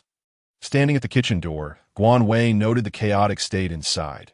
Rice flour and oil had all been taken by He Shang's butterfly-like associates. Suddenly, a jar caught her eye. She hurried over and, with considerable effort, moved it aside, discovering a dark hole beneath it. The opening could accommodate only one person, and there was a ladder leading directly downward. Guanwei called for Wei Hung, who was equally surprised. Who would have thought a hidden entrance would be located in the kitchen? Wei Hung said, "Hand me a flashlight. I'll go down first." "Be careful," Guanwei cautioned. Wei Hung descended the ladder cautiously. The air held a scent reminiscent of something burnt, yet it was quite cool down there. With the flashlight, he illuminated the area, revealing that the basement contained a ventilation system and air conditioning. He located the light switch, and suddenly, the basement was much brighter. Guanwei followed, closely behind, standing next to Wei Hung. The basement was as spacious as the upper floor, filled with sand, cement, bricks, and various disorganized building materials. There were also 3 rooms lined up next to each other, all with tightly shut doors. Guanwei produced the key and smiled. Upon opening the first door, they were shocked to find it stocked with oil barrels and large cardboard boxes containing household appliances. Wei Hung inspected each item and discovered the barrels were brimming with gasoline. The boxes contained an array of cigarettes, alcohol, sugar, tea, canned goods, and vacuum-sealed dried fruits, vegetables, mushrooms, an abundance of meats, and even a whole box of salt, MSG, and various spices. To their astonishment, there was even Lao Gan Ma sauce. Guanwei examined the production dates, all from the period before the extreme cold. They were remarkably fresh. The ceiling was densely hung with cured meats. Guanwei, feeling a surge of anxiety due to her fear of clustered objects, rubbed her face and exclaimed, "How many pigs were slaughtered for this?" Wei Hung chuckled. "We hit the jackpot. Let's take it all." Next room. Guanwei stored the cigarettes, alcohol, sugar, tea, and food in her spatial compartment, then transferred the gasoline to her wooden cabin. They exchanged amused glances before opening the second door. Wow. Guanwei's lips twitched as she beheld a plethora of generators and solar panels. This particular generator was one she had considered purchasing. It was a new model, low noise, high wattage, but too expensive for her at the time. Yet here there were over 10 units. Guanwei felt a twinge of envy. Wei Hung patted her head, "But we acquired them for free." Guanwei nodded, her irritation dissipating instantly. The more she looked, the more she felt a pang of heartache. The wealthy truly had it easy. Gasoline generators, diesel generators, both large and small, and even wind turbines, everything one could imagine. There were even over 20 sets of solar panels. After thoroughly exploring the second room, they proceeded to the third. Upon opening the door, Wei Hung and Guan Wei froze in unison. Inside were boxes upon boxes of neatly arranged pharmaceuticals. There were also 2 large refrigeration units filled with various injectables, similar to insulin. Guan Wei's heart had grown numb. After collecting the medications, she turned to Wei Hung and declared, "I intend to take all of these." Wei Hung glanced at the direction she was indicating, which happened to be the sand and cement, that he nodded. "As you wish." The basement was left utterly stripped of its contents. Guan Wei's heart felt exceedingly light. After exiting the basement, they carefully concealed the entrance. Wei Hung asked, "Do you wish to stay here?" Guan Wei shook her head. "No, it's too gloomy here. I'll find Yisheng and see if I can exchange it for another." Wei Hung laughed. "What if he refuses to trade?" Guan Wei pondered for a moment, then replied, "I'll seek out a zombie." But on their way home, they encountered a large group of survivors making their way toward the bungalow area. Guan Wei frowned and asked, "Why are there so many people?" Wei Hung shook his head, unclear. "You should return home first. I'll inquire about the situation." Guan Wei nodded and retrieved a significant amount of cured sausages, vacuum-sealed mushrooms, dried vegetables, and meats from her spatial compartment, along with a bag of rice and a bag of flour. "Take these with you," she instructed Wei Hung, but he smiled and took her hand, saying, "Thank you." Guan Wei laughed in response. "TSK, TSK. What else with the gratitude? Oh, and grab some more medicine." She proceeded to select additional medications to prevent heat stroke and pack them into the bag. Upon entering the bungalow area, they noticed many previously vacant units were now filled with people. Guan Wei's house next door was also bustling with activity as neighbors busied themselves with their belongings. In no time, the entire bungalow area was filled with life. After delivering supplies to Guan Wei, Wei Hung drove off to visit his grandfather. Wei Chung, upon seeing his grandson return with 2 bags of goods, inquired, "What did you bring?" Wei Hung set the items down and replied, "Food from Guan Wei." Afterward, he returned to the vehicle to retrieve another bag. Wei Nai descended from upstairs, exclaiming, "Goodness, you brought back so much. Where did all this come from?" "From Guan Wei. Grandma. By the way, where's my second uncle? I have something to ask him. He hasn't returned yet." Wei Zheng is upstairs sleeping. "You might as well ask him," Wei Chung remarked, eyeing the bags. Wei Hung proceeded upstairs and pushed open the door to Wei Zheng's room, where Wei Zheng lay sprawled in his shorts, fast asleep. Wei Hung shook his shoulder gently. "Wake up." Wei Zheng groggily opened his eyes, spotting Wei Hung, and replied weakly, "Brother, I'm about to fall asleep." Wei Hung pressed on. "I saw a lot of people on the road. What's going on?" "The bungalows are all full." Wei Zheng sighed. "Didn't you hear the loudspeaker? The temperature is going to rise sharply tonight if the survivors don't come in soon." "They'll perish outside?" Wei Hung asked. "Tonight? I was out with Guan Wei, and didn't he hear the broadcast? To save the survivors, they've been treating us like livestock, making us gather water sources. We haven't slept for a day and night. Dad hasn't been home for 2 days." Wei Zheng complained, his eyes narrowed in irritation. "A bunch of useless fools. How long has the base station been up?" "But the phones still aren't working." "I have one here. You can take it. The signal should be decent in a couple of days. And brother, once you return, stay indoors and cover the car with a sunshade." Wei Hung grabbed 2 phones from the bedside drawer and turned to leave. Wei Zheng called out, "Brother, I haven't even used that foldable phone yet. Be careful with it." The response he received was the sound of the door slamming shut. Upon returning home, Wei Hung briefly relayed Wei Zheng's words, and Guan Wei nodded. "Let us head over to Jiang Saida's place and the 2 kids. Then we need to find Yisheng. Quick in and out." They brought a significant amount of meat and vegetables to Jiang Saida's home, along with 2 watermelons and a box of strawberries. At Gao Ming's place, they delivered canned goods, instant noodles, and various vacuum-sealed items. The children's spirits seemed to have improved considerably, and upon hearing about the Qinghua Society, they were overjoyed to the point of tears. Guan Wei urged them not to venture outside, shared her address with them, and instructed them to seek her out if they needed anything. Wei Hung set up a generator and air conditioning for the 2 children, leaving behind 2 portable air conditioning fans as well. Guan Wei was well aware that the fans might not be very effective during the hottest times, but at least they could still be useful for the moment. When Guan Wei arrived at Yisheng's place, he no longer needed to announce his presence to gain entry. Zhou Zhong and Yang Bo were absent, leaving only the carefree Hu Dai, leisurely sipping tea and enjoying the air conditioning. Upon seeing Guan Wei and the others, Yisheng chuckled. "What's this? After just a few hours of absence, you're back. Missing me already?" Guan Wei rolled his eyes. "Business." With that, he retrieved a jar of pickles from his backpack and handed it over. Yisheng inquired. "Pickles?" Guan Wei replied with a smile. "These are the ones we pickled ourselves before. There aren't too many jars left, so I specially brought you two. Generous, right?" Yisheng stared at the jar for a moment before stating firmly. "Just get to the point." Such a resolute tone. Guan Wei found him rather dull. Wei Hung chuckled. "Really, it's just a gift from a business partner." Settling onto the sofa, Guan Wei asked, "What are your plans regarding the follow-up issues with Qinghua?" Yisheng raised an eyebrow.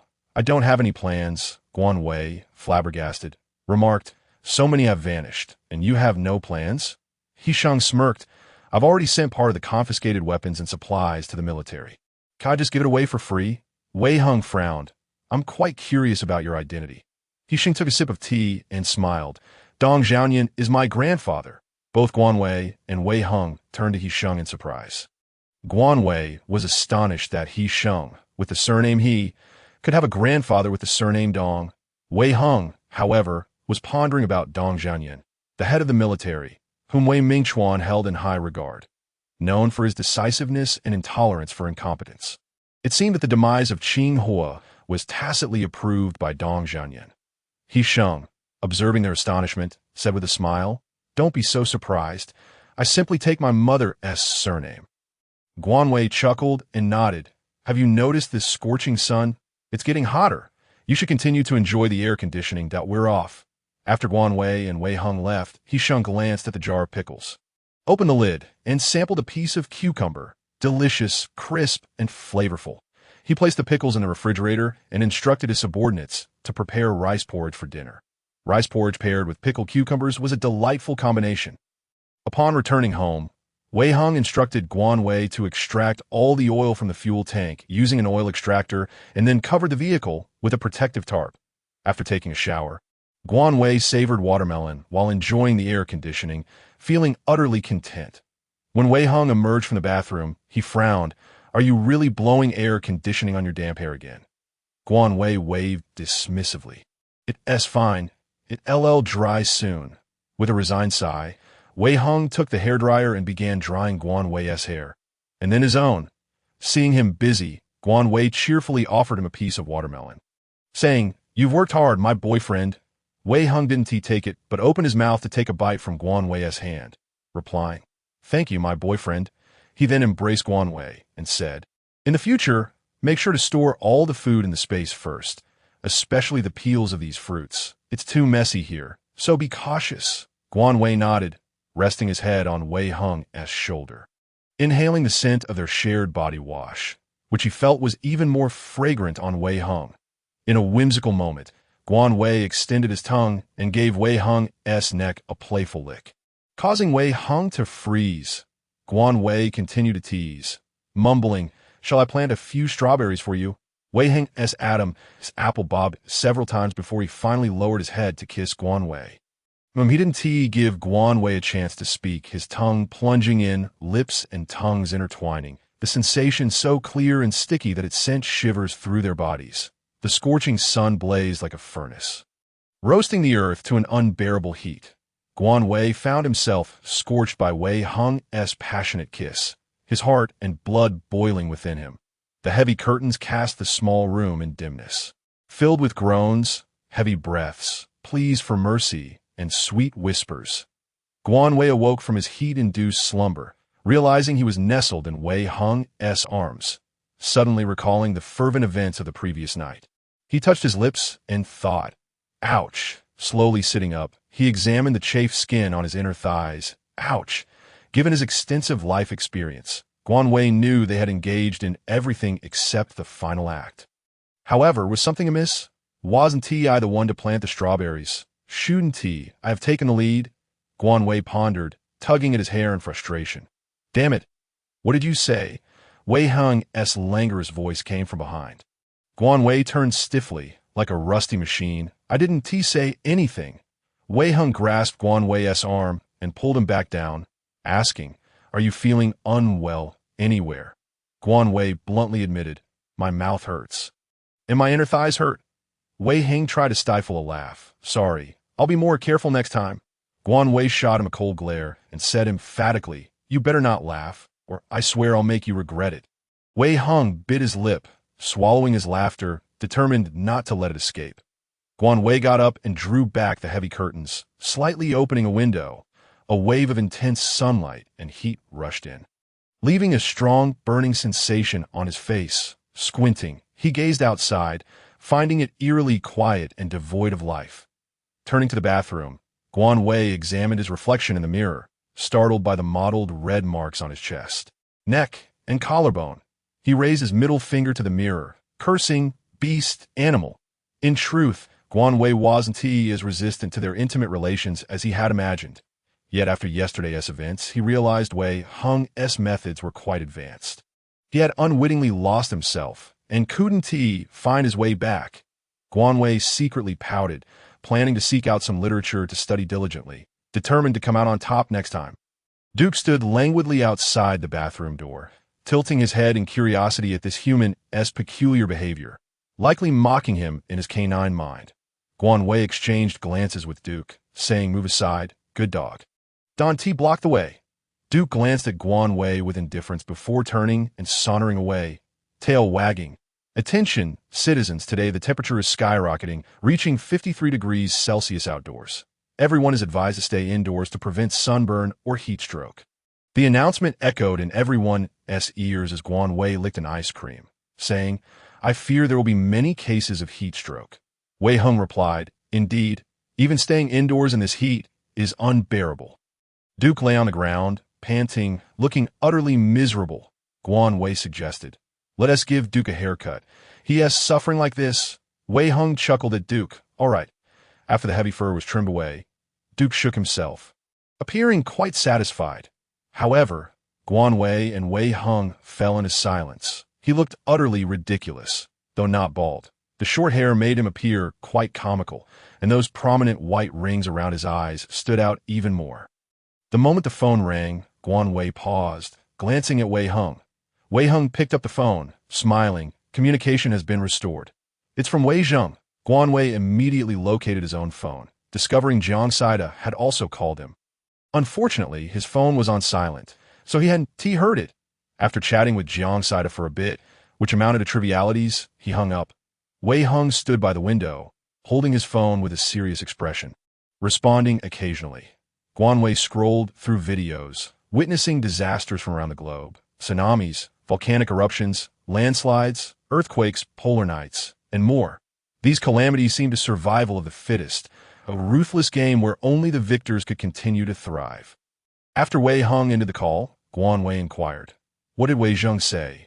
Wei Hung replied, Nothing much, just my grandparents reminding me of a few matters. Jiang Saida sent a group message, and Guan Wei noticed he had added several people from the shelter. Jiang Saida wrote, All familiar faces. If anyone has important news, feel free to share in the group.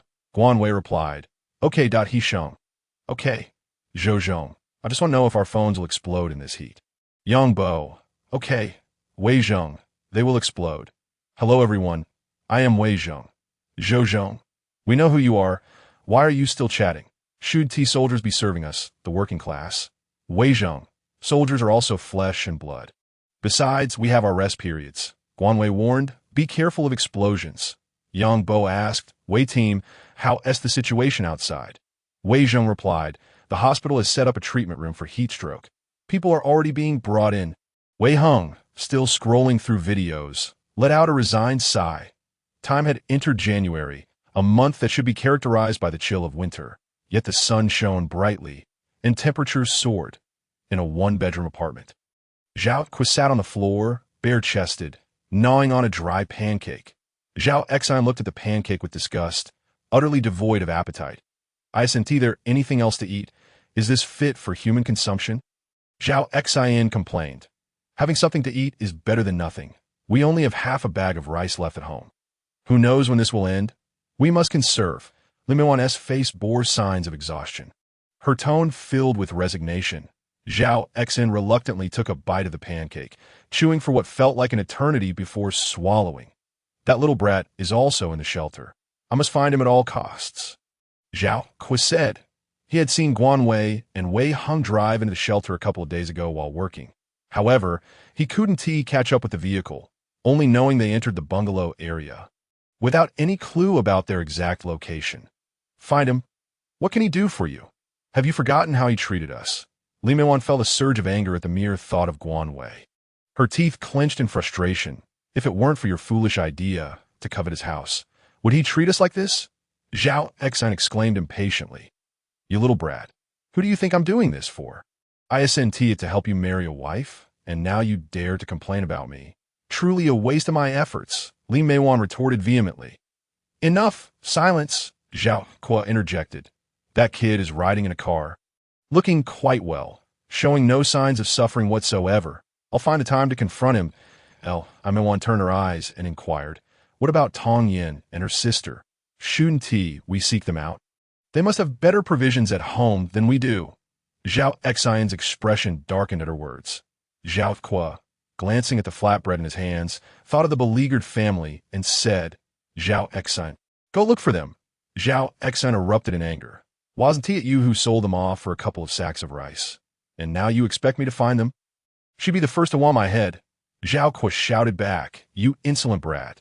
Do you not understand our sacrifices? Did we not keep those sisters alive despite our own hunger and thirst? Zhao Exine shot back. If it weren't for her parents, we would have perished long ago. Yet when we reached the shelter, you secretly sold them out. Is that humane? Zhao Kui, in a fit of rage, stood up and slapped Zhao Exine across the face, fuming. Do you not know what those people are like? They are merciless, and who could protect them from their gaze? Better to sell them off for some food. Li Meiwan, incensed, exclaimed, Why do you strike your son? Can't we discuss this civilly? Zhao Kui retorted, You coddle him too much. Look at him. He has nothing. Li Meiwan grasped Zhao Exine's hands earnestly. Son, those people have set their sights on Tong Yin and her sister. We cannot protect them. We have to do this for the sake of our family's survival. You must understand your father and me. Wiping the tears from her face, Li Meiwan continued, You need to think about your father and me. Zhao Exine closed his eyes, his tone softening. Mom, please don't cry. I'll go find her. Is there still room in the space? Put the car inside. I'm afraid it might get a flat tire. Wei Hung looked towards the driveway. Guan Wei nodded. I'll go right now. Wei Hung frowned and stopped him. Put on some sun protection gear and take a hat. Guan Wei thought to himself that such a short distance hardly warranted the fuss. Yet he obediently dressed appropriately before heading out. The moment he opened the door, a wave of heat hit him, making it difficult to breathe. That a glance at the thermometer revealed a sweltering 57 degrees. Guan Wei hurriedly rushed to secure the car, wasting no time before returning inside. Wei Hung frowned. I wonder how long this heat will last. Guan Wei blurted, 3 months. Wei Hung raised an eyebrow at him, and Guan Wei casually pulled a large watermelon from the space, saying, Cut it open. Wei Hung chuckled as he sliced the watermelon, and the two sat at the table, sharing the fruit piece by piece. The endless day would last another week, but the high temperatures would persist for 3 months. Water and electricity supplies would also be limited, Guan Wei suddenly remarked. Wei Hung listened attentively, looking at Guan Wei. Guan Wei fell into deep thought, his brow furrowed, feeling desolate. Wei Hung sat beside him, holding him tightly, patting his back. Don't be afraid. I'm here. Guan Wei nodded, sighed. I've been through this once, Wei Hung. I died in the 4th year of the apocalypse, betrayed by the person I trusted the most. Closing his eyes, every midnight return to that time filled him with pain and hatred, a discomfort lodged in his throat. Given another chance by fate, he was determined not to repeat his past mistakes, striving to break free, to distance himself. Thus, he found himself at the shelter, accompanied by Wei Hung and Jiang Saida. Wei Hung felt a sharp pang in his heart. What about Zhao Exine and the others? Guan Wei nodded. I hate them, but I desire to live well in this apocalypse, to survive with you all. Wei Hung patted Guan Wei's head. I will always be by your side. Wei Hung had previously questioned Guan Wei's ability to adapt to the apocalypse with such ease, killing without hesitation. Now, with just a few words from Guan Wei, the truth lay bare before him. A manifestation of his self-protection after enduring it all. Wei Hung sighed, filled with compassion. The temperature consistently hovered around 55 degrees, the air oppressive both inside and outside, and even sitting still caused beads of sweat to trickle down. Life became increasingly unbearable, with water and electricity usage skyrocketing and the shelter's stored water resources dwindling.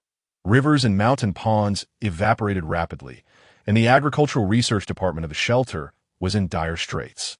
In just 5 days, the ground cracked visibly, shoes sinking into the earth, the soles melting away. Cooking an egg would pose no challenge. Dear residents, due to rising temperatures, the shelter's water and electricity supply can no longer meet demand. Starting tomorrow, we will implement scheduled water and electricity rationing from 8 to 10 in the morning. Please store water wisely and conserve usage. The shelter's announcement sparked a wave of complaints among the populace. In the chat group, Wei Zheng remarked, "Going out in this weather would surely scorch the skin off." Jiang Saida asked, "Are you all still planning to go out?" Wei Zheng replied, "We each have a set of heat-resistant clothing. We're going to fetch water from the mountains. If we don't hurry, there won't be any water left." He Sheng added, "Grateful," Guan Wei advised. "Make sure to take herbal medicine like Hua Xiang Zheng Qi, and wear masks and hats." Wei Zheng affirmed, "Of course, it's all thanks to you." Zhou Zhong chimed in, "Guan Wei, I heard someone is looking for you." Guan Wei responded, "Oh, who?" Zhou Zhong replied, "A younger man mentioned it yesterday." Wei Heng cast a glance at Guan Wei, his tone turning cold. "Zhao X," Guan Wei replied in the group. "Got it, it's no big deal." "Huh, he is really putting an effort on such a scorching day." "Let him search." Guan Wei smiled as he pulled out various fruits and ice cubes from his space, placing them on the table that he then suggested. "Let us make juice." Wei Heng nodded and went to prepare the juice while Guan Wei stepped into the space. After a few days away, the vegetables in the planting box had ripened, but a previously unknown tree finally bore fruit, and Guan Wei realized it was a mulberry tree. The tender green mulberries awaited maturation for winemaking. A batch of corn had matured, and Guan Wei harvested a few ears to boil for dinner. Grapes hung in clusters on the vine, darkening to a deep purple with a flash of insight. Guan Wei swiftly picked the grapes and placed them in the basement. The basement was already stocked with plenty of supplies, especially vegetables and grains. Initially, due to budget constraints, meat purchases were minimal, but later Jiang Saida bought a significant quantity. And subsequently, a large batch was procured from the Wang brothers in the sweltering heat. Both he and Wei Hung had little appetite for meat. After some thought, Guan Wei grabbed a grass carp and a large piece of pork belly. Planning to make boiled fish and supplement the Duke? Exiting the space, he found Wei Hung had already prepared the juice and chilled it in the refrigerator. Guan Wei gulped down a big glass, exclaiming, "Delicious! Let us have fish for dinner, and I'll store the bean sprouts in the fridge. The pork belly is for the Duke. What else would you like to eat?" Guan Wei inquired. Wei Hung pondered. "Let us grab a couple of bottles of beer for dinner." Guan Wei nodded enthusiastically in agreement. Wei Hung handled the fish cleaning while Guan Wei took charge of cooking. His culinary skills had skyrocketed, earning unanimous praise from Wei Hung. Ultimately, Wei Hung decided to grill the corn. However, cooking in such weather was truly grueling. Sweat began to pour down within moments. Wei Hung brought the air conditioning fan into the kitchen, slightly alleviating the oppressive heat. Soon, the kitchen filled with tantalizing aromas. And the Duke, wagging his tail, strolled in, fixated on the meat in the pot, panting heavily without leaving. Guan Wei exclaimed in exasperation, "Duke, can you show some dignity? That piece of meat is for you. No one is competing with you for it. Now move aside. You're in the way." The Duke shot Guan Wei a disdainful look and lay near the air conditioning fan, still fixated on the meat. Guan Wei shook his head helplessly. Tisa. Just as they were about to enjoy their meal, a sudden, anguished cry rang out from outside, and both Guan Wei and Wei Hung turned to look. "Help! Help! Someone has died!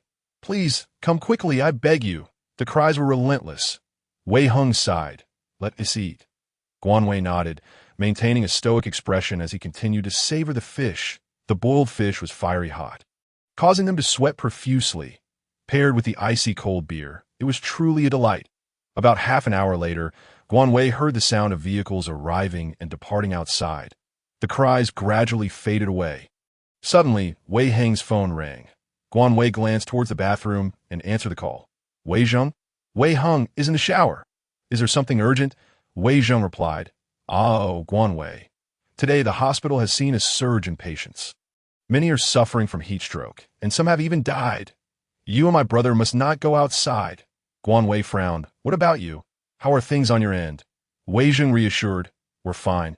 I just got home and one TB going out again. Suddenly, Guanwei heard a knock on Wei Zheng's side, accompanied by the sound of his grandfather's name being called. At that moment, Wei Heng emerged from the bathroom, wrapped in a towel.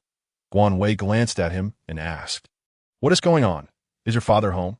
How are the elders? Wei Zheng replied urgently, They're all at home, but grandfather feels unwell and is dizzy. Guanwei's expression changed instantly, urging, You must get grandfather to remove his clothes to cool down. Give him some saline solution. Wei Heng, anxious, picked up the phone. Do as Guanwei says. Have your second uncle contact the hospital. We're heading over right now. Hurry, as he hung up the phone. Wei Heng, while dressing, remarked, Bring out the car and hand me the insulated suit. Stay home and don't go out. I will manage on my own. Guanwei paid him no heed, swiftly donning her clothes and opening the door to the sweltering heat. She squinted against the brightness, her hands moving deftly as she fueled the car in one fluid motion. The Duke darted into the vehicle, and although Wei Heng intended to voice something, Guanwei had already taken the driver's seat. Her gaze fixed stubbornly on him. Wasting no further time, the two sped towards the hospital, only to receive a call from Wei Zheng en route. Wei Mingchuan had contacted the hospital, and the doctor advised against visiting due to the overcrowded conditions. The temperature had soared above 30 degrees, and the old gentleman was exhibiting symptoms of heat stroke, suggesting it would be best to manage his condition at home. Wei Zheng was already on his way to the hospital for medication.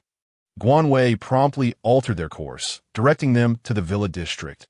Upon entering Wei grandfather's bedroom, they found Liu fanning him with a handheld fan, while Wei Mingchuan diligently wiped the old man's body with a towel to help cool him down. Spotting her eldest grandson's return, Wei grandmother hastily exclaimed, Xiao Heng, come quickly and take a look. The thermometer indicated an indoor temperature of 27 degrees. Guanwei quickly retrieved ice cubes, wrapping them in a towel and handing them to Wei Mingchuan, who continued to wipe down the old man. She also passed a bottle of Huaxiang Zhengqi liquid to Wei Heng for him to administer. Observing Wei grandmother, she insisted that she also drink a bottle of the medicinal liquid. Turning to Liu, she requested, Second aunt, please find me a few empty basins. Liu handed the fan to Wei Heng and turned to fetch the basins, returning shortly with 5 to Guanwei, directly pulled ice from her storage space and poured it into the basins to lower the room's temperature. Everyone except Wei Heng gazed at Guanwei, their faces reflecting astonishment and disbelief at that moment. Wei Zheng rushed back in a sweat, inquiring, How is grandfather? Wei Heng nodded. Much better. The medication from the hospital included Huaxiang Zhengqi liquid, 10 drops of water, and several herbal remedies. Wei Cheng was no longer in severe discomfort and had regained some strength to speak, albeit still weakly asserting, I'm fine. I'm not going to die. Wei Zheng plopped down on the floor, exclaiming, Grandfather, you have no idea. I struggled for ages just to get into that hospital. It's packed with people. Many have succumbed right there. Please take care. The hospital was indeed a spectacle, overwhelmed with heat stroke patients, prompting an increase in medical departments. However, with limited resources, some patients suffered delays due to financial constraints, ultimately leading to dire consequences. Heat stroke had become one of the insurmountable challenges faced by the shelter. It was said that heat stroke was akin to subjecting the body's organs to extreme duress, leading those afflicted to endure agonizing suffering before death. At that moment, the entire shelter was permeated with an air of profound despair and anguish. Amid the cacophony of weeping and shouting in the hospital corridor, a woman, drenched and in a fit of hysteria, cried out, Doctor, I beg you, please save my son. He is only 11. The doctor, perhaps long since desensitized, replied with an unchanging expression, My condolences, but I'm sorry. You brought him too late. Many others nearby, drenched in sweat, hurriedly brought their patients for treatment, leaving the doctor no time to console the grieving family. He could only move on to the next patient. The woman clutched her son's lifeless body, trembling violently as she wept, while bystanders merely cast indifferent glances, refusing to linger. Her body shook like a rag doll. And before long, she began to froth at the mouth, convulsing in that hospital filled with cries and shouts. The woman gradually lost consciousness, her grip on her son loosening until her hand fell limply to her side. Many initially thought they were merely suffering from heat stroke. However, prolonged high fever ultimately led to organ failure, rendering them impossible to save. Wei Cheng was experiencing a mild case of heat stroke. As long as his temperature decreased and he was monitored for a few hours, he would be fine. The atmosphere at home finally eased, the tension in their expressions dissipating gradually. The ice melted quickly, significantly lowering the indoor temperature, when Guan Wei replaced the second basin of ice.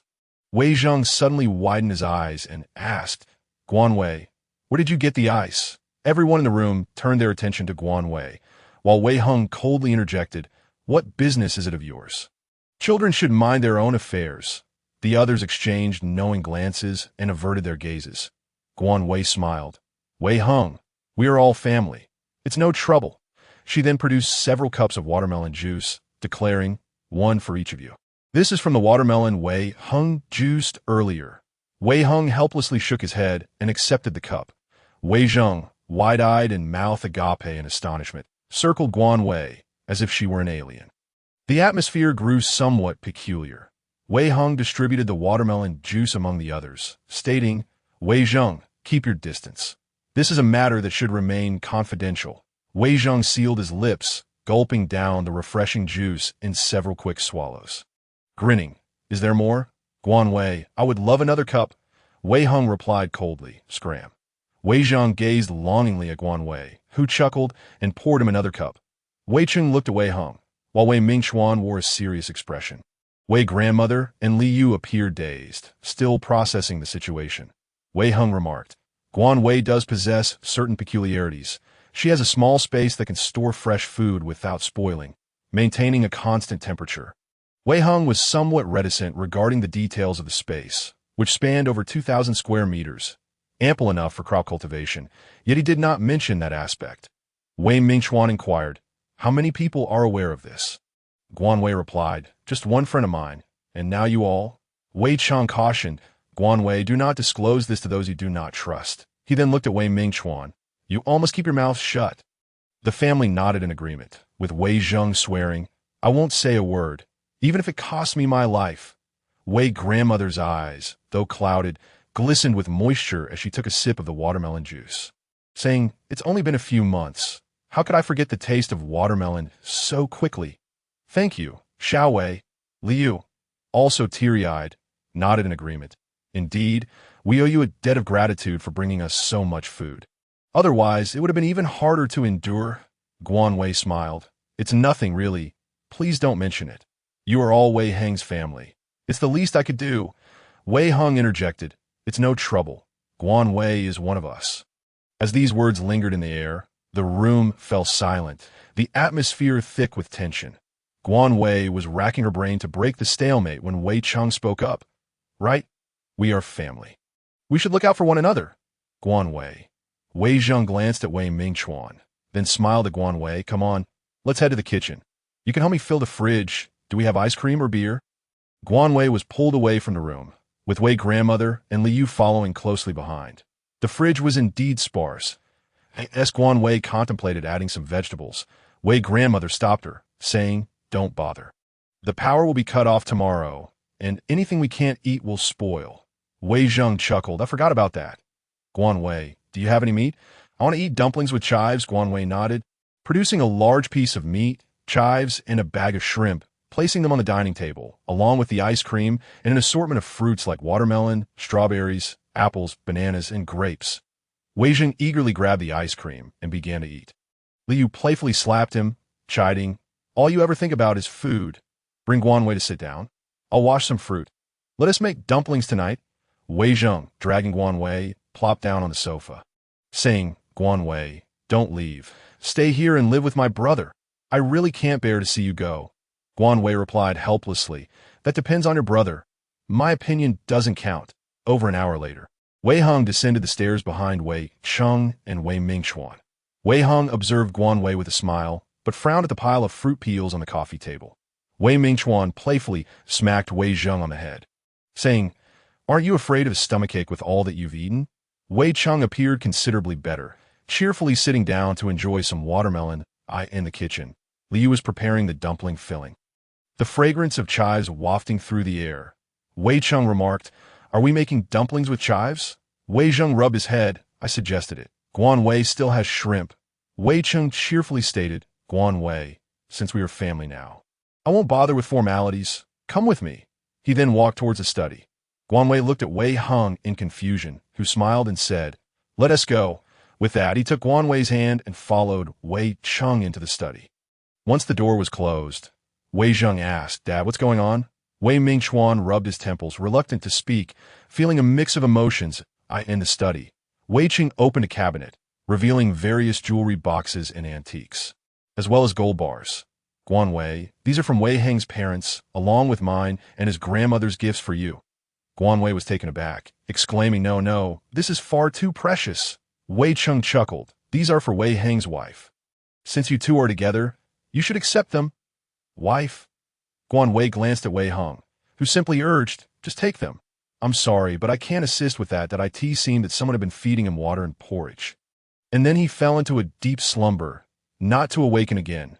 When he finally regained consciousness, Guan Wei found himself drenched in sweat, his mind still foggy as he opened his eyes to see Wei Hong staring at him intently without blinking.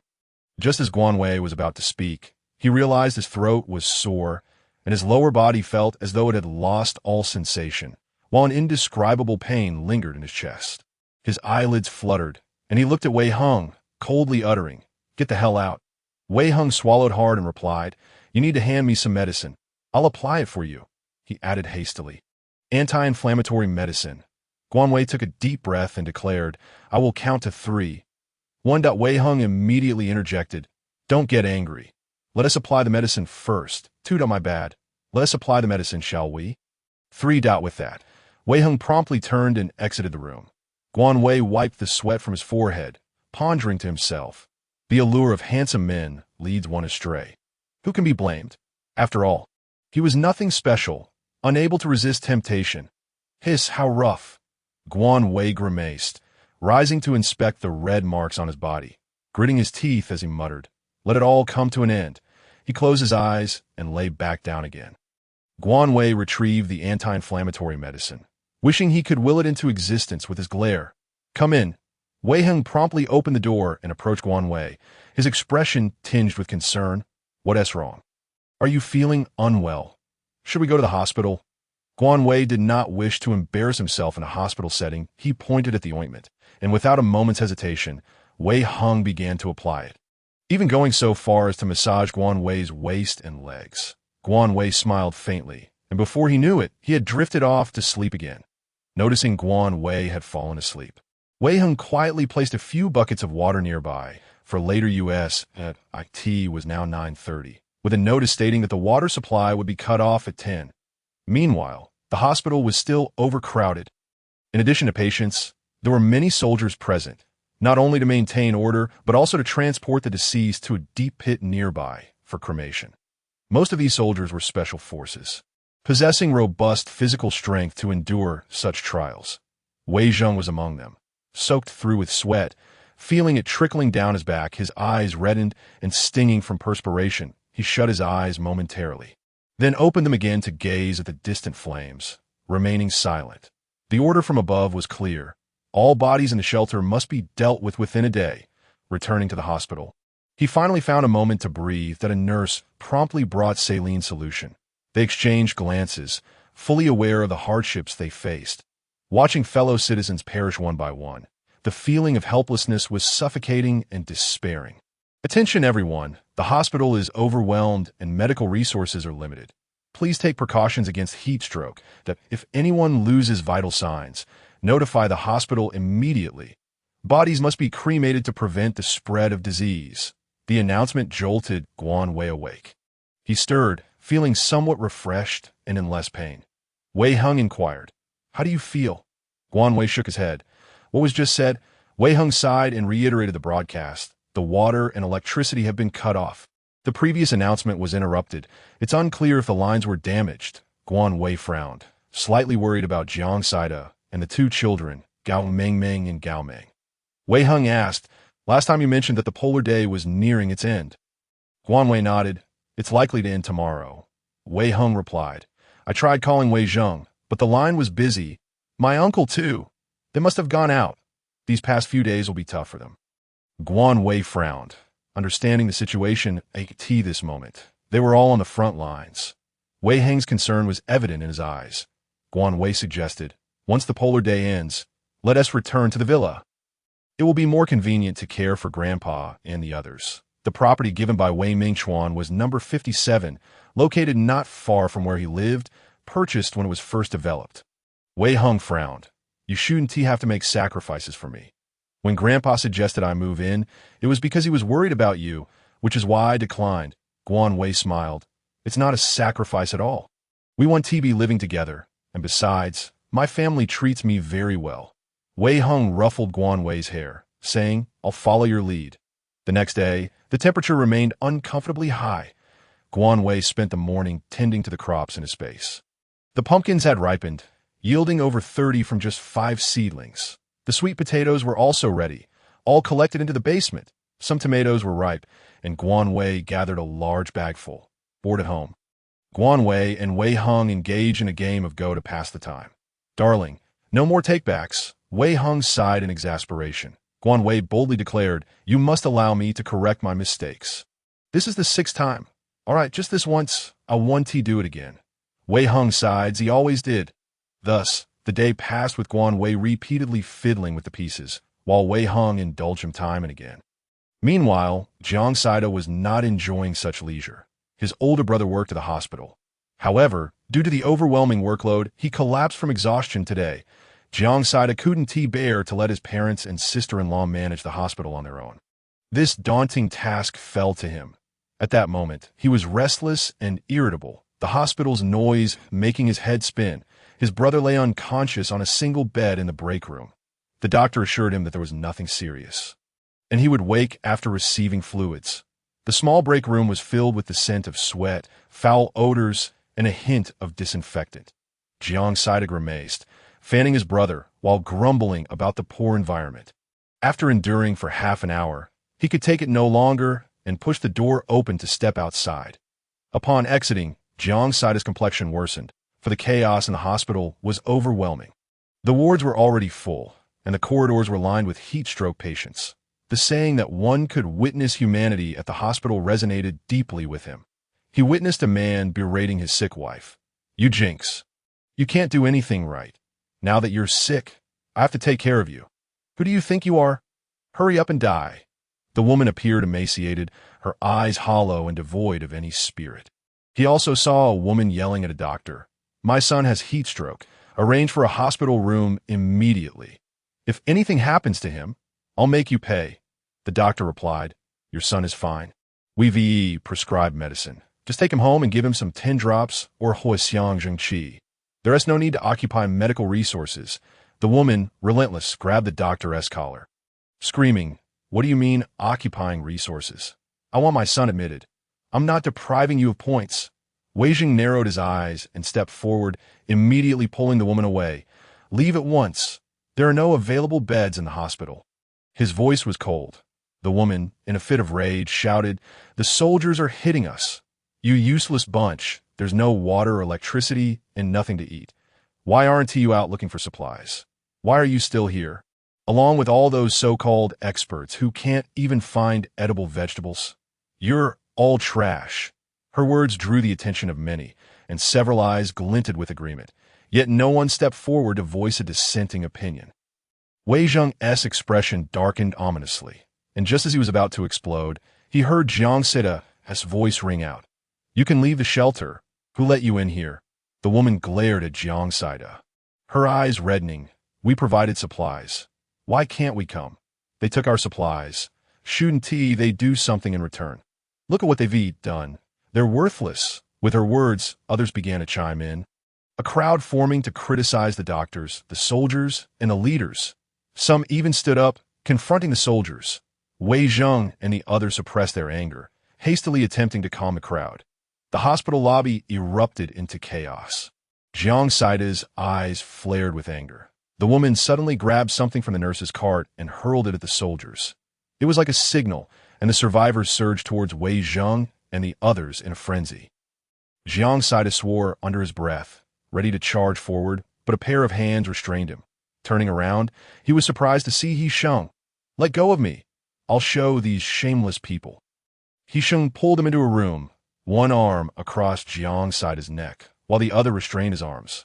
All right, just calm down. He Sheng soothed the agitated man. "That if you go out there, you'll just get beaten. There are soldiers controlling the situation. Nothing will happen." He Sheng continued. The uproar outside persisted, those survivors venting their frustrations on the doctors, nurses, and soldiers. Jiang Saida struggled. "Wei Zheng is still out there. I need to see him." "Let go." He Sheng held him firmly. "You can't get out that door. Don't resist. Just stay quiet." Bang! Bang! Bang! 3 gunshots rang out, and silence fell over the area. Wei Mingchuan stood in the lobby with a stern expression. Flanked by 2 rows of soldiers, all armed and ready, he cast a glance at the injuries on Wei Zheng and the others, his voice booming. "Remove the troublemakers." Wei Mingchuan coldly surveyed the scene. "I don't care who you are. Today, all damages and medical expenses will be reimbursed by you. Take them away," a man declared. "We are here for medical treatment. You cannot take us away," to which Wei Mingchuan coldly retorted. "I see no ailment afflicting you. You appear quite vigorous." Suddenly, an elderly woman collapsed, her body convulsing uncontrollably. A woman screamed in horror. "Murder! A soldier has committed murder!" Wei Mingchuan smirked, and the gunfire erupted once more. The elderly woman's convulsing body abruptly ceased, no longer feigning distress. Wei Mingchuan made a gesture for action, and a group of individuals was swiftly escorted away. The hospital fell into an eerie silence. Wei Mingchuan stated, "In these times, survival is already a challenge. Do not seek trouble. Attend to your ailments and disperse." His tone was grave and unyielding, and the hospital finally quieted down to a tea that moment. He Sheng stood outside with Jiang Saida, observing and saying, "That is Wei Mingchuan." Jiang Saida cast a glance at Wei Mingchuan, noting his cold demeanor, radiating authority, and no wonder Wei Heng behaves in such a manner. Jiang Saida murmured to himself. Wei Mingchuan's piercing gaze swept over, causing Jiang Saida to momentarily hold his breath. He Sheng, smiling, stepped forward. "Uncle Wei." Wei Mingchuan softened his tone slightly. "Xiao Sheng, what brings you here?" He Sheng replied, "My grandfather is feeling unwell. He is receiving in-4 drip." "Sir, is everything all right now?" "I will go check." "Uncle Wei, please don't. My grandfather merely suffered from slight heat stroke. He insisted I not mention it, being quite stubborn. Just pretend you are unaware." He Sheng hurriedly interjected. Wei Mingchuan nodded. "All right, I will visit your home when I have the time." "Have you returned home yet?" He Sheng chuckled. "Not yet. It's too hot. I don't want to be bothered." Wei Mingchuan acknowledged.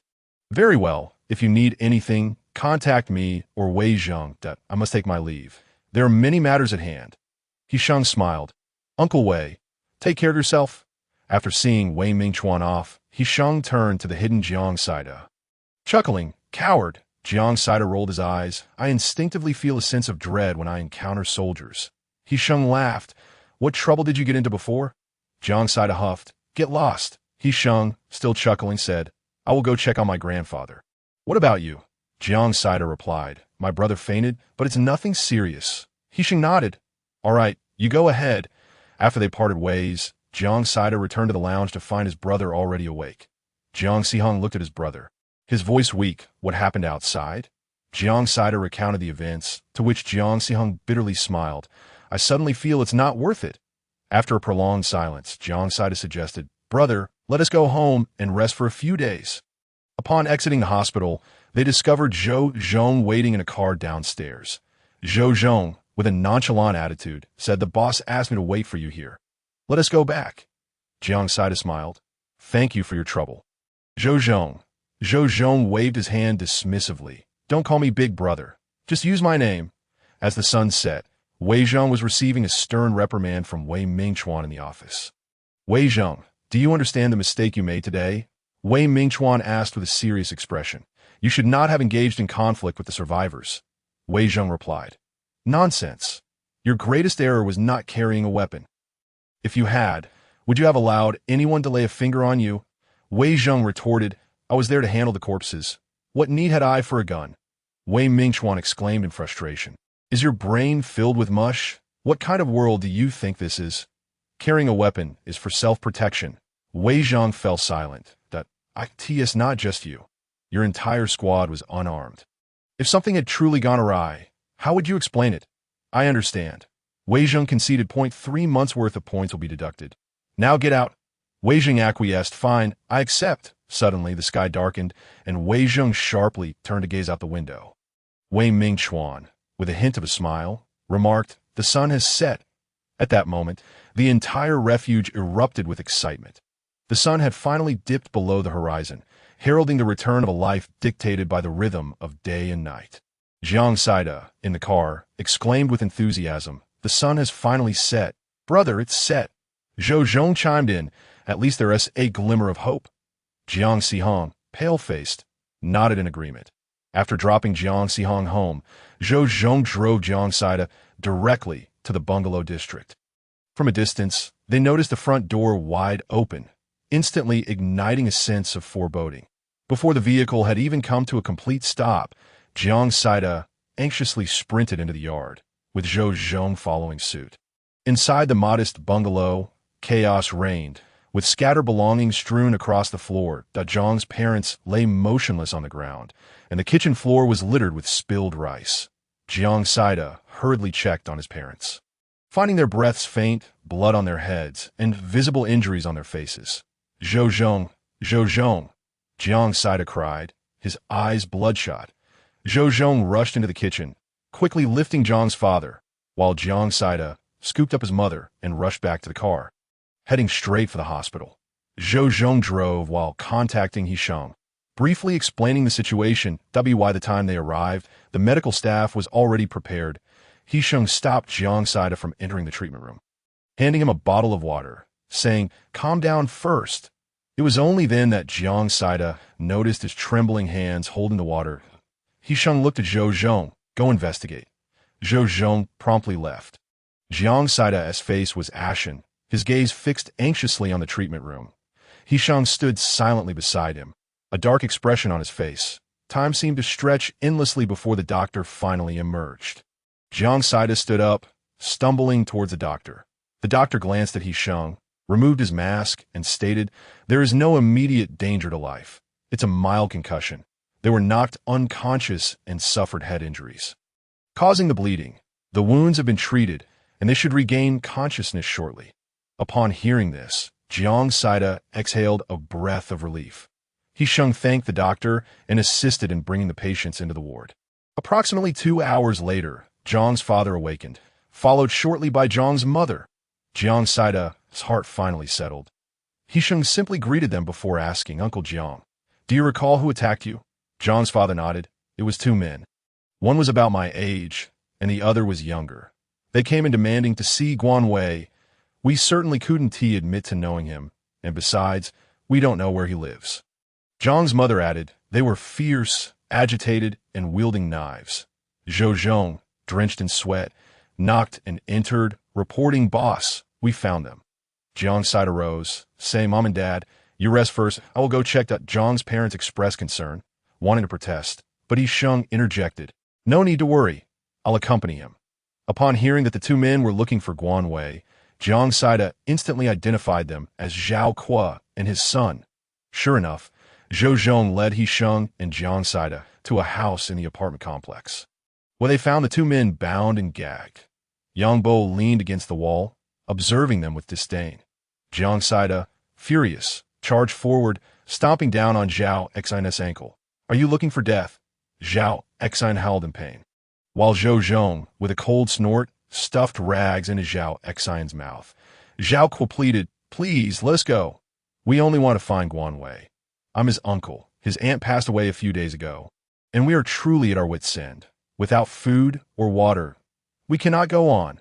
Please, have mercy on us. Jiang Saida, upon hearing this, became even more enraged. He unleashed a flurry of punches and kicks, cursing, "Why are you so shameless? Haunting us like ghosts? Guan Wei has been far too lenient with you. How dare you harm my parents? Damn it! I will make you pay dearly today." Each blow landed with force, transforming Zhao Kuo's face into a swollen mess. Blood streaming from his mouth. Zhou Zhong winced at the sight, standing by with gritted teeth. He Sheng restrained Jiang Saida, while Zhou Zhong thought to himself, "Indeed, even a boss thinks he is being too harsh." Yet he saw his boss gently pat Jiang Saida's hand. "Stop hitting. Does your hand hurt?" Zhou Zhong, Yang Bo, and Zhao Exine struggled, making muffled sounds. Zhou Zhong stepped forward, removing the rag from Zhao Exine's mouth. "What do you want to say? Your last words."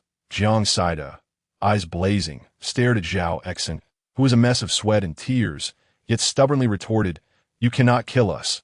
Guan Wei won't allow it." Jiang Saida turned to Sheng, called Guan Wei Brother Sheng. Afterward, he turned back to Zhao Exine and continued to pummel him. "Today, let us see if Guan Wei cares about your lives. What orders do you have?" "Boss?" Guan Wei's voice resonated from the phone. Sheng switched to speaker mode, bringing the phone closer to the Zhao family. Jiang Saida directly asked, "Guan Wei, would you have any objections if I killed Zhao Kuo and his son?" There was a brief silence on the other end, during which Jiang Saida could hear Zhao Exine and Zhao Kuo's desperate pleas and whimpers. "What is happening?" Guan Wei's voice sounded again, cold and detached. Jiang Saida sneered, "You've come looking for trouble at my home." Guan Wei chuckled lightly, saying, "You should have informed me of this matter earlier. It would indeed be quite regrettable not to witness their demise." Guan Wei, save me, Guan Wei. "Do not worry, I shall record a video for you." Sheng interjected, "He will not allow their deaths to be so effortless." With a chilling tone, Guan Wei abruptly hung up the phone. Jiang Saida laughed. "Did you hear that? My brother insists that you should not let them die so easily. In the end, Sheng failed to capture the video because Jiang Saida had invited the three of them outside to act as guardians. Guardian 1 dialed Guan Wei, while Guardians 2 and 3 listened to the heart-wrenching cries emanating from within, their lips twitching slightly. Upon answering, Guan Wei was immediately met with desperate shouts and Jiang Saida's voice, imbued with both hatred and a hint of pleasure, narrating, "This stab is from my father, this one from my mother. This stab is for bullying Guan Wei, this one is from Annie, this one from Uncle Guan. And this stab, well, this one is from Guan Wei himself. You bastards have lived better than dogs under Guan Wei's roof. All this meat rightfully belongs to him. You must return it to Guan Wei." Wei Cheng, who was also listening, couldn't help but stifle a laugh as Sheng hung up, the cacophony still echoing, though the cries had notably weakened. Zhou Zhong sighed, "Boss, is this the pure-hearted, timid, and tearful child you spoke of?" Sheng nodded calmly. "Is he not pure? He doesn't even know to grab a stick when hitting someone." Zhou Zhong remarked, "He is genuinely pure." Yang Bo stated, "You're the boss. Your word is law." Guan Wei and Wei Cheng exchanged resigned smiles, with Wei Cheng commenting, "Jiang Saida has avenged you. I feel somewhat superfluous as your boyfriend." Guan Wei replied, "My boyfriend is unparalleled in this world. There is no need to concern ourselves with such trivialities." Wei Cheng suggested, "You should call Sheng later to inquire about the situation." Guan Wei nodded in agreement. 2 hours later, Guan Wei had grasped the entirety of the situation and felt a twinge of fear. It was ultimately her fault for not resolving the issue with that father and son duo sooner, which had led to so many complications. Sheng's voice came through, "No need to worry. Jiang Saida's parents are not in serious trouble. I've already sent them home. The bungalow is simply not safe." Guan Wei replied. He allowed, "Regarding the house, I've decided not to take the Wang family villa." "You can keep it." Sheng raised an eyebrow. "Why? It's rather uncharacteristic of you to refuse such a grand villa." Guan Wei stated plainly, "Perhaps we can let Jiang Saida's family stay there, though I am unsure if he would agree, as he seems to have a bit of a cleanliness obsession." Guan Wei lied without a hint of shame. Jiang Saida had no such obsession. Sheng paused for a moment before chuckling. "Are you sure it's not you who is being picky?" Guan Wei insisted. "I truly am not. Wei Cheng has a villa, and I can't just move in there, can I?" Before hanging up, Sheng remarked, "I will handle it." Putting away her phone, Guan Wei turned to Wei Cheng with a mischievous smile. We must investigate He Sheng further. Wei Qing nodded cautiously. Yes, let Wei Zheng look into it. As night fell, the temperature dropped a few degrees, reaching 48 degrees. Guan Wei and Wei Cheng brought along some supplements, fruits, and vegetables to visit Jiang Saida's home. Guan Wei felt quite guilty about the earlier events and offered a sincere apology.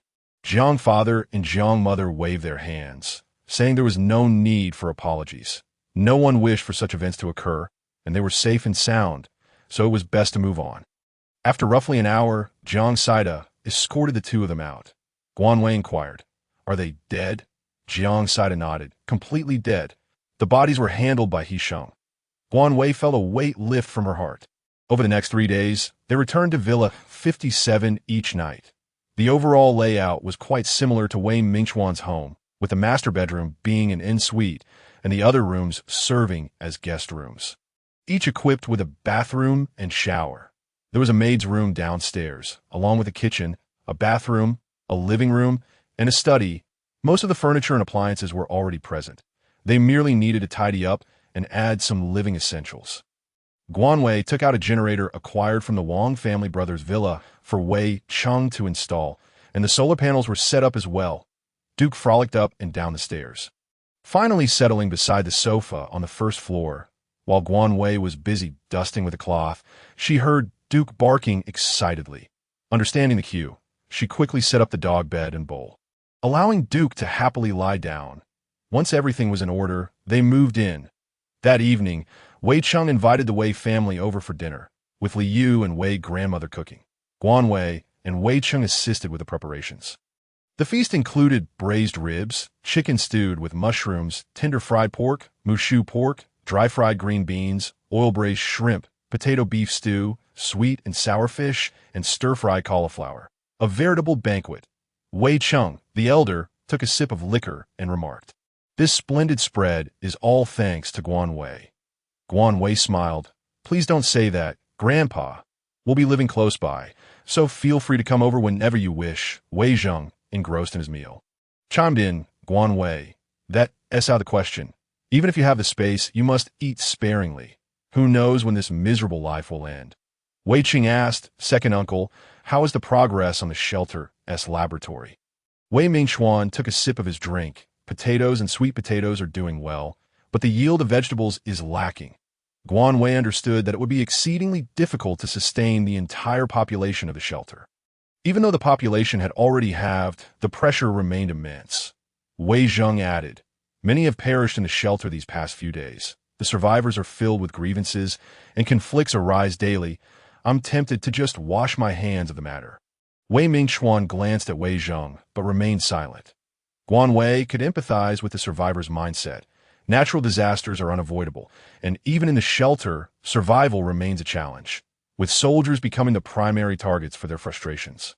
Yet they forget that soldiers are human too, powerless against natural calamities. That a couple of days later, Jiang Saida informed Guan Wei that his family had moved into the villa area. In the end, He Sheng did not let Jiang Saida reside in the Wang brothers' villa, but arranged for them to stay in one of his own properties. Villa 45 stood 2 rows away from Guan Wei's Villa 57. While He Sheng and his group settled next door in Villa 46, Guan Wei and Wei Cheng seized the opportunity to visit Jiang Saida's home, where the Jiang family of 3 had also moved in. Little Yu Er greeted Guan Wei with a cheerful smile, his eyes constantly darting towards the bag she held. With a broad smile, Guan Wei pulled out a bag of candy and stuffed it into his arms, prompting the little boy to politely thank her in a sweet voice. He Sheng, Zhou Zhong, and Yang Bo, having heard the news of Guan Wei's arrival from somewhere, also showed up, bringing along various bags. With He Sheng among them, the group feasted on dry vegetables, canned meats, and fish, along with the cured meats He Sheng provided. After the meal, He Sheng invited everyone to tour his home. Jiang Saida, perhaps feeling unfamiliar with the group, politely declined. 10 minutes later, the 6 of them settled on the sofa at He Sheng's house. Wei Cheng began, "Speak if you have something to say." He Sheng smiled, "For individuals left the shelter the night before last. But only one returned, bearing noticeable wounds. He claimed to have encountered a wild boar, and I wanted to know if you would like to accompany me to investigate." Wei Cheng raised an eyebrow. "Didn't you inform your grandfather?" Why should I? I have over 100 men to feed, Hisheng replied nonchalantly. Guan Wei chuckled. Why come to us? You've mentioned you have over 100 people. Would it make no difference who goes? Zhou Zhong interjected. Friends, of course. Naturally, he would think of you if there is something to gain. Guan Wei raised an eyebrow, clearly skeptical. Yang Bo added, it said that there is more than one wild boar. Moreover, the old man has confiscated the guns. Wei Qing looked at Hisheng. What have you done that is so heinous? Zhou Zhong pointed at Jiang Saida, exclaiming, ISNT it because he killed someone. Hisheng scoffed. Who knows which neighbor called the authorities? The moment they arrived, they discovered it was me, and naturally my old man found out. Jiang Saida awkwardly laughed. It wasn't exactly a heinous act. Guan Wei sighed. It seems the root cause lies with me. When are we heading out? Tomorrow night, Hisheng replied. Wei Cheng pondered. You should inform your family. If a wild boar attacks the shelter, it could be quite troublesome. Hisheng shrugged. We'll discuss it once we leave. To be honest, I have no intention of sharing the wild boar meat with anyone. The others laughed in unison, the answer being quite evident. In these times, vegetables and meats are indeed precious commodities, worth their weight in gold. Wei Hang and Guan Wei did not return directly after leaving Hisheng's home, instead choosing to visit Gao Mengmeng. During this time, the two children had not sought them out, leaving them uncertain about their well-being. Upon seeing Guan Wei and Wei Hang, both children's eyes glistened with tears, utilizing the beam from a flashlight. Guan Wei frowned as she glanced at the kitchen's rice sack, which held only a meager amount, while the table bore a few desiccated pieces of tree bark with nothing else to eat. Let us pack up, Guan Wei suggested. Gao Mengmeng, feeling embarrassed, replied, There's no need. We can take care of ourselves. Sun Tianju quickly shook his head in agreement. Wei Hang remarked, What are you afraid of? Are we going to sell you? The two children held an innate fear of Wei Hang, making them hesitant to speak. Pack your things, Wei Hang reiterated. The air conditioning fan had already broken, and Guan Wei did not take it. Ultimately, the two children left with only a few items of clothing, bedding, pots, and a generator. Guan Wei initially intended for Gao Mengmeng to stay on the first floor, while Sun Tianju would share the second floor with them. However, Sun Tianju insisted on sleeping on the sofa. Wei Hang sighed, saying, Let us move a bed into the study for Sun Tianju.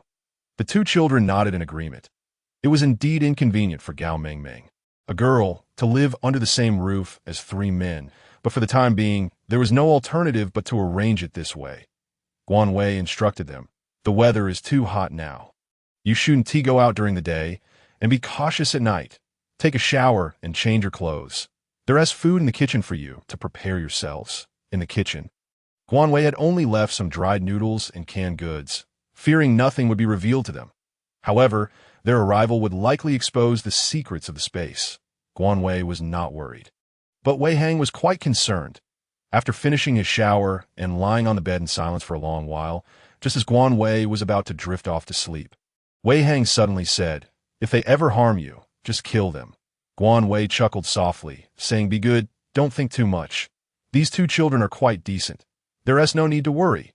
Wei Hang fell silent, holding Guan Wei close and peacefully drifting off to sleep. Although the temperature remained high, the absence of sunlight made the night particularly restful.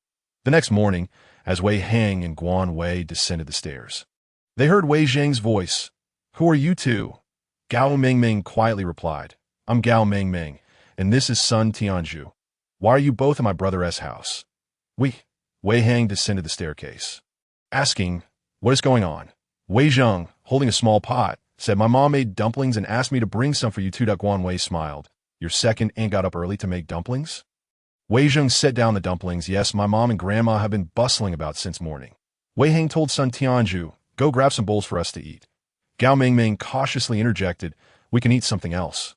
You and Guan Wei can have the dumplings. Wei Hang frowned, and Sun Tianju immediately dashed into the kitchen to fetch 4 bowls. Wei Zhang chuckled, Look, you scared the children. Wei Hang asked, Aren't you working today? Wei Zhang shook his head. We're off today, and we work nights now. Guan Wei picked up a bottle of vinegar and asked, Shall we eat together? Wei Zhang shook his head. I'll eat after I finish bringing this over. Gao Mengmeng and Sun Tianju felt quite out of place, a bit awkward. Guan Wei encouraged, You two should eat more. Wei Hang frowned, commanding, "Eat." Sun Tianju hung his head, afraid to speak. They had a small basin of dumplings, but Guan Wei and Wei Hang hardly ate a few, as they truly had no appetite in the morning. Wei Hang insisted the two children finish the leftovers. After the children returned to their room, Wei Zheng inquired, "Brother, why are you keeping these two kids?" Wei Hang explained, "They were rescued under the Qing Hua Society. I had rented a place for them before. But now, how will they survive in this situation?" Guan Wei added, "We'll discuss it later." Wei Zheng nodded helplessly. The two children would indeed struggle if left outside. Before sunset, Guan Wei called Gao Mingming and Sun Tianju over. While Wei Hang sat silently beside them, his expression serious, Guan Wei addressed the two. "Tonight, we have matters to attend to and will not return. You two will be in charge of the house. Duke is also at home, so keep an eye on him. Do not open the door for anyone except that person from earlier." Gao Mingming and Sun Tianju nodded in compliance. "You don't need to be so formal. Starting tomorrow, you two will learn to cook and also exercise at night. To survive in this world, you must make yourself stronger." Guan Wei handed them a cookbook and a martial arts practice book. Wei Hang continued, "If you want to stay, you must demonstrate your value." The two children nodded, their expressions solemn, and "Oh, need to be nervous. Think of this place as your home. We will be together for a long time. And if you remain too stiff, it will be uncomfortable for us as well." Guan Wei spoke gently, attempting to appear more amiable, while Gao Mingming and Sun Tianju's eyes welled with tears as they nodded fervently. "We will practice diligently and not disappoint you." Guan Wei nodded. "When we return, we will guide you. There is food in the kitchen for you to prepare yourselves." Wei Hang stood up, his tone icy. "Remember, nothing that happens in this house can be spoken of outside." Guan Wei also stood, saying, "We're leaving now. Lock the door, and don't forget to feed Duke." Gao Mingming and Sun Tianju nodded, silently memorizing every word as they watched Wei Hang and Guan Wei's departing figures. They had always been diligent in their training, determined to survive in this apocalyptic world, and they would do so not only for themselves, but also for Sun Qinghai and his wife. They would carry on their legacy and live well. The six of them traveled in two off-road vehicles on the road, heading towards Longquan Mountain, 300 kilometers away, which would take approximately 5 to 6 hours. Longquan Mountain had 2 springs and a large water pool. Hisheng's subordinates had gone there to find a water source and encountered wild boars. Nowadays, the beasts on the mountain struggled to find food, and it was uncertain when they might descend to attack survivors. Jiang Saida sat in the car, eating watermelon, his demeanor more akin to that of a leisurely outing than a hunt for wild boars. "You need to rein it in. We can't keep stopping for your needs," Guan Wei remarked. "PSH, I can hold it. My kidney function is robust," Jiang Saida retorted nonchalantly. Wei Hang firmly grasped the steering wheel, asking, "By the way, what kind of person is he, Sheng?" Jiang Saida replied boldly, "He is quite decent. He even let us stay in his villa out of concern for our safety. By the way, he mentioned it was swapped for the Wang family villa. That is quite generous. I assent it. Otherwise, who would trade their villa for a dilapidated house?" Guan Wei raised an eyebrow. "Well, that sounds favorable for you." "Absolutely. We've known each other since childhood," Jiang Saida responded proudly. Guan Wei laughed. "You should say you grew up together." Jiang Saida countered, "Don't kid me. I'm a college graduate. Growing up together is typically a term for romance." Wei Hang chuckled, very clever. After 6 hours, they finally reached their destination, resting for 3 hours before preparing to set out again. The surroundings were pitch black. They donned headlamps and could see the mountains surrounding them. Branches barren and the land cracked, devoid of life. Zhou Zhong took the lead, saying, "Let us go. Everyone be cautious." They walked up the narrow, rugged path. Only the sound of their breathing and the rustle of footsteps could be heard. After nearly 2 hours of trekking, they were drenched in sweat. Wei Hang, at the back, quietly suggested, "Let us take a break." They found a slightly spacious area to rest, sipping water and consuming some food to replenish their energy. Jiang Saida inquired, "It's almost dawn. Where are we now?" Hisheng handed him a bottle of water, saying, "Halfway up the mountain? We need to go further in." Zhou Zhong added, "Let us rest well and move on. It'll get too hot once the sun is fully up. We need to finish this quickly." Wei Hang, pulling Guan Wei to stand, said, "Let us go." The 6 of them walked for another hour, the horizon gradually lightening. Suddenly, Wei Hang commanded, "Stop." They all halted immediately, and a sudden heavy sound echoed behind them, causing the ground to tremble. The group quickly became alert, drawing the guns that Guan Wei had provided earlier, and were met with the sight of two enormous wild boars charging into view. The wild boars were massive, their sturdy limbs resembling stone pillars, with tusks gleaming coldly and eyes burning with a fierce, primal rage. Guan Wei's eyelids twitched. These beasts were easily 300 pounds, and they claimed there was nothing to eat. The two wild boars charged straight towards them, as if they had locked onto their targets, one pursuing Guan Wei and the other after Hisheng. The six were scattered. Guan Wei's adrenaline surged as she sprinted forward. The wild boars moved even faster, and Wei Hang shouted from behind, "Guan Wei, climb the tree," before Guan Wei had the chance to encounter the tree. He suddenly found a wild boar charging towards him. His heart raced as he instinctively sidestepped, attempting to evade the beast's assault. However, the boar's tusks still grazed his pant leg, inflicting a searing pain that left a gaping wound. Blood streaming profusely. Guan Wei, Wei Hung, and Jiang Saida hurriedly rushed towards him, their expressions fraught with concern. Ignoring the agony, Guan Wei swiftly fired his weapon, the bullet striking the boar's back. The creature let out a deafening howl, yet remained undeterred in its pursuit of prey. Guan Wei was abruptly yanked to the ground by an overwhelming force, his gun slipping from his grasp. He seized his knife and plunged it towards the wild boar, cursing under his breath at the thickness of its hide. With a pallid face, Jiang Saida reached Guan Wei first, raising his weapon to shoot. Fortuitously, one shot struck the boar's eye, eliciting a series of agonizing roars from the creature. Wei Hung quickly followed suit, continuing to fire.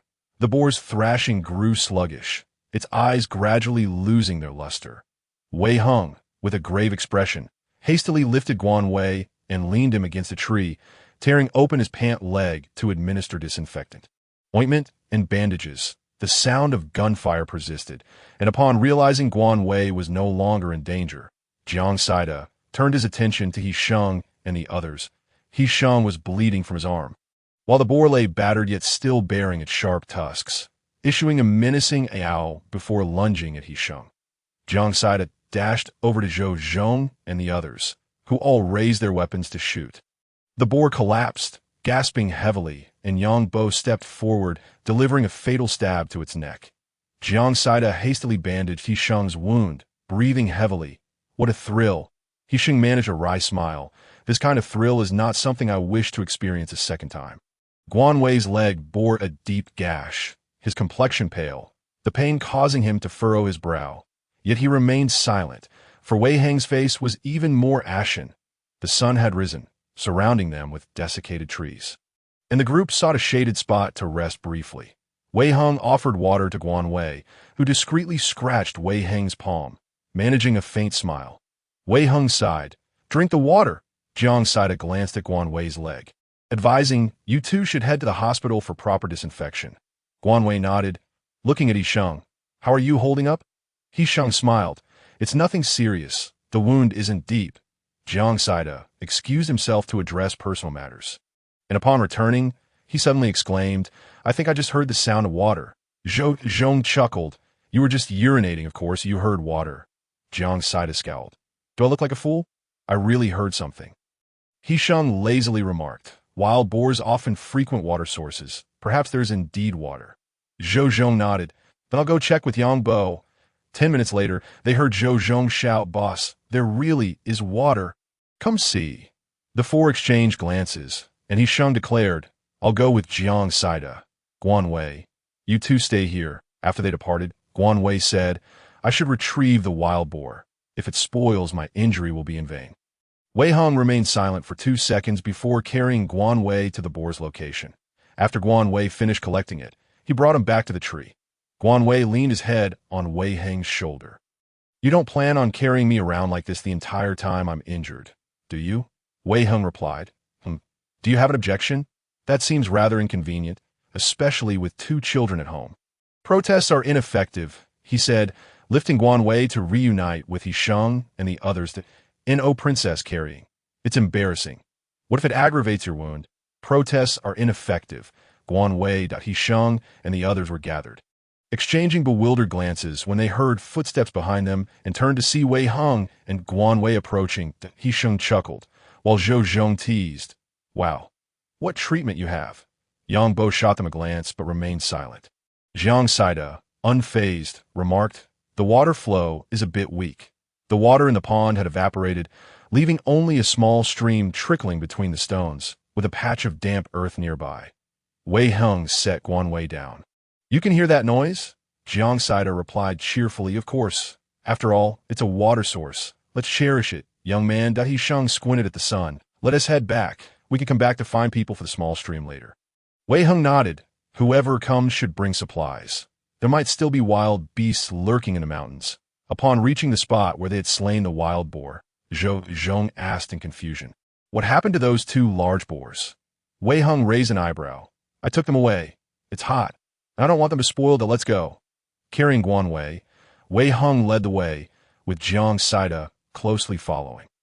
He Sheng, Zhou Zhong, Yang Bo.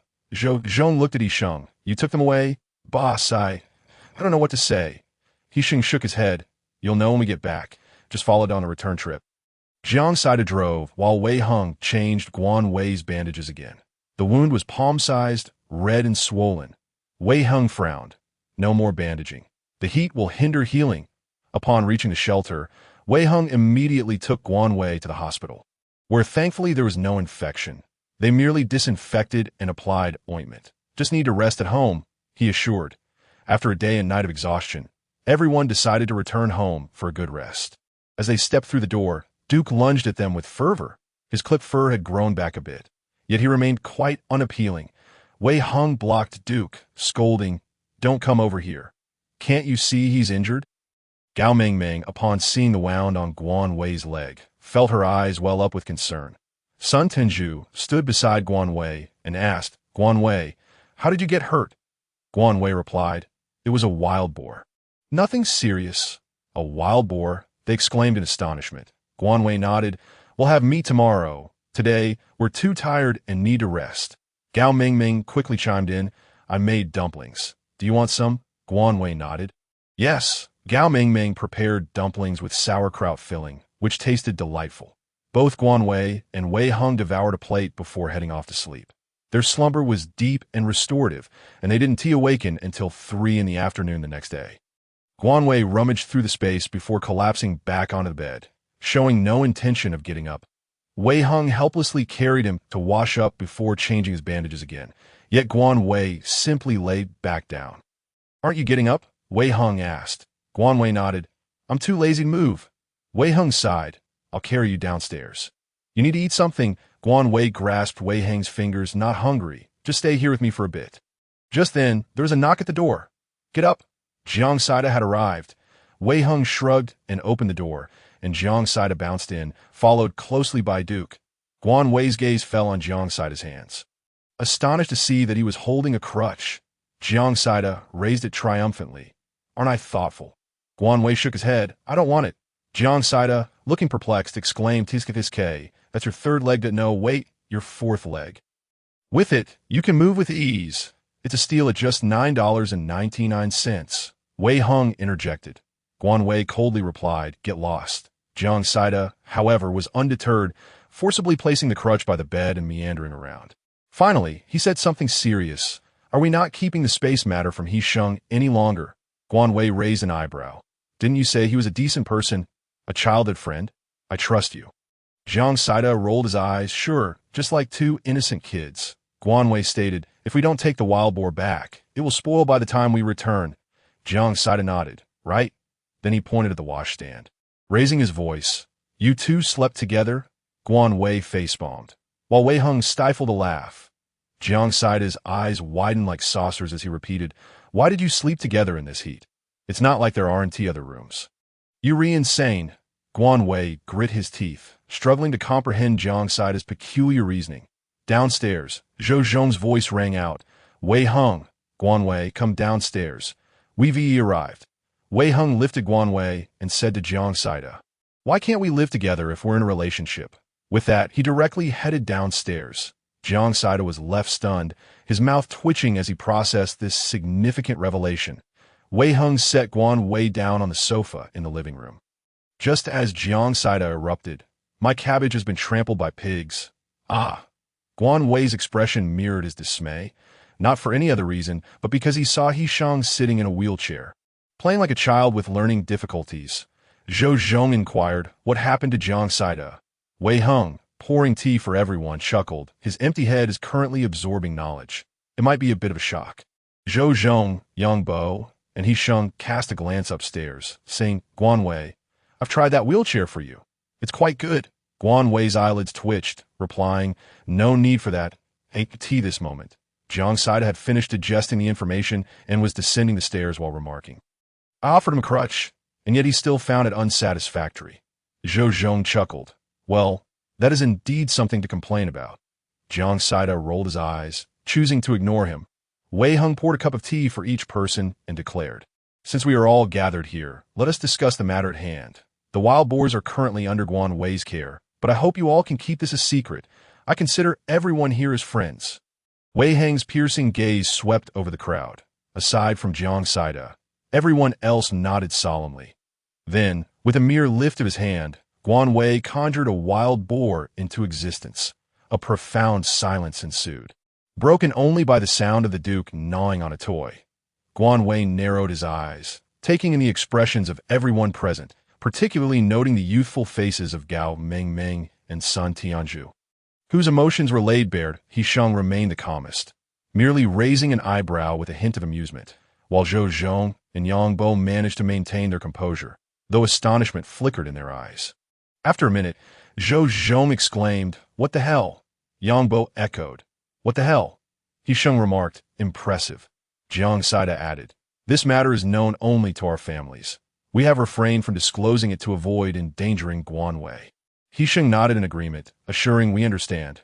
Rest assured, today's events will remain strictly confidential." Zhou Zhong and Yang Bo nodded in unison. Wei Heng's dark eyes fixed on Hishang, who replied with a smile, "I won't even tell my grandfather." Wei Hung inquired, "Handling the wild boar is quite troublesome. Did you seek assistance?" Hishang confirmed, "Of course. Do you intend to keep some for consumption or exchange it for points?" Wei Hung pondered, "Let us keep a portion for each family, and the remainder can be exchanged for points or seeds." Hishang nodded, agreed. "Leave it to me." Guan Wei grinned. "Hishang, you've worked hard. Come over for dinner tonight. There will be wine." The group dispersed with laughter, and Wei Hung sent Gao Mengmeng and Sun Tianzhu to assist. Soon, the villa was left with only Wei Hung, Guan Wei, and the Duke. Wei Hung embraced Guan Wei, saying, "After today, take a good rest for a while. Hishang and the others should be trustworthy. Even if the matter of the space is exposed, I will ensure your safety. So do not worry.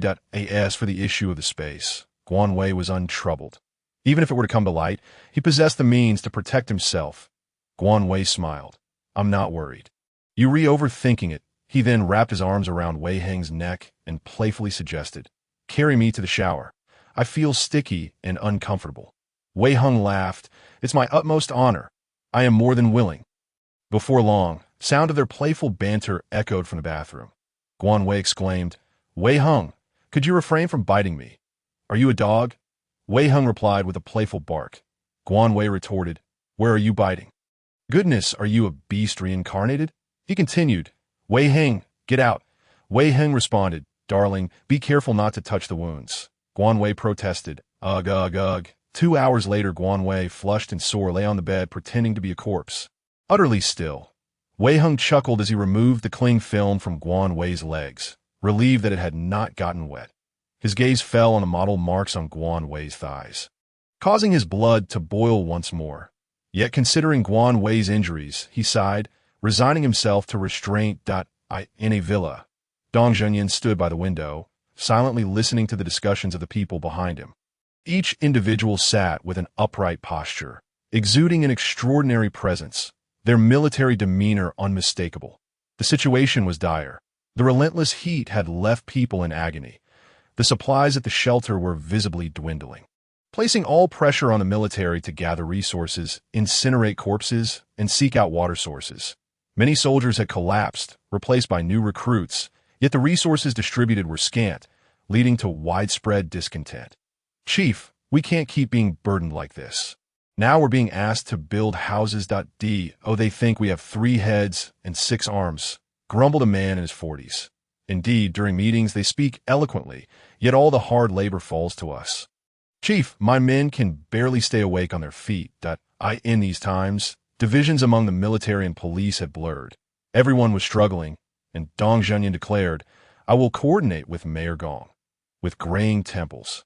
Dong Zhenyan spoke with a resonant voice. What progress has been made in locating survivors? It's ongoing. Some are reluctant to come to the shelter. However, many have already perished, and the bodies have been burned, replied a lean man promptly. Dong Zhenyan nodded. Let us disperse. Resume your duties. Once the crowd had left, Hixing cheerfully called out, Chief. Dong Zhenyan, without turning, replied, I noticed you were here. What is the matter? I caught 2 wild boars. Will you take them? Hixing replied directly. Dong Zhenyan assessed Hixing with a sidelong glance. How did you manage to kill wild boars when I took your gun? I have my ways. Will you accept them or not? What do you want? I need weapons and seeds. Can you actually grow seeds? For that, go to the agricultural department. I don't have any. Dong Zhenyan raised an eyebrow. Hixing smiled. Only one of the boars is mine. I'd like you to keep some ribs and thighs, and I'll take the rest to divide among my men. The other boar belongs to a friend. Please keep some for food, and let me exchange the rest for seeds. Can you help me inquire? Dong Zhenyan, exasperated, replied, Why won't you listen? Is your little gang opposing me? Are you planning a rebellion? Hixing sighed. Grandfather, just look outside. Worry lest do you think we're still in peaceful times? The government does as it pleases. Those with the ability will survive. Dong Zhenyan narrowed his eyes. What do you mean by that? Are you saying the military is the boss now? Hixing smirked. If I were you, I would have declared myself the boss long ago. Why endure this humiliation? Dong Zhenyan kicked Hixing's thigh. Get out of here, dressed in such flamboyant attire. It's irritating to look at. Hixing patted his thigh. Calm down. I'll have someone prepare the pork and deliver it to you. Please, help me exchange for seeds. Dong Zhenyan grumbled. Get lost. As Hixing reached the door, he added, Grandfather, remember to give me back my gun. I promise not to harm anyone in the shelter. A thermos flew at his head, and Hixing quickly dodged outside, taking a few steps back before quietly shutting the door. Have you angered your grandfather again? Of course not. I wouldn't dare. Don't upset him. He has been under a lot of stress lately and has a short temper. Your brother hasn't sent any news, which is even more concerning. His grandmother chattered on. Hixing paused for a moment, then linked arms with her, saying, Why must my grandfather be like this? At his age. Wouldn't it be better to be a hands-off manager? A worrying disposition, his grandmother sighed. Dong Zhenyan watched his grandson drive away, gently sighing. His son, a special forces soldier, had perished during a mission when Hixing was merely 2 years old. Then, when Hixing was a teenager, his daughter-in-law succumbed to illness, leaving behind Hixing and his brother. Now, Hixing's elder brother was also a special forces soldier, stationed in another province, and since the onset of the apocalypse, there had been no word from him. Despite a family tradition of military service, Hixing was fiercely resistant to it. He even harbored a disdain for the military. It was unclear who had instilled in him such a carefree disposition, especially after his mother's departure. When he adopted her surname, Dong Zhenyan had been furious at the time, but ultimately, there was nothing he could do, regardless of the surname. Hixing was still his grandson. Rubbing his nose, Dong Zhenyan called for someone to assist Hixing with the seed procurement. As darkness fell, the villa belonging to Wei Hung was filled with the enticing aroma of roasted meat. The wild boar had been marinated in advance. Although the meat was somewhat tough, it did not deter the guests from indulging heartily. Lettuce leaves wrapped around sizzling pork belly, enhanced with barbecue seasoning, made for a delectable feast. Sun Tianzhu and Gao Mengmeng had already finished eating and were outside playing with the Duke. Zhou Zhong belched in delight, exclaiming, It's so delicious. I'm almost moved to tears. Yang Bo, skewering meat with tongs, agreed. Honestly, it's truly fragrant. Hixing picked up a piece of sweet tomato, remarking, It feels like ages since I've had vegetables. Guanwei sipped on juice and suggested, Hixing, if you want vegetables, feel free to exchange for them with points or other items. That Hixing replied with a grin, Sure, let me know what supplies you need, and I'll see if I have them. Guanwei raised an eyebrow.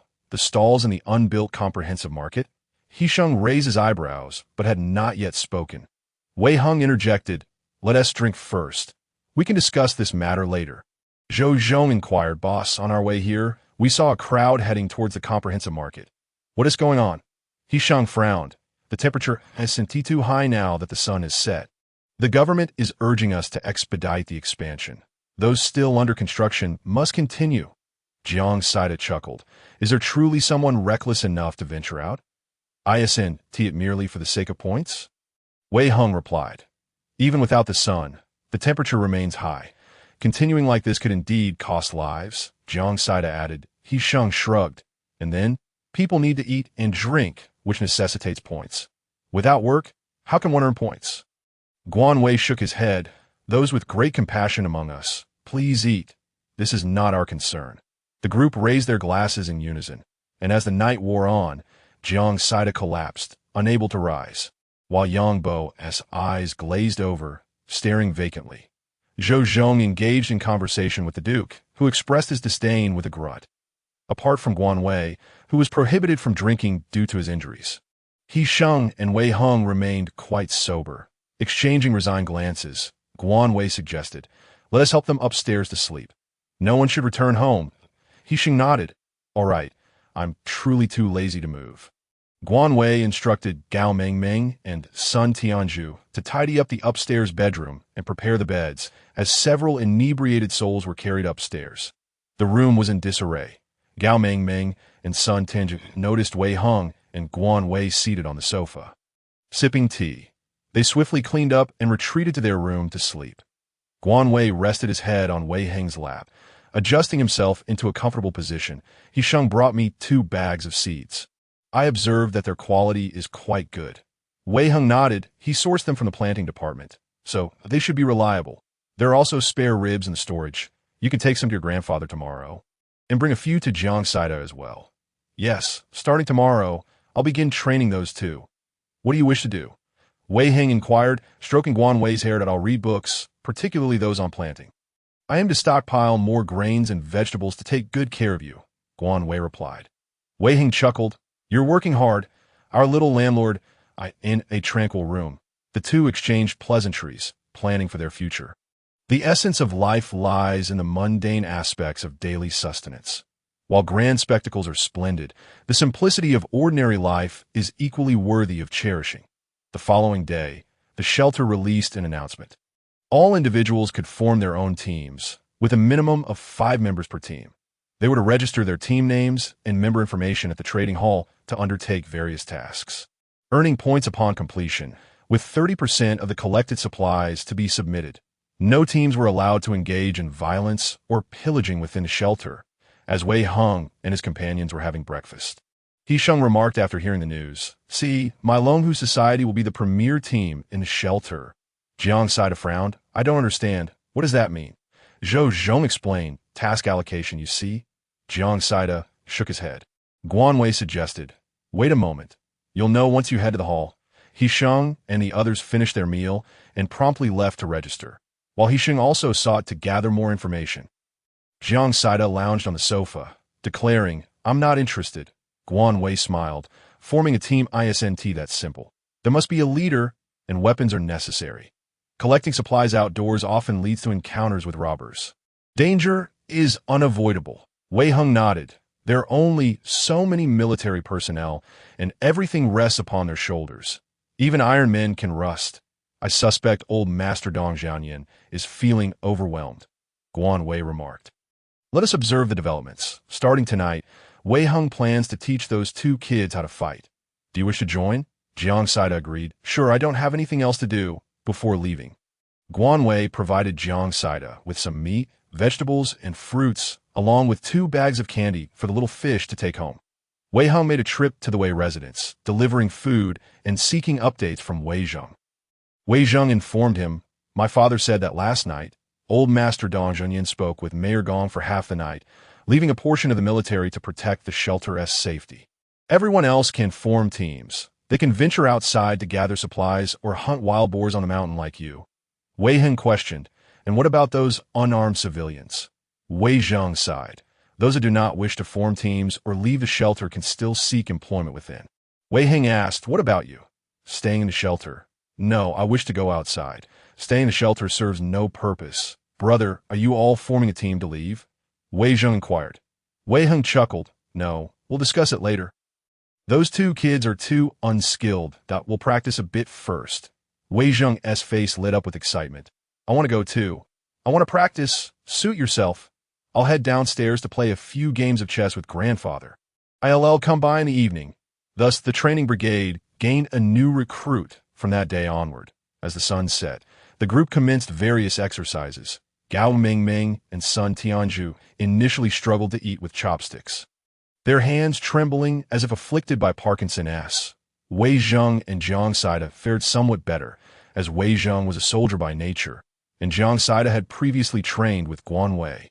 The training intensity increased daily, and the two children, who had just begun to plump up, rapidly slimmed down again, yet their bodies appeared significantly sturdier. For the past few days, Guan Wei had remained in the storage, studying various planting issues. Filling the planting boxes to the brim, he sought He Sheng's assistance to procure another batch of planting boxes, under the condition of delivering 200 pounds of vegetables. Once Guan Wei's leg injury healed, he joined the training brigade, and Wei Heng showed no leniency, being exceedingly strict with Guan Wei's training. During their sparring sessions, Guan Wei often found himself on the receiving end of blows, his body perpetually marked with bruises. Yet he understood that this was for his own good and bore no resentment. Before bed, Wei Heng meticulously applied medicinal alcohol to his injuries and massaged him for half an hour, providing considerable relief the following day. On a day when the sun shone brightly, the outdoor temperature soared to 60 degrees.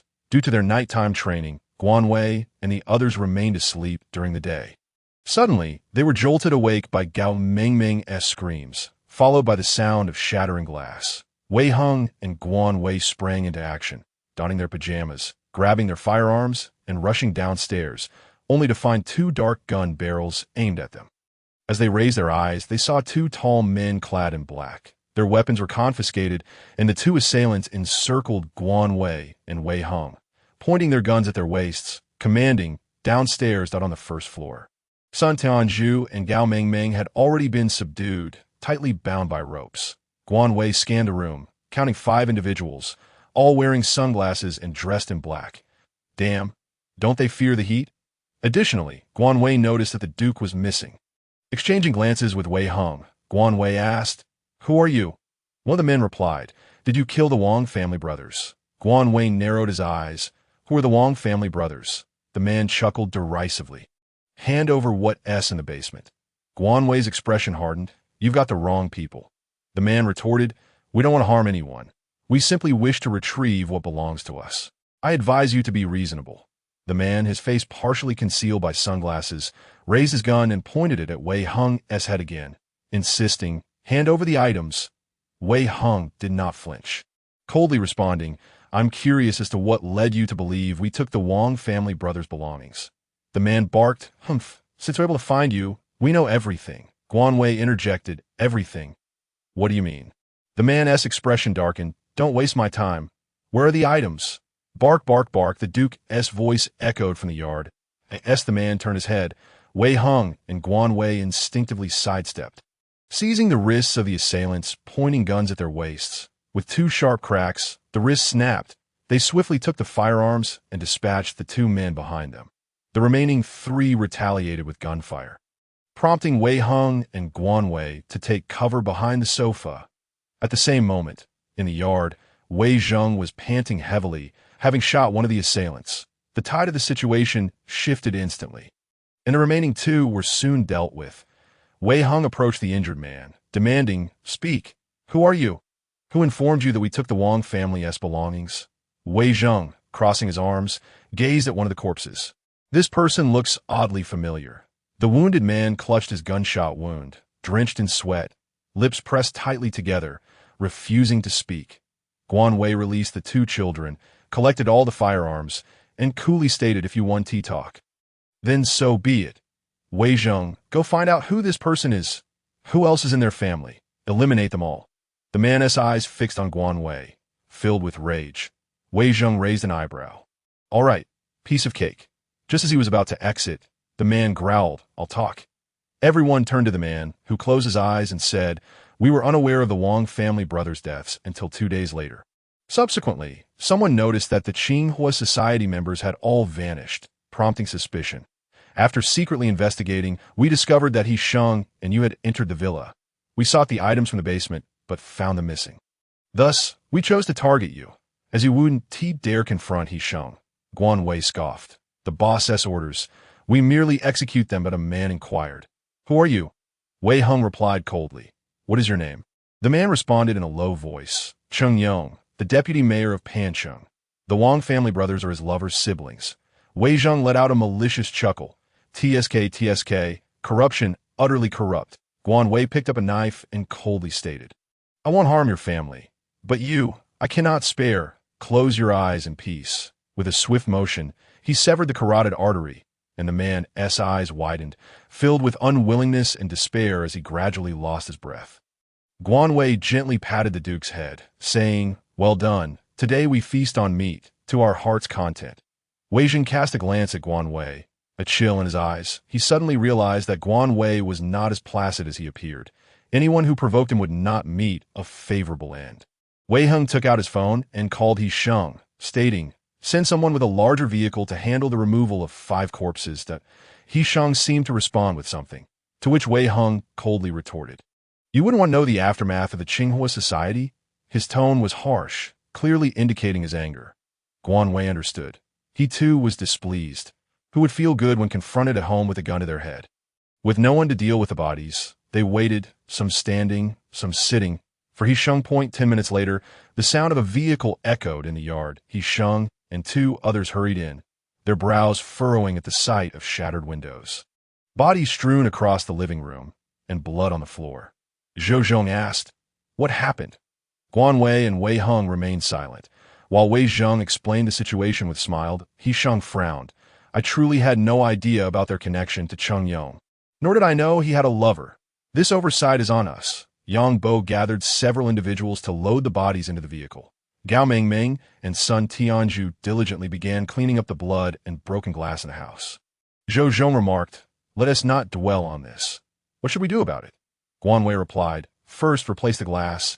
It's sweltering." He Sheng sighed. "All right, leave it to me." Wei Heng inquired, "Does anyone know Cheng Yong?" Everyone shook their heads. Guan Wei exclaimed in frustration, "Then how the hell do we handle this? Let's inquire first."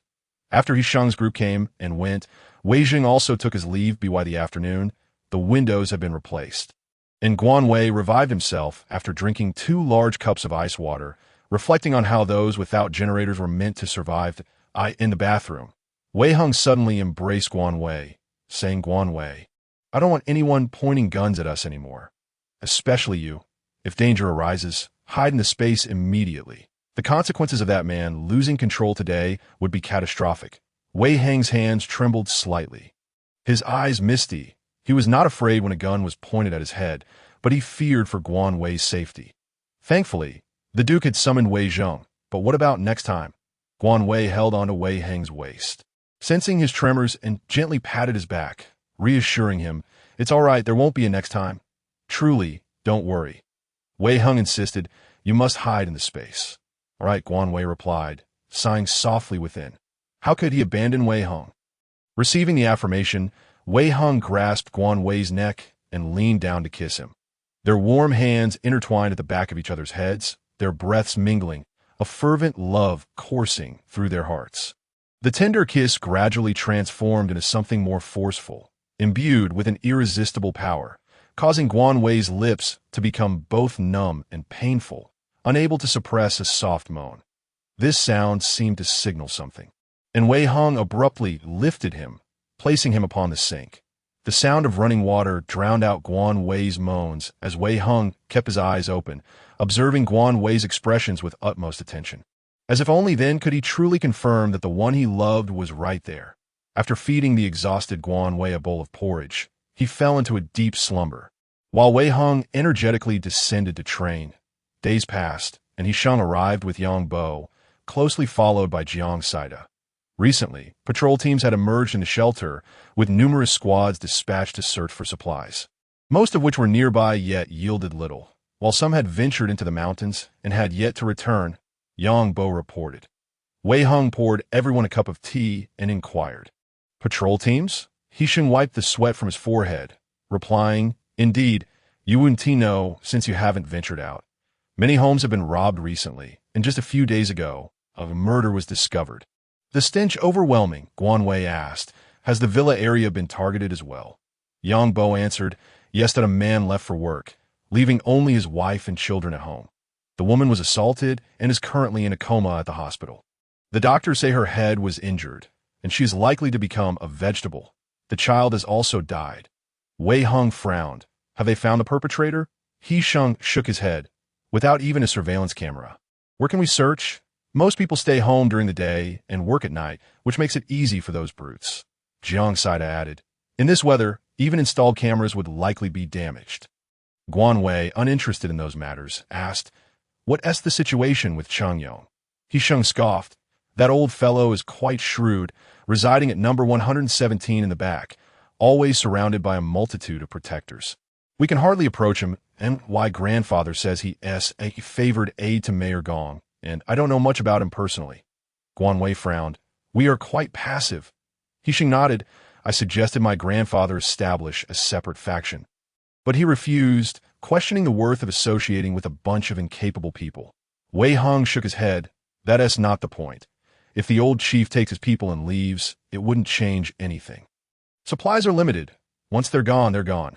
Can they conjure food from thin air? Jiang Saida chuckled. Then let us just rob them of both supplies and personnel. Yang Bo sipped his tea, remarking, You might as well say to let the old chief take over the shelter and put those people out of commission. Jiang Saida, pondering, said seriously, All right, I think that's the best plan. Hisheng laughed. Coalball, your brain isn't wasted. Wei Hung declared, I'm not concerned with other matters. I only care about how to eliminate Cheng Yong. Hisheng asked, I'm quite curious about what's in the basement of that villa. Guan Wei's expression remained unchanged as he replied, I genuinely don't know. I wasn't even aware there was a basement. Hisheng narrowed his eyes lazily, saying, Don't worry. I won't share anything with you. But hiding it from me is pointless. Guan Wei shrugged. All right. And with that, 2 safes appeared on the table. Wei Hung remarked, I don't know what's inside. Would you like to take a look? Hisheng nodded, and Yang Bo promptly took the safe, saying, It's a simple combination lock. Let us break it open. Wei Hung waved his hand. Do as you please. Yang Bo, along with Sun Tianju, carried the safes to the yard and began smashing them with an axe, followed by a hammer. After half an hour of effort, they finally pried them open. To everyone's astonishment, inside the 2 safes were gold bars, property deeds, and jewelry. Good heavens, this could blind one's eyes. Jiang Saida exclaimed, his greed palpable. Hisheng shrugged. Is this it? Worth such a grand theft? Wei Hung smiled. I'll split it with you. Take your share. Hisheng grinned. All right, but I'll give my share to Jiang Saida and keep it with you for now. Everyone turned to Jiang Saida, who quickly waved his hands, saying no. Guan Wei raised an eyebrow. All right then, I'll keep his share safe. He can come to retrieve it when needed. These things may not hold value now. But who knows in the future? Jiang Saida continued to wave his hands, but no one paid him any mind. Wei Hung looked at Hisheng, a sly smile creeping onto his face that Hisheng's brows furrowed. Questioning, what are you laughing at? Wei Hung merely pressed his lips together, ignoring him, thinking, You're pursuing a fool. Even with a villa in gold, he doesn't grasp your intentions. A real simpleton, with the patrol teams in place. Guan Wei and Wei Hung felt less worried about Cheng Yong sending trouble their way again. The temperature had soared to 70 degrees, and the entire shelter was eerily quiet. Outside, the heat was suffocating. Even after sunset, the temperature remained at around 64 or 65 degrees. Guan Wei, dressed in a short-sleeved t-shirt and shorts, was in the kitchen experimenting with mushroom sauce, while Wei Hung watched videos on planting that Guan Wei had downloaded. The Duke lay languidly, his tongue lolling, too lethargic to move.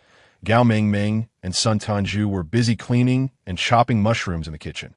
Once everything was prepared, hot oil was poured over minced garlic, ginger, small chili peppers, and dried red chilies. Guan Wei let out a loud sneeze, his eyes instantly watering. It was exceedingly spicy. After adding diced mushrooms and stir-frying, he incorporated bean paste and various seasonings until the oil turned red. Almost done. Once cooled, it could be jarred for storage. Upon exiting the kitchen, the three individuals bore reddened eyes and were drenched in sweat. Wei Hung furrowed his brow, urging, "Quickly, go take a shower." Guan Wei shook his head, firmly closing the kitchen door and stating, "I still need to prepare some wine. You must assist me." Wei Hung sighed in resignation. "Shall we postpone it for another day?" Ignoring him, Guan Wei had already retrieved a large basin of grapes from the storage space and placed it on the table. Addressing the two children, "Wash a few bunches. Let us indulge a little." The Duke, wagging his tail, sat at Guan Wei's feet, gazing longingly at the grapes, as if pleading for a taste. Guan Wei patted him, remarking, "Greedy dog." 2 hours later, after finishing the wine, Guan Wei put away the mushroom sauce before finally heading for a shower. From that day forth, Guan Wei seemed captivated by the art of culinary exploration, diligently preparing numerous dishes and even pickling a plethora of salted eggs. The four of them enjoyed a comfortable and leisurely existence. However, during their days of seclusion, the sanctuary was far from tranquil. The death toll continued to rise, and the sweltering heat appeared to drain the life from the entire world. Not only were plants and water sources suffering, but humans and animals also teetered on the brink of demise. Many small groups ventured out, never to return, leaving behind only the elderly, women, and children in their homes. The food supply in the sanctuary dwindled at a visible rate, with rations becoming increasingly scant. Robberies and thefts became rampant, instilling a sense of unease throughout the entire refuge. One day, at the end of January, while the four were still peacefully slumbering, they were jolted awake by the Duke's frantic barking. Wei Hung quickly opened his eyes and glanced toward the courtyard. The main gate was securely shut, showing no signs of an intruder. Guan Wei frowned. "What is the matter?" His voice was hoarse from just waking. Wei Hung halted his shaking head, commanding, "Hand me the binoculars." Upon receiving the binoculars from Guan Wei, Wei Hang's heart sank. There's a fire. The blaze was not close, but wisps of black smoke could be discerned through the lenses. Guan Wei shot upright. "Where is it burning?" Wei Hung handed him the binoculars. "It seems to be at the front villa." After a brief inspection, Guan Wei felt a slight relief, fearing the flames might spread toward them. The arid conditions coupled with the intense heat made fires all too easy to ignite. That evening, when Wei Zheng came to inform them, they learned that there had already been 4 instances of fire, 2 in the shanty town, 1 in the apartment district, and the last in the villa area they had spotted. Most of the blazes had ignited during the day, and many had suffered burns or sunstroke while fleeing for their lives. With the sanctuary's water supply dwindling, who possessed the courage to brave the scorching temperatures of over 60 degrees to extinguish the flames? Those who ventured out would only meet a grim fate. Each day brought its share of misfortunes, and Wei Hung and Guan Wei found little energy to sympathize with others, merely wishing for the relentless heat to cease. Wei Zheng gazed into the night, sighing, "We are indeed powerless now." Guan Wei inquired, "Has Uncle been out recently?" Wei Zheng shook his head, popping a grape into his mouth. "Even Commander Dong is helpless. After all, soldiers are mere mortals." He fed a piece of watermelon to the Duke and continued. "My father said the higher-ups demand that their patrols cannot cease. They may offer more points or supplies, but that is simply impossible." The old commander outright refused, declaring before everyone that they should patrol themselves instead of treating soldiers like beasts of burden. Wei Hung furrowed his brow. "Has it come to that?" Wei Zheng chuckled bitterly. "Everything has come to a standstill. Before I arrived today, I couldn't even get a signal on the phone. The wires are fried. And we've been without power for a week." Guan Wei clicked his tongue. They hardly needed the sanctuary's electricity, hardly noticing its absence. In his mind, Guan Wei calculated that the extreme heat would persist for another month. What a wretched ordeal. Days passed, and at last, the salted eggs began to sizzle enticingly. Taking advantage of the cooler evening temperatures, they distributed several to each household, along with some vegetables. To their surprise, Zhang Saida was not home. Zhang's mother informed them he was at Hisheng's house. When Guan Wei and Wei Hung arrived at Hisheng's residence, drenched in perspiration, they discovered the four engaged in a game of mahjong. Zhang Saida's face was plastered with notes, and he looked at Guan Wei with pleading eyes. "I've lost terribly." Guan Wei's lips twitched slightly as he surveyed the others. Hisheng had only 1 note. while Zhou Zhong and Yang Bo were similarly adorned with many. Wei Hung chuckled lightly, setting down his belongings. I was wondering why you all seemed so quiet. Turns out you're holed up here gambling. Standing beside Jiang Saida, Guan Wei inquired, what are the stakes? Jiang Saida pouted. The one with the most notes must agree to fulfill 3 requests from the one with the fewest. So what did you agree to? Guan Wei's eyelids twitched in disbelief. Jiang Saida extended a fist, declaring, not 3 requests, but 30. Guan Wei was momentarily blinded by disbelief. What sort of unfortunate soul had he become? Zhou Zhong shook with laughter. 3 rounds of mahjong, and he hasn't even decided what to do yet he has already accrued 30 requests, meaning he has lost 10 rounds. Yang Bo, stifling laughter, added, I've never seen someone play mahjong so purely. Purely? Wei Hung smirked. Your choice of words is truly exquisite. After observing the game, Guan Wei and Wei Hung sighed countless times, finally realizing that Jiang Saida was indeed quite innocent. He was utterly oblivious to the rules. Guan Wei exclaimed, Kid, let us stop this. 30 requests is enough that if you continue, you might end up losing your trousers. He Sheng, clad in a flamboyant vest, casually remarked, that one do. I can't let him run around naked. His tone was brash and undeniably annoying. Jiang Saida, his face covered in notes, turned to Guan Wei, pleading, Dad, please help your son out. Wei Hung effortlessly lifted him, saying, Get lost. Your other father will assist you. 2 hours later. As the game concluded, He Sheng had acquired a few more notes, while Zhou Zhong became the one who lost the most. Jiang Saida, ever the sycophant, began massaging Wei Heng's back, exclaiming, Big Dad, you are truly sharp-witted.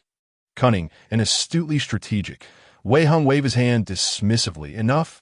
Kid, don't play anymore. Your fate with mahjong ends here. He Sheng tossed aside the notes, asking, What you all doing here? Causing a ruckus. Guan Wei chuckled. As the illustrious leader of the Dragon and Tiger Club, are you really willing to sacrifice your dignity? He Sheng smiled wryly. Well, 30 requests are not too shabby. Did you come here for something? Wei Hung pointed to the items on the table, saying, We brought some food. Yang Bo opened a jar of mushroom sauce, and the aroma wafted through the air, prompting smiles all around. We are grateful for you.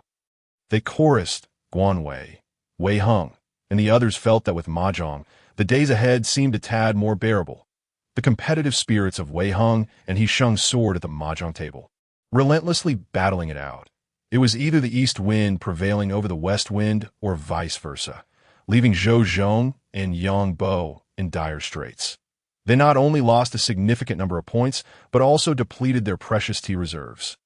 Guan Wei, like a financial enthusiast, reveled daily in accumulating points and supplies. This state of affairs persisted for a month until the extreme heat finally relented. On this day, the sun rose once more. But it lacked its previous searing intensity. The temperature dropped from 70 degrees to over 50 degrees on the first day, and by nightfall, it reached a more bearable 46 degrees.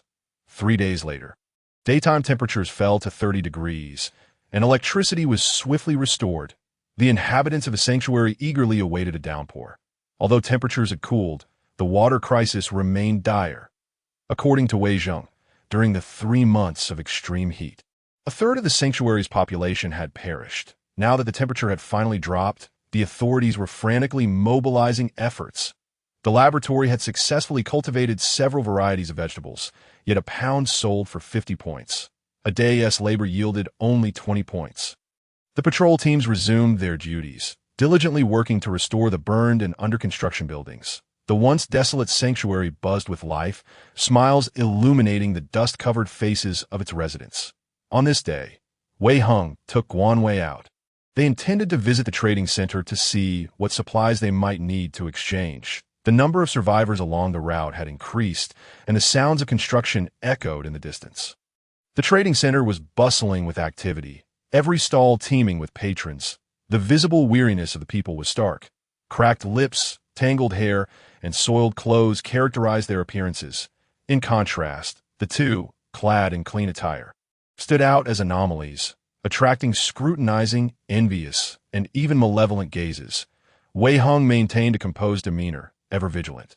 The common folk posed little threat, yet with Cheng Yong still unaccounted for, an unsettling feeling loomed. akin to a knife hanging over one's head. Guan Wei ambled leisurely, glancing around, and as they neared the end of the stalls, he spotted several blue plastic tents. Driven by curiosity, he was about to step inside when two scantily clad women appeared at the entrance. Wei Hong instinctively shielded Guan Wei, grasping his arm, ready to depart. "Hey, brother, come in and sit for a while." The women, dressed in revealing tops, exuded an air of seduction, their eyes glimmering with allure.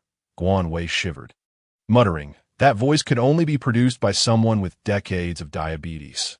As Wei Hang lifted his leg to depart, a woman unexpectedly grasped his arm with a forceful grip, prompting him to swiftly sidestep. In a sultry voice, she implored, "Brother, come on. I assure you satisfaction. It's entirely up to you." Another woman, clad in a deep V-neck gown, gazed at Wei Hang, her eyes brimming with anticipation. Guan Wei's expression darkened. "Get lost." The audacious woman in a spaghetti-strap dress immediately felt the sting of her own foolishness, her eyes welling with tears as she whimpered, "Brother, why be so fierce? I'm scared." The deep V-neck woman, with a radiant smile, chimed in, "Come on, we promise you'll be pleased." Yes, she reached out to touch Guan Wei's hand. Wei Hang, his face clouded with anger, seized Guan Wei's hand and turned to leave. The two women followed closely behind, incessantly uttering their invitations. Guan Wei, her veins visibly pulsing with anger, halted abruptly, fixing her gaze on the two women. "Do not follow us. I have no interest in your kind." Scram! The spaghetti-strap woman suddenly burst into tears, pleading, "Please, we haven't had any clients today. Our boss will beat us." Her beauty and pitiful voice would have moved anyone to pity, yet Guan Wei remained unmoved. Her indifference palpable. "That has nothing to do with us. Do not follow us again, or I shall not hesitate to retaliate, even against a woman." The spaghetti-strap woman abruptly crouched down, clutching Wei Hang's leg, her bosom nearly pressing against him. Guan Wei's gaze sharpened, and she delivered a swift kick, sending the woman sprawling a meter away with a dull thud. The woman cried out in pain, while the deep V-neck woman stood frozen. Speechless, Guan Wei's temper flared as she berated, "You shameless hussy, attempting to seduce my man. Do you wish for death? Shall I grant you that?" Wei Hang pulled the enraged Guan Wei forward, saying, "Let us go. Don't make a scene. People are watching, and we'll attract the patrol." Guan Wei struggled, shaking off his grasp. "What do I care? It infuriates me. If she dares to touch her leg, I'll chop off her hand to feed it to the Duke." The audacity! Wei Hang chuckled. "The Duke is picky. He may not eat it." Guan Wei, in her own world of frustration, had anticipated leaving the trading center empty-handed, but was pleasantly surprised to encounter an iron pot. Though not immediately needed, the thought of cooking a goose in it made her mouth water. The vendor, a man in his 40s, was lean and dark-skinned. His stall was filled with a hodgepodge of items, from chopsticks to tables and chairs, leaving Guan Wei dazzled. "Feel free to browse. Everything is reasonably priced." The vendor's voice was hoarse, likely from prolonged dehydration. Guan Wei pointed to the large iron pot, asking, "What will you trade for that pot?" The vendor brought the pot closer, contemplating, and replied, 2 packs of instant noodles or 2 bottles of water." Guan Wei was taken aback by how inexpensive it was, but quickly realized that nothing is more valuable than food and drink. "Do you have a smaller one?" Wei Hang inquired.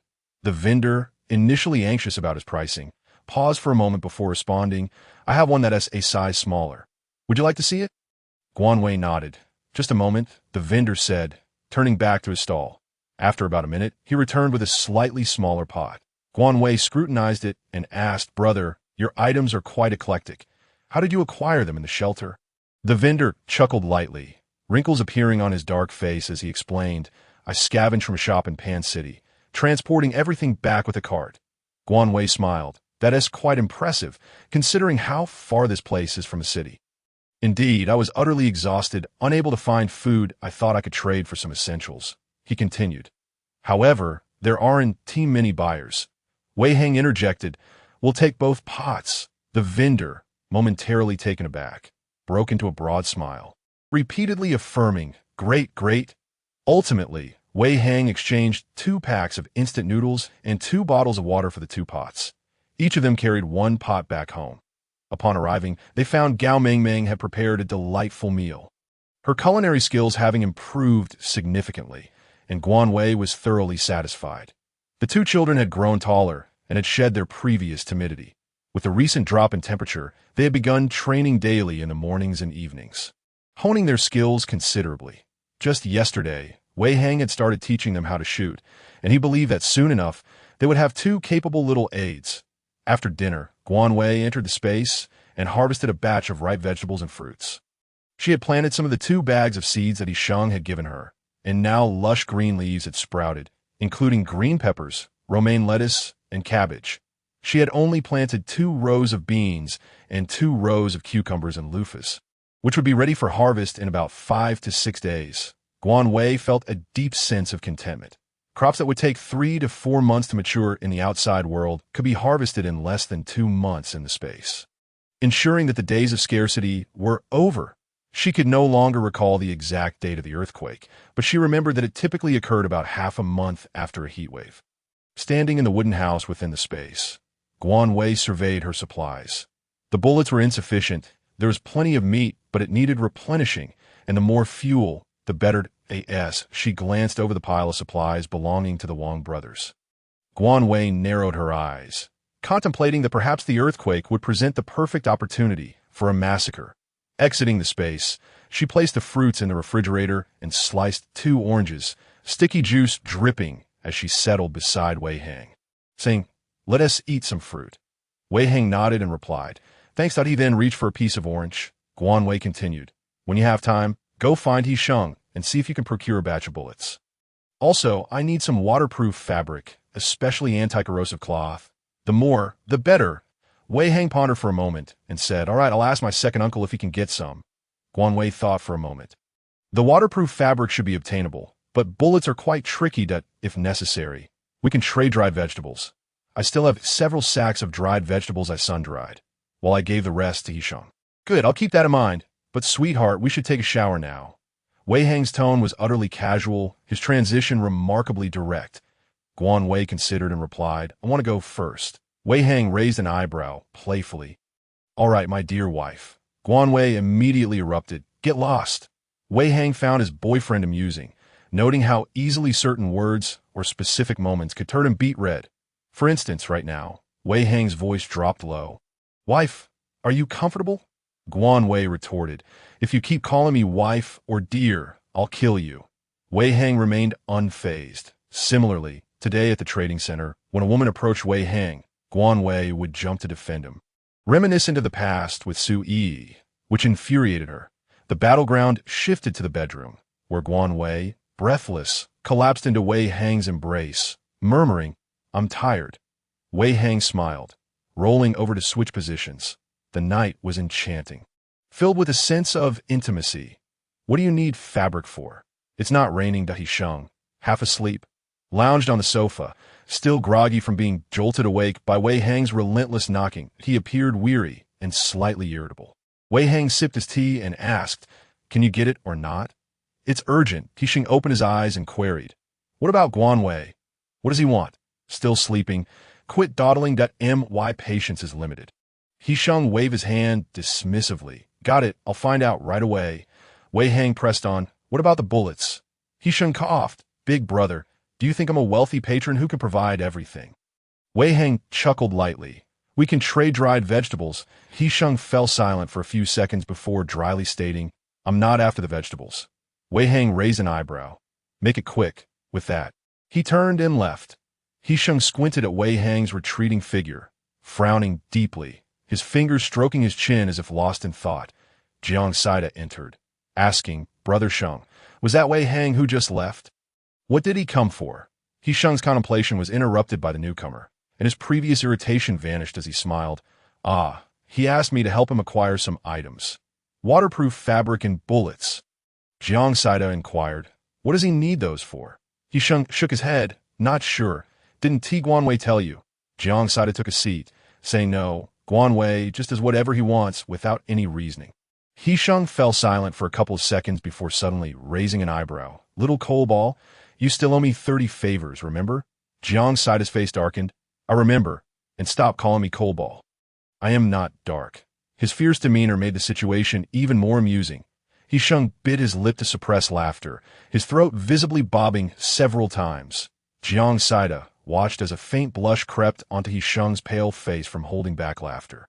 Cursing inwardly, "Damn it, compared to you, Duke's dark circles are like nothing." Hisheng covered his face. "I'm just joking.